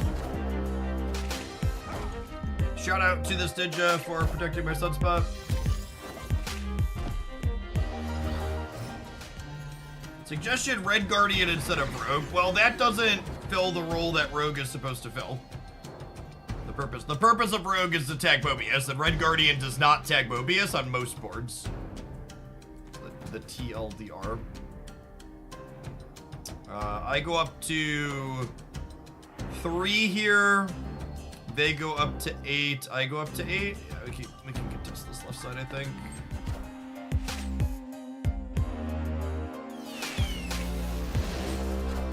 Hella equal no skill proceeds to drop shake. There is very much a bias among people who fancy themselves good at card games where they think cards like Shang-Chi are very interesting in skill testing because any interactive card is skill testing in their mind.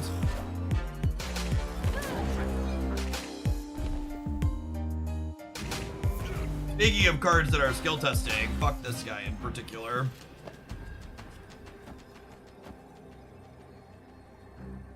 Oh my god, I actually just can't spend all my energy.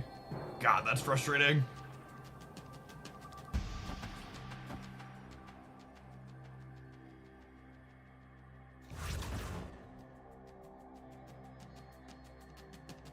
But I guess 5 cards in it. They're probably not the Hawk package, right? I haven't seen any rocks yet.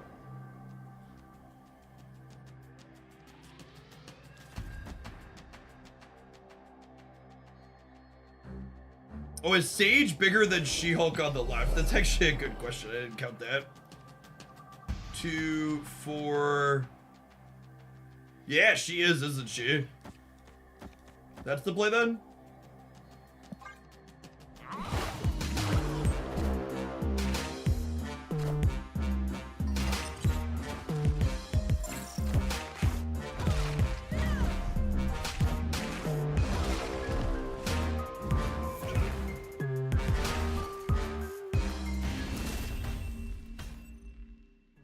I feel like ever since we won the coin flip on the Sandman's Magneto, we've lost like every coin flip with the deck.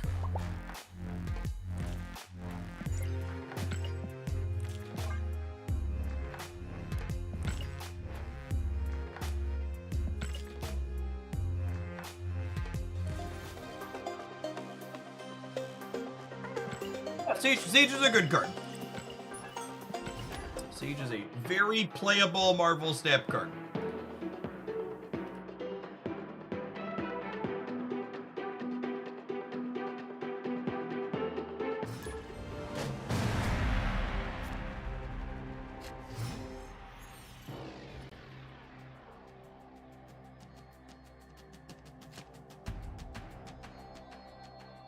Snap.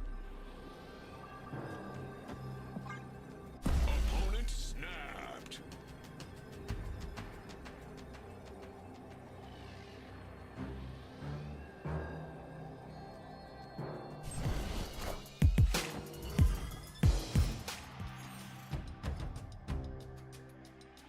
Hey, chat, get ready! Get ready, chat! So the Marvel Rivals key. Enjoy. May the fastest fingers win. How do you feel Sage compares to Doctor? Yeah, they're just different cards. I don't think they're comparable. I'm gonna play this armor into Hala, and then they're gonna show us they're a Killmonger deck, and I'm gonna curl up and cry.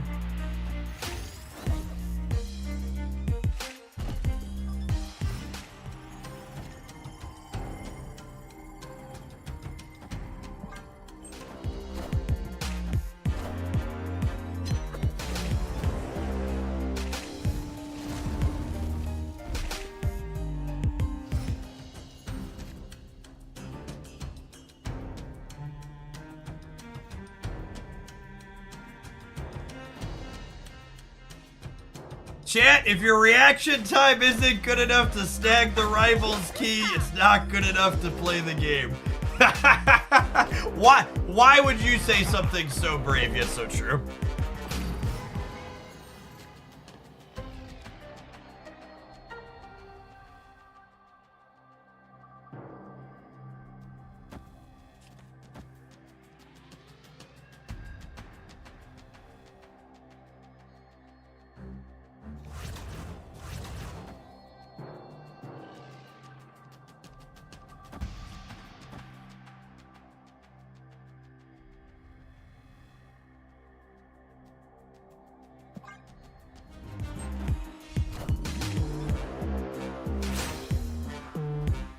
Now, Rogue is going to inherit the penalty from their Widow's Bite.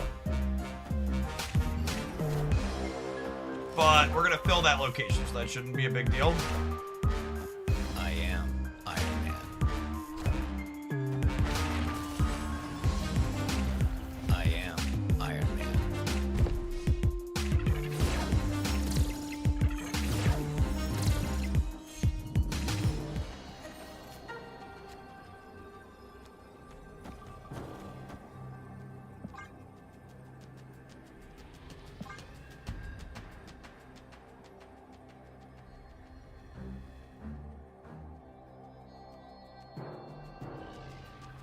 Oh, I could end up roguing the Kiss.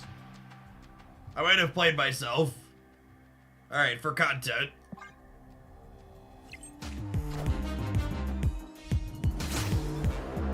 Wish! Swish! Iron Man.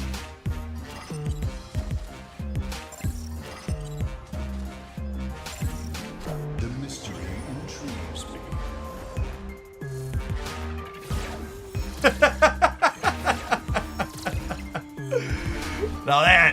Now that's some video gaming, chat. Victory. This matchup's much easier when they don't draw their Cosmo. Turns out.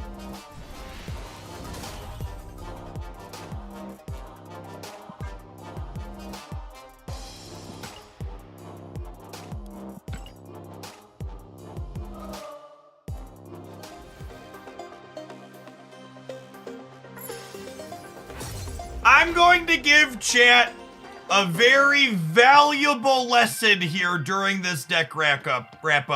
about being the opposite of results-based thinking. I liked this deck a lot, and it's playing a lot of cards that I enjoy. That being said, I think Rogue would be better as a tech card that I can play on curve. Because this deck really wants to play a card on 1, 2, 3, so that way its hand only has 3 or 4 cards in it when you Moon Girl on 4. And I think you probably need help in that Limbo matchup. I don't know that Red Guardian's better. I think I'd want to play Nocturne in that slot. I think she's a number that I don't really have in my deck for, what's it called, anyways. And I think she would help with the Limbo matchup, and she'd be good in some other spots. This deck doesn't like Crimson. This deck doesn't like Crimson Cosmos. This deck doesn't like Sanctum Sanctorum. So, yeah, I think that is.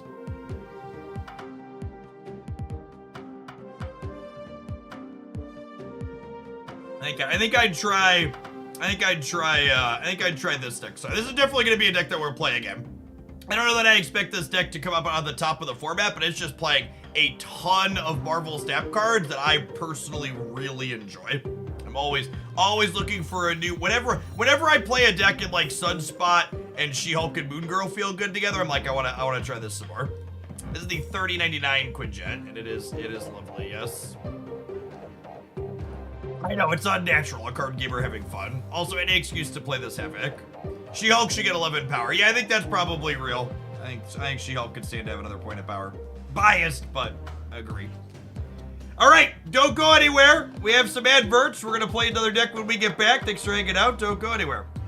How much did you spend for that Havoc? I feel like we hit that Havoc early. I lied. We spent a lot. This is why you should always look at the facts, chat, not go from memory.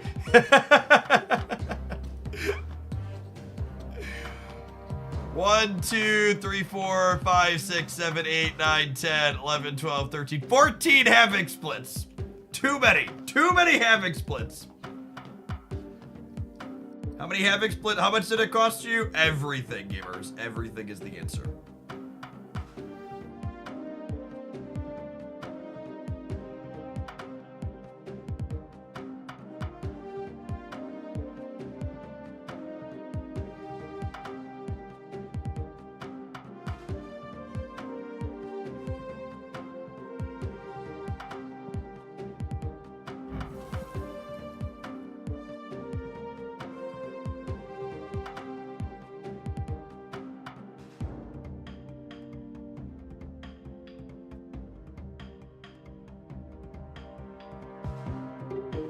I'm gonna build around submission as a viewer deck.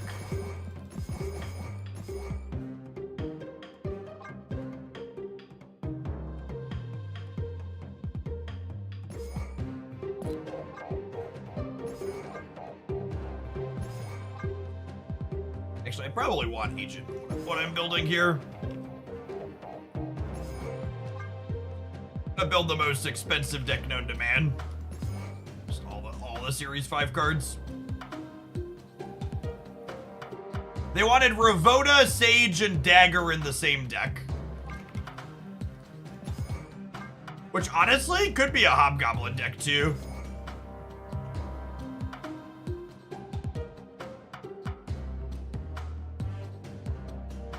A Hobgoblin deck. Maybe Debris.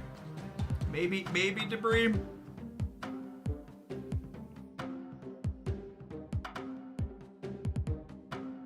Feel better soon, Hardcaser.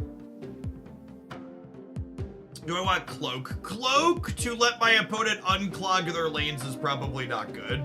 I mean, I'm gonna play more than one move card. I just don't know what my other move card is going to be.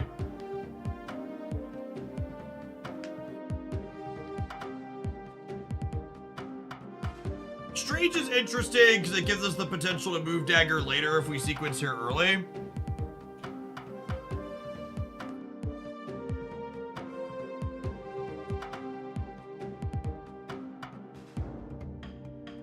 A few of these cards are good with Beast. is accurate.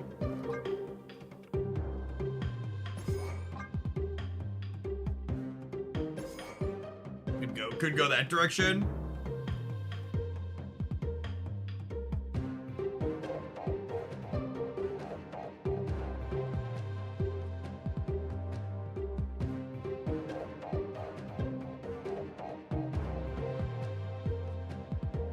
Eco as our last friend.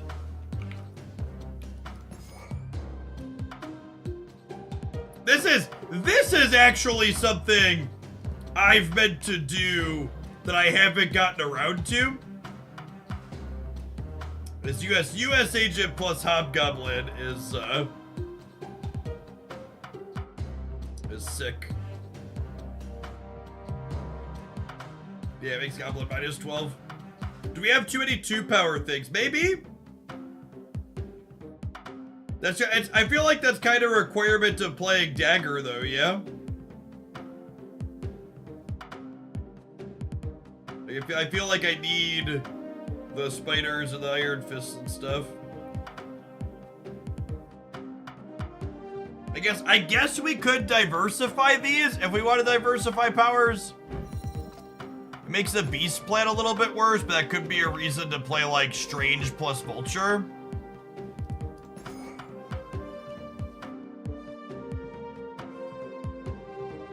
I can see that being an okay solution. Our drops are going. Yeah, drops are set to run for another quick math, 7, 8 hours, 10 hours, till 2 a.m. my time. 9 hours. 9 hours.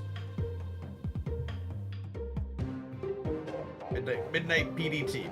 Currently 3 p.m. PDT.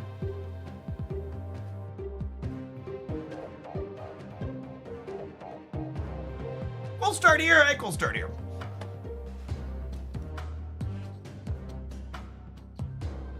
Insert Chappelle meme. You got any more of those rival keys? At the risk of making other people ask that in the future, yeah, here's one more. That I probably just set a terrible precedent. That was a terrible precedent to set. I apologize for what that potentially does to chat in the future. We done messed up.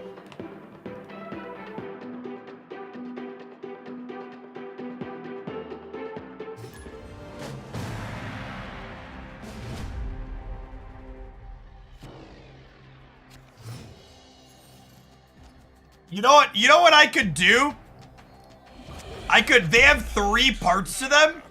I could make it so people need to be hanging out. I could post the first chunk, the second chunk, and the third chunk over the course of like a half hour. Maybe we'll do that.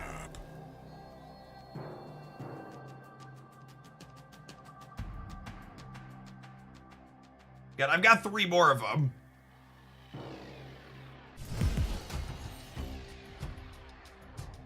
I just want the record to reflect, and this goes out to all the regular viewers, and I guess the people here for drops too. But I could have gone and posted in the Marvel Rivals Discord server that I have keys to give away. And then there would be extra people here rabid to get keys who aren't regular content viewers. But I instead made the conscious decision that if I had keys to give away, I didn't want to get more viewers from it. I wanted to reward the people who are regularly here and support my content.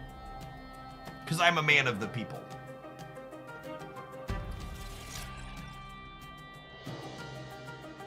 I can't decide if I want to do Sage this turn or not. I will say Doctor Strange is super awkward with Dagger. Looking at this, I think this definitely needs to be Iron Fist. This is super awkward. Oh, we are a Beast deck. Yeah, I was just play Sage and we'll draw Beast.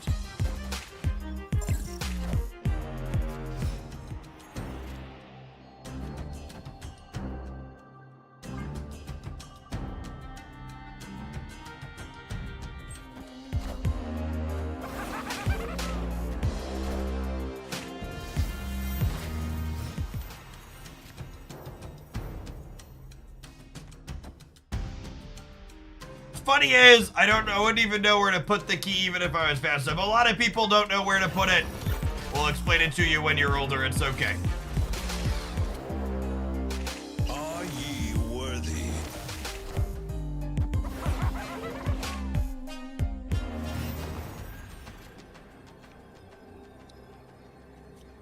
Holy gamers! This Doctor Strange is atrocious. If this Doctor Strange was a different Marvel Snap card, we'd be in a good way.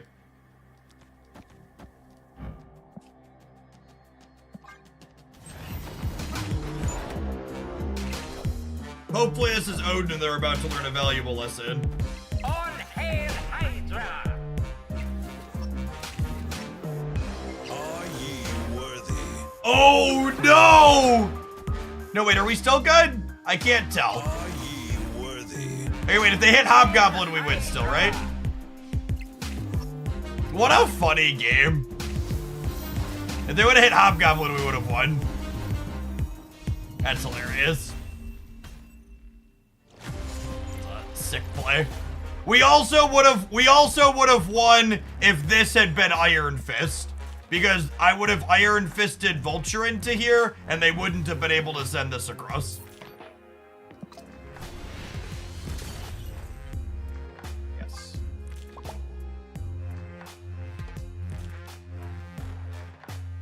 All right, here's the first third of the next key. Here's the first third.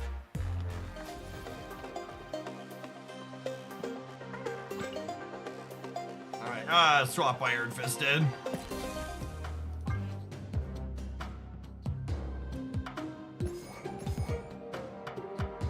Yes, US Agent is a very good Marvel Snap card. I can guess the rest. Well, perfect. You don't need it then. I was actually gonna DM Phantom Crew the rest of it, but they can guess, so I don't need to. It saves me some time.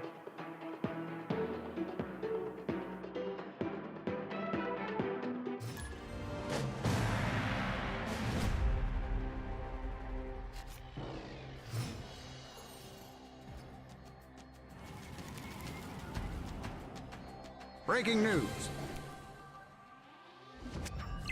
I can't guess it, Jeff. DM it to me. I mean, well, you did ask nicely. Oh, snap.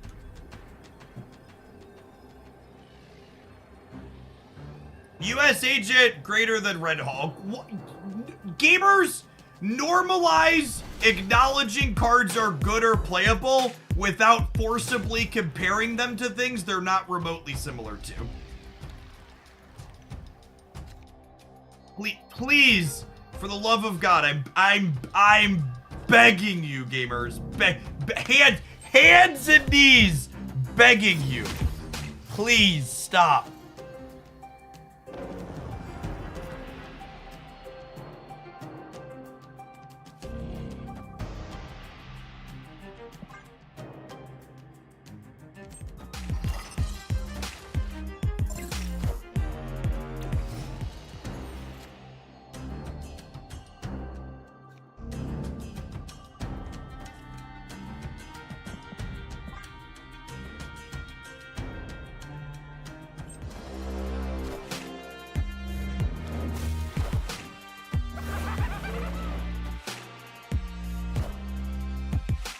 I would agree that a lot of people force comparisons like that because they are listening to content creators they shouldn't be.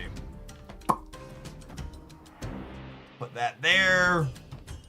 We'll put this there. We'll let her eat this. We'll kick dagger to the left. Do we do this and leave the dagger for a minute? Maybe I leave the dagger for a minute.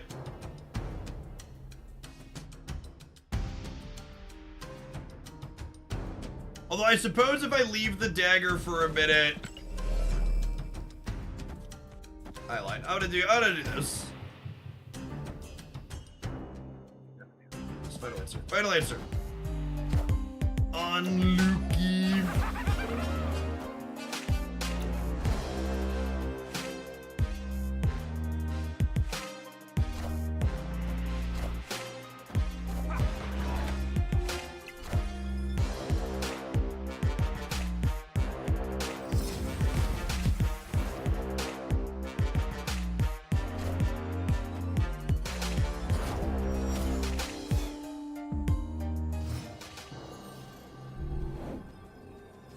Ah, it's so unfortunate that they have priority here.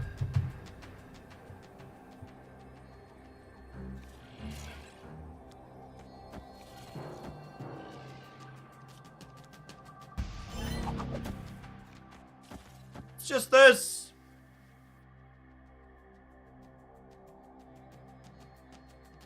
I think it's just this.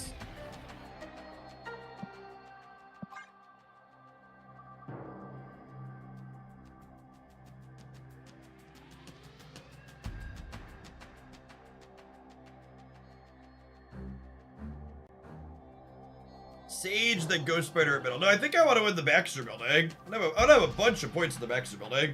The Sage is 4, and she's getting at least 8 more. Probably 2 or even 4 more for whatever they play here.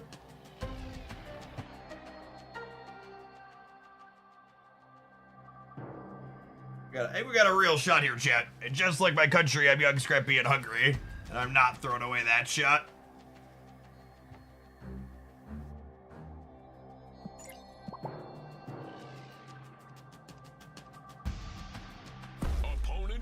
Thank you, goodness, for snapping me back. I'm bored. Have the second part of that key from earlier.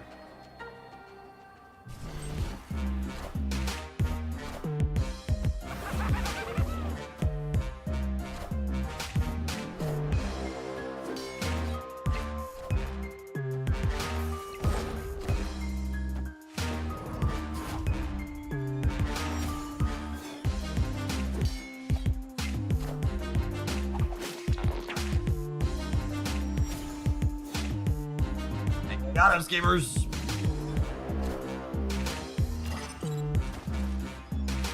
Do you need the dashes? I don't want someone who I have to answer that question for queuing up randomly with me when I play ranked tonight, so I'm not answering it for you. Wave Zero, thank you for the 11 months. I appreciate that. Welcome back. Haley girl. Hi, baby girl. Daddy, what's fucking wearing? You got a bluey shirt? Mommy got me this blue shirt. Instead of, I have 2 bluey dresses and 1 blue shirt. You got a bluey shirt and bluey dresses? What a lucky baby girl. Yeah. Are you Daddy? Daddy, guess what? What? Today's Declan's birthday. It is Declan's birthday. I think Mommy's getting some pizza and some cake for a little bit. But Daddy. What? Guess who's gonna come to Declan's? Are we friends coming to Declan's birthday? Yeah, friends coming to Declan's. Yeah, friends.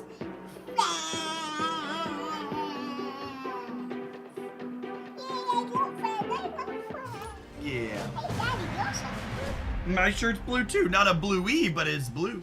But, Daddy, all shirts are different kinds of blue. They are. There's all different kinds of blue. Mine is dark blue and yours is light Yeah. blue. You're my favorite. Oh, you're Daddy, are you almost gonna come up to Declan's birthday? a couple, a little bit, yeah. Daddy, what's the one you get to that purple one? That purple one. What happens when you get Oh, you click the purple one. That one. It says end turn. and turn? Yep. Daddy, I can easily. Oh, you could do the button easily? I bet you could probably do it better than chat. That's how I feel when I say chat. Chat. Opponent snapped.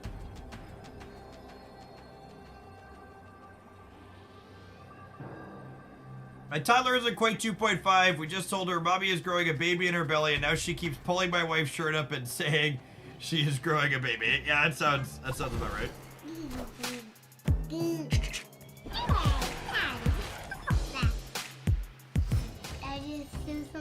There is still some drink in there. I'm gonna put the drink over here though, so you don't tip it over by mistake. Because I've met your kind before. You're a clumsy lot. Yeah, my leg's lifting now. Daddy, I put my Daddy, guess what? What? I forgot my dino browser. Oh no! I'm going to sleep with it. I think you'll be okay. Yes. Alright, so I think I want to Ghost Spider back to my hand, and then we'll copy a Sage next turn. Do you have a spider? Do you have a spider?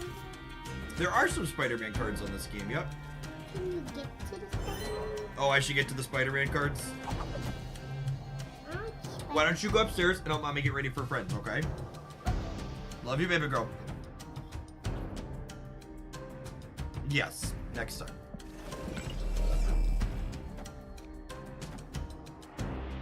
So if I Sage and then I pick them all up, I'll have Sage and these in my hand. I think we'll do this. I don't get a copy of the Beast, but I think that's fine.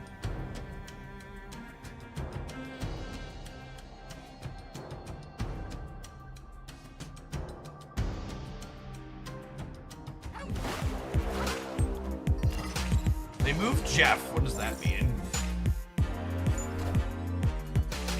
Oh, when the Sage has power, it loses the bonus from, or the discount from Ravona. That makes sense. It wasn't in my brain. It wasn't doing that, but it makes sense that that's what's happening.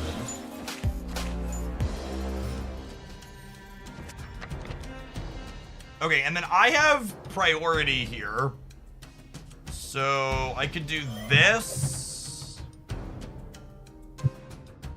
and then I can do this.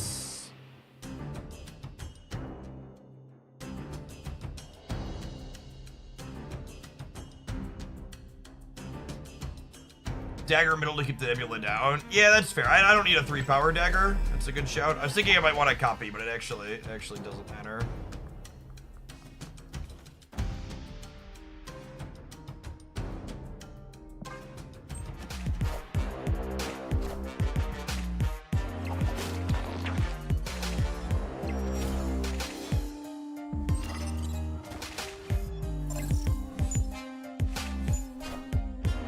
Copy a Big Sage. I'm already copying the Big Sage.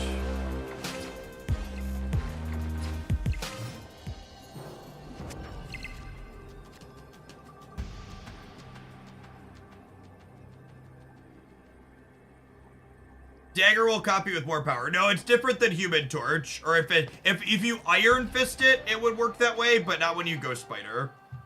You're thinking of the Iron Fist interaction. Do I want bigger Sage here or bigger Sage here?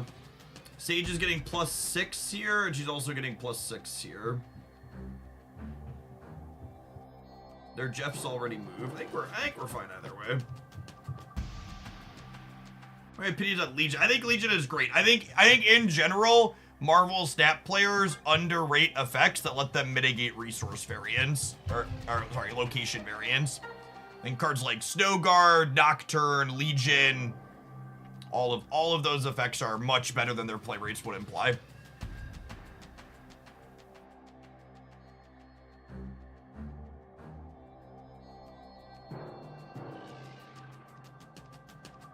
This looks a neat combination of cards.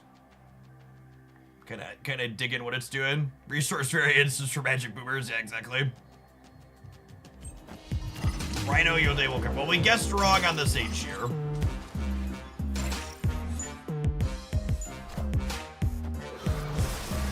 Ooh, that's a tie in the middle, though.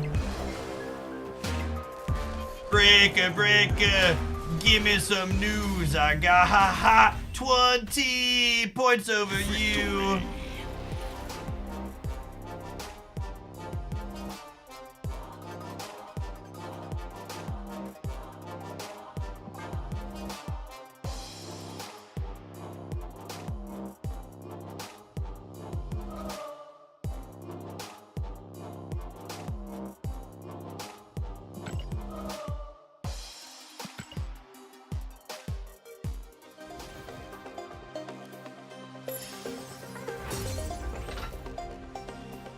I feel like I can put Nocturne in nearly every deck that you play. You can, yeah?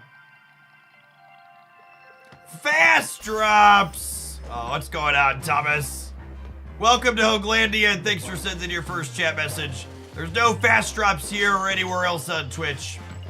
They all run at the exact same speed. It's gonna take you 6 hours. If you're just starting your snap drops now, you're gonna have time to get them done still. Drops are rolling till midnight PT. Currently 3:05 PT. Should we finish out the last key? Let's finish out the last key. If you got 2/3 of it, there's the last part. And then you'll also need this activation code for after you activate it. This first part's not useful if you didn't get the other 3. Snap.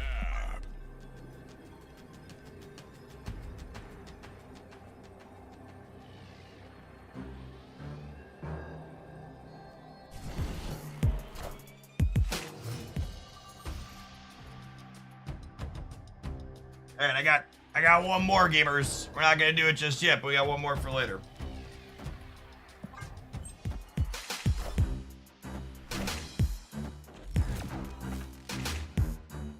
You still collect drops, you're timed out or banned on a channel. I actually don't know the answer to that question.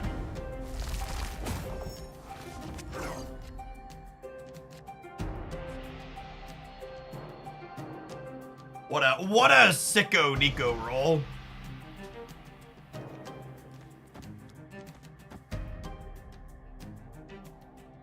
It's a key for the Marvel Rivals test that's going around.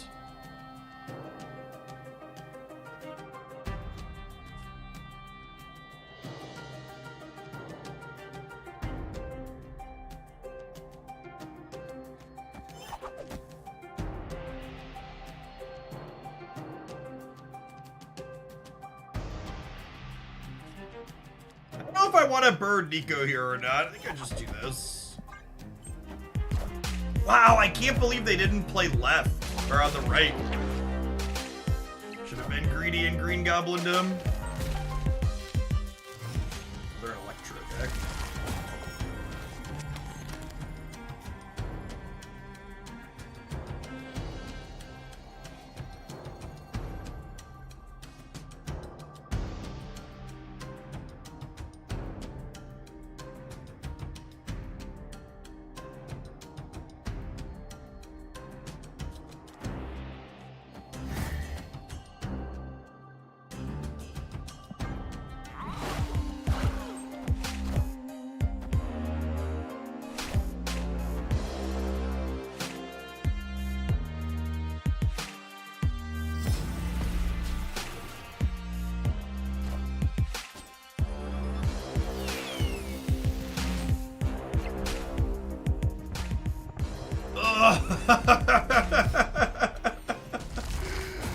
Oh my god.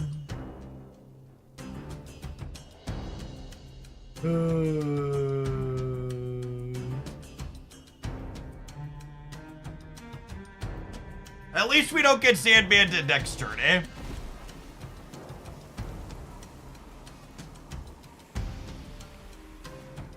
Hey, gamers.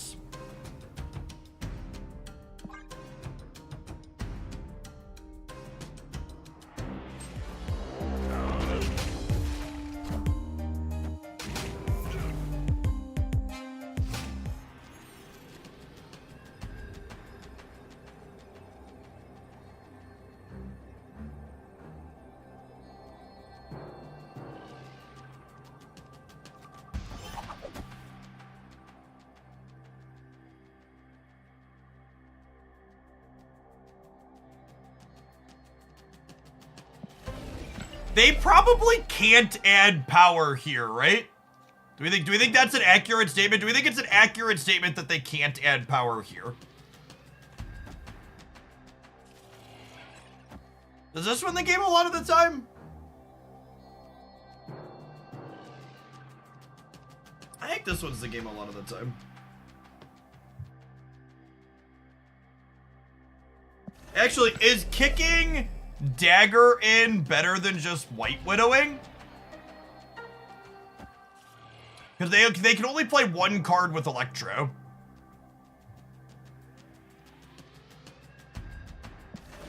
Actually, does this win the center?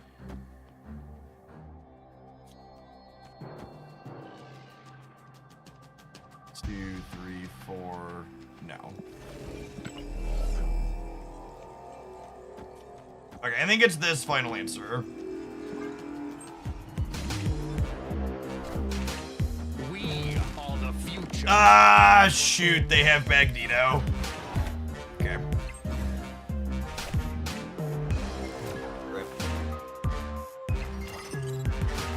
Sage is big. I'm not playing a full match against Sandman. He can bounce sand in the literal sense.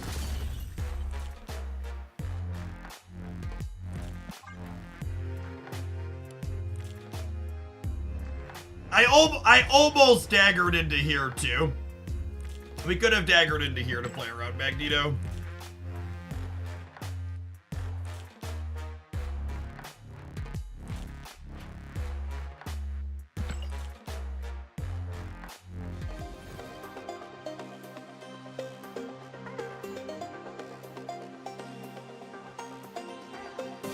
The Sandman play rate is up with Sage being released. I think there's always people that are little shit gremlins that want to ruin other people's fun regardless of what released recently. Sandman in general just tends to not be very good, so like when you're playing good decks, it's not particularly memorable. Mostly just people wanting to ruin other people's fun. Got a 5% play rate with absolutely awful stats.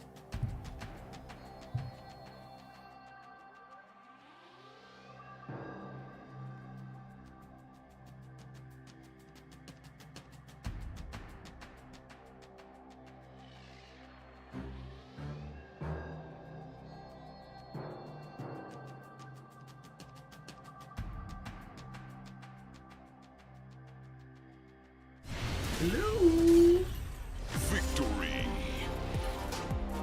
What's less fun, Leech or Sandman? Definitely Sandman. Leech, sometimes my cards don't work. Sandman always does the same thing.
Opponent snapped. Oh, snap. Indian, you love it. You should give us the last key backwards and make us put it in manually. That sounds like work for me, though. First time watching you. Thanks for the explanation for a newbie. Thanks for hanging out, Sean. My background before I started streaming full time was teaching, so I usually have a fairly educational slant here. Always trying to figure out better ways to do what we're doing.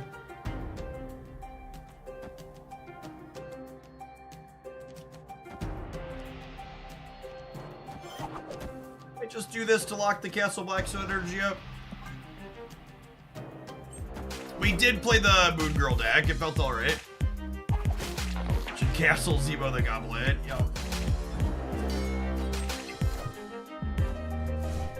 Bounce Enjoyer.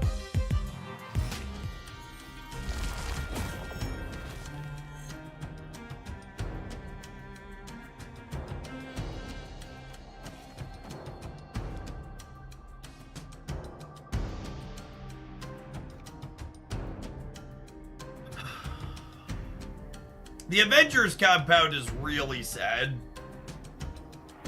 I can't set up a good beast bounce.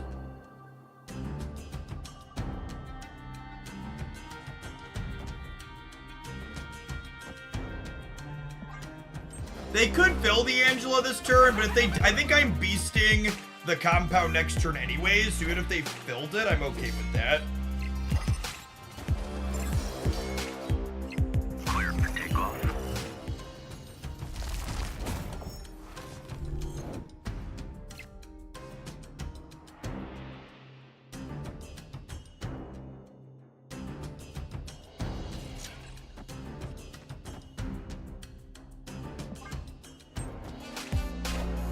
Ah, they have beast of their own, rip.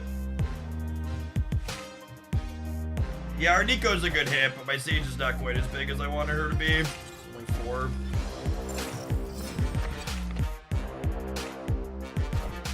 I didn't have any way to really maintain priority here, though, so.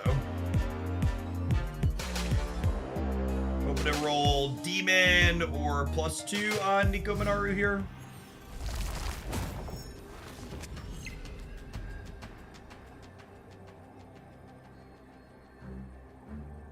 Get the Iron Fist too.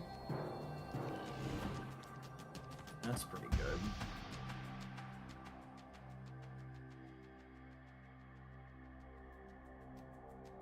You think they play for the center?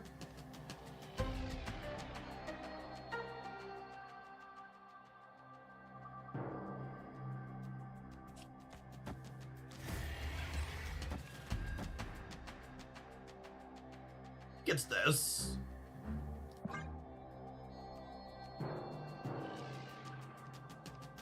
Give it 8 power Sage in hand. Yeah, that's fair. I don't know, if they fill the center up, we probably get the left and the right here, yeah? Because like if they fill the left, dagger is huge there. Yeah, it looks like they didn't play for the right at all. I assume this is a Mysterio here. I guess we'll see if 16 might not be enough to win the left.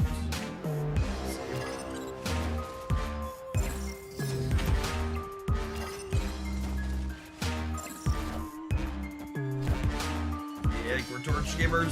GG.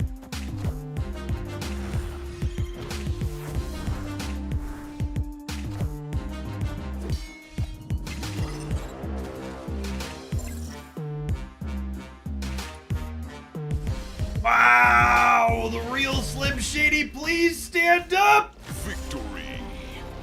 Yeah, I guess that's fair. They didn't think we'd punt the center. We got the breaker by a little bit. Close game. Close game.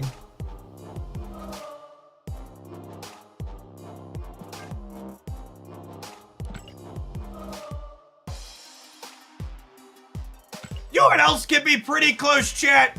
You're out and about, walking out in the world, and you've got your wonderful credit cards in your wallet, and someone walks by with a skimmer. But it's not close for you, because you've got an RFID blocking wallet, like our wonderful extra smart wallet here. Your most powerful card in your gaming arsenal. Your credit card deserves a powerful wallet to hold it inside of, and the extra smart wallet, our sponsor today, has you covered. It's got its loaded slot here that you pop up with the little trigger at the bottom. It has, you can hold 6 to 9 cards depending on their thickness in there. This model that I have here also has a wonderful fold out where I keep my ID in there and a little bit of cash in the clip. Whoop! As I take it and I throw it. My number one question when I got this a few months ago was, one, is the trigger gonna feel different after we use it a bunch? And I'm sure some of you can relate to this. I'm very fidgety. So in the last 3 months, I've made this pop up a whole heck of a lot, and it still works like the day that I got it. My second question about it was, well, if this pushes out and they're just held in by pressure, how well do they stay in? So I've sat there and I've done this a whole bunch, but here's a live demonstration. And they grip nice and tight, just like the day I got it. They've never fallen out while they're in my pocket and I'm walking around. And I know some of you at home, you're thinking, Jeff, I've got a wallet. You can't sell me this. I'm not gonna buy it. Let me tell you about an extra feature that you would like. You don't know that you need this, chat. I didn't know I needed it until I had it. This is the extra Chipolo card. It is a nice, thin little thing that slides into the back pocket of this wallet or any wallet that you have, and it connects via Bluetooth to my Android phone. No longer do I have to play the wonderfully fun game of Where's My Wallet that I used to play several times per week, because I can pull up my smartphone and ding it wherever it's at in my house. My first question when I saw this, I was like, well, this is great. I'm going to use this a lot, but how often do I have to charge it, and what does that look like? You'll note that there's no USB charging port on here. This little panel on the front, that's a solar panel. And now, solar, I know that word's confusing for some gamers. In the outside, it's when you walk out your front door, there is a ball of fire in the sky. And you set this little card out under the ball of fire for an hour or two, and you will get over a month's worth of charge out of it. I've had it for 3 months now, so I can testify that actually holds up. The ball of fire sounds like a fire hazard. It is dangerously close to touching grass. But you could just set the card on the outside, and like you could stay on the inside. Maybe get the sunlight through a nice clean window. But you know, hour or two, it's good to go for a month. Past just finding your wallet when you lose it in your home by digging it. It also, while it's connected to your phone via Bluetooth, periodically logs where you're at in GPS location for you. So that way, if it ever disconnects from your Bluetooth, you could pull up in the app where in the world were you when you lost your wallet. So you can kind of trace it back and help you find where your stuff's at. And then obviously, you get back into the area where you lost it, it's gonna reconnect to your Bluetooth and you're gonna be able to make it ding. They do ship to Canada. Yeah, let's pull up my link here. They've got all sorts of wonderful shipping all over the world. We've got US, we've got Canada, we've got, this is the UK, right? And then other places that my American brain is not aware of. I think this is global. So they ship all over the place. They have premium leather wallets, but they also come in vegan leather for non-animal part enjoyers. They got all sorts of wonderful colors here. You can use code JeffH for a little bit of an extra discount on there when you pick it on up. And then, I'm sorry, I have to show this one because I know we have some whales in the chat. If you're thinking, Jeff, this wallet looks a little plebby and it's got a sweet trigger loader and everything, but it looks a little pleb. I have all gold-backed Marvel snap cards. I need something for my wallet to match. Chat, if you're a whale, Extra's got you covered. We got the 18K gold card holder here. Look at this. Look at this gorgeous unit. This is a new one. I didn't realize that this was a product that they had until we opened the page today. And I gotta tell you, chat, if we promote Extra some more, we're gonna have to work one of these into the next contract. I think it is a glorious piece of hardware here. So the difference between this, obviously, past being a whale device, is there's no extra flappy part here. It's just the card loader there, so it's extra slim. Look at that gorgeous product. They have all sorts of other wonderful stuff on their site that you can check out by clicking the link. We got bags and wallets and card loaders and the 18K gold. Don't you love it? How long is your program? The code will be up for a couple of weeks at least. Does it come with guaranteed gold? You don't even gotta gamble, chat. You just pay the price and you get it instantaneously. All right, I'm gonna tap a quick Twitch advert as well because I do need to run to the restroom before we continue streaming. But thanks everybody for checking out Extra, and shout out to them for sponsoring the stream today. BRB.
Last key drop yet. I think the people that stuck through the adverts deserve a chance at a Marvel Rivals key. There you go, and thank you for that.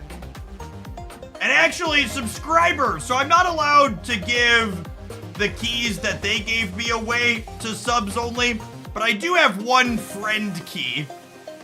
I do have one friend key to give away. So subscribers, if you want a little bit of a weighted chance, I'm gonna post my friend key that I can do whatever I want with in the Marvel Rivals channel in the Discord server. So that one's the last one's up in there.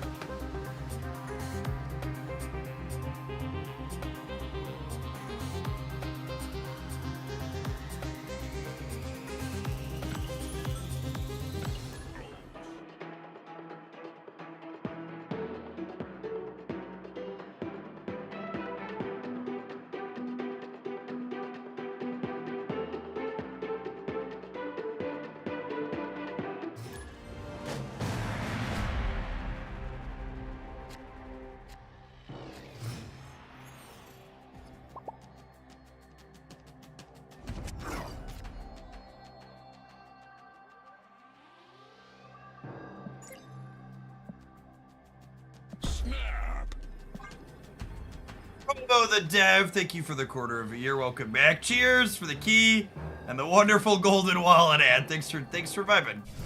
Glad a community member got it.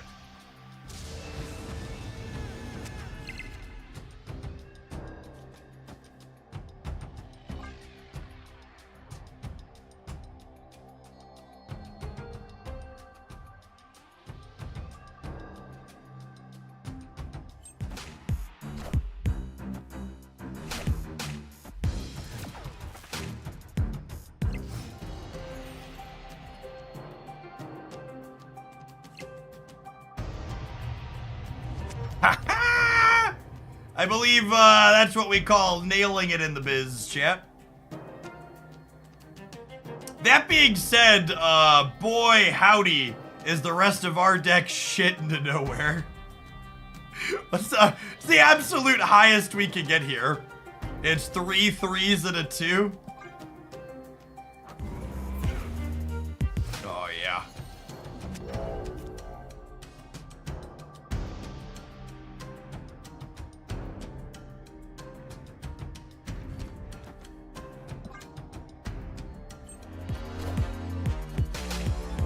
Well, they could also Jeff into the right. Sure can. Escaped.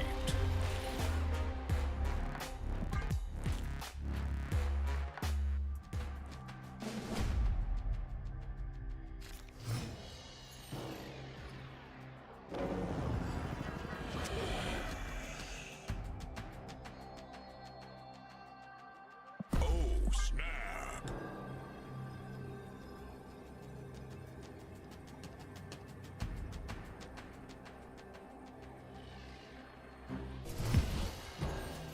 No Red Hulk on 1.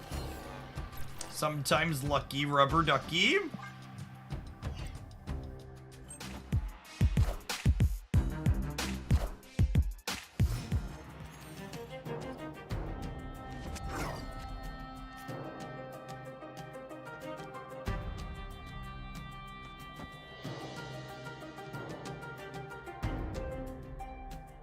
I'll play her, and I'm gonna Vulture next turn is the plan. God, it's so clunky with the Hobgoblin, though. Maybe I'm just supposed to do this, then. So I can Hobgoblin next turn.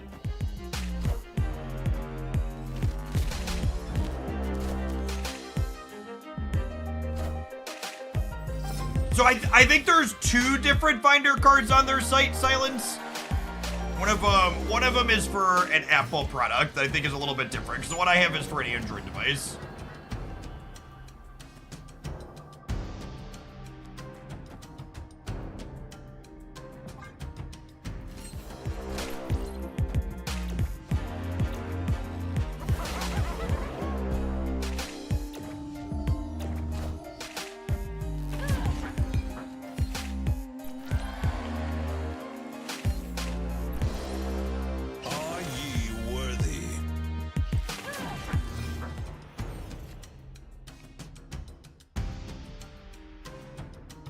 It's a good U.S. agent replacement. He's so uniquely good, chat.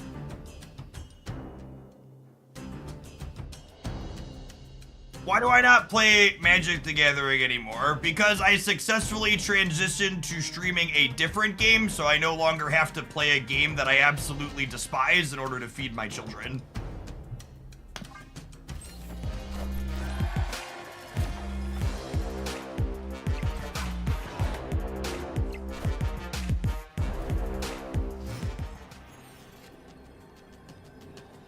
Why did I despise it? Because the game that I grew up really enjoying in Magic the Gathering no longer exists. They figured out they could monetize modern players aggressively through power creep, and it killed what I loved about the game.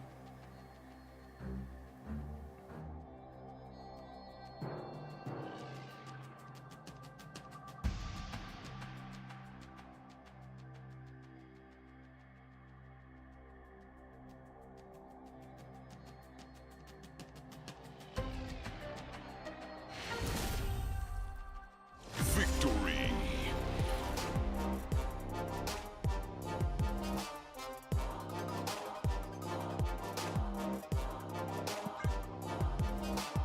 Why are there so many people playing Sandman? It's so annoying.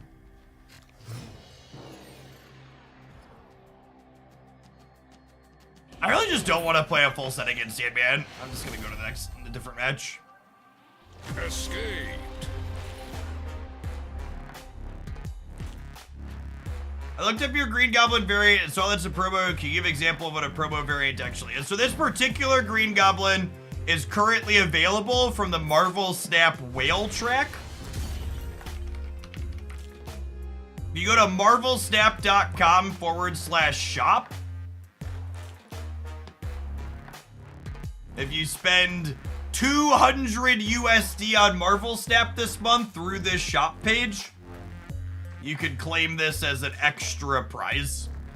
But you have to spend the money specifically on this page. You'd scroll down and buy gold or bundles or whatever on this page.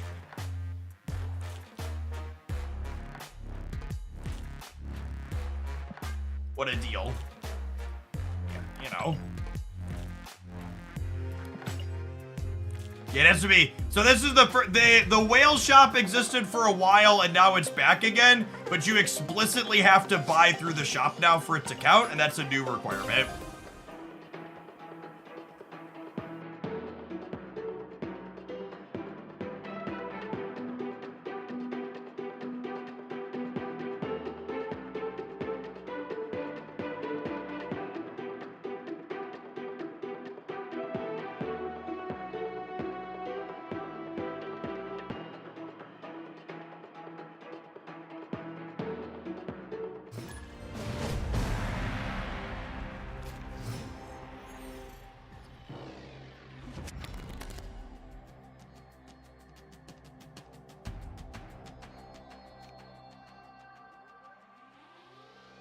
Modern is so power crept, but I still can't play Splitter. It's honestly, Dwight, it's almost comforting to know that despite all of Wizards of the Coast's various shortcomings, they still consistently can't balance their game.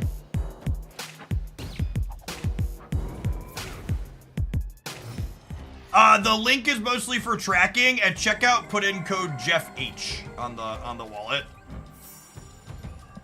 Poor Iron Fist.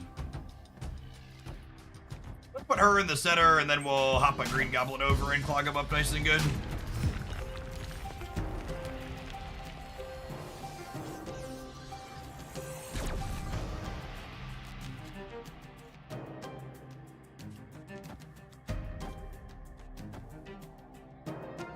I would love to draw some cards.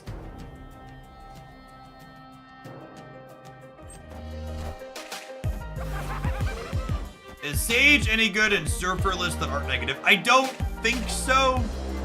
We tried. I think there's a chance non-negative Surfer is just kind of bad in general. I think Surfer needs some kind of gimmick to be good, basically. It's like the TLDR.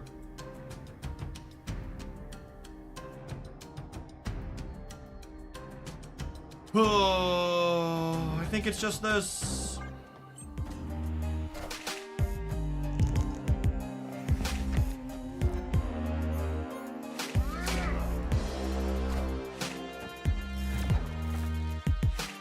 No, the code works on all of them, Conqueror.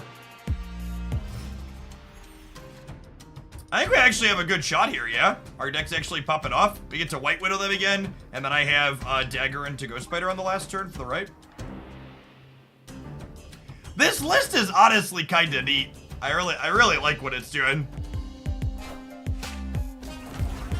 Oh, they're well, fuck me then, I guess.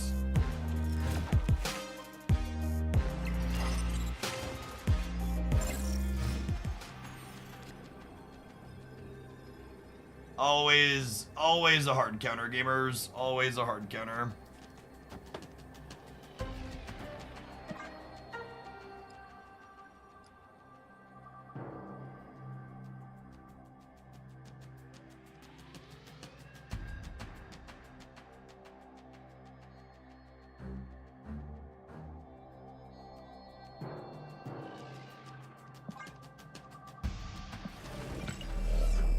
Hobgoblin left into Ghost Spider, right? I mean, sure, but like, I'm losing the middle is the problem.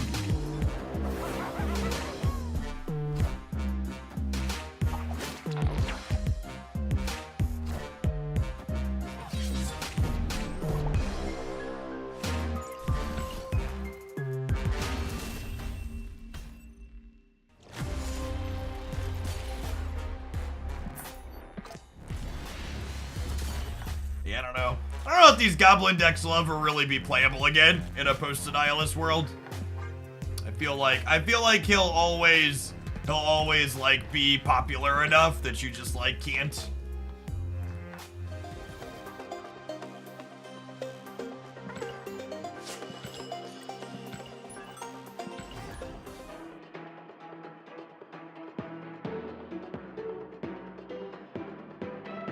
Oh, you know what?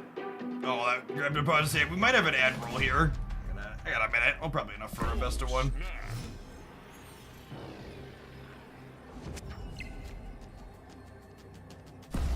Does the code work on the whale wall? It should. It's supposed to be all products on the site. It'll tell you at the cart what it applies. My understanding is it should.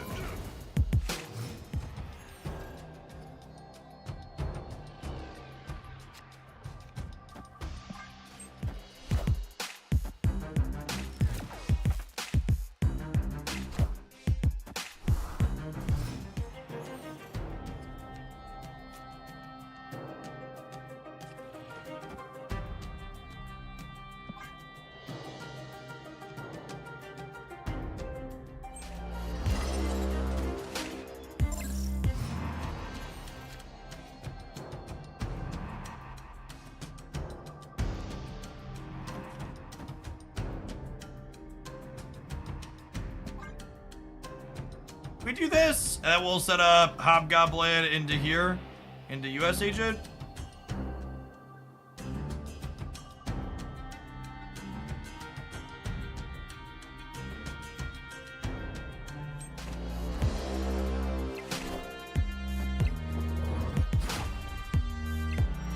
Part of my enjoyment for this deck is certainly a bias towards getting to play my dagger. Which is the split we got. Alright, 17 power Red Hulk. Let's go, gamers. Aim.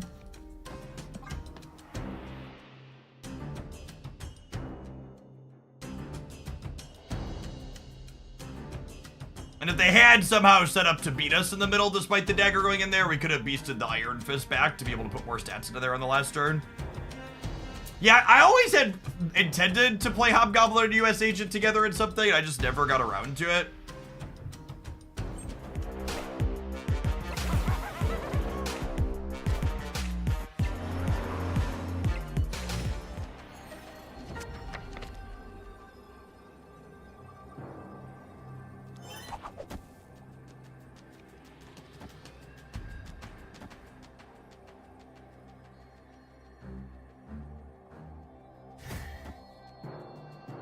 Their Red Hulk was 17. They play 17 power Red Hulk here. Hobgoblin is -9. It puts them to 8. This gives them -8. It puts them to 0. And then I have 4.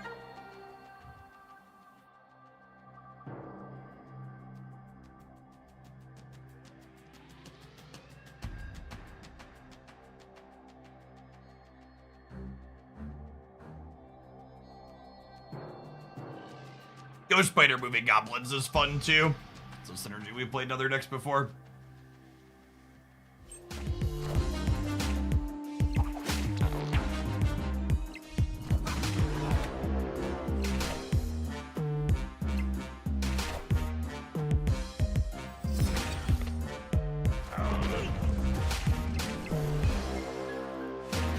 Oh, I forgot the -1 from the sewer when I said they'd be at 0. They're actually a -1.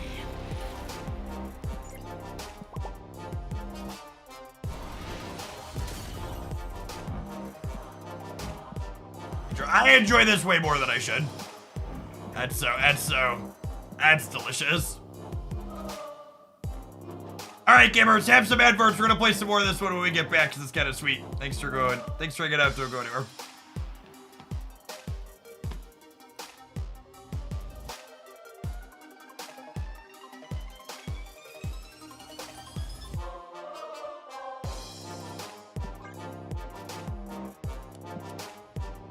On stream today. Last day of drops.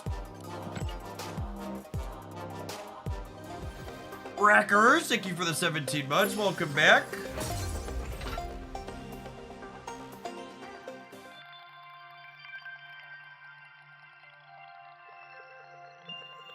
Shout out to Twin Mold for the deck idea. They requested Ravona, Dagger, and Sage in the same deck, and this is what we came up with.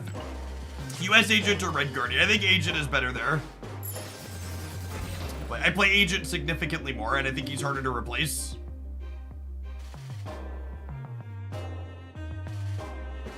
I think the frequency with which they currently do drops is probably the most frequent they could do it without it cratering engagement. Because if you do it too often, it's no longer a thing and people will stop showing up for it. About once a month. Once a season seems fine.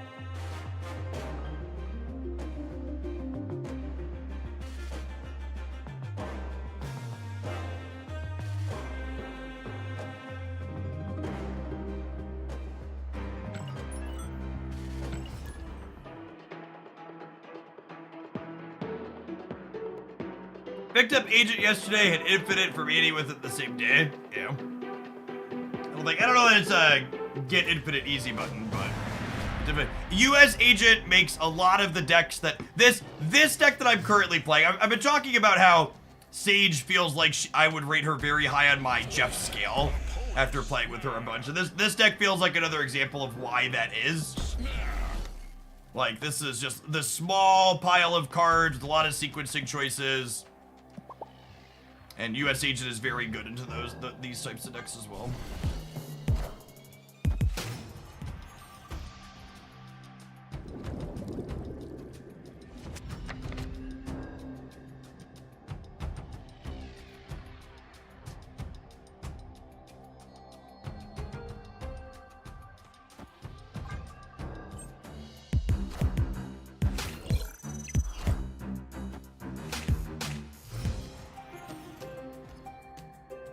We want to spend tokens on US Agent. Unironically, if you enjoy this style of deck, I think US Agent is a worthwhile pickup for your collection. You'll get a lot of play out of it.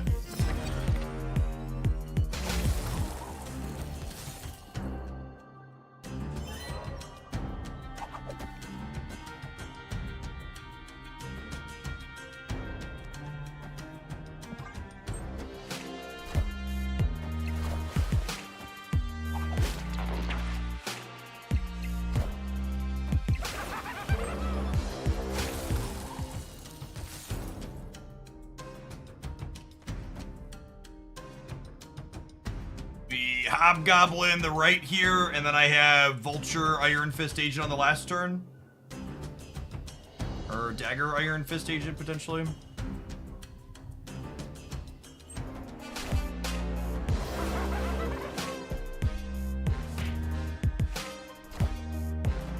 Wind.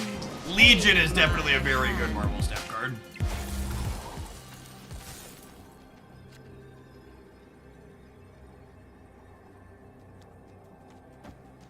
So, Dagger is bigger than Vulture here. And US Agent in the center is 8 and gives this -4. And their Storm here with the Goblin locks them out of the Marvel bonus, which is lovely.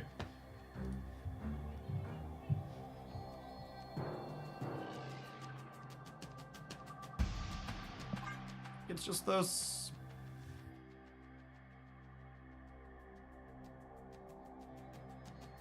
I feel like I want to fit Nocturne in here somewhere. Oh my god, the Shang-Chi for the extra minus point of power.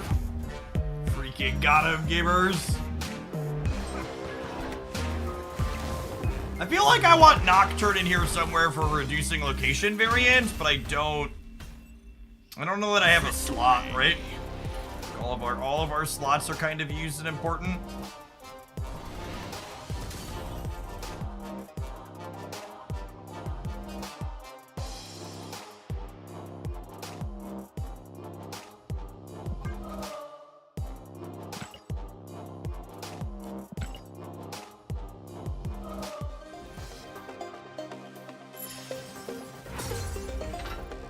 You have to play without the goblins. Yeah, I think the goblins are sweet though. The goblins have synergy with Ravona, and they have a synergy with Of your breakdown on the economy. I was hoping to ask, will there always be a $50 for 6,000 tokens offer for you each month? Anecdotally, my experience is that's a consistent offer. However, obviously that could change. So.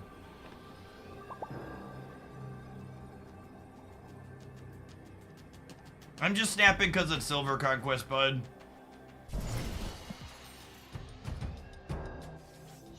Does Sandman have good metrics? No, Sandman always has awful metrics. It just doesn't stop people from playing it.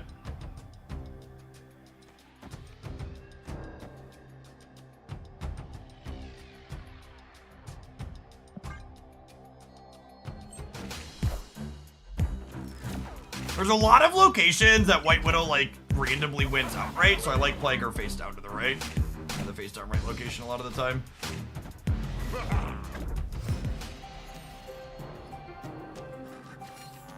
We looked at the stats earlier, and if I'm being completely honest, the stats were looking really rough. Leech had a high play rate. Hela had a solid play rate. Professor X had it was a 50% chance that you were queuing into Hela, Leech, or Professor X.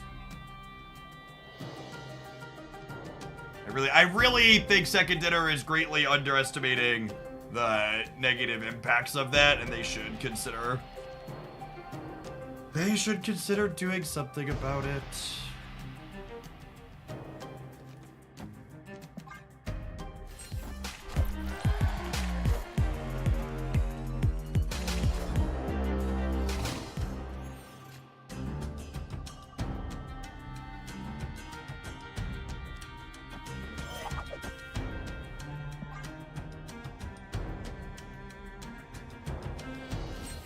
Is Leech winning or just being played off it? It has good performance metrics, yes. Leech isn't particularly stellar against Hela in my experience, but it punches down really well. It is very reasonably strong against a lot of things in the game. Man.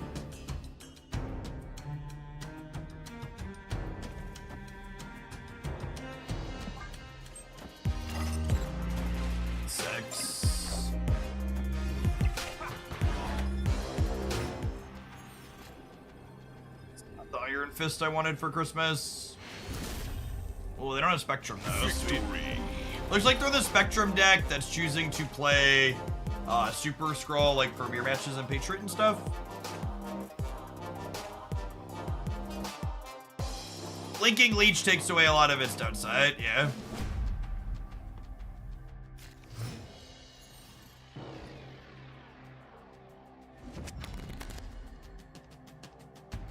Oh, snap. Opponent snapped.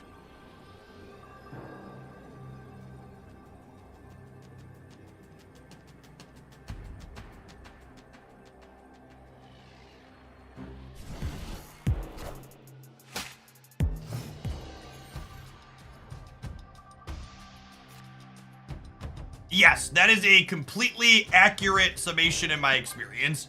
Leech and Sandman are gatekeeper decks that, generally speaking, serve to keep the best decks on top because they are good into decks that are not best decks. All right. Surely they never Cosmo me on the left here, right? Perfect. Perfection.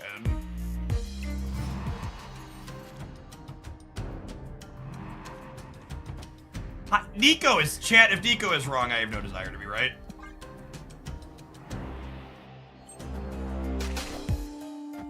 It just sparks so much joy.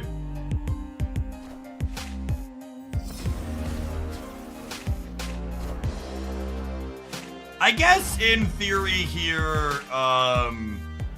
Spectrum is beating us left. Is unfortunate.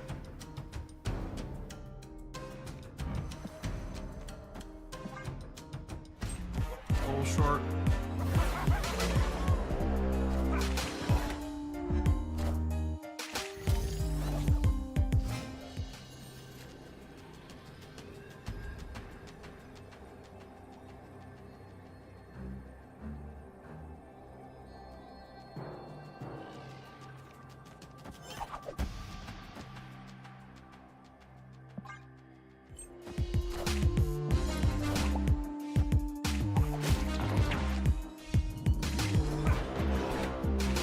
Cosmo is just so impossible for us.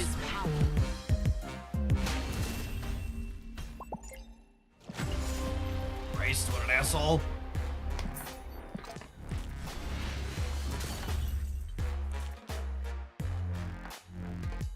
Imagine me fist bumping you after you win the game and then, like, BMing me.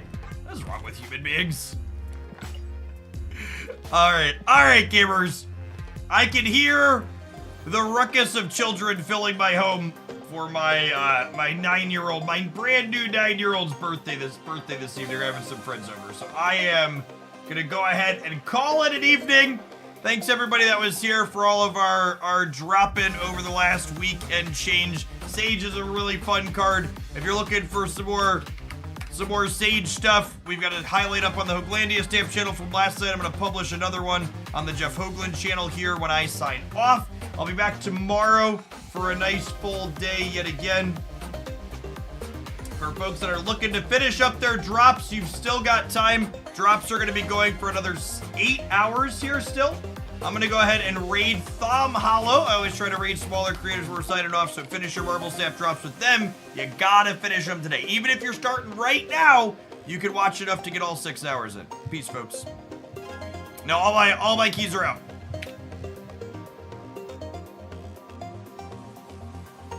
If you're watching on the YouTube side, you haven't liked the live stream, consider doing that.